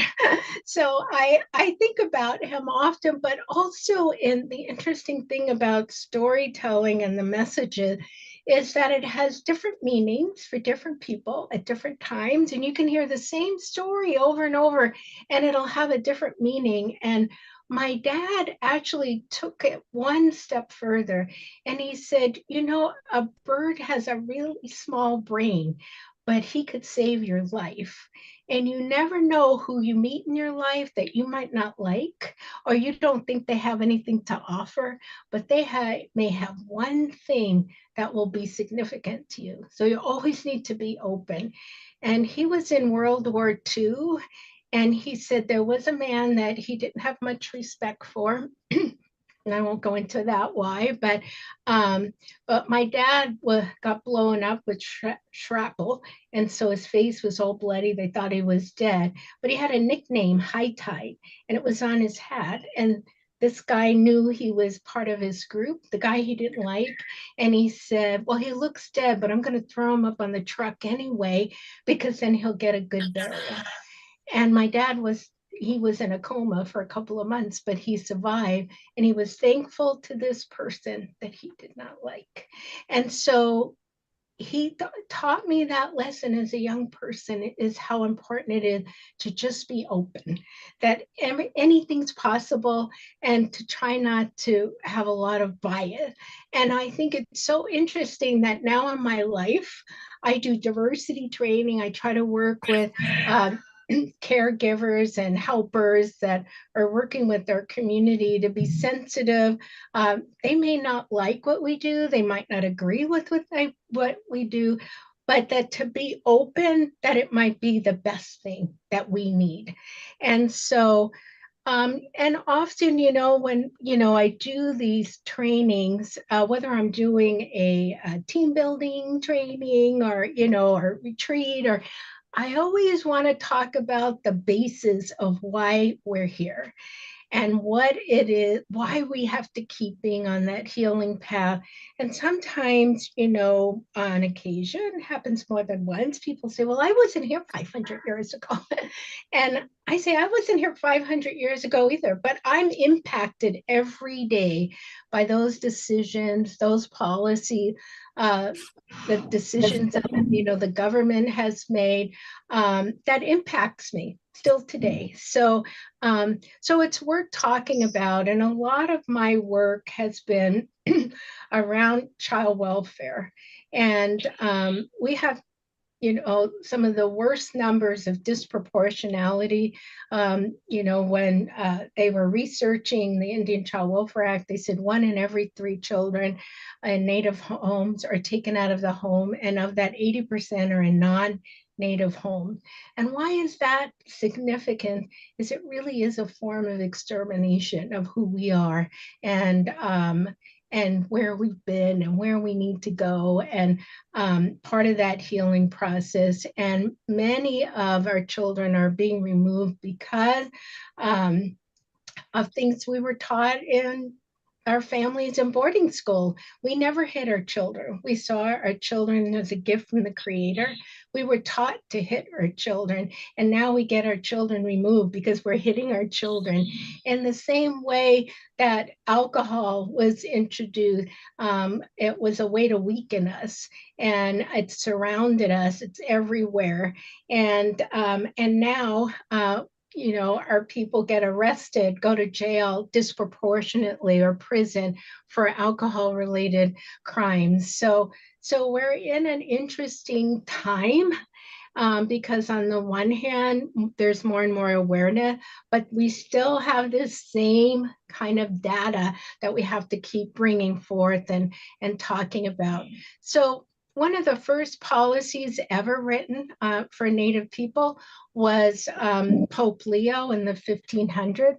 And he said he didn't think that we were, he was asked, did he think we were human?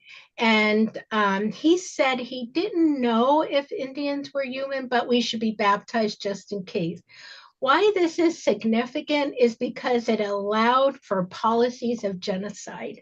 And so in this country, in the Americas, Canada, United States, South America, Central America, the anthropologists tell us there was like 70 million Indigenous people, and in less than 100, there was about 1 million. So we had our own genocide here, but we don't get to talk about it, acknowledge it. And how do you heal from something you don't, our young people don't even know happened? And so a lot of the work that I'm doing is around genetic memory, that we carry those pains of our families from the past. And, for many of our parents, they weren't the best parents they could have been, but they would have been if it wasn't for colonization and the things that happened to them. So, those policies of extermination, where I come from, there were actually posters that would say, that for bounties, you'd get so much money for a man, less for a woman, and even less for a baby, dead or alive. So I think that, knowing that that is the foundation, and some of the things that our parents, our great grandparents were exposed to, they weren't thinking about healing, they were thinking about surviving. We're in the generation of healing. We have such a wonderful opportunity. Don't let it go. That's what I say to our families. Don't let it go. We don't want the next 7 generation to carry that pain. So one of the things they did with research with, I like this story about the mice, because they had similar DNA, the way their brains work, but they had 2 mazes. One maze the mice run through and they get the cheese and they're rewarded. The other group of mice, they run through, they get the cheese, they get electric shock. The next generation where they got the cheese and were rewarded, they're able to go each generation quicker through the maze, genetic memory. The ones where they got the electric shock, even though there no longer was an electric shock, the cheese was there. Sometimes they'd eat it. Sometimes they wouldn't go through the maze. Sometimes they'd get there, but there was so much confusion and about what to do. And it went like that for several generations. So many of our families have been suffering these generational, intergenerational pain. So when I like to think about, in some ways, I'm not going to talk about all the policies, government policies, but kind of in a circle, from extermination. At a certain point, the US government said it's too expensive trying to kill off all these Indian people. They know where to hide, they know where to go. They did try to make slaves out of us. It didn't work out because we knew how to, we knew the land, we could run away. So it didn't quite work out. But so they decided to put us on reservations or reserves where they could keep an eye on us. But it was a way for us to live. It was a way for us not to be slaughtered. And so you might think, oh, well, that would be a good opportunity for Native people to be together. But drumming was outlawed, the heartbeat of our people, the songs, which we consider prayer, that wasn't allowed. All of the things, and, all of the things that happen, even adults being whipped and things like that. So to get in line of what the government thought we should be. And because they didn't see us as human, they were allowed to carry on. So when, from segregation, General Pratt, he said, we need to save the man and kill the Indian. And that was the beginning of boarding school. And so we've often heard the horrors of boarding school, not speaking your language, having your mouth washed out with soap. I know when I lived in Canada, I was told they put needles in their tongue if they spoke their language. I mean, there was all of these awful things that happened. I like to pause for a minute and think about those elders today who speak their language and are passing it on to us. They were considered the bad kids. Think about that. They were bad. And because they were bad kids, they saved our language. So I'm thankful to those elders. So, and we don't know this next generation what kids we're saying are bad might be saying saving us or have a gift that we don't even know about. So those are things, also things to pause and think about. So the idea of these boarding schools, they ended in different ways. I know my one friend said to me who went to boarding school, she said, I had brothers, but I never really got to know them. I could see them through this wired fence because they were on one side, we were on the other side. We were taught that boys were bad and boys were taught that girls were bad. So when we got out of boarding school, we didn't have much expectation and they had really poor relationship. So there was many levels of hurt that happened. So we also in the United States have relocation. Maybe some of you are products of that and can relate to some of these, and the idea of to move people from the tribe to be a nucleus. They didn't like that we had extended families. They didn't think that we could be good citizens because we gave everything away and we shared everything, and they saw that as a bad thing, right? So and so by moving a nucleus family, sending people to LA, San Francisco, that's where the two biggest urban Native population, Chicago, Seattle, all big cities. It was a big flop. It cost millions of dollars. It didn't work. And we don't have a lot of time to talk about each of these, but even, policies around termination, it actually has turned many tribal people against each other. There's a lot of issues around termination. There are tribes who are getting reinstated, and that's been great. There's lots of different reasons why tribe is terminated. More and more are coming to be acknowledged, but it was another way of the government purposely or non-purposely hurting us. So when you look at the ways of going around, in some ways we could be back to extermination, because if our children are being taken away, or men are being put in prisons and jail, if our rights are being taken away, and then in some ways we are back to extermination unless we reclaim who we are, and we can do that. And the good thing about the time is now we have research that shows us that being able to identify with your culture, with your traditions, is good for you. It's exactly opposite of everything that we've been taught. And so President Carter might have only been a one-term president, but he did two things. Well, he did a lot of things, but two good things that he did for Native people. And one was the Indian Child Welfare Act, so that when a child is adopted out, they know what tribe they're from. They don't just have on their birth certificate Indian. What does that mean? And I know a lot of Native people my age who don't know what tribe they are, but they know they're Indigenous. So we know that they can find their way home. And also in 1978 was the American Indian Religious Freedom Act. And it wasn't to give us the right to practice our religion, because we can do whatever we want, but it was for others to acknowledge that we had a right to that, and to preserve those traditional religious rights, including the use of sacred plants and substances, that was all included. So when we think about that, we are on this healing path. One of the things I wanted to say about the research that even in NARA, which is a program here in Portland, where they did research, and they've done this in Canada.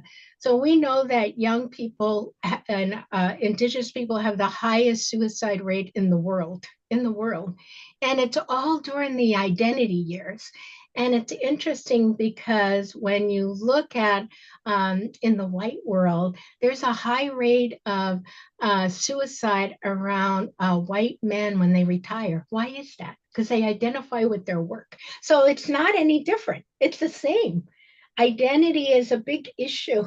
And if you don't have your identity, you don't want to live. And so what they found with young people is if they expose them to drumming, singing, traditional ways, they weren't drinking, they weren't committing suicide, they were actually finishing high school. And even if it wasn't their tribe, just the fact of being exposed to these things. So we know we're on this healing path. We know it makes a difference. So when I'm working with people, I'm saying, be open to different healing. Now, I have gone into communities across the country where I'm doing a training, and all the Christians are on one side and all the traditional people on the other side. They both want to heal family. But when we're healing, we can't say, well, I heal this way. Maybe this person, a 12-step program helped them, but maybe that's not the best program for the family they're working with. We've got to be open that there's so many possibilities. And it is good to be able to share about yourself, or, there is that effective use of self. This really helped me. But we have to be open that it could be Christianity, it could be traditional, it could be a combination, it could be planned, it could be, whatever those sovereignty things are.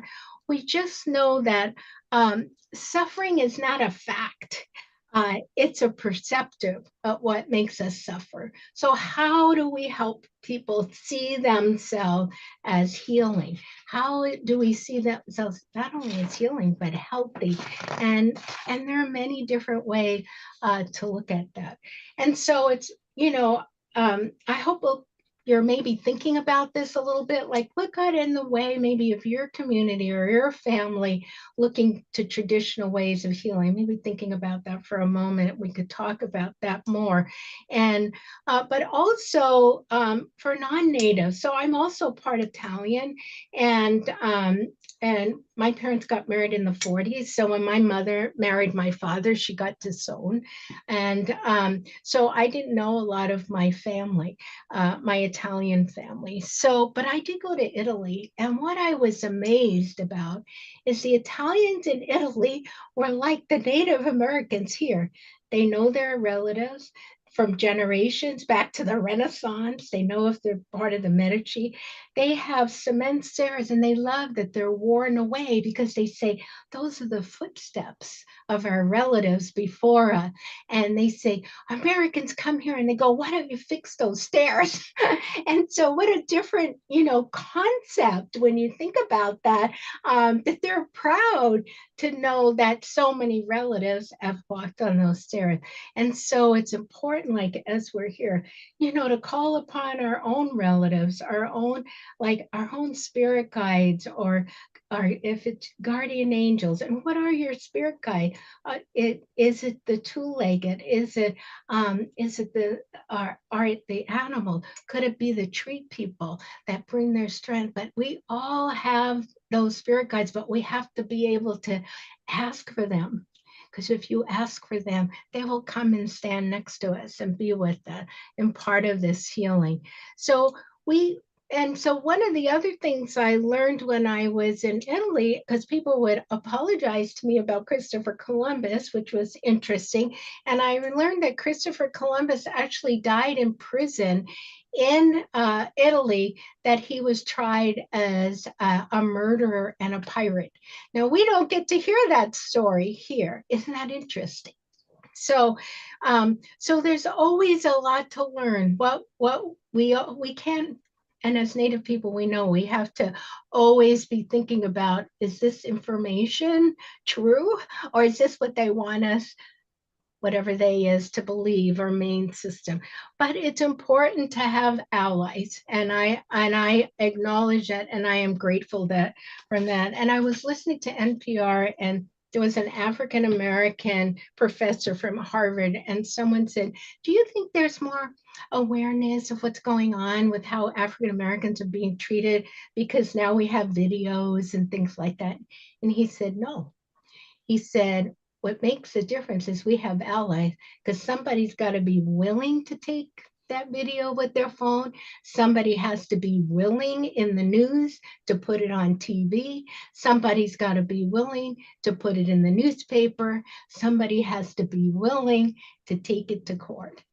Those are our allies, and we can't do it without them. So we are grateful for those who support us and want to help us and be part of us. So I do want to share like a couple of things that exchanges in a good way and that we don't get to hear about. And when you talk about food sovereignty, the Choctaws during the famine, they sent squash, corn, and beans Isn't that amazing? We don't hear about that. They sent that to Ireland, and Ireland has never forgotten.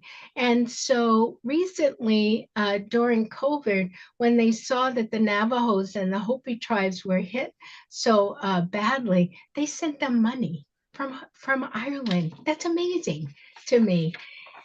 And you know, when you think about the food that we had, our corn, our squash, those beans, you never needed refrigeration. That's what, and our corn had all different colors. It was very beautiful, but mainstream decided to make it in a way that has to be refrigerated. It spoils, and they all have to look alike.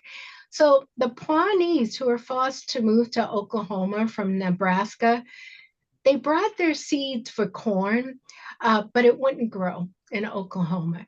But recently, the descendants of Nebraska, the settlers, uh, um, asked the Pawnees if they could have their ancestral seeds, and they agreed.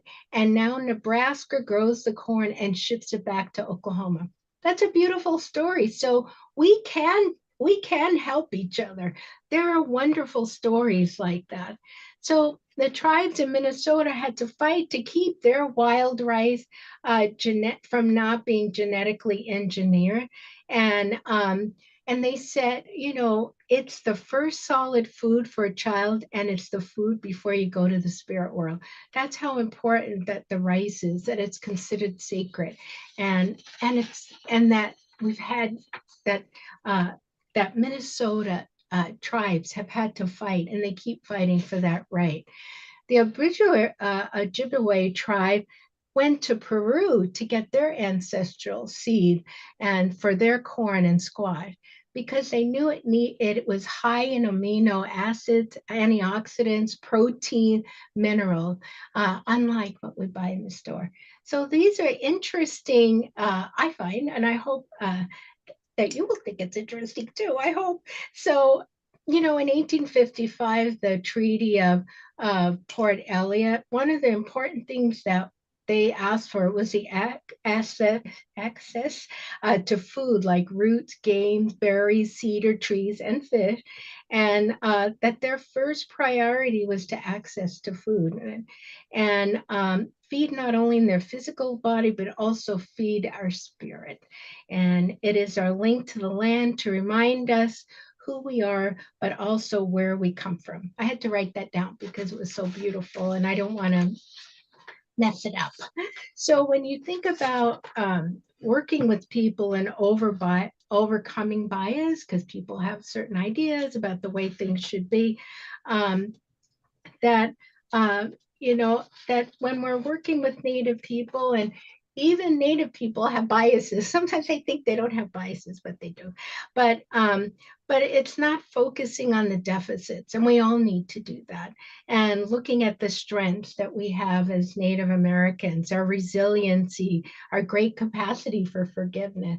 And so, you know, even with our families, like we maybe, like as I said, our parents weren't the best parents they could have been due to colonization, but to be able to forgive that part, but to be welcoming and loving that they did the best that they could. And it's never too late to say you're sorry. I know my mother was in her 70s when she told me she was sorry for some of the things that happened. It's never too late. It was really meaningful for me and helpful to me. So, and to think about as the language is revitalized, and also this understanding as givers. And I always think that's an interesting when they say, "Oh, Indian giver," because Indian giver was a positive thing. I'm going to give this to you, but if somebody else needs it more, you give it to them. Or if I need it back, you give it to me. And so that we had this opportunity, you know, to share with each other, that it wasn't considered negative, that it was positive. Some tribes now in Washington, they are growing their own produce, like Snoqualmie, Tulalip, Quinault, Muckleshoot for some of them, and thinking about doing different things around plant life. and sharing this information.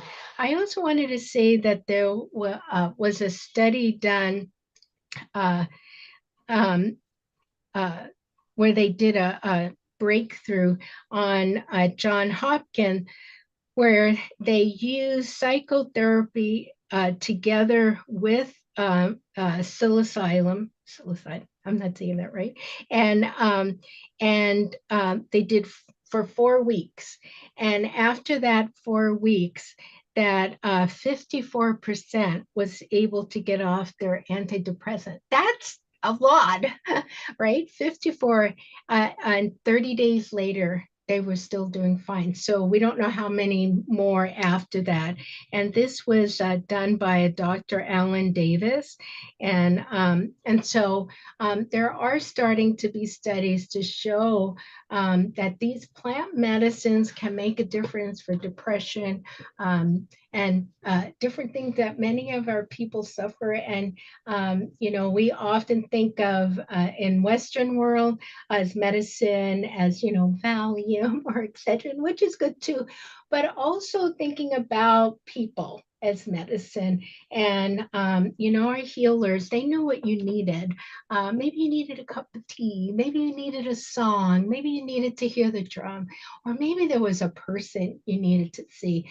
And think about people that when you walk in a room, they're glad to see you. You know that. They don't have to say it. Their faces light up. And in the same way, there are people that come into your life. When you see them, you light up on the inside. Your heart feels warm and you feel gracious and you feel at peace. And because they're good medicine.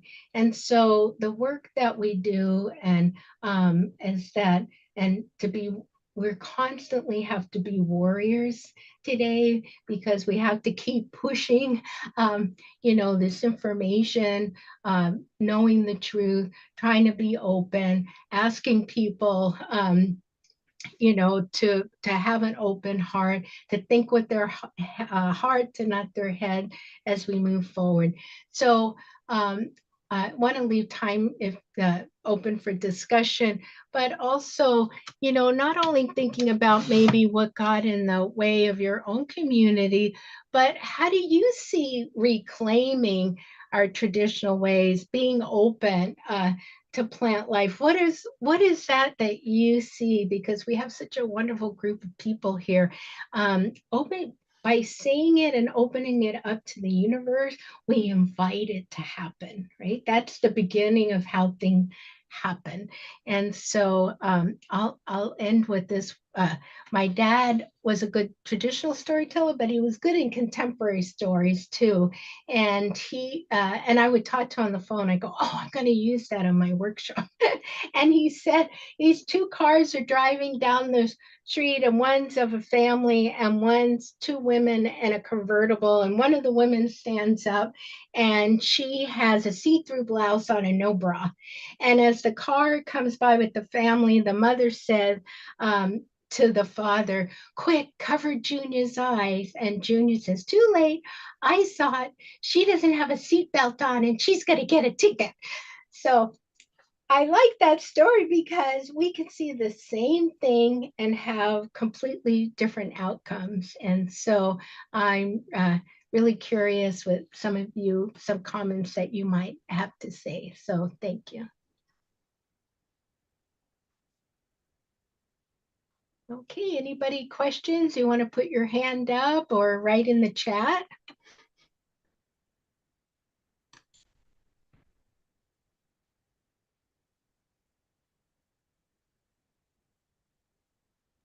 Lorraine, any thoughts about the drug war as it relates to Indigenous people, as far as like alcohol being placed deliberately in places to try to keep natives addicted, and some would say meth now is almost like deliberately placed in Native communities.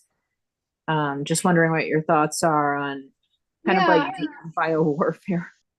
Yeah, I think, like I see in the same way I feel set up in child welfare, where we were taught that to be good parents, you had to beat your children. And now we're trying to unteach something that we never did traditionally. And now, we see, certainly due to oppression and micro oppression and all the things that happen, and making it easier to turn to alcohol and drugs around every reservation. Even if it's a dry reservation, there is alcohol.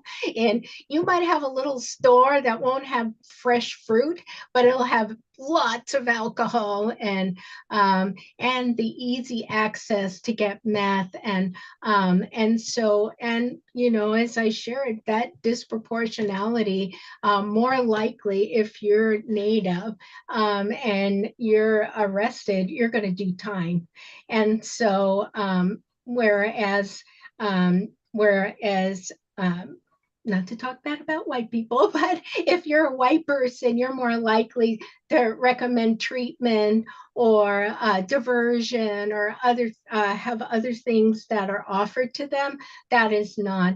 And so when you talk about the war on drugs, it really is the war on our men, in particularly our women too, but particularly our men, who are disproportionately now in jails and prison. So I don't know if that was something you were thinking about. Did you want to add to that, Leo?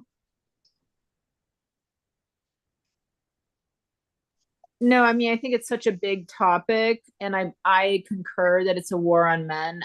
When I worked for the Office of Public Defense, I would go into the court system, and there were young Indigenous men with braids and everything, and they were all just lined up in jumpsuits, and it just felt like slavery. It just felt like you were witnessing slavery. It was horrible. These young men, and just children, young warriors. There's a bunch of questions and comments in the chat. You might want to check on those. Okay. Let's see. Lorraine. Okay. Alcohol, how to influence the community. Oh, also talked about fentanyl. I think if there's a drug, it'll find its way to Native community. And I also, when you talk about sugar and junk food, we never had diabetes, and now we have the highest diabetes rate in the country as Native people. And there's been a lot of research done about it, is that our system has not evolved to handle all that sugar, and that's why we're experiencing diabetes. Just like in Europe, they had a lot of time to adjust to alcohol, and we've had a short amount of time to adjust to it, and our bodies just are not able to handle it. And so I know even for some people who they say they put down the bottle and they pick up the fork. So who gain a lot of weight and are unhealthy. And so it really is that new situation. And I know that people say the one thing tribes have in common is fry bread, but fry bread is a white man's way of giving us flour and lard in place of healthy foods. And we came up with fry bread, and it tastes good, but it's killing us. And these are the foods that are not healthy for us to have. So somebody said, what do you think about white therapists? So that's always interesting, because it makes a difference if you're part of the community or not. I think it's interesting because in the white world, people judge you by your color. And in the Native world, they judge you by the way you think. So you can have really white skin or be a really light Native or a white person. But if you're part of that community, you're accepted. I did a lot of work with interns over the years. I worked with University of Washington, and then later when I came, I worked at Portland State University. And I'd say, well, if you're going to work for a Native organization, it's not 9 to 5. If you need a different place if you want that, because if you're not at the powwows or when there's events or things like that, you're just going to be seen to be there for the money or the job. you need to make yourself part of the community, and maybe you'll be teased in the beginning. And I know, I'd say to students, when they tease you, it means they like you. And one time a student said, I wish they didn't like me so much, but it is part of being accepted, being open to that and not being too sensitive about that teasing, because that's part of being part of being welcomed. And I know of Native people who've married non-natives, and people will argue with me that they're Native because they've known them for 40 years and they've always been in the Native community. I go, but they're not, they weren't born Native, but maybe they're Native in spirit. So, let's see, maybe less about the color of the skin and more about where their heart is. Yeah, absolutely. I agree. What is it? The potlatch was outlawed because the government saw that they were giving things away. They kept saying, this is not how you get to be a good, white person. And we're bringing many of those ways back because they work, and they make our families feel good and enjoy each other. So we've got work to do. We got lateral violence going on. That's really bad. That gossiping, backstabbing, that is just as much a form of violence.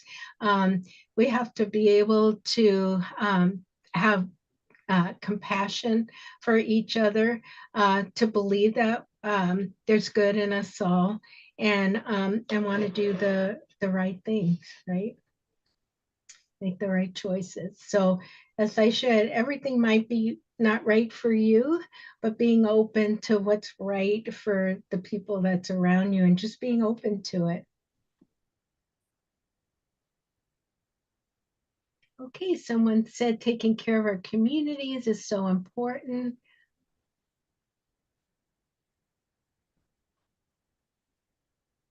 Okay, I'm going to read this because it's long. I'm so sorry. Oh, I won't read that part. I'm not sure. Let's see. Okay. A study of how substance use changed after colonization is incredibly interesting. From what I've read, it would appear that addiction was not necessarily a part of the native culture. However, after the trauma, colonization, and relocation, there was suddenly high rates of addiction and alcoholism. Dr. Gabor may discuss this subject in depth and uses this as an example of a representation of the connection between trauma and addiction. Yeah, absolutely. All right.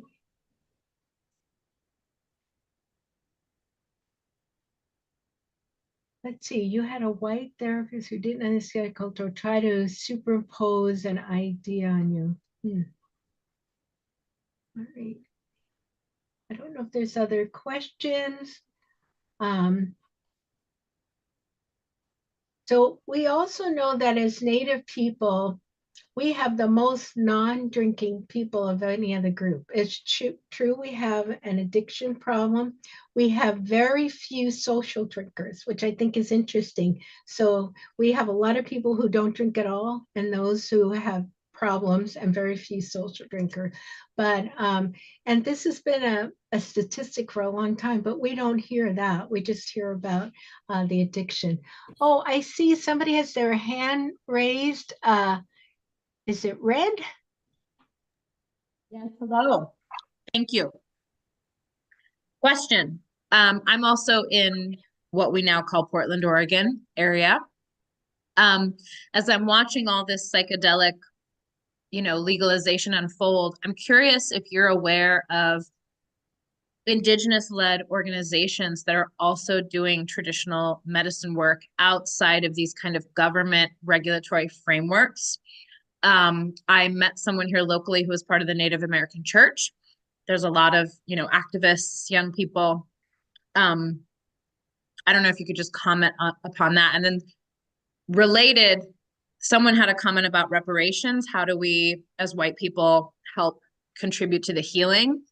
And, white therapists charging $3,500 for these sessions of psychedelics seems crazy. So if there's a way to contribute to the healing in terms of reparations, how would you recommend those of us in the medicine space give back and make sure things are inclusive? Right. I don't know any Native people that are involved in this Portland. And I don't know if anybody else does. I don't know of that. I certainly know people that are part of the Native American church, and I don't think that's specific to any tribe. So so I think as part of, I would hope that I guess that white people would have also a voice when you see something that doesn't look right. That people who are representing Native Americans and there's no Native Americans there, I'd want to question that. Or they're not part of it, or making decisions, or giving teachings about Native American, but they're not Native American. It's one thing doing something as a team or a group, but when you have like this one white person who says they're an expert, I always wonder about that, because at 73, I don't feel like I'm an expert, and I've worked with lots of tribes across the country. So how is it that you get to be an expert? That's always my question, like who decides that? So I would hope that you would ask those questions, not to put anybody down, but just asking that, like, well, where is the Native people? Like, who, did someone give you permission to be able to uh, share these stories or tell this about, or talk about this healing process? So that's what I would think. I don't know if that's helpful or not, Red. Did you have some other thoughts about it, Red? Those, because that's a good question. Yes, one other follow-up, just because now I'm looking at the chat and sort of thinking about this. Ibogaine. Ibogaine is one of the psychedelics that folks are using to recover from a number of different addictions, alcohol, opioids, all this kind of a stuff. So similarly, I'm wondering how much awareness is there for these organizations in tribal communities where, there's programs, there's 12-step, there's all kinds of things. Are folks aware of the research around ibogaine and accessing it? Because again, there's retreats in Seattle for $5,000. But is this medicine, whether it's psilocybin, ibogaine, any number of psychedelics that can help people recover from this, is there an awareness and is there an access in communities where you're seeing? Because I mean, Vancouver's right across the river, and you're over in Proud Boy territory. Like, whoo! I'm just curious what's happening on the ground over there. While Portland is having a psychedelic renaissance, what's happening over there? Yeah, I mean, it is challenging, right? There's you can see from one one end to the other. Yeah, we have places not far from here have Confederate flags up. So so it's an interesting place in that way to live. I haven't, maybe because it's underground. I don't know, when I go to different communities, I don't see a lot of people sharing what's happening when I'm doing training or talking about working with family. And I think that it's kept pretty quiet. So it isn't something that's discussed outwardly in a group. And I can only guess why that might be. So even though my training talks about being open, people have good reason not to be trusting and keep things more quiet, I think.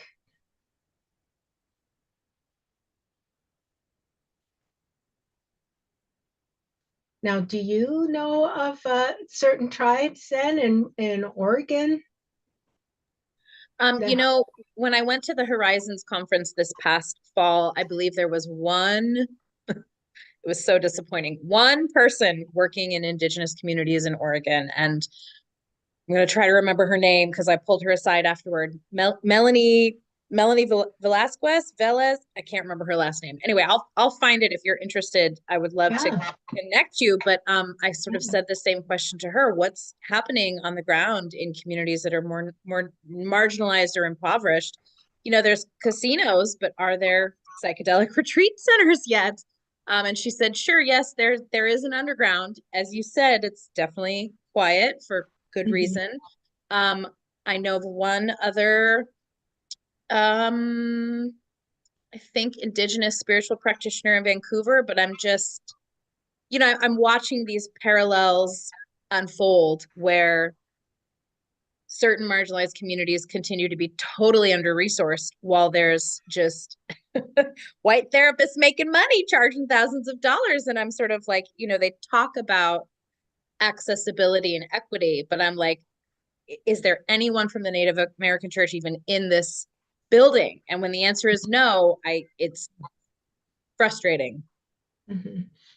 I agree totally.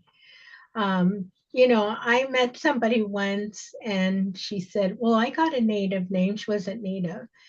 And I said, how did you do that? She goes, so for $500, you could go to, you could have a ceremony and get a Native name. It's like, I was appalled. Oh, for $500? Okay. I'll have people sign up. I mean, really, and, you know, even with Sweat Lodge, we've heard of, you know, good meaning people who had Sweat Lodge with no Native people, didn't know what they were doing, and, you know, have had, you know, there was that incident with a couple of people died in the Sweat Lodge. None of them were Native. They didn't know how, they thought they knew what they were doing and they didn't. So it is, I think it's scary in that way. And maybe it's part of why Indigenous people are a little bit quiet about it, because who knows who's going to take that information and what they're going to do with it, right? We'll say it's sacred and it's for us, but you never know how somebody's going to capitalize and figure out a way to make money. It's unfortunate, but it's one of the things we're faced with. Thank you so much. So one person said legal doesn't mean folks still don't get harassed. And that's true. Like even with the law, not, you know, nobody, it's just like the Indian Child Welfare Act when it got passed. No one knew it about. There was no money in it. So it got passed, but it took volunteers like going to, you know, state offices and adoption agencies and things like that. But and so the same way with, you know, peyote being legal for Native people, that doesn't mean they don't get arrested. They get let go. It doesn't mean they don't get harassed or that they're told that they're not supposed to be doing this. And then it's like, oh, I guess you are allowed to do it. And it's like, you know, we shouldn't have to say we're allowed. We can do what we want. We're, you know, we're adults. We have sovereign rights. So someone said they got killed for sharing sacred ways. That's one good way to look at it. So what I don't understand the question about Medicaid funds. Sorry, I'm commenting in the chat and responding to people in the chat. Oh, okay. My apologies. Okay. Oh, okay. So a Medicaid fund. It was a comment on how you're only going to see within Native communities. I think the long arm or the extension of the colonizer's fist has been like an over focus on Western medicine, and so things that like rich white yuppies that are into with their Ayurvedic medicine or their plant medicine or their acupuncturist or their whatever. I feel like that was taken from Native people. And now when you go to them and you're like, hey, try this, like it really matters who's delivering that message, but who should be on the front lines of that, Lorraine, are like Seattle Indian Health Board. You know what I mean? Absolutely. But really looking at medicine as more at psychoactive, what we're talking about, hallucinogenic medicines, they should just look at them with more liberal eyes. But I feel like they can't do that because of the colonizers like justification of only like the white man's medical system. And so it feels so counterintuitive that there's nothing out there that's like a program, though we did have a Native American man, he's First Nation, Reuben George, and he was on earlier, and he says he's served 300 people that are Indigenous up in Canada, in BC, with psilocybin, and he's doing it openly and working with elders, and he'll work with anyone. So he's like a radical like guy, and I also think BC tends to have very radical people. Mhm. I'm done with my share. That's it. That was good. Thank you. Thank you.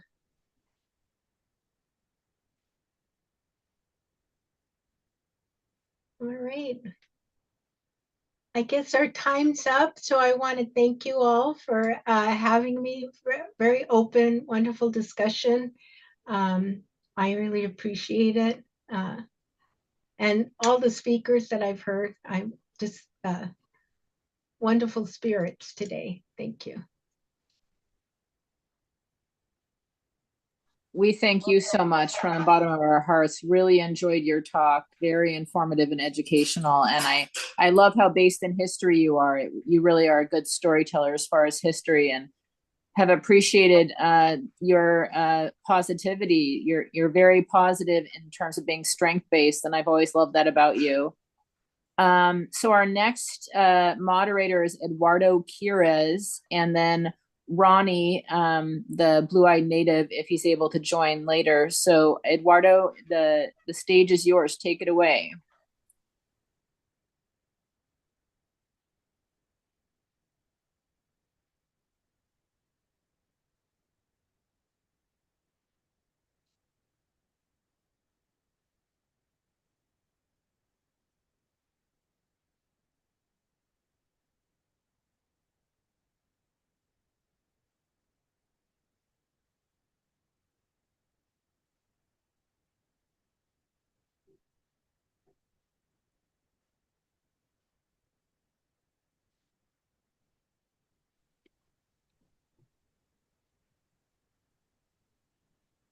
Hey guys, it looks like Eduardo's maybe having a little bit of difficulty with the unmuting. But if anyone can let him in if he rejoined, just trying to confirm that he's here, but any other co-hosts are welcome to assist him with unmuting. He's here, and I've been sending him the unmute button, but maybe if you log out and then log back in.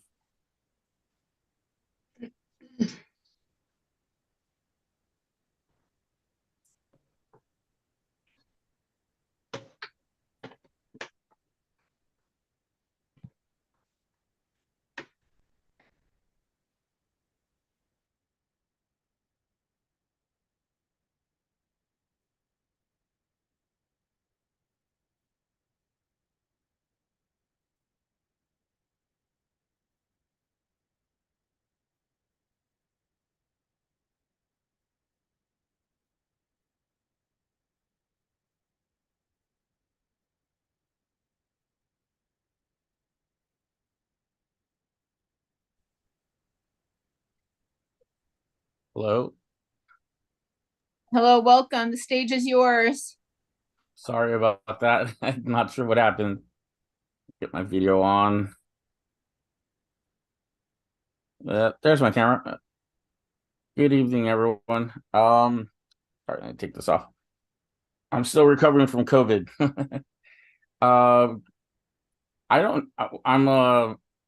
I'm not very well prepared this afternoon. I was just told to join recently, so I'm going to try to do my very best.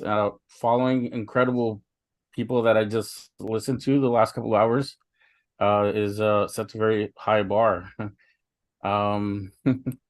So I think the topic of what I'm going to talk about, though, is going to be a little more personal, because that's just what I know to talk about. So I hope I don't disappoint. I I guess I'm half Quechuan, or is I guess what it's called, the Quechuan people, South American. So born in New York City, and I guess until my young adulthood, and my story is of someone spending their lifetime trying to identify or figure out who they are. As a child, I had no idea what I should or shouldn't be. I just knew that at home we spoke Spanish. When we left the house, we spoke English. It was like two different worlds, and it seemed like a normal thing. And in fact, it seemed a little bit more normal being in New York, because when I went to my other friends' homes, most of them spoke some other language as well. I guess fast forward a little bit, I think I was in the fourth grade. I had moved to, of all places, small town out in Massachusetts. And my first week there, got into a fight. And for the first time in my life, I was called a nigger. That really baffled me. First of all, I really wasn't sure what that meant. And secondly, how could I be that? I thought I was just like, we were all the same. So that led me down a path of kind of becoming aware of, that maybe we're not all the same. Then I remember moving back, to New York again, and sort of the what they call the project. And because I didn't speak with a ghetto street accent, I was then called a cracker.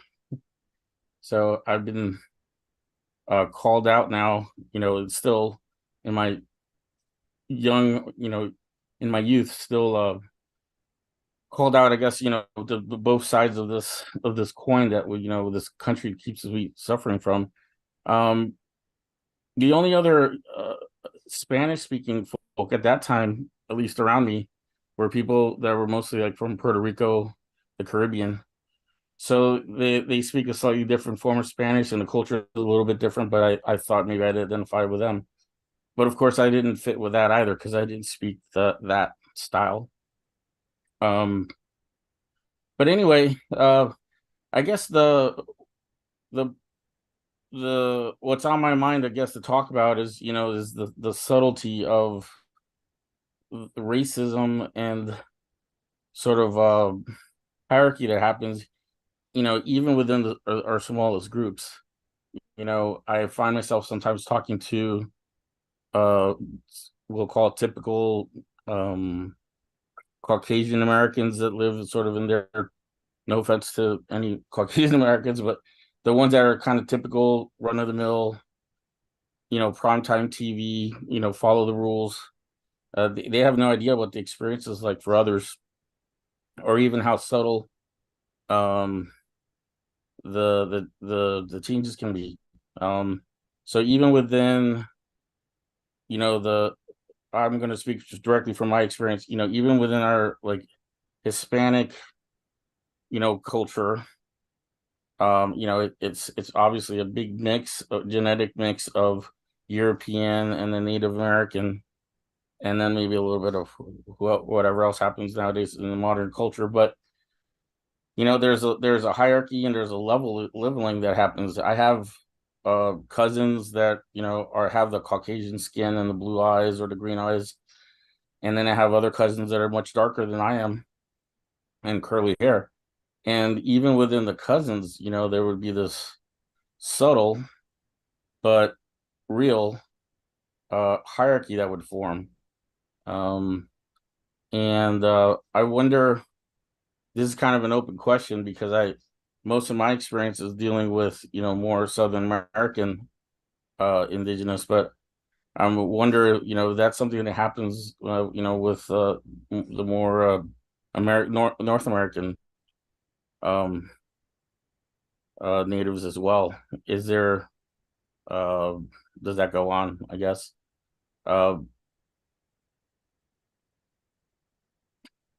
Sorry, let me talk a little bit about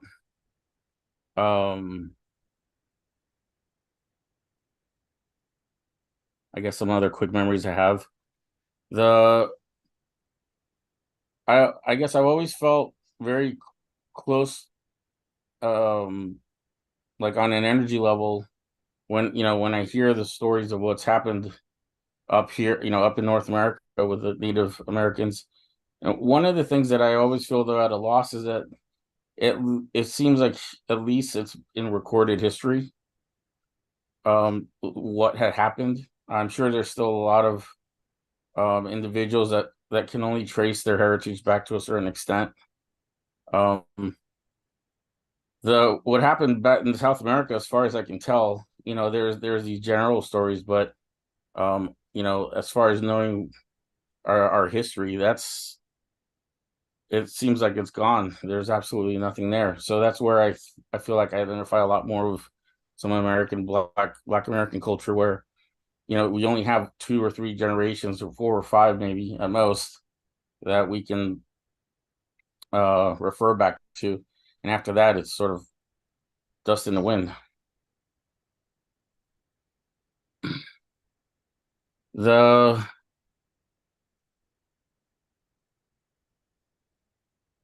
Again, I'm sorry about this. If I hope I'm not going in the wrong direction, in line with the rest of what today's supposed to been about. So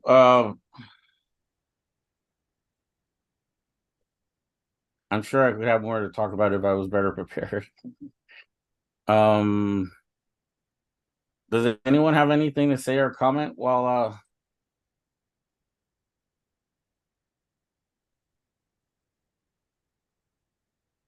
try to get myself organized here?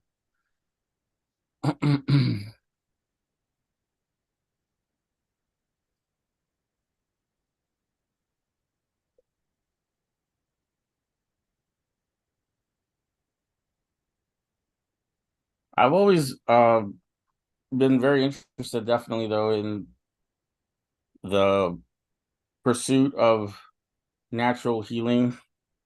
So I've definitely feel like I learned a lot today from some of what's been shared. The generations and generations, and maybe really thousands of years of experience that have come up through time that and still survive, and in so many cultures orally, it to me is amazing and fascinating. I think there's probably more wisdom that's been lost than that we've probably gained in some, with some of the modern medicinal technology that we have.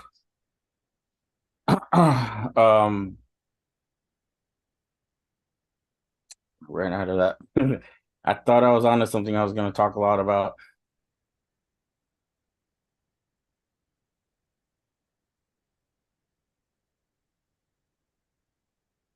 My passions. Thank you. Thank you. So whoever did that, I appreciate it. I guess I'll try to talk about interesting passions. Uh says, well, my passions are just to never make always be kind and never harm. That sort of led me down to a rabbit hole where I maybe meddle more than I should, in trying to help others. I spend a lot of my time working with I'm actually in the IT profession, but in my off time, I spend a lot of time dealing with people that are recovering from addiction. So just deal with a lot of that. I'm a very strong proponent of trying to do things in a holistic and natural way. That reminds me of a study that was made. I wish I had it in front of me, but it goes back to the Vietnam War, where they had estimated.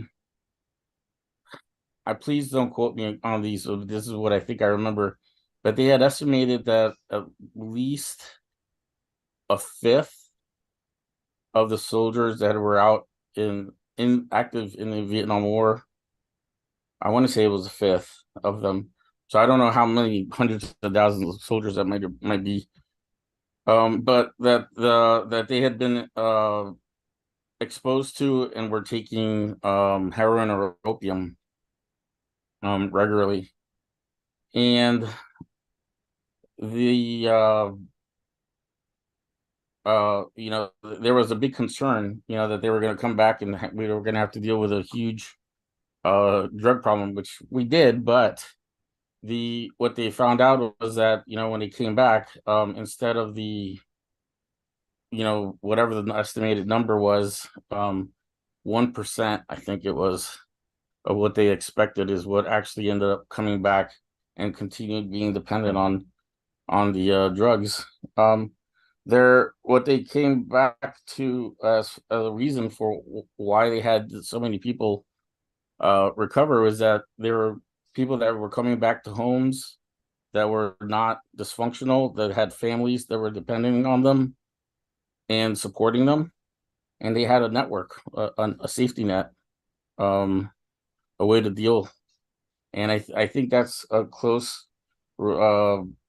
relationship to a lot of times when people are dealing with a dependency, that they don't have or feel that they have, the support and the family and team behind them to help them deal with the problems that they're obviously trying to avoid by consuming and pursuing the drug use. So someone's saying it was difficult to find identity. Yeah, even within my family. Unfortunately, I have a lot of narcissism in my family. So I have literally like one side of the family that when they moved to the US, I remember there were cousins in my age range. They would go to high school and they would declare that they were actually exchange students from Spain. They were ashamed about being from Ecuador. And then and then I happen to be the exchange students' children, or the exchange, something like that. That that obviously was very painful, but also I guess I felt I understood them in the sense that, they were driven not to hurt me. They were driven to protect themselves and protect their fragile states. Oh yeah, of course. As soon as they got here too, they bleached their hair, got the green contact lenses, and again, pretended to be something that they weren't. Unfortunately, they continue to do that 30 years later, 40 years later. So that's definitely, I guess you could say, some trauma that I had to deal with the separation occurred even within the family, where there was levels of status that you'd have. So the ones that were more Euro and of course collected the most amount of material were somehow superior to the others. And so anyway, I struggled with that, but fortunately I overcame that, I guess. Anyway, back to what I was saying though, I kind of, I feel strongly though that a lot of times dependency issues can be dealt with by creating new family. If your family is toxic, it's important to have to create boundaries or even step away from that, because that's going to put you back in the same loop and the same patterns that you've had before, and before you know it, you're picking up the bottle again, or the needle, or the crack pipe, I guess, or whatever it is that however it is that you choose to induce. But one of I guess the other important factor that is getting out of being a victim. Most people make decisions based on selfish and often filtered glasses, and the collateral damage that it causes is often not a factor when people are, you know, in that mindset. And when you end up being that collateral damage, yes, it hurts. But sitting around and being a victim about it, or focusing on your energy on trying to figure out why people behave a certain way, it's a big waste of time and energy. You need to instead focus on, you know, keeping your side of the street clean and what you're doing and making sure you're not adding to it and creating collateral damage and injuring and hurting others with your actions. Again, that's why boundaries are so important, especially when you're around people that, like I said, can be toxic or very self-absorbed. They're going to behave how they're going to behave, and there's very little you're going to be able to do about that. But what you can do is make sure that when they do something and it blows up, you know, you're not part of it. You know, you're not part of that.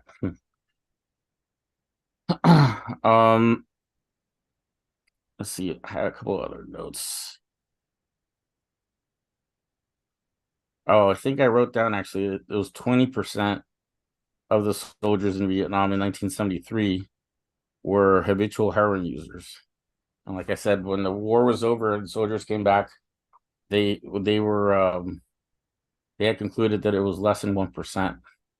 That's still a lot of people that shouldn't have been. But that was that. Which was the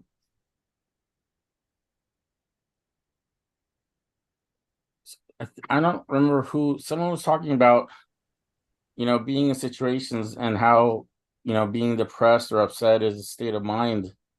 And I wrote a little note about this too.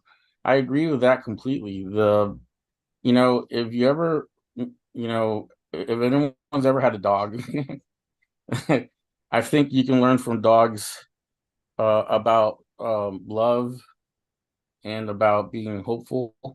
More about, you know, more from a dog than I think anyone else. Think about a dog, you know, the dog could live in a pretty horrible situation. Or think like a dog that, you know, maybe you catch someone on the street that's homeless and they'll have a dog sometimes, and the dog is happy as it can be as long as they're with their owner. It reminds me of a saying, you know, if you're depressed, you're living in the past. If you're anxious, you're living in the future.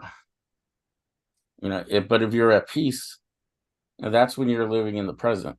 And I don't necessarily go reciting that as a mantra, but it's something that's definitely part of my, you know, woven into my, you know, DNA. You know, you sit around, especially if you have a lot of free time, you start thinking about things that might have happened or should have happened, or you should have done this. You know, it's okay, I guess, to spend a little bit of time and make sure you reflect and learn from an experience, but going back and revisiting, it doesn't do very much other than just cause you to relive the pain, maybe even increase the trauma in some way. And same thing about worrying about the future. It's good to make plans and have some kind of, you know, if this happens, I've got plan B, I've got a plan C, but then going it over and over again is the same thing. You're reliving, you're creating a trauma, and it doesn't really get you anywhere. I find myself, you know, having the best times of my life or the best phases of my life that I go back and can think of. It's when I was living in the present, you know, and definitely enjoying every moment, you know, that I'm awake as much as I can. I wake up every day absolutely grateful that I got the chance to wake up. And I woke up in a bed with a roof and I have heat. And that already is more than how many millions, if not billions, of people in this planet. So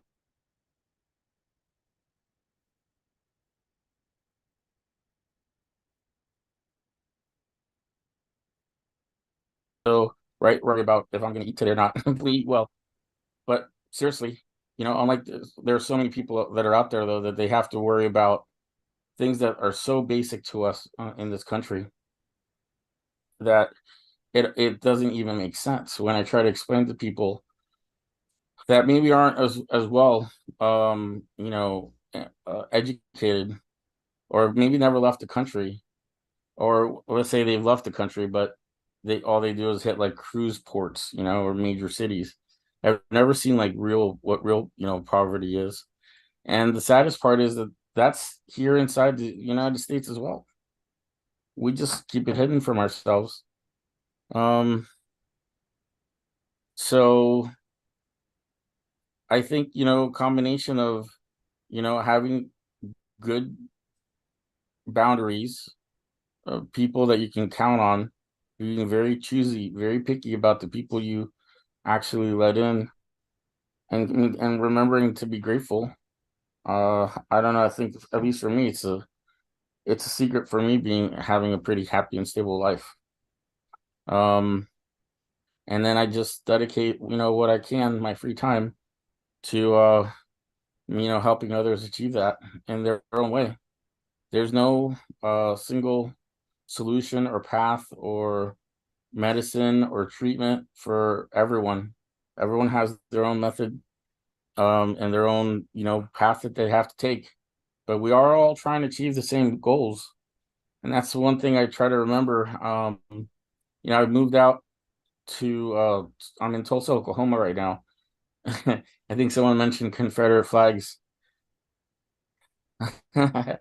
I see a lot of Confederate flags and big pickup trucks and other signs I won't repeat. But but I still connect with these people because at the end of the day, we're human beings, and I realize, I treat them, with dignity and respect. Albeit we have very, very different ideas, but even in those differences, there's so much similarity.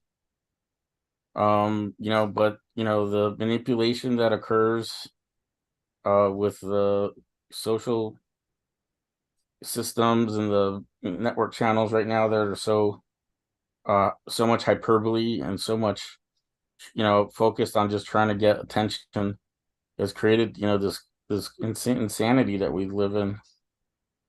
But at the end of the day, I'll talk to someone and they're like, you can probably guess I'm I'm probably a little bit more of a liberal than the standard person over here.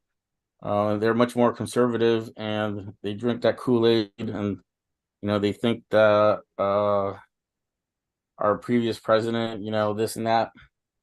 But it's funny though, because once we get past that noise, at the end of the day, we end up always agreeing we want to be safe. We want a world, that's safe and full of opportunities for our children. We're not trying to hurt anyone else necessarily. And and we're willing to fight for it. You mix all this other noise into the things, and we end up with what we see nowadays, though, people thinking that they're going to be attacked, or people attacking. It certainly makes no sense. But I think if we continue, I guess, though, working hard, like I think so many of us do in their own ways, either you get politically active or socially, or you just do it one-on-one. I'm that person that's hopeful. I know that like they say, the arc of justice is very, very long, and it just requires to be steady and patient. And that's what I'm gonna do. I'm only I'm only 30 minutes in, and I feel like I really don't know what else to talk about. Um, does anyone have any questions, I guess? Or I think there was a gentleman that was going to join, but I guess he hasn't been able to as well. I have a comment about what you had said about the Vietnam War. And you were talking about how a lot of those guys came home addicted to heroin. And I was just kind of amazed that, we withdrew from Afghanistan fairly recently. But I'm just amazed that a bigger percentage of those troops that came home didn't come back with a heroin issue, just due to the fact that the Taliban, one of their main sources of income is poppies and heroin. But I think every war that goes by, generationally, we get better at handling the trauma of it for people. Yeah. So Yeah, I was I'm just not I'm not a military guy myself. Like I've never been in the military, but you're absolutely correct. I mean I agree with you 100%. My only guess is that because we now have, like testing, maybe there were, I'm going to assume that maybe there was like more testing going on and more awareness about it that Yeah, I probably think that's probably right. There's more of a chance of getting caught. Otherwise, I feel like it's war is really a recipe to use. You're losing friends, you're in a high stress situation. Yeah. You're dealing with a lot of just trauma and traumatic events that lead to PTSD and other factors where someone would want to self-medicate. Yeah. But Yeah. yeah, I think testing is probably one of the larger factors that led to it not being so prevalent in that last war. And I mean, even if testing was around in Vietnam, there definitely were not dip cups or anything like that they could do a quick test with. So Yeah, good point. And as far as now that you mentioned that too, I think that the war is over and they're back to growing, poppies as much as they want again and funding, uh, all this terrorist activity that's going on. yeah. I think that definitely, the Taliban's running the country, or at least the Pashtuns, and who knows what it'll look like in 10 or 15 years. But one thing I have found fascinating about the Afghan culture is that's a country that has never been like taken over or dominated from back in Alexander the Great until us pulling out now. They've went through wave after wave. You had the Mujahideen fighting the Russians, and they're just a really, really tough group of people. And they just tend to hold their ground, and they always come out on top. I mean, look, even after a 20-year occupation by the U.S., we left. And they were right back. So, right, and Yeah, it's just right amazing. back to like it was, no different. So, anyways, I think we got a hand up from Brian. Yeah, Brian. Too. I would love to chime in on what was just being discussed before we got too far away from it. Sure. So I was only briefly familiar, so I was pulling it up now. There was very interesting research that they did on soldiers coming back from the Vietnam War in terms of the rates of addiction to heroin. And actually, a counterintuitive finding that they discovered was that there was actually very low rates of heroin addiction in the soldiers who came back once they came back. And what the studies go in further to expand upon that is that in that isolated scenario, what you were seeing so obviously there's multiple variables here. So I don't want what I'm saying to be misinterpreted, but I'm going somewhere with this, I promise. And so where I'm going with this is that when you're able to take the individual out of the environment in which addiction can be formulated,